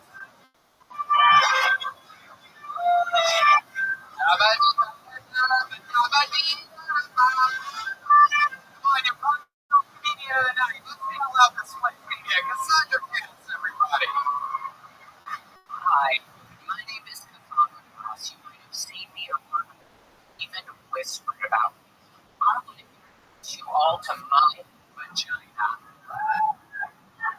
But I'll tell you, it's too close. A two-member comedian bombed on Kill Tony. I've recently been dating a comedian, yes. This thing is actually funny to me. And I will say, every time we go out, I have to take a check because it never has any money. And we all know my pussy is expensive. That's all I got. I'm hot as hell.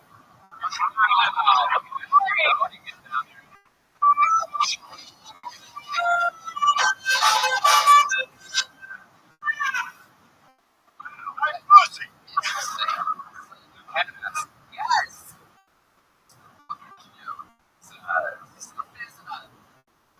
Great pussy. I guess so. That's amazing. I did. That's what I do. I do shows and travel all over the world. And I've done it for 20 years, and I'm damn good at it. Yeah, right. Absolutely. So, this is exciting. We've been having fun with life. You don't stand up anywhere else.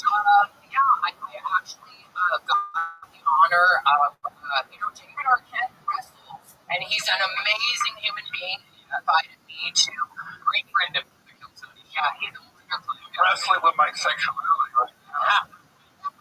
Don't make this up. Nice move! Sandra. Yes, sir.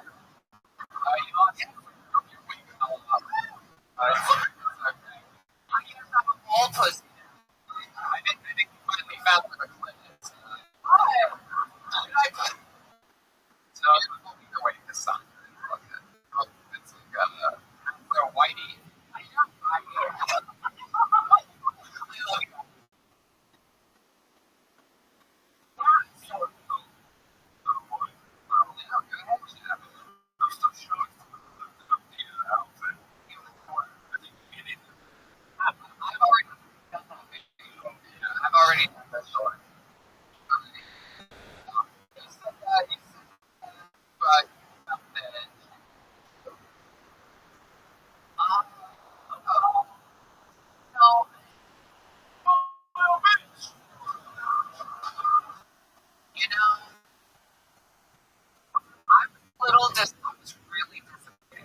last week. I really, really loved it. The way he made it sound was like he comes over to my house and we bang like rabbits, and that's not true. What is it? Okay. Is there a side of the story that you like? Absolutely. I come out of a horrible relationship, and for 9 months I've been single. Just been, talking to me. I met Cole, very kind, very nice, and we hit it off. Yeah. And I did not fuck him. I'm sure we've had sex, but that's just recently. But I wasn't, I'm very, very disappointed. Very disappointed how he made me sound. He actually said yesterday that he loved me. Wow. What did you respond? I said, that's sweet. I mean, I'm just going to take it a little bit.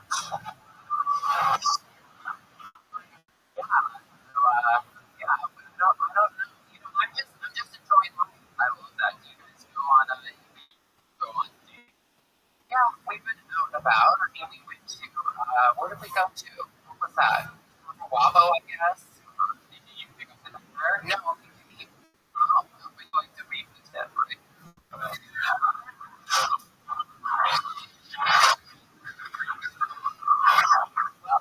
I'm not against it, but let me just tell you, when you have a peace, you definitely know how to please the penis. Let's keep that straight. Let me ask you a question. You saw the show earlier with the young Peace. show earlier with Marie Lopez, ex-boyfriend. What was your analysis of that situation? You know a lot about that. Yeah. He was like, I felt sorry for her, but I thought, like, come on, 5 years with no dick. I mean, up. I'm sorry, sister. You're beautiful. You're stunning. You're funny. It's all about self-respect. I mean, I've been there. Self-esteem, saying what you deserve and what you don't. And I've worked hard to really love myself. So I'm out here now.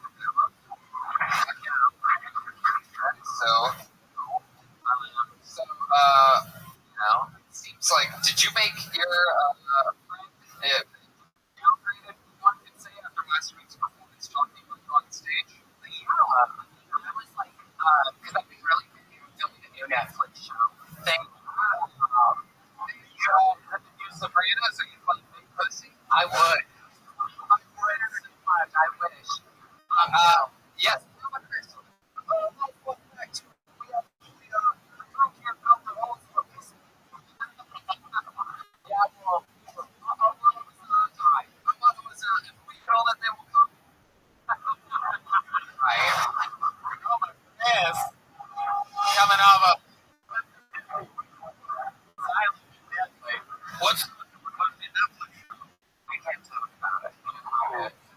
You have been doing some great work with David arguably. I was with David, and his sister was transgender, Alexis Arquette. She was such a role model to be on rest for so long. Okay. She's not with us. I love David. That is so cool.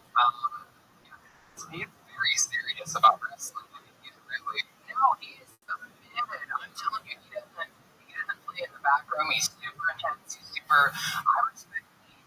No matter what you do, I don't care if you're not funny or whatever, but when you're dedicated, you put passion. Respect that. It takes a lot of balls to get up here. A thing or two. I do. And Cole was right. My penis was.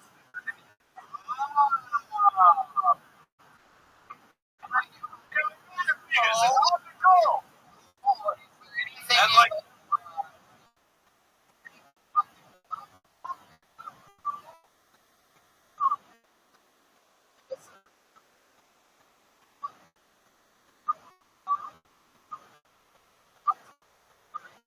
everyone is.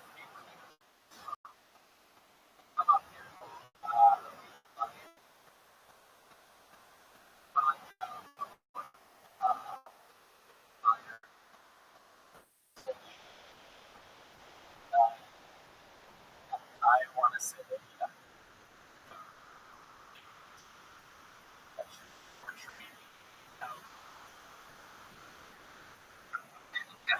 Face the camera.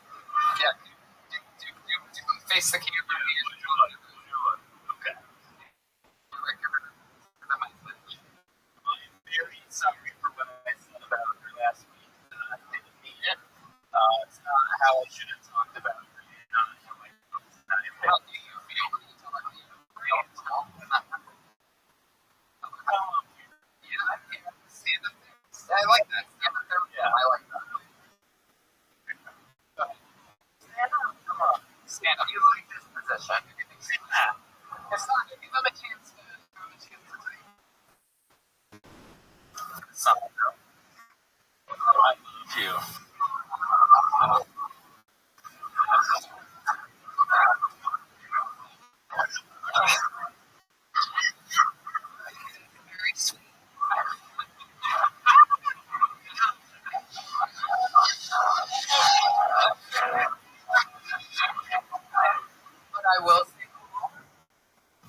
she'll roast him all the way near.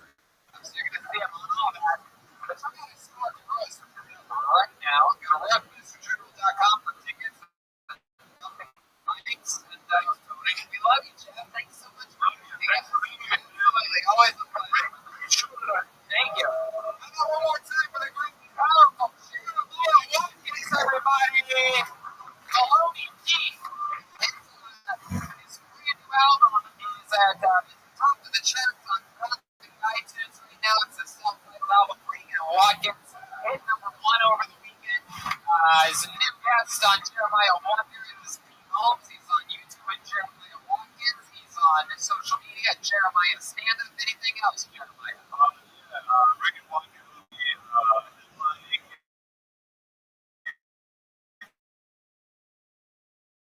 San Diego on 28th, and Johnburg will be opening for us. And then we also have finding us in Phoenix on July 8th. The June. How about one more time for Silent but Deadly tonight's episode? Well, we really raised the roof, Tony. Yes, you did.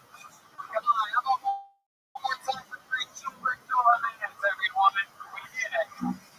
But all the rest of these things that we have announced here so far, Joel, you're traveling all over the world now. What's going on, dude? I love it. It's a lot of jobs. I love you guys. Peace out. I'll see you on Twitter. Yeah, remember we're taking kids with us. We have the road posters with us. So those of you coming to these road shows, fucking get ready. We're gonna have a lot of fun. I promise you that. Rabbi, anything else? Hey, I just got a new Death Squad studio in Berkeley, so look for a bunch of new podcasts this month. Hey, thank you so much for all the audience. We'll see you guys again soon. We love you. Good night. Thank you.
Yo, Tony.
This is going to be fun. All right, let's make one of the edgiest fucking secrets and wildest comedians out there. 19, Poughkeepsie, New York, and 2 shows the next day. New York, and the greatest available for the second show. This giant show is we do Skankfest that weekend. And it's really exciting. We are doing a massive show. We just announced July 25th at the Fillmore in Philadelphia, Pennsylvania. Tickets go on sale this Thursday, June 13th at 10 p.m. If you use the Live Nation, yeah, you can use KT019.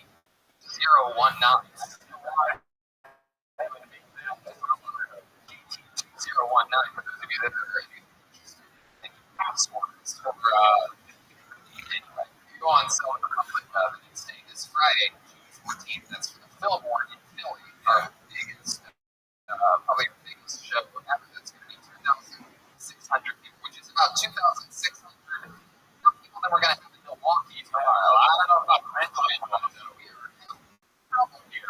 No, we're kidding. We're getting a little bit too big. Yeah, we're a soccer stadium in Milwaukee, and we only have so many tickets. But enough about that. We are here tonight, right? This is what it's about. A night like this. A Tuesday. Particularly for you guys. This is real American. You guys all have to wake up in the crow of a rooster tomorrow. No clouds. Cool cheese curds out between their toes. However that happens, that's magic. Cheese curds. But let's get this thing started. As always, we have no guests on these road shows. And, but, you know, what's cool is that we do have a fan. As you know, if you listen to all the road shows, you know that due to stage constraints, sometimes we can't have, a visual band, to say the least. So tonight, instead, you're going to have the best band of the land. He is the Kiltony band. And Jeremiah Watkins.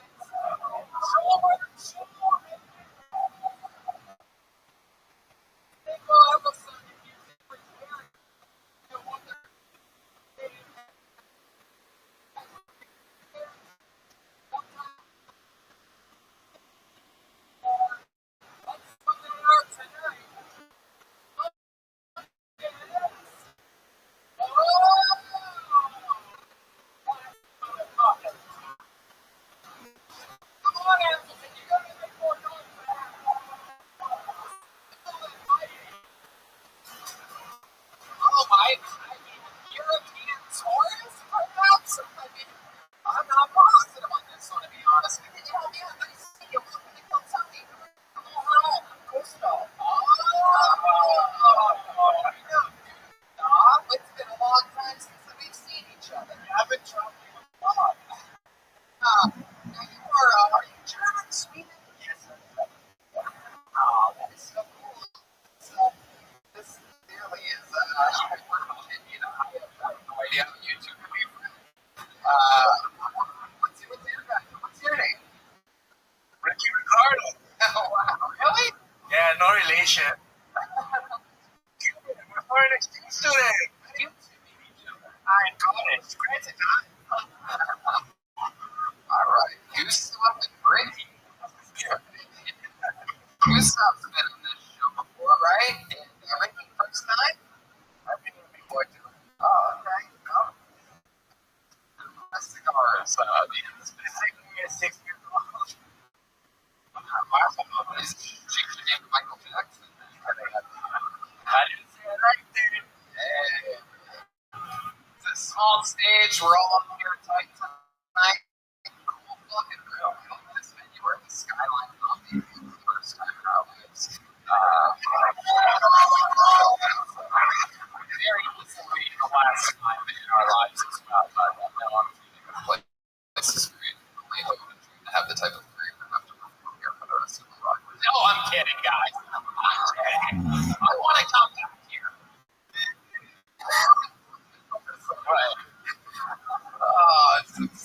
We got Brian Van here, which leads me to this. The fucking so for 2019 Bucket of Destiny. By Brian, which me, Ryan G. Of course, could not be here tonight. However, he did send along with us amazing road posters that we're going to be selling after the show, signing for you. We also are debuting. You're actually the first place ever, even the comic store didn't get the opportunity to sell any of these. Yeah, you're the first ever stock on the door that gets a chance at Keltoni pins, which are awesome. That's what pins, right? That's the new breaking of markets on it, perhaps. It's an exciting stuff. I also sent in the instruction on DVD Becoming Pro after the show. I was just fucking a destiny. A bunch of people signed up for the chance to get on it. Perform 60 seconds of stand-up comedy. Time is up. Appleton, can you hear the sound of a kitten? It's so quiet, really. There you go. So the whole time, pretty much so quiet in this live show that people came up to. Alright, I guess I get it. So wrap it up then, or else you're gonna bring out the angry Rascals Bear.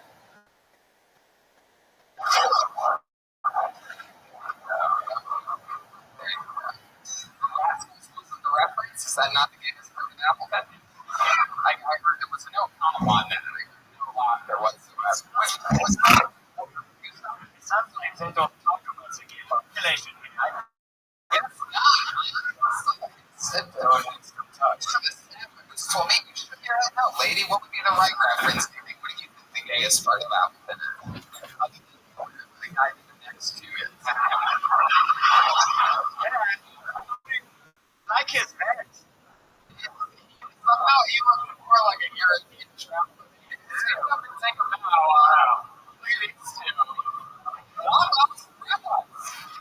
Alright, so before we name our buddy, you know what it is. The family is over here.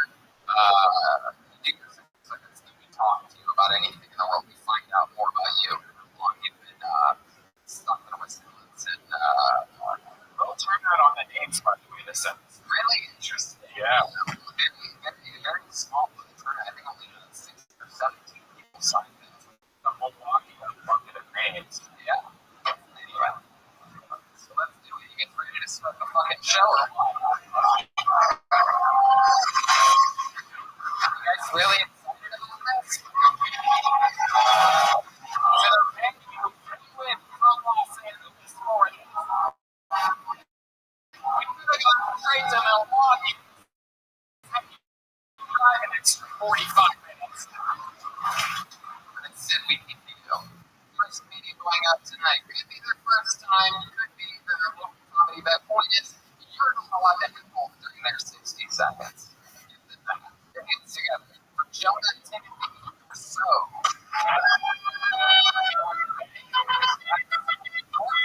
Jonah and Timothy, yeah, come on.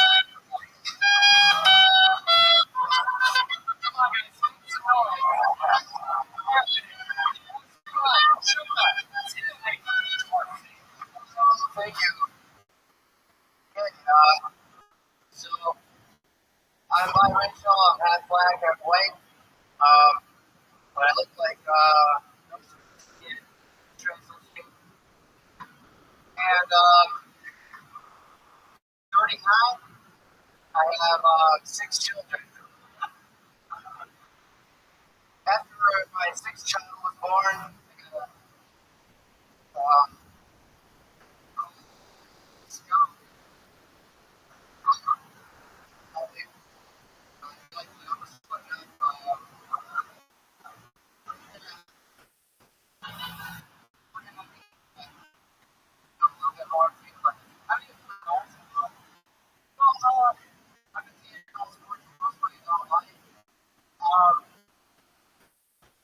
child support is it can only affect you negatively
6 months. Oh my God, you just keep coming inside of everything that you Yeah, oh, it doesn't. Oh no. I just wanted to ask any different mom for my sister kids. Oh my God. Is it really 3? Is it 3? Over here. Other people just fucking focus on it. That's got so much I want to talk to you about. So 3 moms, 2 kids each, or that's wow. He just loud by. That must be number 3, huh? Wow, you're a guy. You're gonna have fun with everybody in their notes right now. Fucking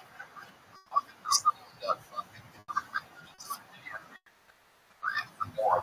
Can't wait for you to share.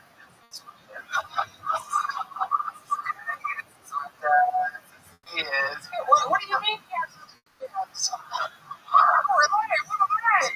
thought you were twins. Uh-oh, and another accident? Oopsie and daisy. That your thing? You did ever pull out of anything, even your hands? No, you have hands on. Just like hands and yeah. Okay, even up. So, what's so weird? You clown ever? I'm gonna stay on this subject.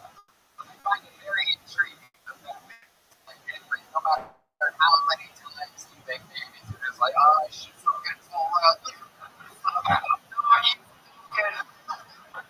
So, I'm gonna go do good stuff. Yeah, even when he masturbates, he doesn't see the fact that I have a net call. Yeah, he keeps that hand right at the top and it spills his hand up with you. It's like an 8th grade science experiment with some candy was hanging.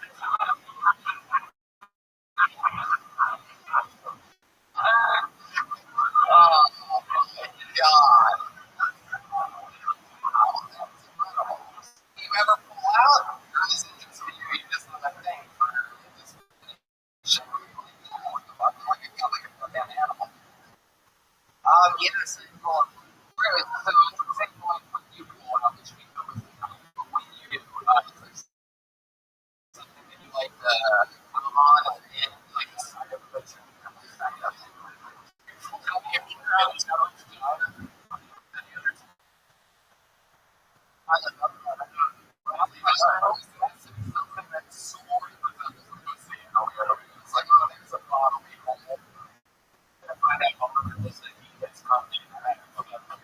belly buttons.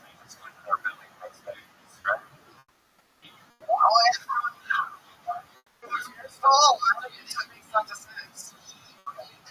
Things are open.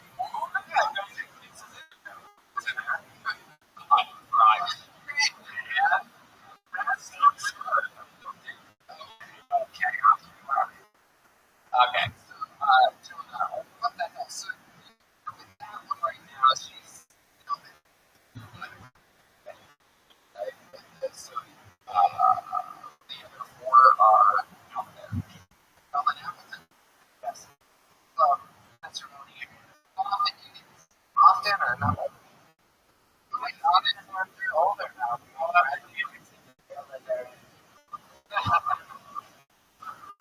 You were around sometimes, right? Let me ask you this: 50% does that mean you only feel bad for no reason? It's well half the time. Does that mean your dick is only half as big as it could have been? Solberg is here, everybody. It's scary when he doesn't respond for a while. He's gonna get his revenge on me later in like the parking lot. It's like, oh, you think I can come inside to many things, Tony? Go revenge. Jiu-jitsu black belt. Wow. What do you do for work? I'm boring machines and like a lot of inspector machines. The guys are talking about. Now we know where you're being machines. So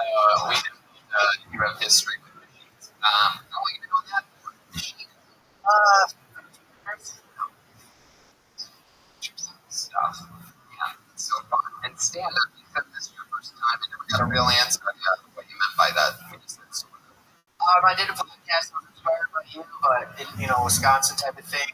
A couple of friends of mine are here also with my brother back there. We did Wisconsin. We put together a show at Drinking Pants Pizza and one-time thing, and I'm in front of just that and the bartender one time before. That's fucking awesome, dude. I love it. That's exactly how people say, how do I get on shows? How do I fucking start? Go to open mics. You do exactly that. Go to a fucking dozen. What's different than this in a fucking pizza shop? And the lights are off. One of the biggest tips, if you're someone that doesn't have comedy shows, go to one of these bars that you know are dead on a Tuesday night. Hey, put a microphone in a speaker, you'll get more business.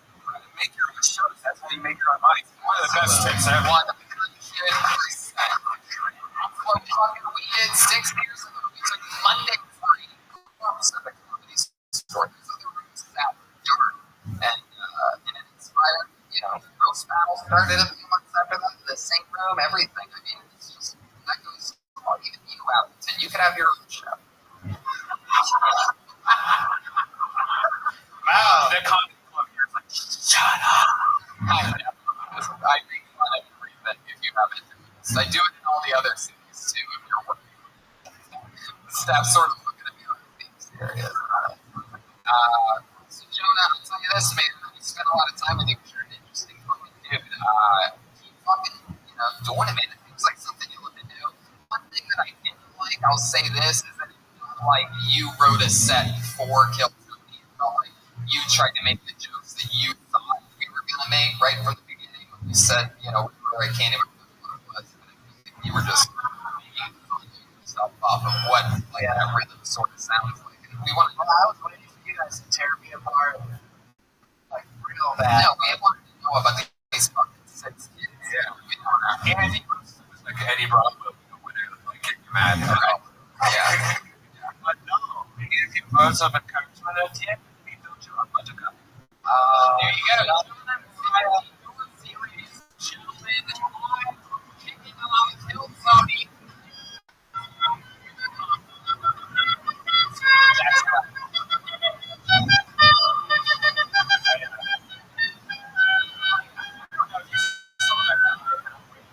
Audience that's just lined up for no reason. There's like a spotlight on them, and on one hand,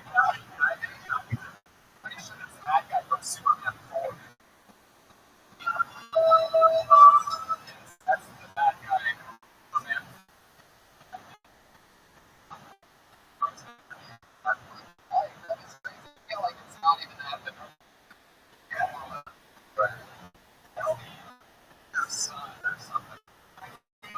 That's what it was in Pulp Fiction. Remember you going with the looking like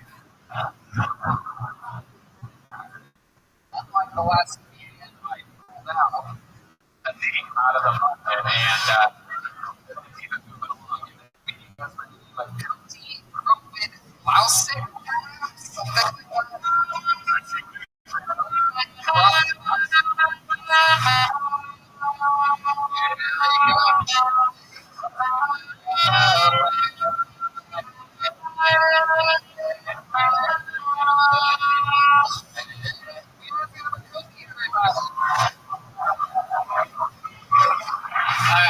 thank you guys. So I'm really terrible at relationships. Like my ex-girlfriend wanted a monogamous relationship, and I could tell her everything she was. Turns out it's too stupid to know the difference between misogyny and monogamy. In my defense, though, really only wanted her to use Cool. If you believe in God, then you believe that everything happens for a reason. I'm a perfect example. I was drowned twice. I put my foot out like 6 times, and I once T-boned a picture going full speed on my dirt bike. Like, if God's keeping me here for a reason, it's like you keep that friend on Facebook. Everyone loves to shit you. Like, God's sitting up in heaven with a little popcorn, saying, like, oh my God, what's he gonna do next? Oh, he filled me in the I wanted to join the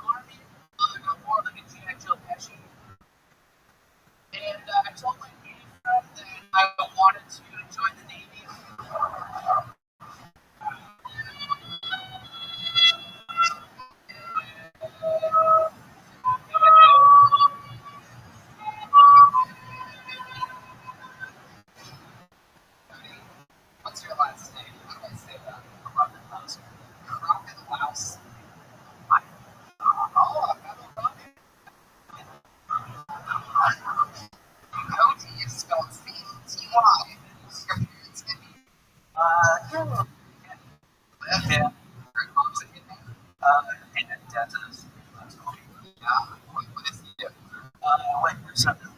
What do you do?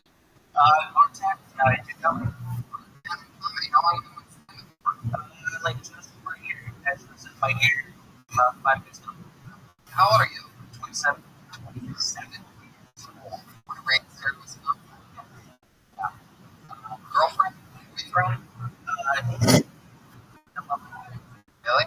Last relationship? How long ago was that? Ever? few months. How long did that last? Yeah. Why do you think it is that you can't that's Super, don't know. Why did you say that lovable beyond comparison? yeah. What's so popular about you? What is all about? I just like, but you wear the t-shirts. I do it for a t-shirt. Maybe let's figure this out. Once you live in this situation, Right now, I live with my parents. with your people can't hear you out.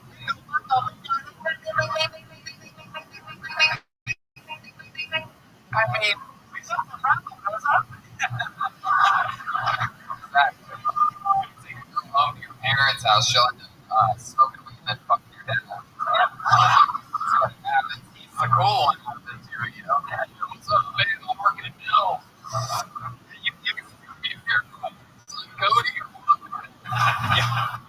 You promised her you were going to go make you a sandwich, and your mom is already making you a sandwich.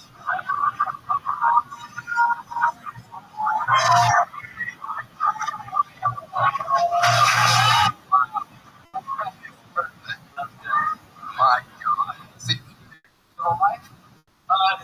really? Oh, man, that's a sad return. How long were you out of the house for? How many years? 27. I'm talking 9 years. Did you crash the car? Went back home. Yeah, I think that. Like, you're talking about his diet, right?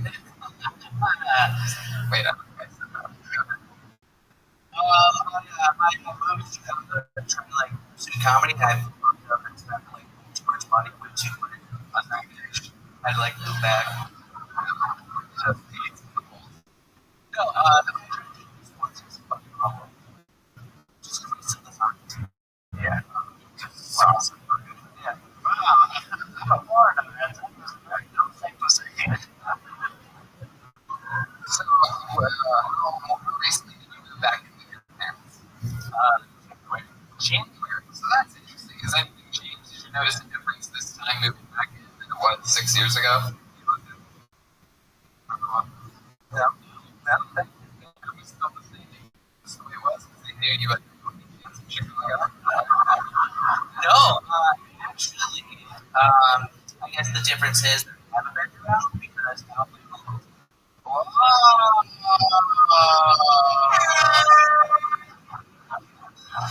okay. So, looking at home visit groups, was it like a fantastic weekend? So you like really my uncle like it's a backdoor to like it was originally my bedroom. Let me ask you this. Yeah. Actually, I'll get to it. It was originally And then he had to move in to like 6 months, and it was like all of this. okay. How long ago did your uncle die? So you in about 1 year the fucking goes south. Yeah. Immediately. Like his ghost is still like Right. Body might still be there, right? How long did your family get out of the house? Wow, that's incredible. Sweet. For fun, man. Like fun. Silly dude. Just comedy. Seems like for some reason. like to be make sure. I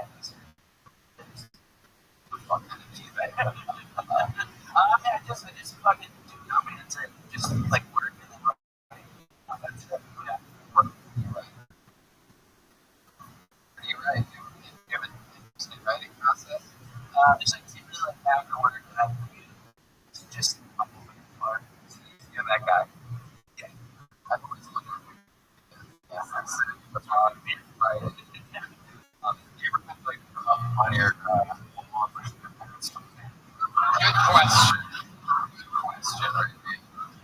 Because yeah. If it never was, it tells me how the he needs a cup.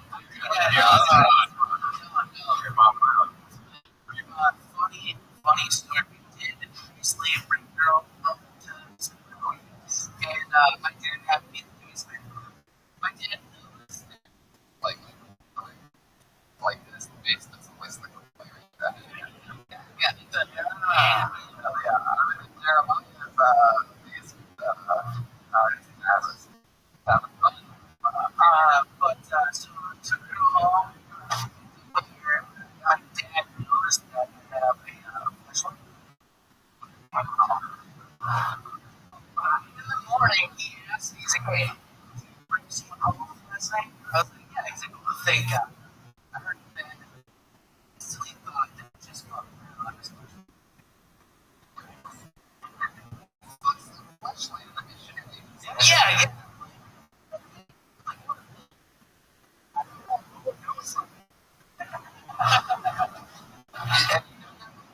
Hello, we found out. Construction paper. I never have to blown up like gloves and like, oh man, how far do you go? Fucking a real thing. Like you ever do the fucking like recording of a girl's voice and lead under the other pillow, like, yeah, same idea. Like, oh, Siri. Oh, I'm so fucking good. And my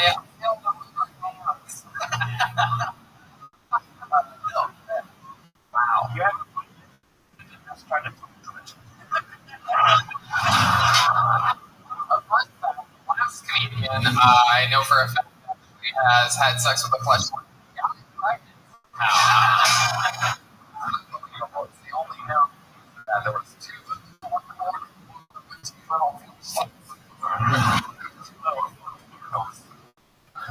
all right. Well, no, fucking cold tonight. Nice to meet you. Good luck with everything, dude. Get out of your parents' house. Fucking money. Get out of your parents' house, Cody. You know, if you want to just focus on comedy, living with your parents wouldn't be that bad. To my left. Oh, yeah. Right.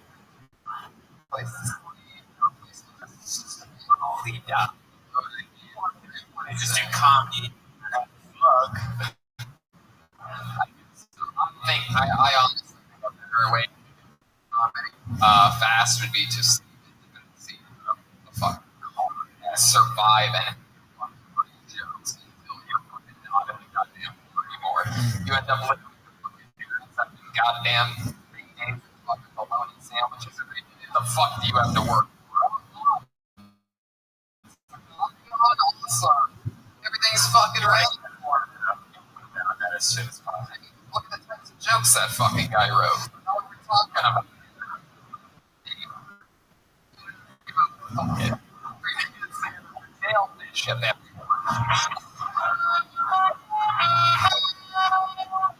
Here we go. Come on.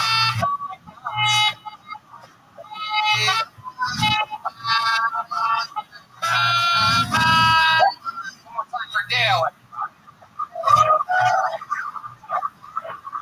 So one time last week, I was in Green Bay, and some guy yelled, "Hey,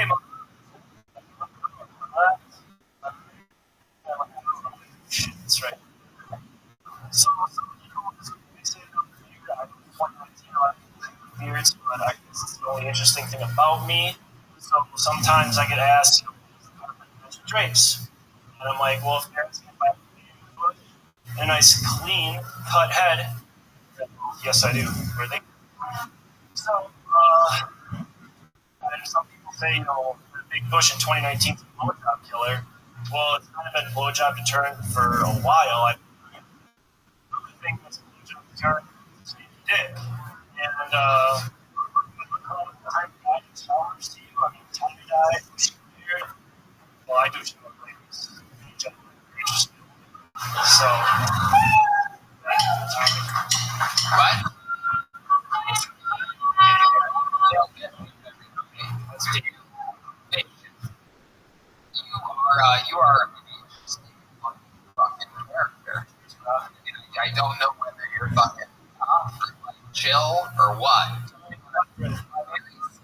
face. A lot of tie-dye though, so I can't tell what you're used to fucking.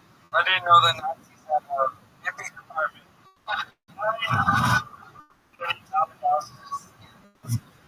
What do you do? Well, currently in Washington. Do that. A shit ton of students. So I should be able to know what's scary as fuck. Like, all places. yeah, thankfully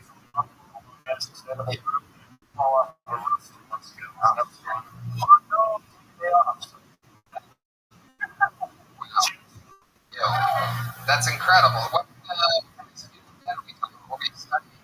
I started out computer science and business administration, and then 4 credits short of the computer science degree.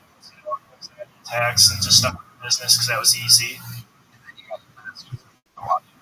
So then I had an epiphany that capitalism, so I went to school for English. Teacher, that'd be cool. And yeah, so I went to school. English major, dude. And you smoke a lot of pot. No, I just Really? really Are you serious? serious. Myself, chemistry class. Smoke pot? Nope. You wear tie dye. You're a goddamn And, anomaly.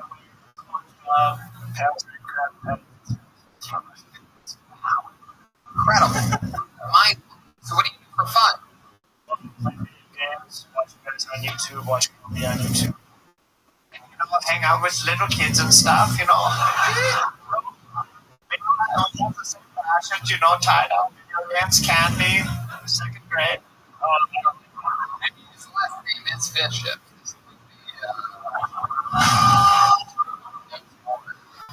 Do you have like a dating?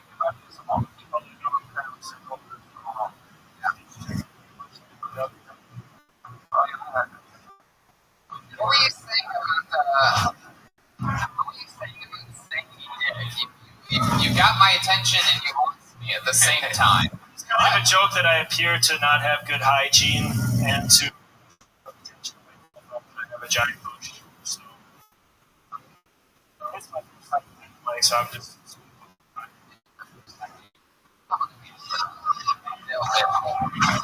Wait. You're not fucking. I mean, You didn't even. no, not really. Are you working on the ringer? This is conference championships. Oh, where'd you play? St. Norbert College. St. Norbert College.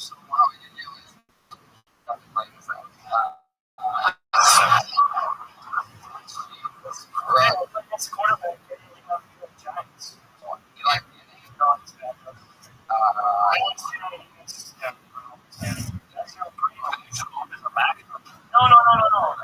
This is me defending Alex Tan. during Woodstock.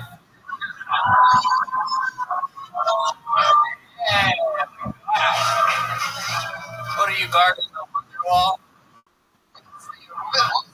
What was the mascot of the team that you played football for? The Green Knights. So, some interesting stuff about you. Would we be surprised you're being gentle? I went to Australia, studied abroad there for 6 months. Yeah. What was your favorite part of Australia? I skydived, I believe it was 18,000 feet, 60 seconds before the shoot. Well, it's Said, I'm so high, I can touch the sky. That was great. but it's funny. You don't even get high. No, I don't. You do all this stuff. It's no, Get high. Literal. No sky.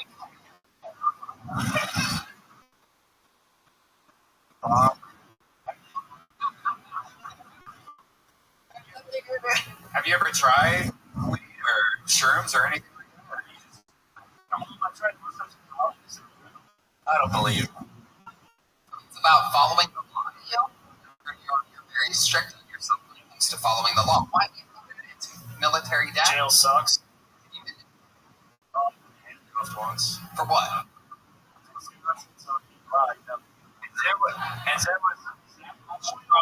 Ironically, you're right. It's not you spelled duh in some languages. So So you got handcuffed once from so there was that much trauma attached to the handcuffing. You're like, never again. I will never, ever, ever touch anything again because the law says so. Culture being a snowball. Holding my life to another culture that I have nothing to do with. As that is the law, Mr. Ravens. The law says so, I abide by it. Has there been any other times in which you thought, oh man, if I did break the law, maybe I would do this? So, and follow-up question: if all of these things were legal, would you do them? And how is legal here? Do you think it's Oh, yeah. dude? Let me. This is great. This is great. One of those great Tony moments. Things like that. I think you needed for a long time somebody to tell you. Smoking pot.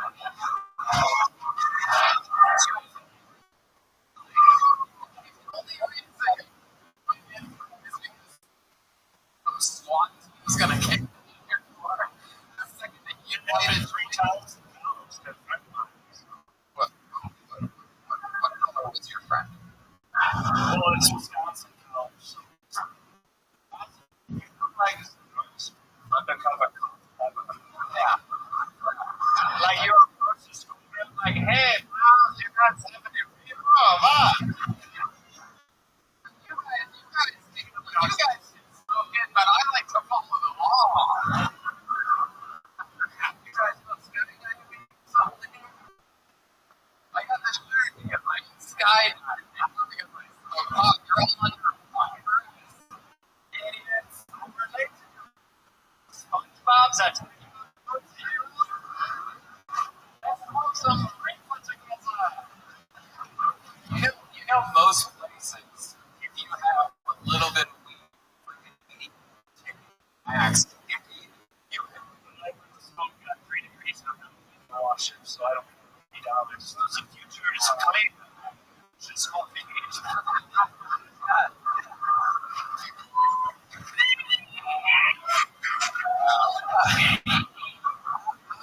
How did I drop out of school and I'm doing better than this guy?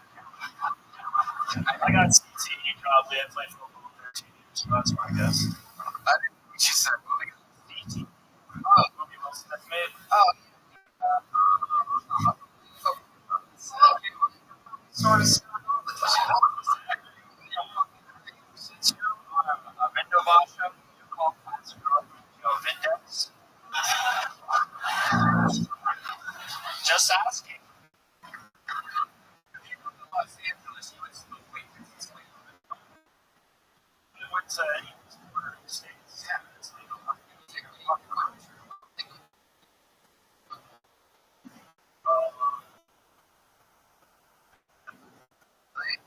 do you think would happen if you nailed on this?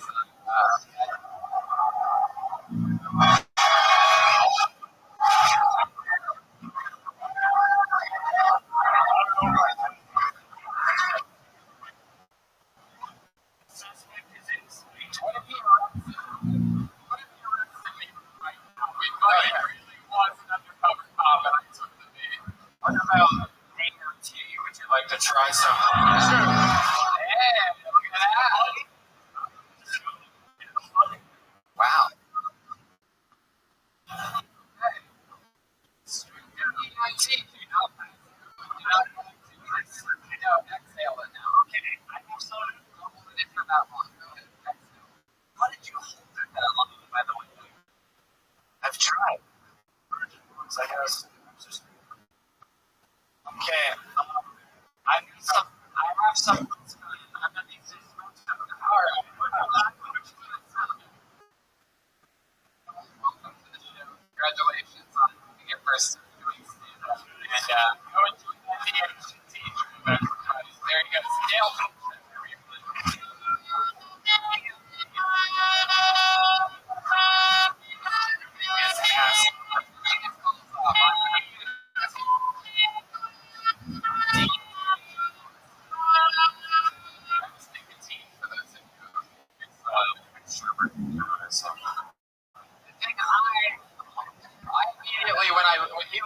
with his eyes, realizing he was serious about having head injuries, and he said, I probably shouldn't do that. I'm like, you're fucking right. Fucking right. Last time he was in grabbing himself around a tree after hitting my feet at one time on the way home. It's like, oh man, turns out with his combined with his one hit of five, he's dead now. Have it one more time for help and shit.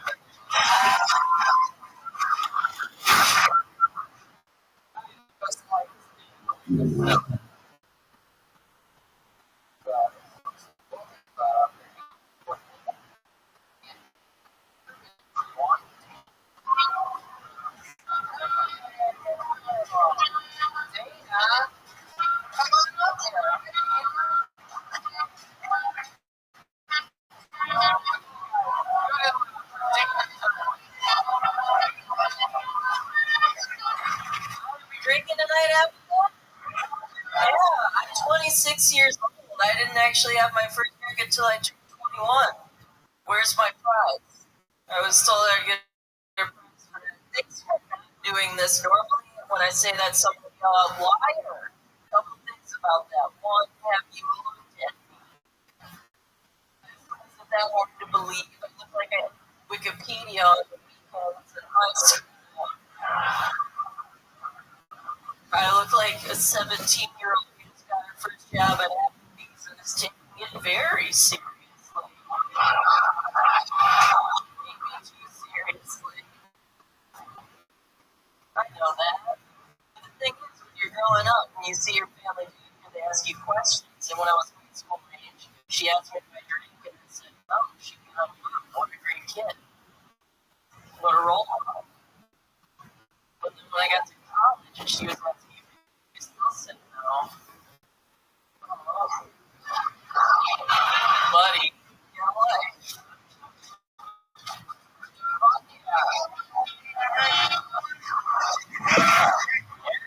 Awesome. Rodeo, you've been doing stand-up for a little while, right? A couple years? Yeah, a couple years. Awesome. All here in Wisconsin? All in Wisconsin, Milwaukee, actually. So sorry about tomorrow. Absolutely, yeah, indeed. Are you coming tomorrow? I'm not able to. Man, really great set. I love your style and your delivery and the way you make fun of yourself. Just really fucking cool. Even for 2 years, I mean, like, I'm really, it's very impressed. I see people in LA that have been doing it for 3, 4, 5 years. So you have that kind of memory where they just stay in the pocket.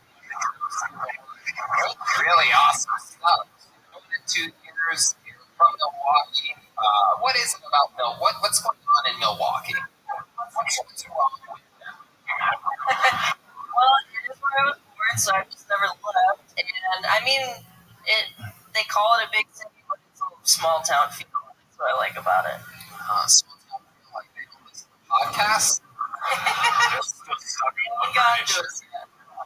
My goodness. What do you do in Milwaukee? I work at a college, and I do like their social media and PR stuff. Yep, that sounds about right. That tracks, yeah. You really not drink your whole life until you're 21. I did like one time before I was 21, just to prepare myself for.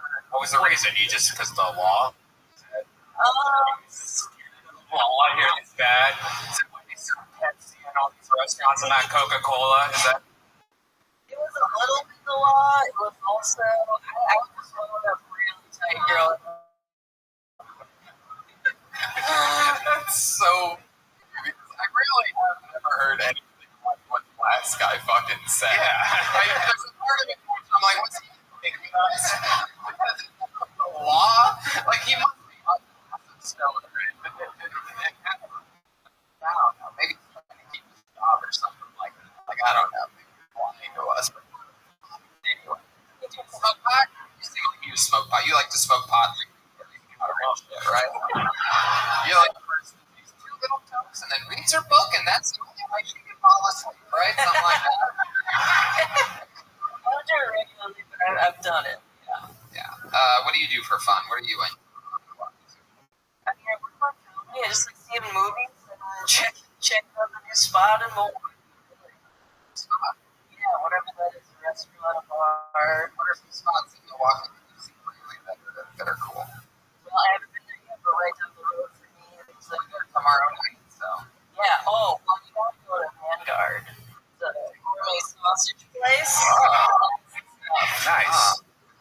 it's already a sausage festival, but there's only 3 of them, so I just picture another man with these 4. And, what else? Maybe, how about after the show? What's the something fun to do when you want to drink a nice Mike's Hard Lemonade?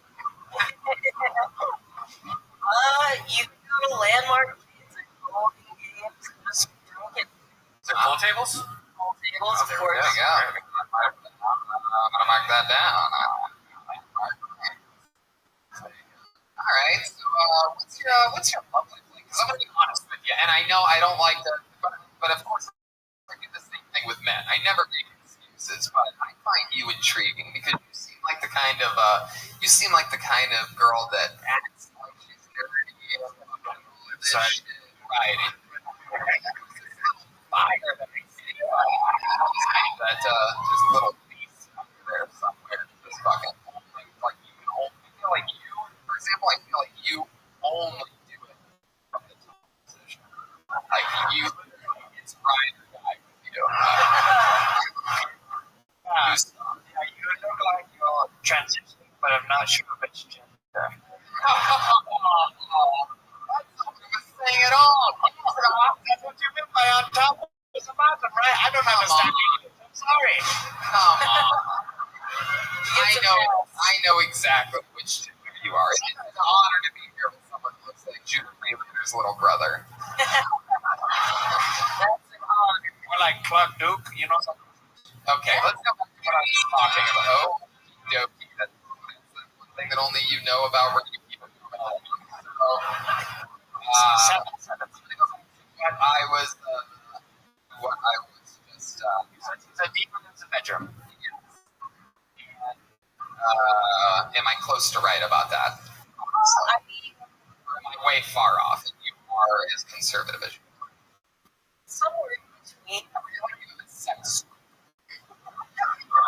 Your bedroom looks like there's books everywhere, and there's bookshelves and all that. It's like under the bed, and you pull it out, and you pull like a lever, and like hook it up. Is it a Hitachi or like you just cut off the end of a broomstick? Like I said, I feel like she built a sex room in her room. There's blankets and broomsticks, and like, come inside, and then she's like, And then the first literally. You have a wild sex life, or you about right on that? It's more wild than an average person. That's if they just right. It's probably about what you would guess or less. Right. So I'm right there. Do you have a sex life? No, I don't. But it's something to aspire to. Is there something that you'd be willing to share with us that you do have or have done or anything like that? There could be a slight example, perhaps. I mean, not really. I just ended the relationship, so Why did you end it? it was mutual. We still like the same things. you didn't like you just think about sexy men, Frank.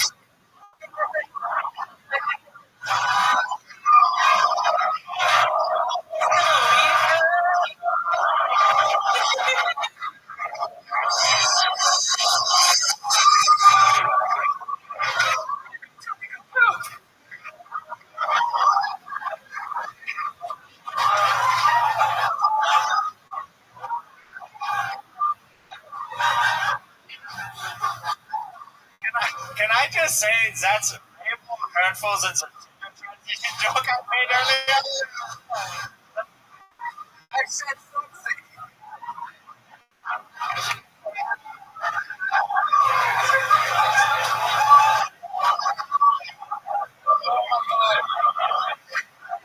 Oh my god, that is the funniest thing ever. Could be sexy Benjamin Franklin. It would be sexy Franklin.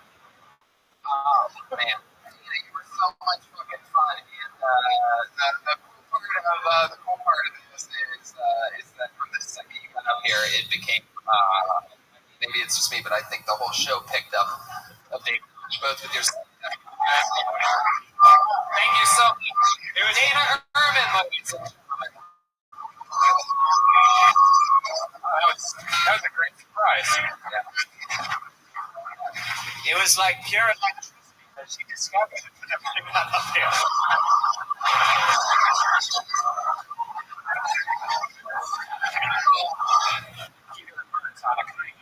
Yeah. She's flying her kite. Will be infinite. Maybe we'll have someone else. But you know what they say, lightning never strikes twice. Sexy.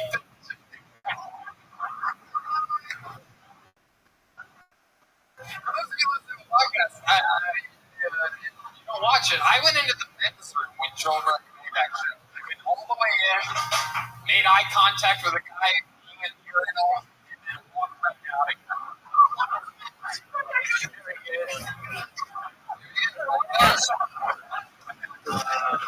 Stop staring at me. Why are you in here?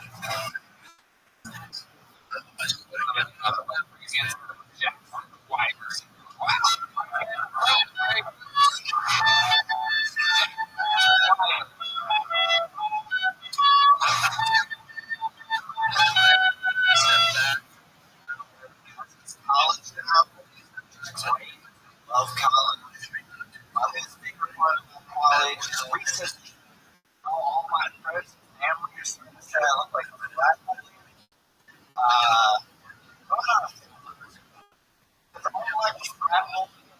I went to the ceremony, roofing my leg loose.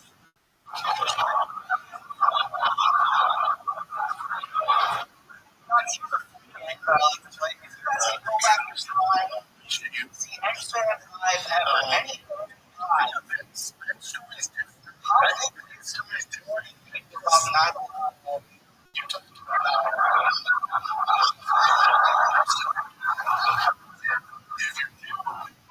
As I statements, how minorities groups are over too late. For example, that should be a fucking trade.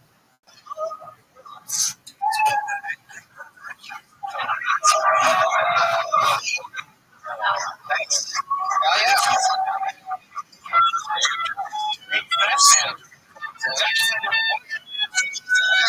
I'm gonna come up and get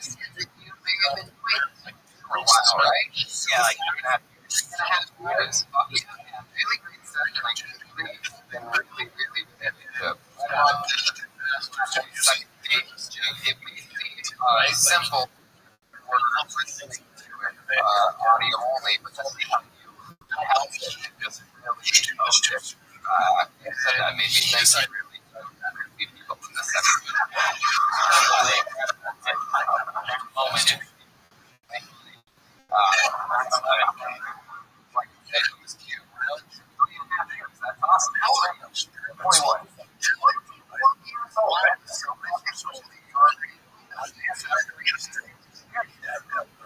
That guy?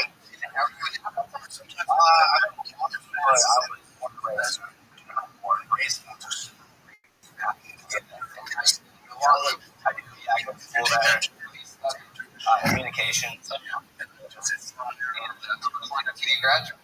I like hearing that. I'm hearing that.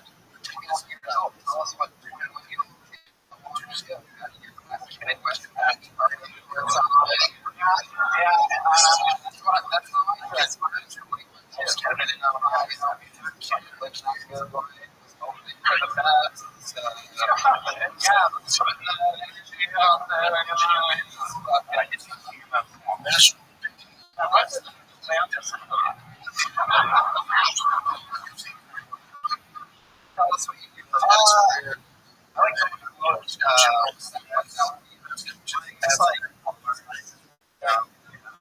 There's a few good college.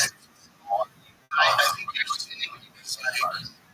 should have alcohol more than that. Like, interesting.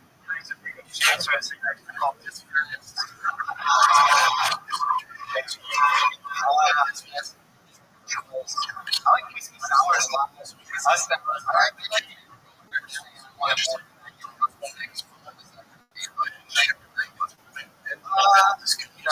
If he's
Yeah.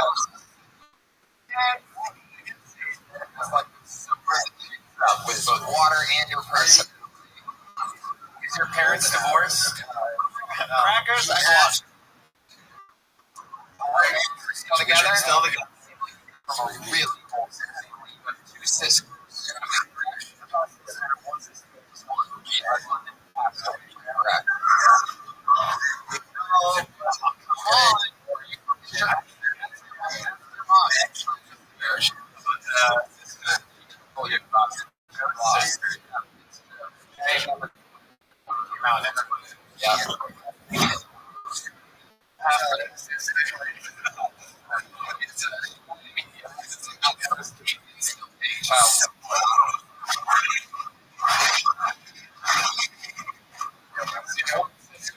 Still together.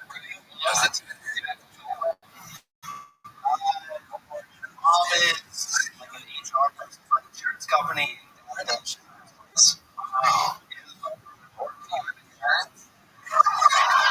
do.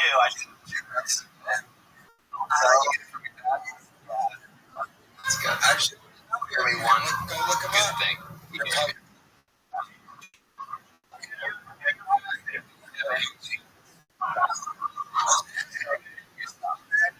It looks like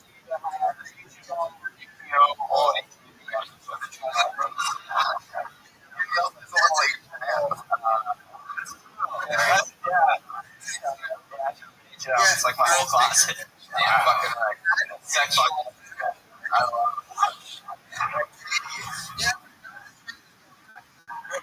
Jackson. Outside. About you.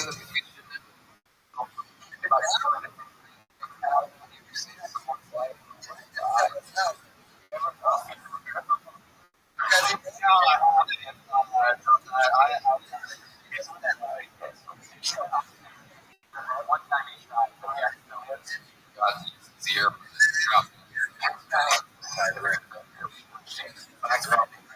I like that. Really? Shocking. Yes, the truth. Sorry. Disappointed. What? No. What? I want to see. Basketball and it's the wow. So you're in Appleton.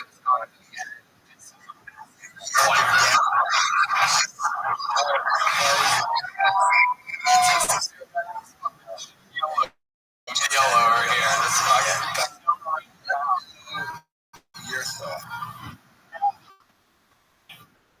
You ball. Mostly just like the local like gym. You jump. More of like point guard. Oh, so like.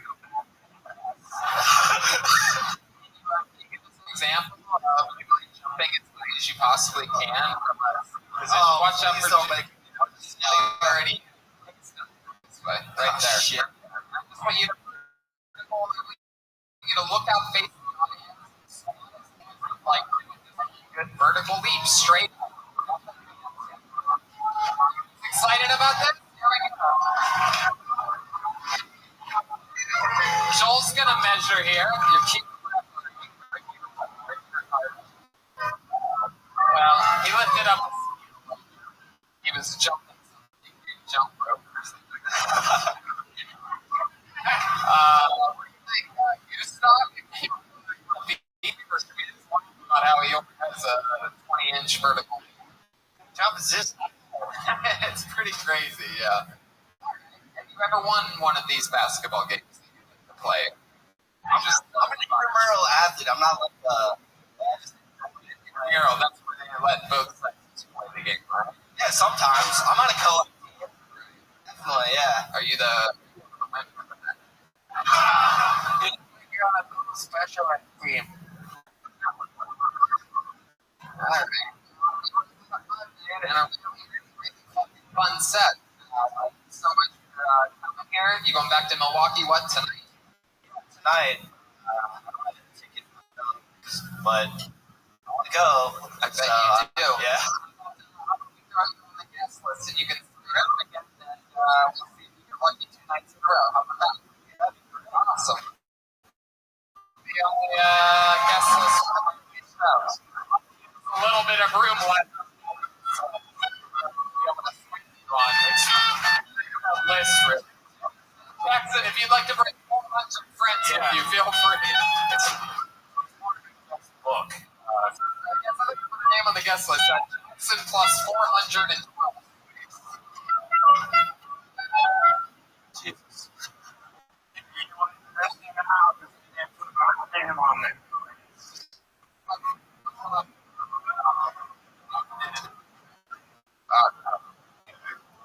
You guys having a lot of fun here tonight? What was that? It's literally like a 1980s came up, you're missing out, and then Tony's like, no, you're lost. Yes, you got me with your Jedi mind tricks. He saw one white girl, and he's like, oh, this sometimes is a chauvin's a I'm fucking rip that fucking room harder than anyone did. I've never done it before, but I know for a fact he's never fucking done it before, or else he never would have fucking did that.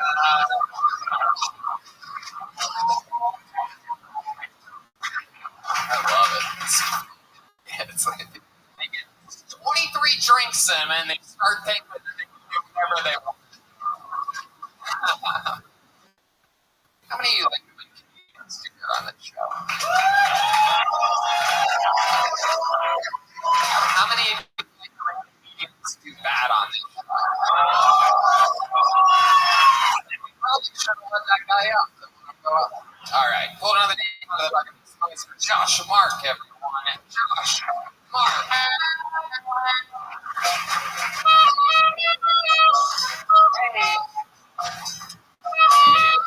It's Josh Mark. Come on, what's happening here?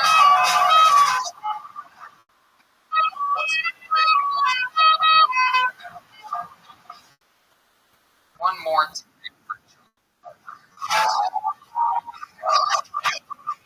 What's going on, Appleton?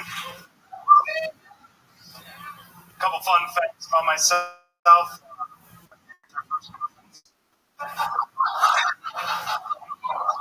All that means is I have to carry around a cup. I don't do it.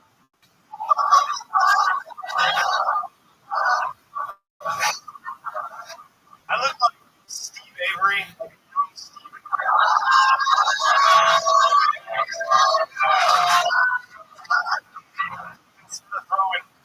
Instead of lighting cats on fire, but bullets during his childhood.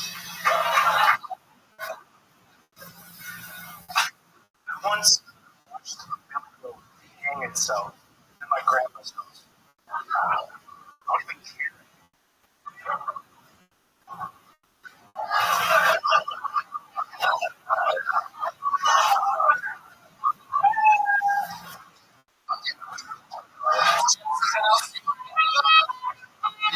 You're go out strong. You want to do it? Wait, your last joke. I think fly fishing is reckless. So I was like, trying to save you. I tried to save you. Josh, very fun. Is this your first time? Second time ever. How fucking cool was that? Yeah. You seem cozy. You're a likable looking dude. Wearing that shirt your grandma got for your birthday. Adorable, good stuff. Yeah, I think we should change the joke to I look like a young Stephen Avery actually committed some murders.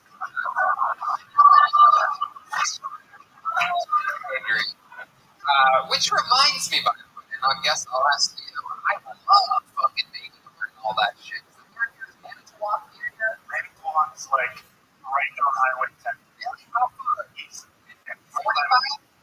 Yeah. It's not on the way to Milwaukee, is it? Yeah, I would have loved your fucking style. Shut up, lady. You have fucking 2 kids to be taken care of right now. You're giving me goddamn directions. Don't murder this junkyard. Careful out, you can't shut up. So now, you ever go around there? You ever go near man? I would get to that motherfucker all the time with a fucking little flashlight. Yeah, if I were like you, I would just go back on those grounds and people would think that you like you see, having prison and then just waving to your neighbors and stuff like that. I would say you want to wear your white t-shirt. Good to be home. A prison outfit on. That would be fun. Brandon, what do you want to do for dinner? I don't know. You had it pretty high. Or you and plus, I mean, very video. That would be really I love it. Want to know? Right? No, we're not going to help you with it at all. Yeah, let's do a full shoot into Oh, but I would promise you this. If you do it, make it funny, and you tag us in something, we'll fucking maybe share something. Like, if it's really funny. Wow, we told this guy that he should do this. Wow, that's a solid maybe a retweet from one of the top young rising comedians. That's a wow. Hey, not you, Mr. You're right at the top of the board. How about I can't put you in the bio? Maybe I want to.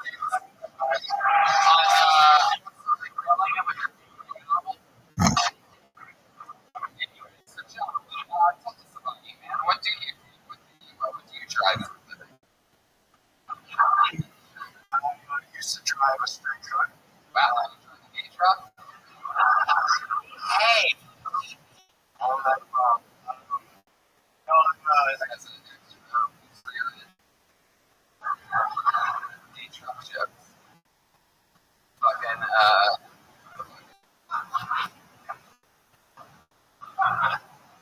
fucking dirty tailgate.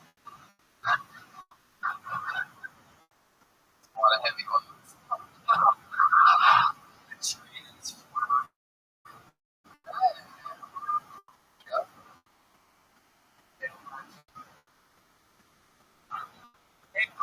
It's a lot of semi-boners. Okay, wait.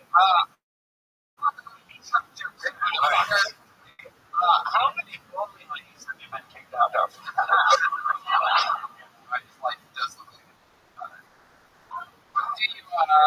what do you do for work? I never got any. You drive trucks now. I work in a rifle barrel company. I thought your set was amazing. I love you. You ever need to repost that video, even if it's shit. It's dog shit. Low quality shot on an iPhone vertically. I'll do whatever you want. Fucking shit. How long have you been in that business? Like a year and a half. School shootings around here since you got quiet and what do you think of you? I think your company would be at a higher caliber. Alright, everybody relax. So you sell guns. You don't sell them near the Greyhound bus station downtown.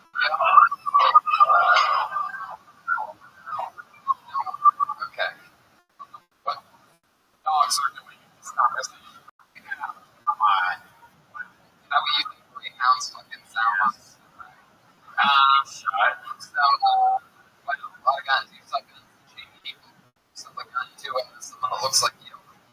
A couple times. Been to jail a couple times. I mean, For what? I got some friends that I know that can definitely get rid of some guns. I just, like it. You're in prison. Yeah. What? Well,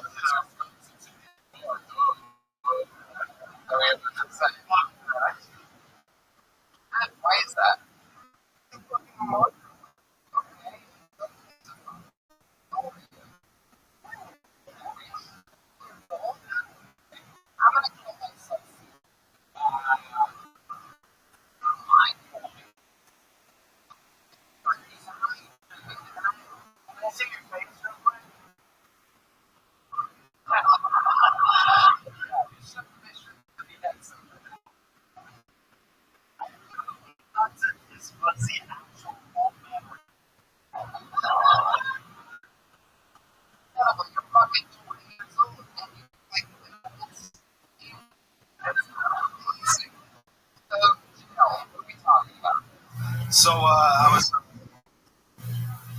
sell a lot of pot brownies.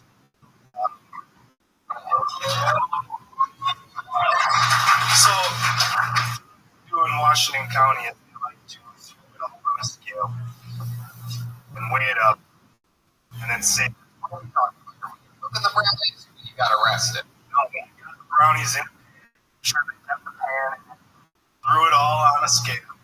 I said I had like a pound and a half. Oh, you fucking. They counted the batter in the weight. Are you fucking kidding me? What is wrong with this place?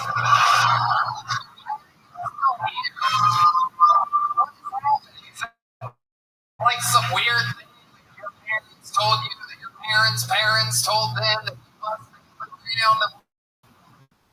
What the fuck are you people doing here? Have you ever gone anywhere else? Okie dokie. This is already better not be like a weird one. FC everywhere. That is the saddest thing I've ever heard in my life. That is an overall statement of like this place is out to fucking over. That's crazy because white brownies don't. Oh my god. So you saying that since it's against the law, you should smoke? No, I don't think it's true. I'm never smoking in Wisconsin again for the next at least 15 months. So how long can you put you away for? I got shit ton of probation. Yeah, is that what you call the dudes about to fuck you?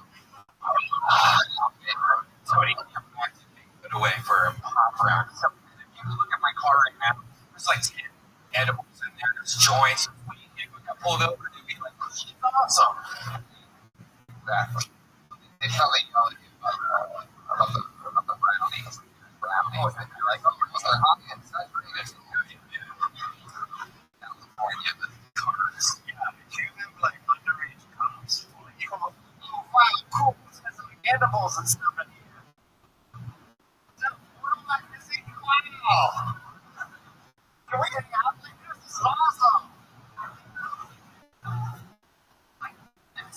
So what else about you? Do you have anything else we need to know? can't legally buy beer, so I grow my own.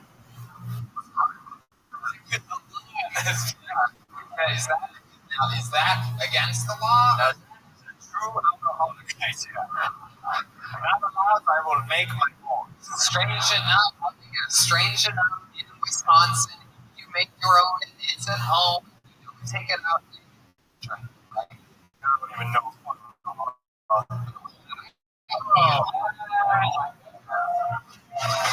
Wow. Incredible. I got bad news for you. You're under arrest. Tie-dye guy.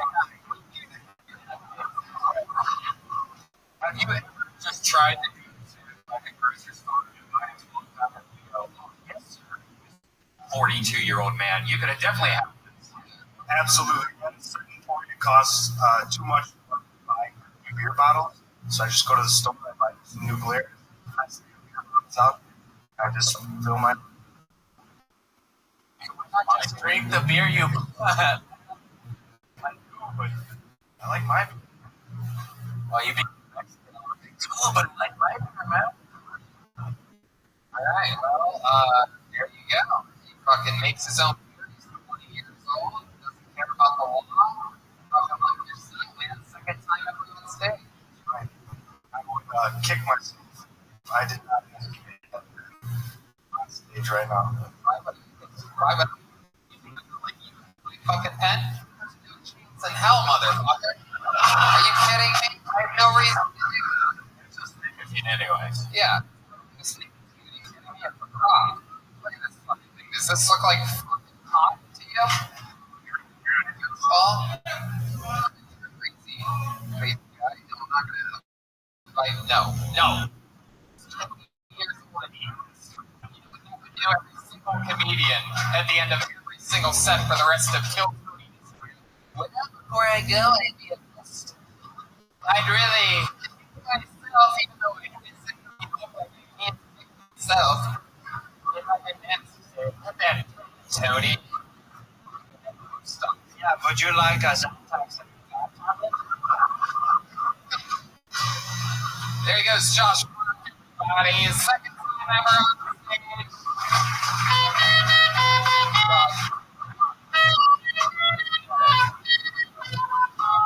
I think he's gonna hit my fucking thing. It was interesting because it was not never seen before. Goofball. Yeah.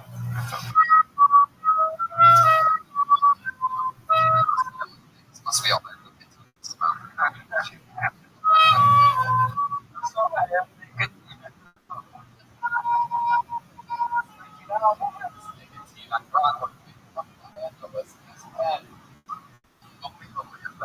I've been smoking all day. Yeah, just move on. These toys. Kyle L, everyone. Kyle L.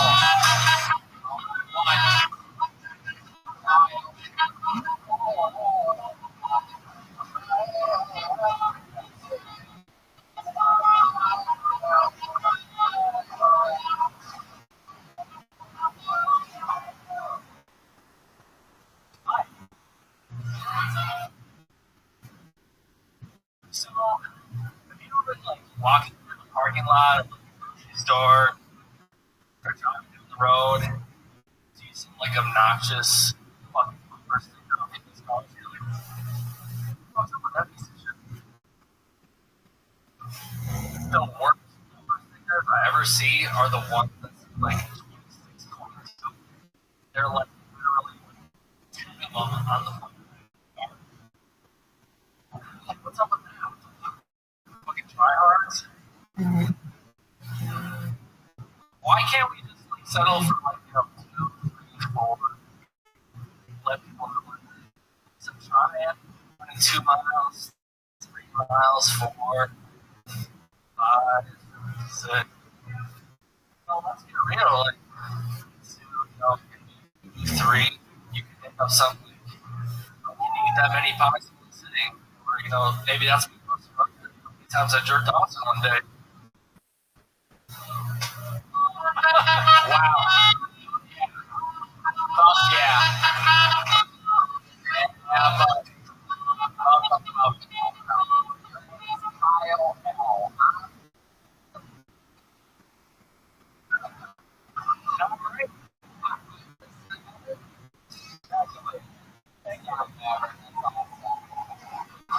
I love this style. Try that's something. I don't think what's up with that will ever work since that's like a. What that? What?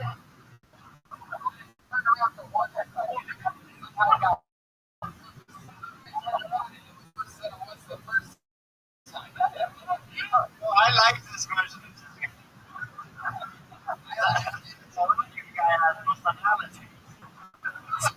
Personality, I don't know. Looking at it, it's more like Down syndrome. Personality. Can you answer a couple of your questions? It's fun. Yeah, let me find out if you're my personality and make sure you feed the audience. What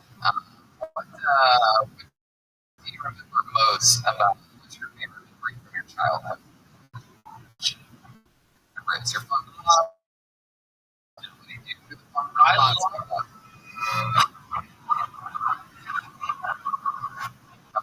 like playing Nintendo 64 with them. Do it like fun. Yeah, do it in your.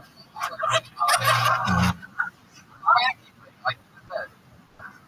What's up with that? I like playing Nintendo 64. Okay. This guy. Yeah. I love it. Do another joke in the they want to see this. I think all you can do is kill in your fun personality. The other personality doesn't work. Gustav's just to inspire you a little bit. You start serving. That's how they do this. Smoking him in the ribs. He's very very, he has these glasses that make his eyes 8 times bigger than they normally are. He wants to this guy has 3 magnifying glasses and he still has tiny eyes. What are you sorry? Crossing? Where's the glasses?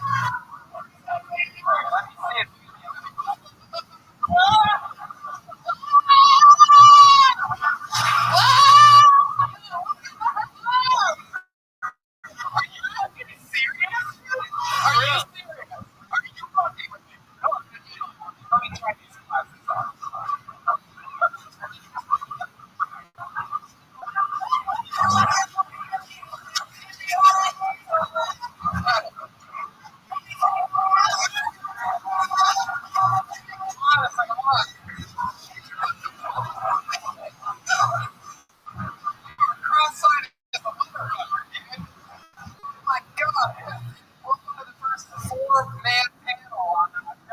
on the road.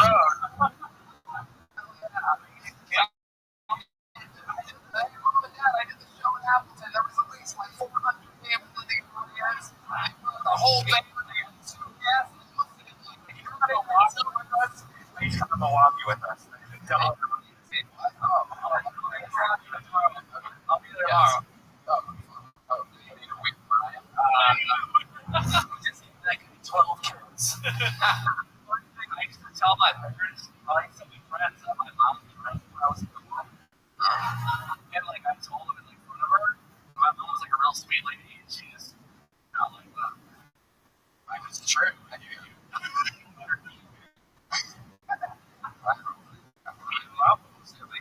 All the ways, really crossing our eyes and dotting our Those fucking things are incredible. Have you been like that your entire life? Wow, so every girl you've ever been with, isn't it? When you were born, did you think you were a twin?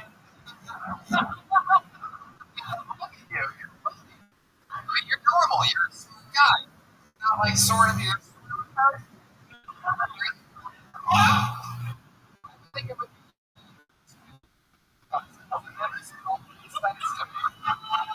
You actually seem like you have it all together. Other guy. Can you get like give me a number and stuff like that? So here I go.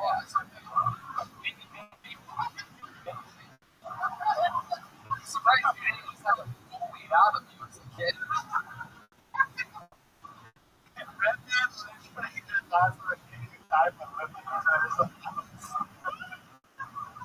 Put it in the bowl. My goodness. Is there any shirts that have been retired that you get all the pussy?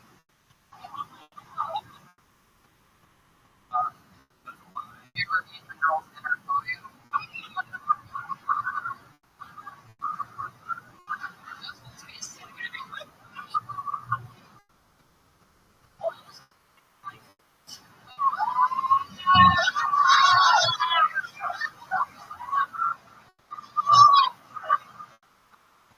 Wow.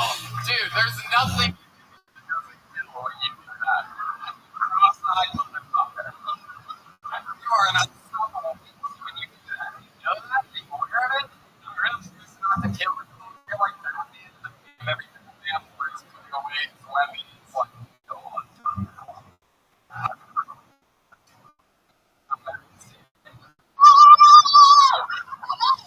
Yeah! Did you notice?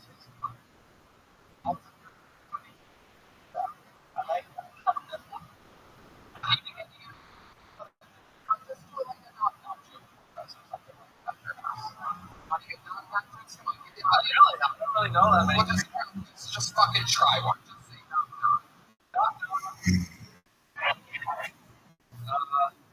Cross eyes. Cross eyes fail.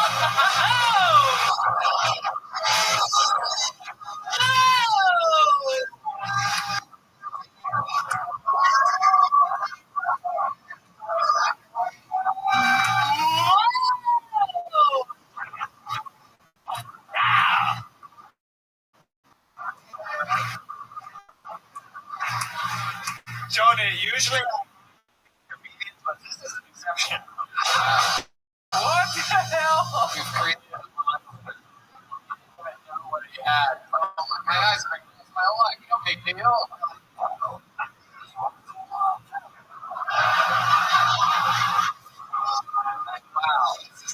exciting, Kyle. First time ever, so stand up something you wanted to do? Yeah, probably ever since I listened to this podcast. How old are you? I am 24. I am in sales. Yeah? What are you selling to?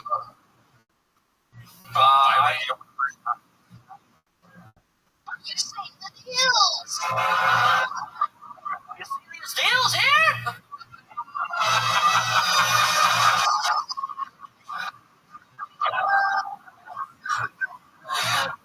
Oh my god. Oh my god. You know what's great about you is like all these fucking networks and all these distributors are all diverse. You know, everybody will think you're just so you know what I mean?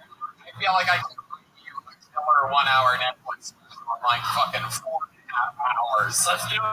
Do it like that. People will be like, wow. How do you feel? Sexy twins. You guys would be a power couple. Heck yeah. You guys would be great. If you guys made a baby, that would be crazy, right? You two started fucking made a little one, right? Fucking I like sex with animals. comes out of the movie.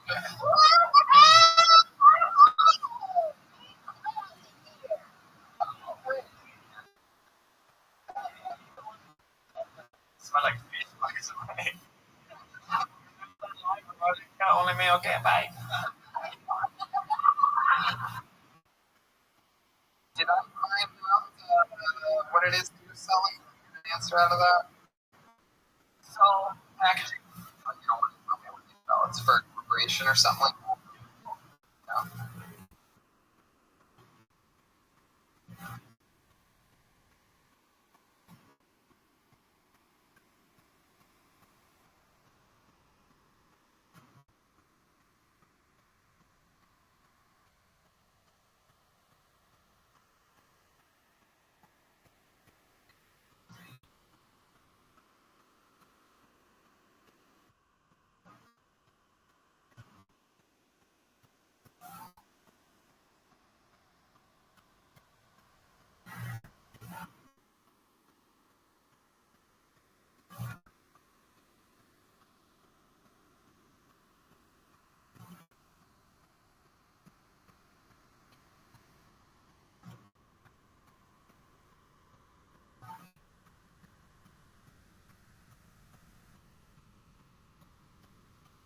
Jeff.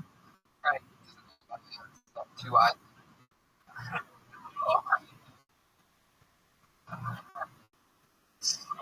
yeah.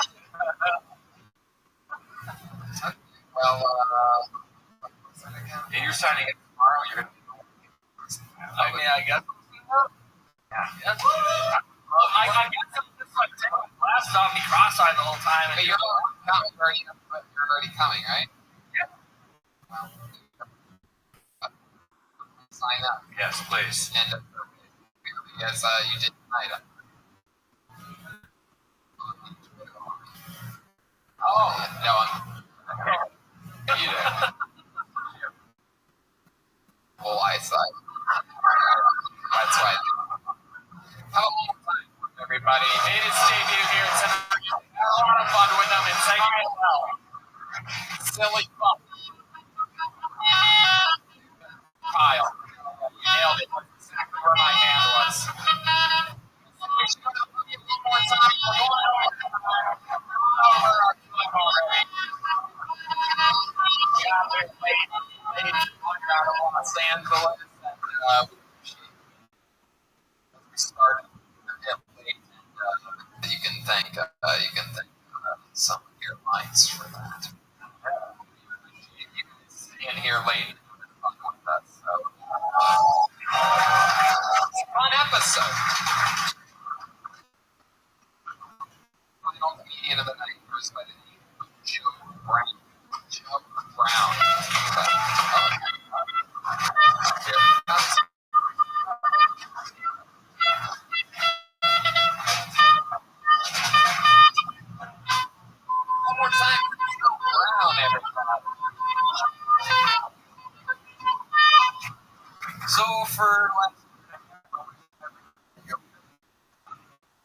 Not not for the mistake. Just for flexibility. Go Diamond Dallas pages. Yoga, that's pretty good. So we don't need to go out in front of people.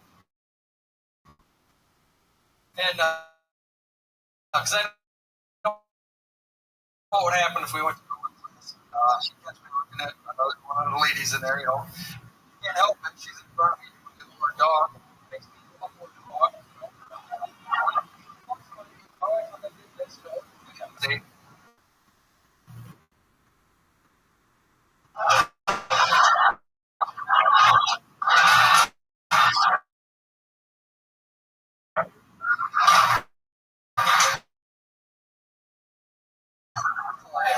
thank you. All right, getting out of bed early.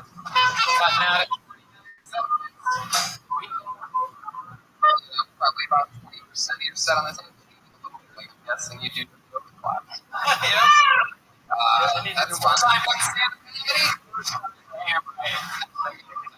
This is fun to be getting a chance to interview exactly what Wisconsin looks like. It's exciting. Related and embodied one human cheese curd. It's brought a tear to my eye to see what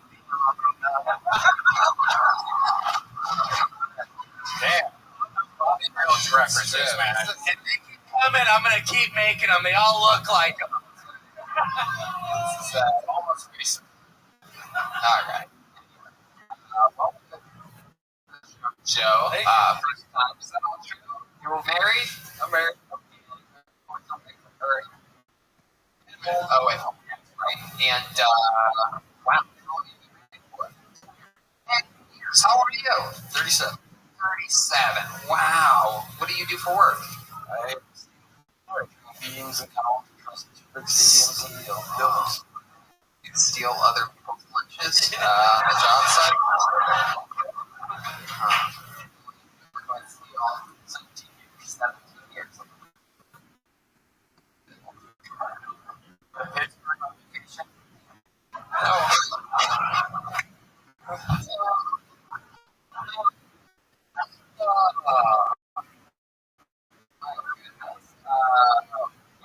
So you work at Stanford. What do you do?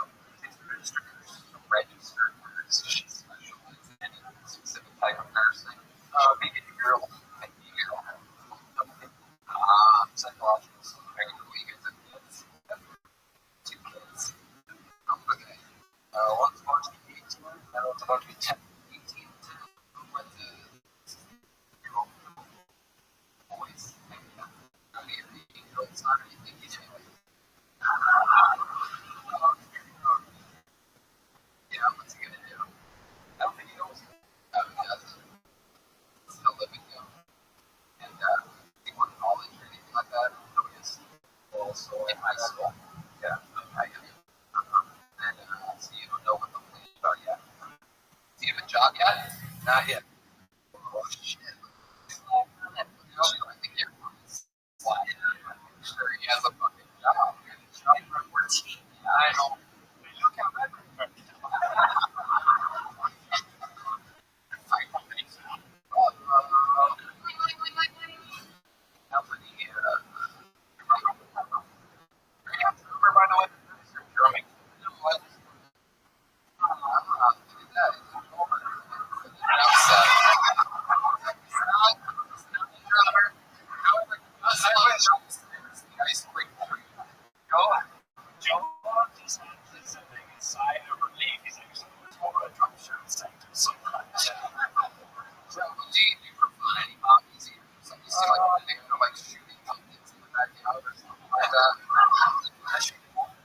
Yeah, really? Is that real? There's some places. Where's that called? How far is it? An hour and a half. Really? Oh my god. It's so funny. It's so funny when you're in like, I don't know, I got traveling off. It's sort of like not a New York City thing, right? Like we're outside of Milwaukee, and it's in Appleton, little north has to be, and it's obnoxious. If you're in Chicago, someone a little north that can take 20, 25 minutes. Right, exactly. I told him, my face was okay.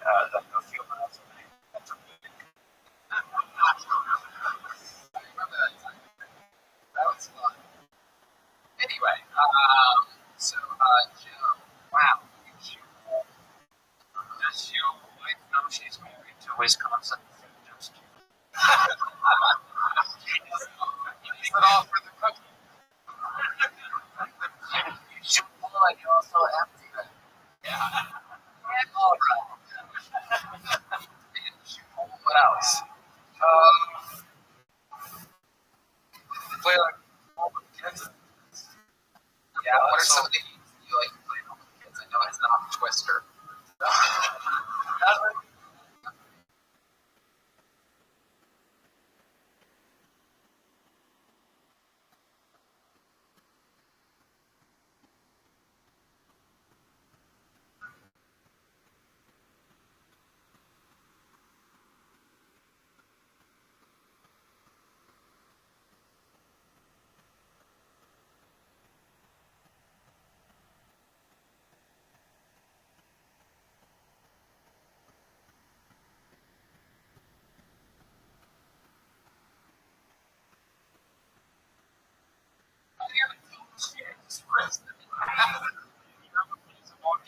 Who's Because the answer is a person.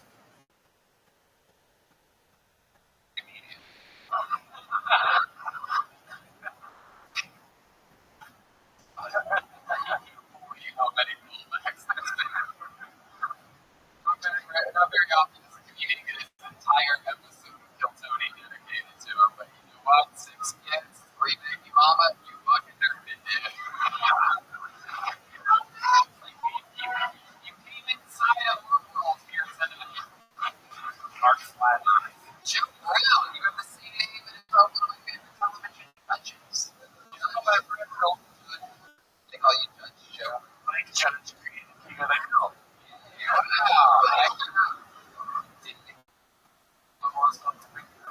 Like you said, one lost over, maybe one lost over. Money is something, right? You seem like a real man. You're a real fucking man. A helpful fucking man. You're fucking steel.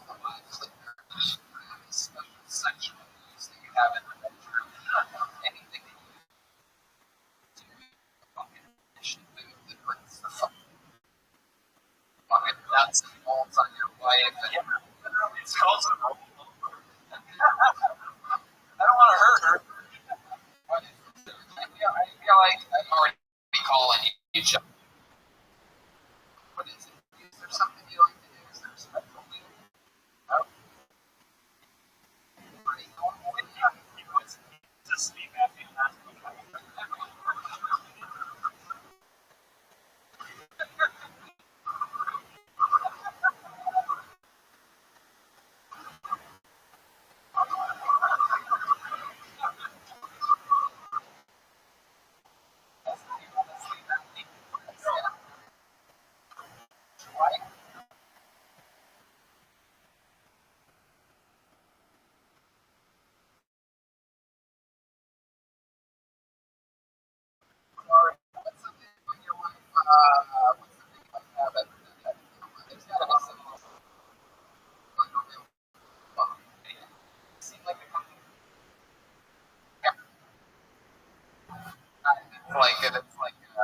You've gone up and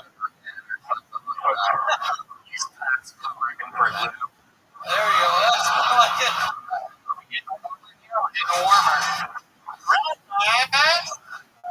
When we were younger, not even she didn't like it because it actually. It reacted weird. Not oil. Yeah. It's not supposed to be actual. It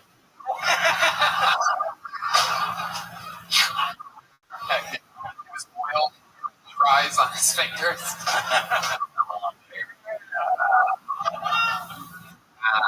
My goodness. How about back in the day?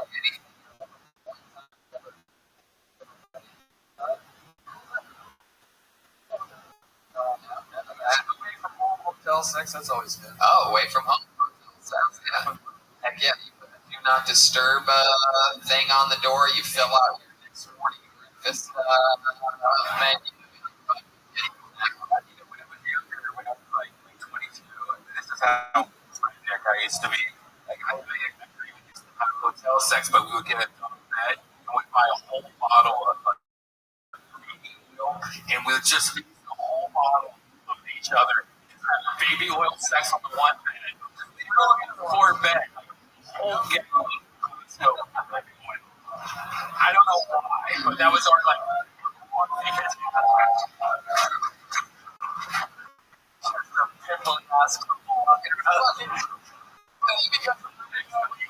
When you were 22, you know what I mean? But I like to picture the modern you doing that. That would be awesome. I would do that. Just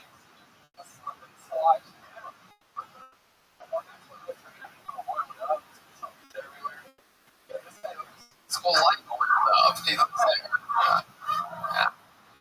Anything else we need to know about you, Joe? Any other fun facts, or maybe a little? Like, I guess maybe that is a good question. I feel like you remind me of sort of like the tough guy in all of us. Like, is there something that we'd be surprised from? I mean, I guess what I'm asking is, what is the most hillbilly thing about you to you? Like, what's like the you already fucking know. Here we go. Here we go. 19 or 20. And you decided to have a winter tour in the middle of the woods for checking for Wait. You did what? So in the middle of the woods. Well, to midnight, walk 4 miles, what I want to your cousin up way under. He's like my brother. Yeah, I know. Climbed it, and then cords all over. You walk around the top where you're just open sexuality. You hooked up with your cousin that night. It might made him a man. Yeah. He was my cousin, and then he was like my brother. It's a lot like my wife. Yeah, I have sex with my cousin and a son in the bathroom, but that's what I call Game of Thrones.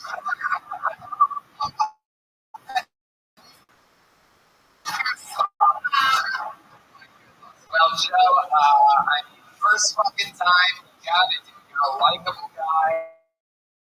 Tonight, second time for an apple.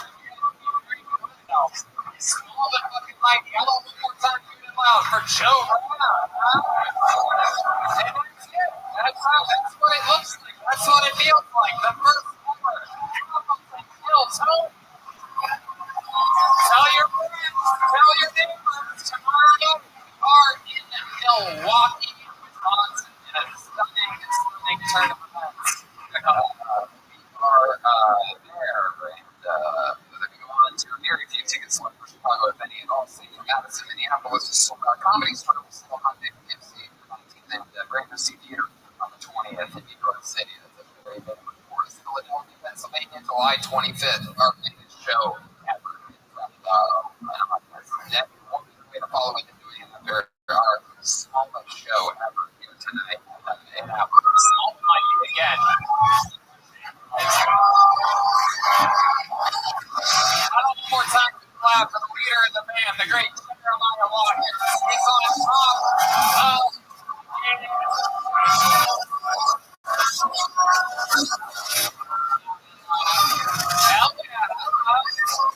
He is spewing all the regular walk-ins out everywhere. Available where you can walk on stock.com. New episodes of Jeremiah Walker is out now with Pete Holmes. Follow him on YouTube at Jeremiah Walker. Social media at Jeremiah.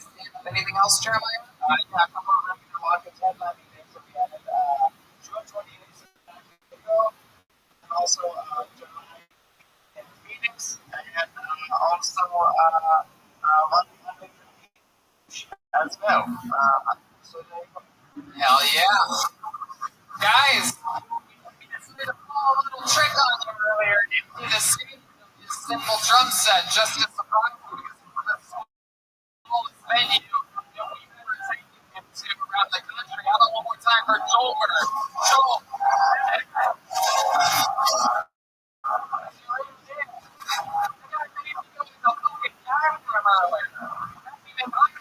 With another man because he's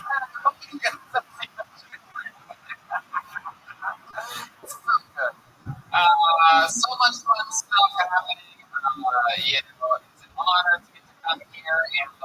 this much fun. This is a risk that we take. The fucking big cities, and because it's such a random improvised show coming out of a bucket from my car, and to pull off. And sometimes you go to a small city like this and have way more fucking fun than what we were going to have. So, yes, thank you for helping us have another very good episode. We love you, Hamilton. Great man. Thank you very much. See you later. We love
Right, coming live from Milwaukee for a brand new episode of Kill Tony. Give it up for Tony Hexcraft.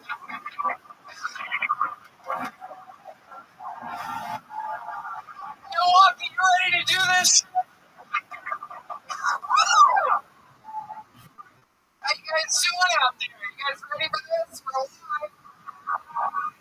Does it sound good out there? Seem like it could be a little bit louder? Yeah, that's what I think too. I had a fucking feeling. Here we are. We're live. Ryan Redman's here, everybody. Guys, what's up? Look at this. For the first ever Kill Tony Milwaukee. We are live. We are in the middle of it. It's very exciting. Had fun last night, believe it or not, in Appleton, Wisconsin. Yeah. It was a blast. We had a nice drive down here today. It goes on and on. Tomorrow night we're in Chicago at Thalia Hall, in Madison, Wisconsin, Minneapolis, and then back at the Comedy Store Monday. See New York on the 19th, and that second show, New York, on that Thursday, June 20th. If you ever see me, it's a big deal for us. The big announcement is Philly, no more July 25th. Tickets go on sale for that tomorrow at 10 a.m. at Live Nation. Use the promo code GROOVE, and you can get July Beach, or you have to wait the next day. General public sale, like a peasant. To see them Thursday at 10 a.m.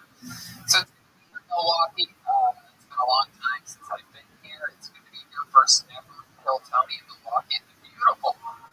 Turner Hall